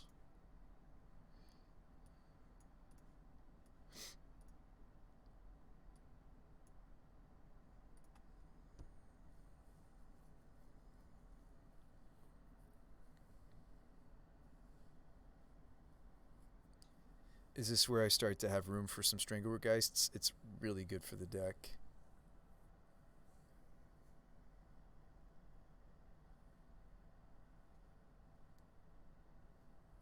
Yeah, Magic the Gathering Online, yes, you can buy the cards or you can do a rental service. I have a rental service, Artzik. Honestly, is this there another 1 mana dork we could play? So instead of Gilded Geese, we could be playing Arbor Elves. We could clean up the mana base a little bit, and then the Arbor Elves would play better. Like, in other words, instead of loading up on Copperline Gorges, we would double up. We would run second Stomping Ground, and we would run second Temple Garden. And then you could play, instead of Gilded Geese, you could play Arbor Elves. And a lot of these lists are Arbor Elf lists. It's... So like we cut a copper line or 2. Play. And I like Copperline Gorge less, since like now we've got like these 4 drops, these 5 drops. We're a core deck. Anyway, Temple. So you have to increase the number of colored forests. So we want another temple and another Stomping Ground. I think birds is still better than elf, but yeah, we could play like 3 Arbor Elves. Do something like this. Changes our mana base, maybe for the better in some ways. Something like this. How do we feel about the main Thalia now? Why don't you just cut birds and play Utopia Sprawl? That's a great question, El Bardo. Yes, normally when we see Arbor Elf, we almost immediately feel like it has to have Utopia Sprawl yet, right? I don't think so in this case, because our build around card is not. I mean, you could argue that our build around cards are we tutor for creatures. It's not, right. It's Winota value, actually. And I do think that the Kiki combo is better in line with a value deck. So I think maybe the Devoted Druid idea was just complete nonsense from the start. So Winota wants us to attack with non-creatures, non-human creatures. Birds and elf are non-human creatures. I do in some ways prefer Gilded Goose, but Arbor Elf is more consistent mana. And then if we want to attack with it, and probably get it blocked and killed, but if we do want to attack with it when it's time, it'll do that, just like the Gilded Goose would. All right, how focused do you want to be on the combo? Militia Buglers could be good for setting it up. It'll replace itself. Yeah, so like maybe we don't bother with How focused do I want to be on the combo? Yeah, and maybe not even this many Restoration Angels, right? I don't know. It's hard to say. Angels just like maybe really good for this deck. You're thinking I should be playing Buglers? Okay. I do like Bugler. Do you like Bugler more than just the rando splicer? I mean, the crazy thing about Pyromancer is it's making us more tokens potentially, but mostly drawing us more cards. Like this is what we want to be blinking. Like if you're wondering what's the glue that holds this deck together, it's not so much Winota, it's Seasoned Pyromancer, and we just want to like keep blinking it and using it over and over again. Okay, so play. Has infinite 3 slots. Yeah, no, I mean, but Bugler hits Kiki. Bugler hits a lot of things. Maybe we don't bother with Blade Historian, right? It's cute. It's cool. It's a cool kick card. I like it. Let's just focus on value and then we combo kill them. Also, with only one Kiki in the 75, I kind of do want to have something like an Eternal Witness. Just saying. I kind of like not just getting hosed because my opponent happened to have a Thought Seize and we happen to have the Kiki in the opener and we happen to be sad that we didn't include something like a Witness. I wasn't playing Witness in the other builds, but I think I would play. And Witness is also really nice after board. Once we've added in some of these singletons we're tutoring for, the Witness will actually be maybe really nice.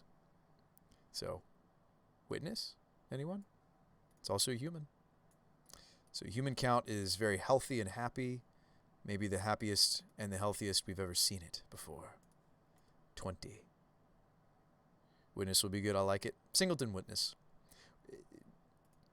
So something like this? Maybe? Alright. Cool. I never thought we would not be playing the Strangleroot Geists. But I think we just want to be sure that Winota's getting her value. Because like that's the thing. Like this, I think the cool thing about this build is we have a very definite plan, which is I want value in the Kiki combo. Honestly, I like the list now. Yeah. I'm not going to sit here and act as if it's good. I don't think it's good. But I think this might be a better direction than some of the ones I came up with, like Vizier, Wombo, and such. And Tithe Taker does not have non-text on it. Somebody was suggesting, okay, in this build, do you want to be playing Thalia? I might want the first Thalia because of all these Tithe Takers, by the by. I feel like there's some sort of synergy going on, maybe. Like, maybe we should flush that out. Like, instead of having, like, Caverns of Souls and such, which, by the way, we maybe could... maybe not. We do have a lot of humans we're casting now, but... yeah, I mean, it would stack with the Thalia effect as long as it's on our turn. Maybe we do consider Thalia. A lot of the cards we're adding to this are dirt cheap. Witness. This is cool. I appreciate you guys helping me brew this. I am thoroughly exhausted. We've been up late together. Would it be sacrilege for me to trim a Resto Angel or even a Charming Prince?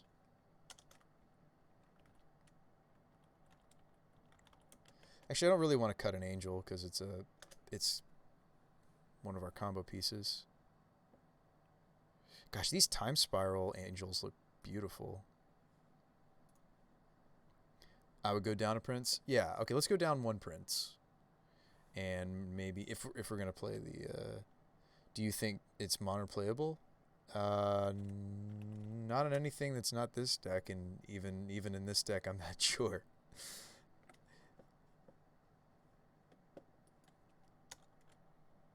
Maybe you could play it in like a really bad Aristocrats deck. I'm just being real with you. I don't think this archetype is like I'm impressed with how well we did tonight, even with the Vizier combo build. I think this rest I think this I think this is maybe a better direction if this is the jank that we want to be doing, right? And I'm desperately trying to make a Naya deck function in modern. I think the stipulation that I heard from let's just call it Winota Kiki Chord. I think the stipulation that I heard from that other streamer of it's just not at the moment feasible to make a Naya deck work in modern is not unfounded. I think there's some truth to it, as we've been experiencing as we've brewed this deck several times today and tonight, over and over again. Like we tried, this is like maybe the last straw, right? We tried the Engrath, punch them. We tried just pure value, give them double strike. We tried the Vizier combo. Now we're trying Kiki Chord. I don't know what else we could try to make Winota work. So I guess there's two stipulations I'm trying to make work, which is I want a purely Naya colored deck, and I also want it to be a Winota deck, right? So I'm asking for a lot. We're asking for a lot.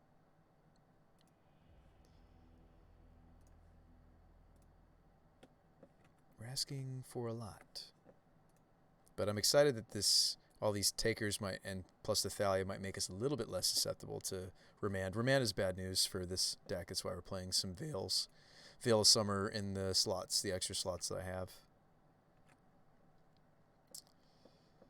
Yeah, did I explain a reason? Yeah. Did I answer your question, Fever? I think the most powerful thing our deck is doing is turn 1 Dork, turn 2 evolve it to Magus of the Moon. And you don't need to be you don't need to have any white mana to do that. You just need green and red.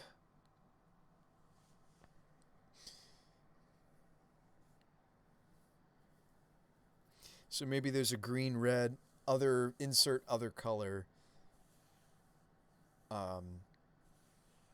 That just can do that. Turn 1 Dork, turn 2 Moon you. But I mean, like there are plenty. Thankfully, there are plenty of decks that don't fold to that, and they shouldn't. The card's coming. Get cards on the way. Cards on the way, coming. I'm just excited that it looks like this list is going to. I'm a little concerned about the Arbor Elves not hitting. We could slim on some of these things like Sunbaked. We could slim even on the Copperline Gorge. I do really like the Firelit Thicket because we're this double red, double green, primarily deck. But maybe we don't have room for these funny lands. The utility, or like we may just want to start. And I've already got some green fetches, so don't worry. This won't take us any time. I may just want to swap these two out as we're testing Arbor Elf. I mean, I even wonder. Oh, we don't need the Turn Timber Symbiosis anymore. I wonder if we could play the 4th Arbor Elf and go 20 lands. 21 lands, right? No, 20. And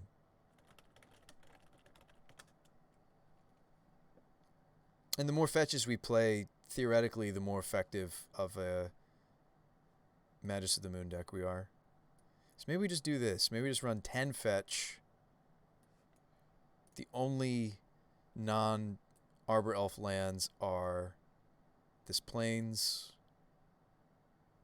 and the Firelit and the Foundry. But the Foundry really complements the forest nicely. Let's just play our mana base clean. We'll figure out if it has room for utility lands later. Just play it clean. Let's do it. Just gonna play some random person. Let's just do it. Just do it. We're committed. We have a cool deck. Let's play it. Thanks for being so patient, guys, for this brewing process. Oh, man. You know what we look like? You know what this hand makes me think of? Panza.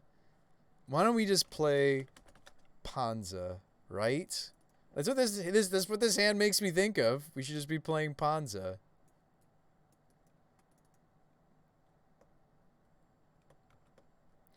Room enough getting cute with the mana base. We know the core concept is working. Yeah, I just don't know. Speaking of cuteness. Mega cute, right? Look how innocent we look. Elf Forest. By the way, our moon plan is not going to work. No. Alright, we'll discard this to the Pyromancer's such a ridiculous card. This card's really good. This card's really good. No. The basics. We can cut them off this, but they have more we're not bothering with this plan. New plan. I have a new plan. Shock. Alright, so far so good. We're doing Pyromancer with the Arbor Elf. Alright. Alright. Seasoned Pyromancer. We want the tokens, right? I'm pretty sure I want both tokens here, which it's so awkward sometimes. But are you going to force a will this? No, they're just looking at it. I want... We are ditching Magus of the Moon for sure. Are we ditching an evolution? I think we are. I think we want the tokens, right? We want the tokens. We hope they don't have a counterspell, which I don't think they will. Looks like there's some sort of snow deck. Defs get the Tolkien, because we could, yeah, get the Tolkien. I'm very glad we decided to get the Tolkien. It's almost always correct, right? Right? To go for Tolkien. And now, I mean, now that we're like Kiki Chord, like we don't mind having a lot of mana, right? Well, look at this. Look at this text. Did you see what it says? Competitive players, please. Well, hopefully that's what they're trying to do.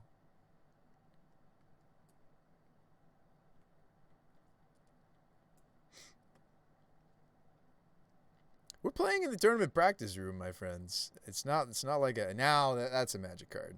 I do think that this card's sweet. Makes me think of yeah, it makes me think back to oh gosh, what is that card?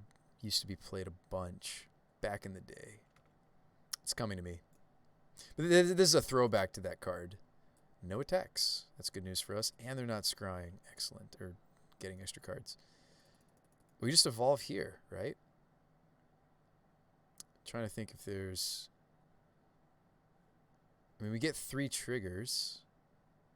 Seems good to me. We have plenty of land, so I don't mind throwing the Arbor Elf onto the bus. I think we just want our triggers, right? Yes, we want our triggers. And now we're going to get to see some really bonkers stuff, potentially, right? Fetch, then evolve. Ah, I probably should have fetched, you're right. Thinning could be relevant. That's too late. Spin the wheel. Think of it this way. We're converting this Arbor Elf and these tokens. That we're going to lose the Elf and an Elemental token, but we're converting them into what? Big money. It's probably not going to be a Pyromancer. I already have seen 2 of them. Can't be the Magus of the Moon. Can't be the Militia Bugler. Like, what's left, right? That's what we should be thinking about. We're probably going to hit another Winota, which is fine. Like, a power 4 creature here is good. If we see something else, we're going to do that instead, though. Okay, so we could grab the Thalia. Don't think it's going to be great against this opponent. We could grab the Charming Prince. Charming Prince would let me save the Arbor Elf. I didn't think about that. This is going to let us not lose creatures sometimes. Do we do that? The Scry 2 is irrelevant in this spot because we have more stuff on the stack. I think I protect our Arbor Elf. That's kind of spicy. Didn't think about that implication. I'm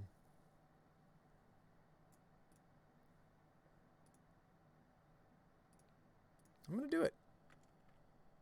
I'm gonna do it. We've already got the trigger. You can't has it. All right. Oh, hey there. Hi there. So witness is a lot of value. I'm going with Pyromancer. I'm making tokens. I'm confident we're going to draw to more... Oh, boy. I was like, confident we're going to draw to more gas. We did not keep the attacking one. That's still a healthy Winota. We hit on every single one. And we had choices. I don't think the deck's right and ever will be because it's jank. But I think for all the things I want to achieve, like specifically a Naya deck, although I'm okay with if we do splash into one of the other two colors, perhaps. But primarily a Naya deck that is doing the Winota thing in new and interesting ways. Yeah. You can actually, that doesn't even kill him, bro. He's indestructible. It's indestructible. You want to kill this one? Oh, he's also indestructible. All right. But we've got part of the Kiki combo, and we're going to be digging a lot deeper. Oh yeah, we get my elf back. Sweet. It's a nice little interaction. Maybe we should go in the other direction, by the way. Just because Tithe Taker is a better Eldritch Evolution target than the Charming Prince does. I feel like the Charming Prince adds a lot to the theme of what's going on now that we have like these angels and such and Kikis and all that. I don't know. Maybe we built in the wrong direction. I mean, but in fairness, we're up against a non-permissive deck, and now they have a 4/4. Okay, sure. I think my deck's doing bigger and better things. Kind of want to fetch out the basic planes, right? Maybe not. You know what we could get? We could get the Sacred Foundry here because that's getting us towards the red requirements of Kiki, but also giving me access to the bell ringer. I didn't need to do it now though. In fairness, but anyway, here we go. Do we just attack all? Blade Historian would be a good hit in this situation, wouldn't it? So maybe I was wrong. All right, 4 this time. I would accept that I could be wrong. Yeah, maybe the Singleton. Ooh, Charming Prince, right? Oh yeah, blink the season easily. I'm out of gas.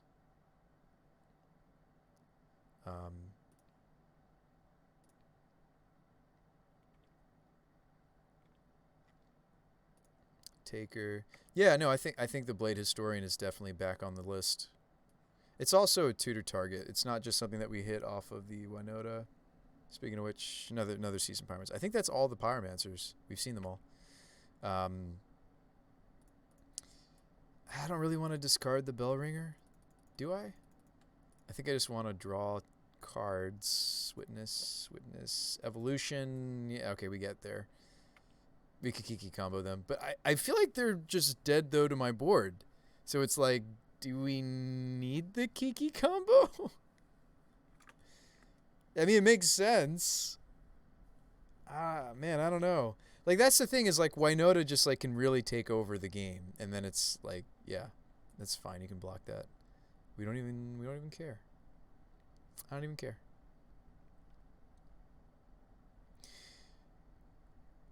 Untapping more board doesn't really do anything for us, right? Not really. Yeah, maybe the Blade Historian is back on the table. They'd be dead if we hit the Historian. Maybe this is back on the table. That's fine. I don't know. I'm not convinced that we shouldn't play Kiki Wombo. And I'm going to discard here and here because the Witness gets us to what we need. You know what would be crazy is if I'd hit Chord there, because if I Village Bell Ringer, untap everything, it's very easy to Chord. Which is neat. We'll just flash this in because mana efficiency. Or we don't have to show them that we have the Kiki combo. Even better. Yeah, so I'm wondering different things. I'm wondering if I feel like Charming Prince is just so good. I get why we were playing some number of the takers. I get it, right? It's something that we don't mind evolving. I think we should just play the fourth Charming Prince. I think we should slim on these. And maybe not run the Singleton Thalia. And then like maybe we do it this way. Is Bellringer Kiki plus Elf infinite mana?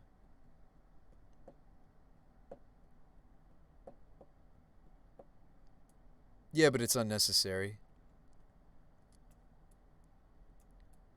I mean, it's also infinite mana with birds. What were they doing? I can't even really remember. They had dudes, and they were doing things with them. Linvala turns off what they were doing. That kills both of their threats. That's about it. I don't think I want to overboard. Magus of the Moon, they have too many basics. So this can leave. So yeah, like, okay, so we're moving away from the Tithe Takers, right? In the future, we're thinking maybe only 3. So let's go ahead and cut one now so we can kind of get a feel for that. Also, we're maybe moving away from Thalia. So let's cut both of those pieces just because we're not going to have them in later iterations, I'm thinking. So maybe something like this. Okay. I mean, that was us just like blinking and using Pyroman over and over again. But yeah, I think the Blade Historian actually should maybe happen. After just seeing how that game concluded, like I mean, granted, our opponent didn't interact with us though, so how useful. I just kept this hand because it was 3 lands, a dork, and I saw a way to Winota. Ah, now they have their ideal start.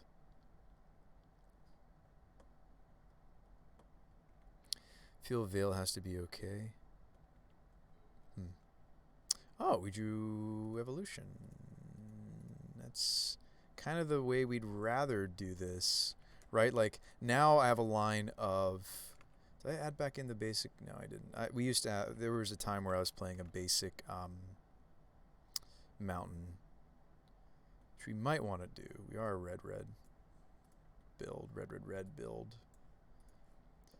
I might actually want to do that over the Verdant. I was running a mountain. I don't know. Maybe we can't afford it. I feel like it'll save us on life points sometimes. I'm kind of back and forth on whether or not I want that basic mountain. Blizzard Brawl. Okay. You did it.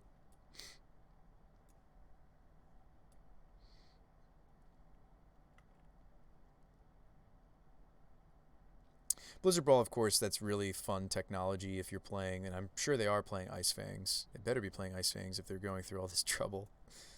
We don't want to play the Temple Garden because I need Pyromancer's like the next thing we're looking to do. So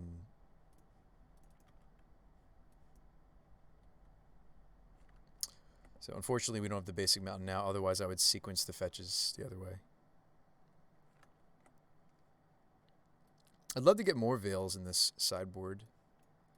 I mean, Tithe Taker really is just a placeholder creature for... Yeah. I don't know. I don't know. Like, I still feel like... I feel like we're doing a good job hitting our humans now with the addition of Charming Prince and some of these others that have come to the mix. I'm not sure if I shouldn't be running Geists in the spot of Tithe Taker. Like 3 Geist. So what's our human count? It's a lot better, right? It's 17. Like, it's almost like now, or sorry, it's higher than that. It's 20. I feel as though they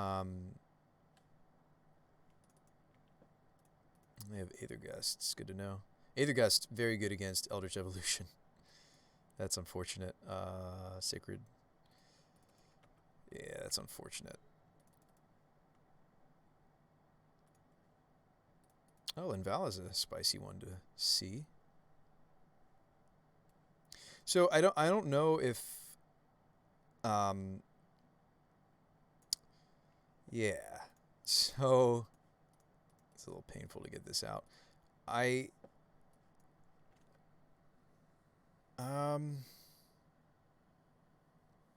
am I ditching both Winotas and keeping the Eldritch Evolution after just seeing this Aether Gust? I think the answer is no. I think it's ditch the evolution and a Winota.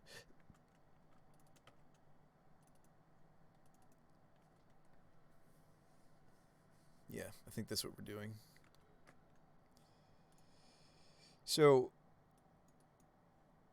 maybe we move away from these and still play. I feel like 17 is still a lot higher on the human count than we've had before. And I do think that Strangleroot Geist really, really is important to the archetype. Oh, there's fancy ones.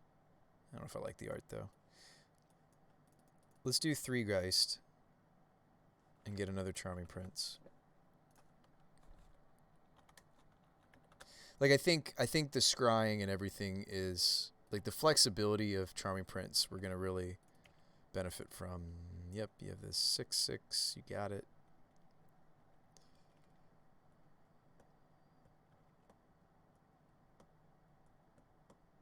So we're gonna get 2 triggers here. And I think it's totally worth. Oh, we just draw another Winota. Oh, maybe we're not gonna hit. We've seen a lot of our humans. We've seen quite a few of them. Totally trade up these elementals for some indestructible humans.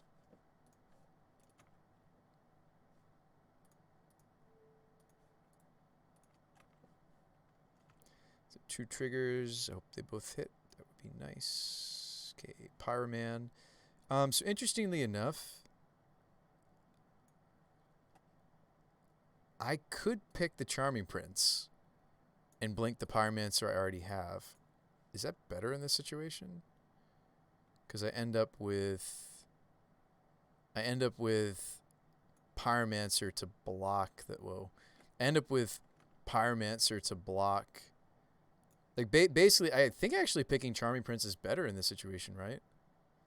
They probably don't have an answer. What do you guys think? I think it's close. I actually think in this situation it's better to Charming Prince and blink this Pyromancer, because I end up with Pyromancer to block the Tree Folk instead of having to spend an elemental token. I think that's what I'm gonna do.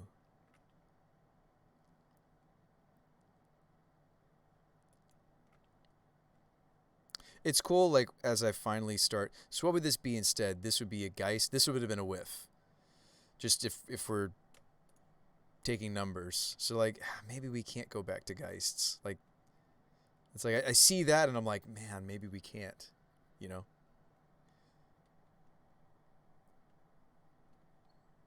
Yep. Chip in for 5. That's healthy. Return. Peasy. Let's dump these 2. And maybe that's wrong to dump the extra Winota, right? Yeah, I mean, like, if left unanswered, just really like much like a even like a Luris does, right? Like just takes over the game pretty quickly. I mean, one of you was saying, Bruce By, just run a bunch of buglers so you can find Kiki. I mean, so does Season Pyromancer, right? Season Pyromancer also finds Kiki. I guess we can't really run these Geists.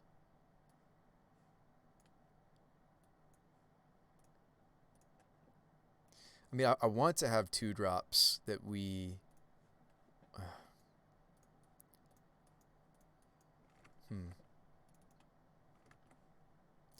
Could play Voices. The tokens get huge as we go wide. That is one big negative with Strangleroot Geist. I get that Geist is faster, that it gets the ball rolling.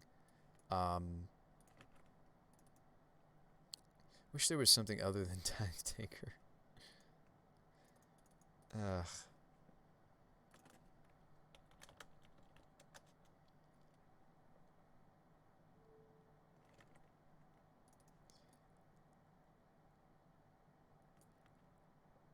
That doesn't stop this from doing what it does, brother. Friend. Yeah. Unless they have something that kills, like, tapped creature. Prince will be correct. Yeah, I think the extra Prince is what we want. I agree with you. Oh, Prince is correct in that situation, you mean. I'm grabbing a 4th Prince because this card's just being perfect. Like, I think this is the 2-drop human that I want in this archetype that we're trying out. I almost wish, like, we could consider splashing into blue and I play, like, the hideaway creature. There is a hideaway human. Like, if we're really looking for a way to, like, get to the combo, that's also a really solid 2-drop human. The Watcher for Tomorrow. It's just that the colors is really greedy. So probably don't want to do it.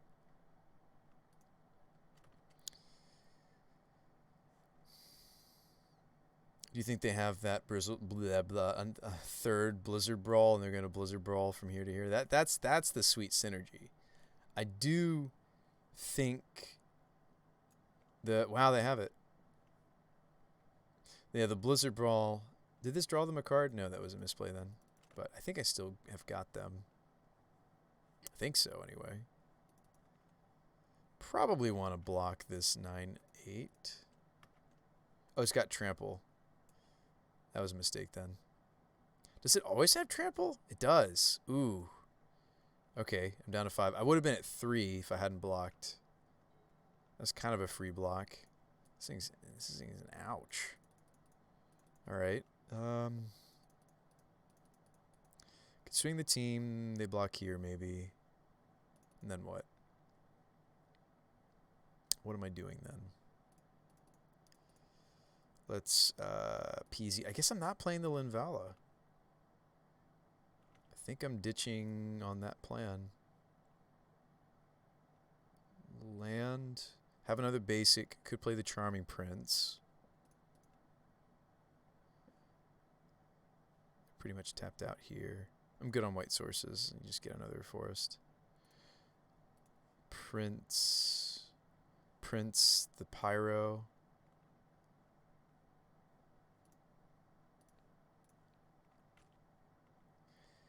Okay, so what can I actually attack with? What are we blocking with?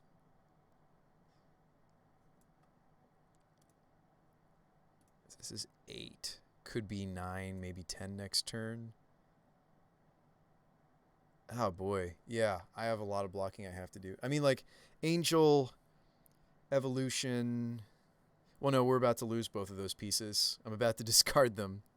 Oh boy. I need to get another Winota on the table, and this was one. There's still one Winota left in the deck.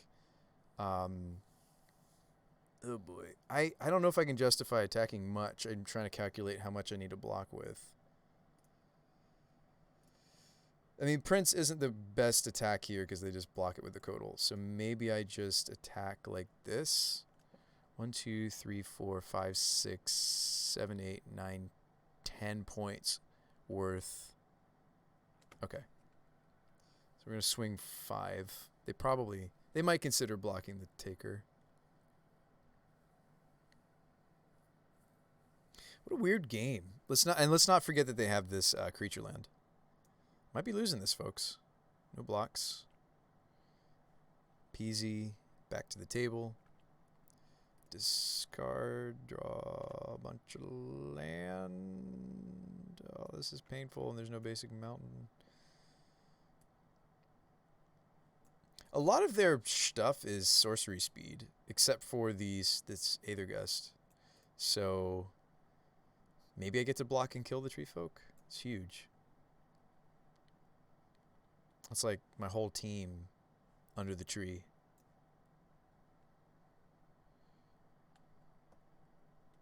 And we want to block in such a way that the Aethergust doesn't upset the math. Let's not forget we have a Pyromancer in the bin, so I do have something I can do next turn. Yep, there's your Slumber. Sad that we're not doing the thing. Sad they killed my Winota. Sad we're not doing the thing anymore.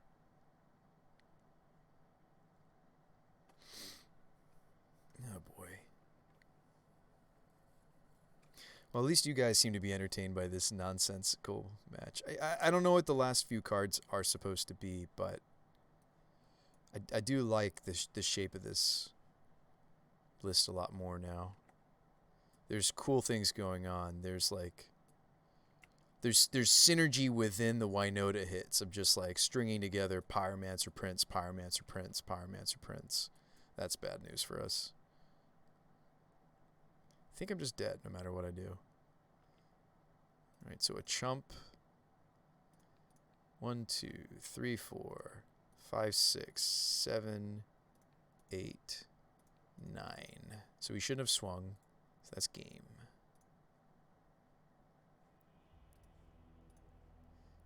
Well, maybe not game. Could we have won from there? Maybe I was being too quick to scoop them.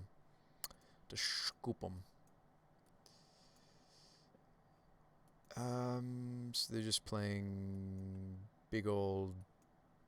Yes. They do have some permission.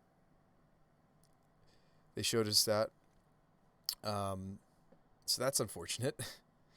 But they didn't have much more than just those Aether Gusts for our Veil of Summer to hit, right?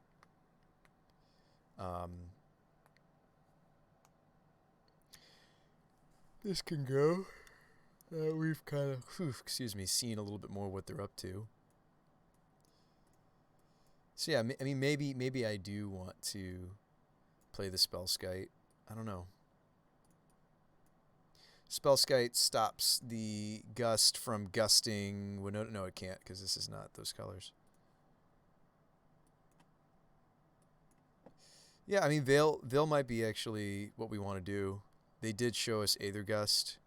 That would be really bad if they hit my Eldritch Evolution with it. I do feel like maybe we should try to make more room for these. Also, we're straight up cutting the Tithe Takers, right? I think they're getting cut or trimmed on, right? I need to find a different human that's like a 2-drop that blinks or does something useful in these colors. That's not Thalia because that's not been working. I mean, like as much crap as I'm giving the Tithe Takers, like it's nice that it's human. It just doesn't do as impactful as the stuff as the other pieces are doing. I don't know. Let's maybe even play the Skyclave.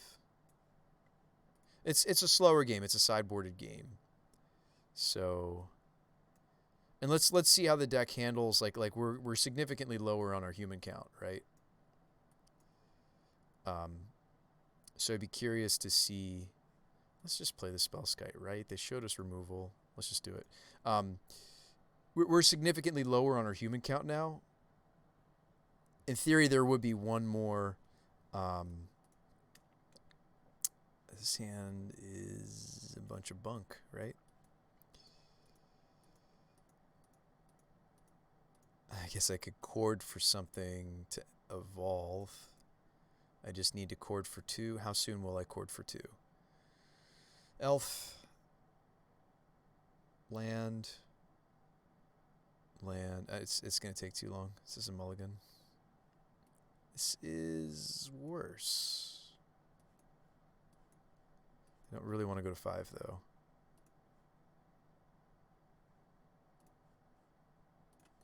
But this is worse. I don't think they have Thoughtseize or anything. I guess I'll still lead Forest. I doubt it. Yeah, I think Prince is sweet for this list for sure.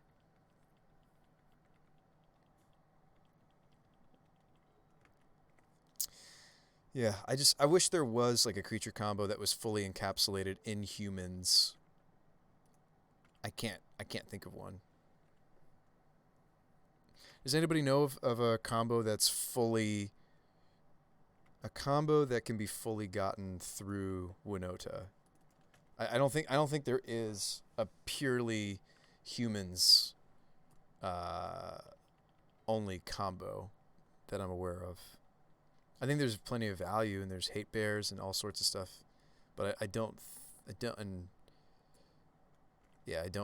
think. Yeah. And maybe it's a good thing. So people, I feel like people would play it. If only Kiki Jiki was a human. If only. Oh, this draw has not been good. I should have mulliganed to 5. I think I had no acceleration. I think it's really important that we have that. I'm just a bunch of 4 drops. We're dying to this Ascendant Spirit beatdowns. No. No. What was that card I was thinking of earlier? The red-white hybrid from days old. Like Hex Drinker also comes to mind. That's more recent. It's as simple as just drawing that 4th land. Hey. Actually, I'm making a mistake here. Play mistake here, right? Don't I? It stinks to not get like extra red, right? Like think about Pyromancer, think about everything we've ever known. I feel like it's Angel then Winota. The 2-drop humans are just such trash. Yeah, well, Charming Prince is good. Like Watcher of Tomorrow also would be good. Like I'm down to splash into blue potentially. If there just isn't another that does what we need it to do.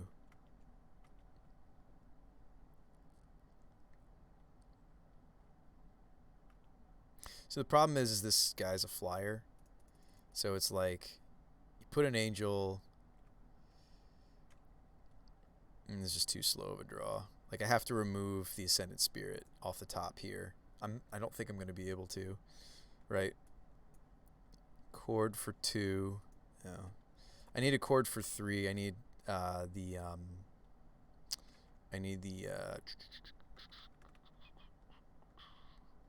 need to be able to chord for you're a little late to the party.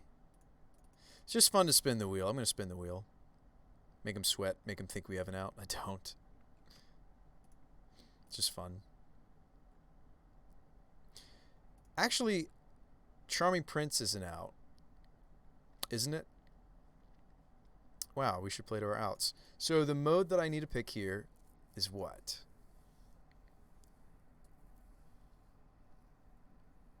So this Spirit. So we have a blocker for the Faceless Haven.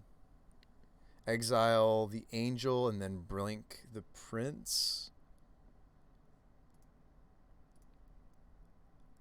Okay, exile Angel.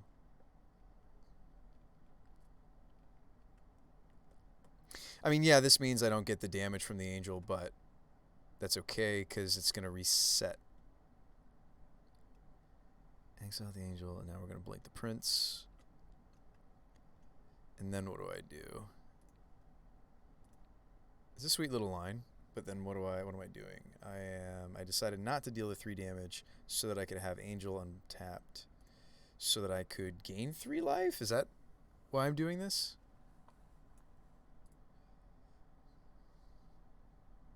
I did all that to gain 3 life and have my blockers ready? Yes? Yes? No. Yes. Like, what could I possibly scry to? Like, I can't Kiki Jiki. Can I? If I draw land...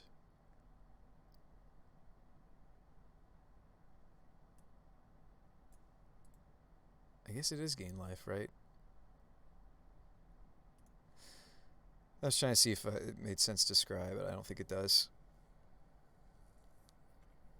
Go to 8. We got a game now, folks, if they don't remove the Winota, that is. I mean, I have another one I could play, but I feel like we need to be doing other things to win this.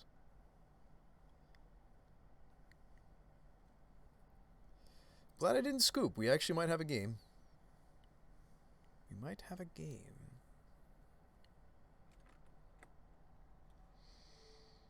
Yeah, maybe it is Watcher for tomorrow. I mean, we were splashing into Neoform in an earlier iteration. It's not crazy to think that maybe we should splash into blue if this is a much more powerful. Don't I just take it?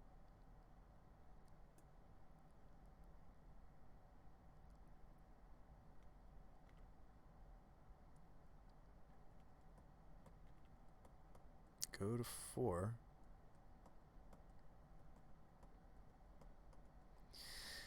Can we Kiki chord? Can we chord for Kiki if we draw land? It will be close, right? So 1, 2, 3. 1, 1, 2, 3, 4, 5, 6, 7. No. You need 8 mana to do that. But that being said, I can chord for removal for the Ascendant Spirit.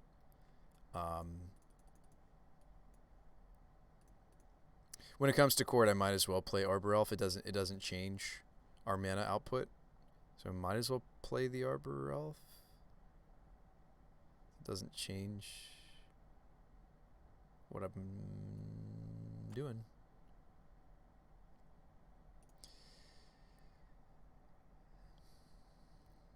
Okay, so an attack from Angel gets us something. If I don't do that, I've got green, green, green. Chord for... I mean, I do have chord for Kiki. Oh, wait, I do have chord for Kiki. Am I just being a dum-dum? I do have chord for Kiki. This is 8.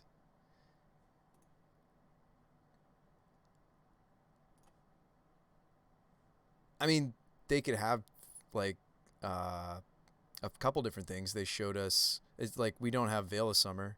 We didn't have Veil of Summer whether or not I did the Arbor Elf. So I feel like we're just all in here, right? Yes.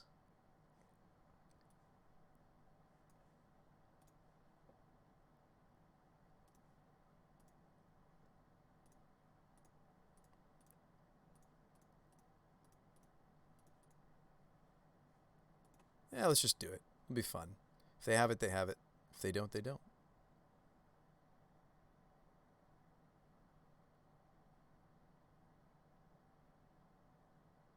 Looks like they have it. Oof, Disdainful Stroke. I didn't know people played that anymore. Alright. I haven't been using it in my sideboards. That might be changing.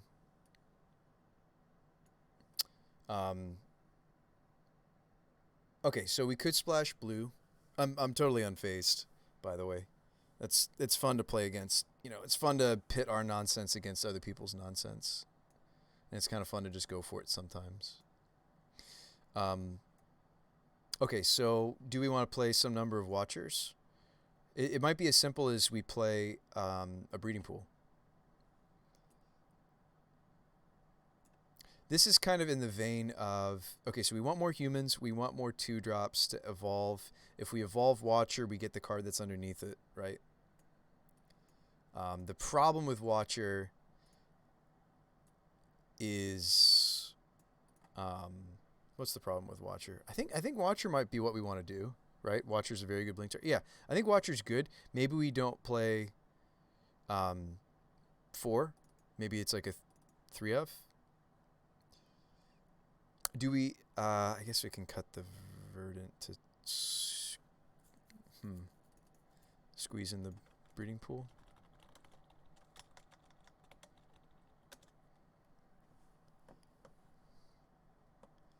I think the Mountain is really greedy, but I feel like it also might make sense between Pyro. Historian needs white and red sources, the Kiki Jiki. So we could try these Watchers. And we play 3, right? 3 Watchers.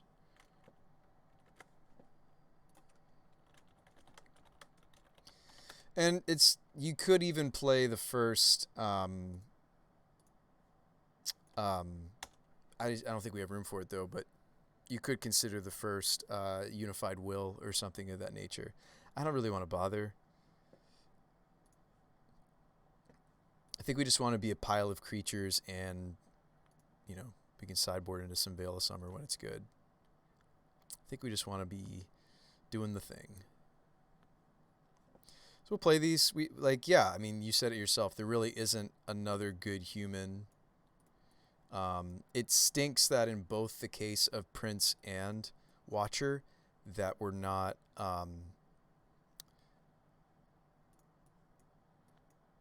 unlike what Geist does or Voice does or whatever. I mean, like we don't just have evolution, right? That's the other thing is I'm basing that assessment off of what I've seen in other um, Winota decks, right? Um, they're primarily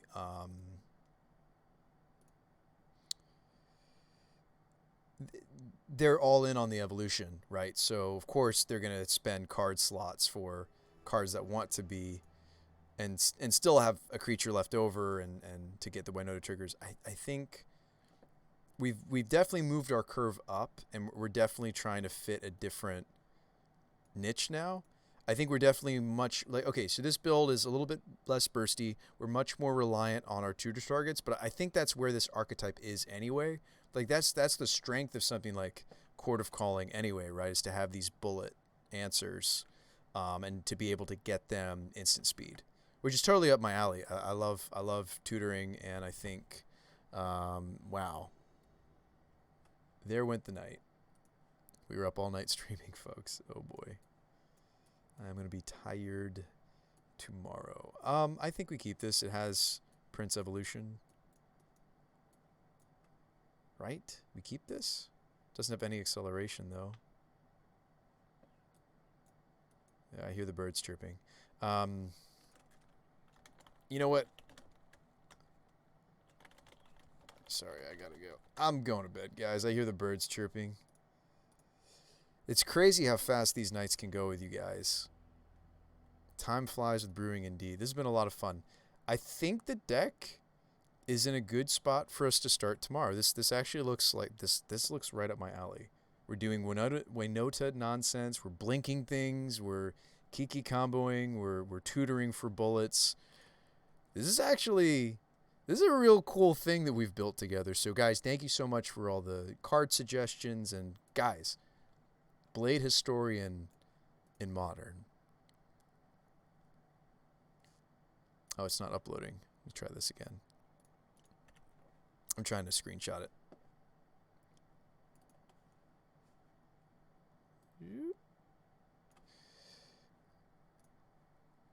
This is a deck and a half. But yeah, I think where we're trying to reside is definitely mid range, right? I mean, like that's what this archetype is totally.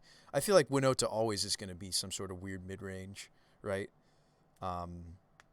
Yeah, weird mid range. Happen to have an infinite combo. Kiki has plenty of natural synergy in the deck. All right, copy. All right, deck list picture is in the chat. You guys take it, mess with it. If people ask you where the heck did you come up with this idea, let them know that we brewed it, right? Because we're a team. We brewed it. You guys as viewers and card suggesters and thinkers yourselves, and me just kind of, you know, at the helm of some of these cool ideas that we have. This was a lot of fun to build, and I do think that ultimately we couldn't stay within the bounds of one of the limitations I was trying to set for us, which was to oh, you know what? If we're gonna play blue anyway, maybe we swap out the Teagster for Meddling Mage. One of the big reasons why I think I want to do that has to do with, oh, these are really pretty. These are cool. I'm going to go with the classic probably, though. I think that's the last change I want to make tonight. I think I'm going to maybe consider swapping Teague out for Meddling Mage. Just because Gaddock Teague does have some anti-synergy in our deck, namely now that we're back on Quarter Calling. So we've been back and forth on that. I think... Although Teague is like the stronger like hate card, I think I'm going to maybe make that spot a Meddling Mage. All right, guys. Well, I will see you on the next Brew Spy. Hit that follow button if you haven't. And yeah, you guys have a nice morning or night or wherever it is that you are. But as for me, I am going to sleep. Hopefully I can actually sleep. But I will see you guys. I'll see you folks on the next Brew Spy, the Magic Guy. Good night, everyone.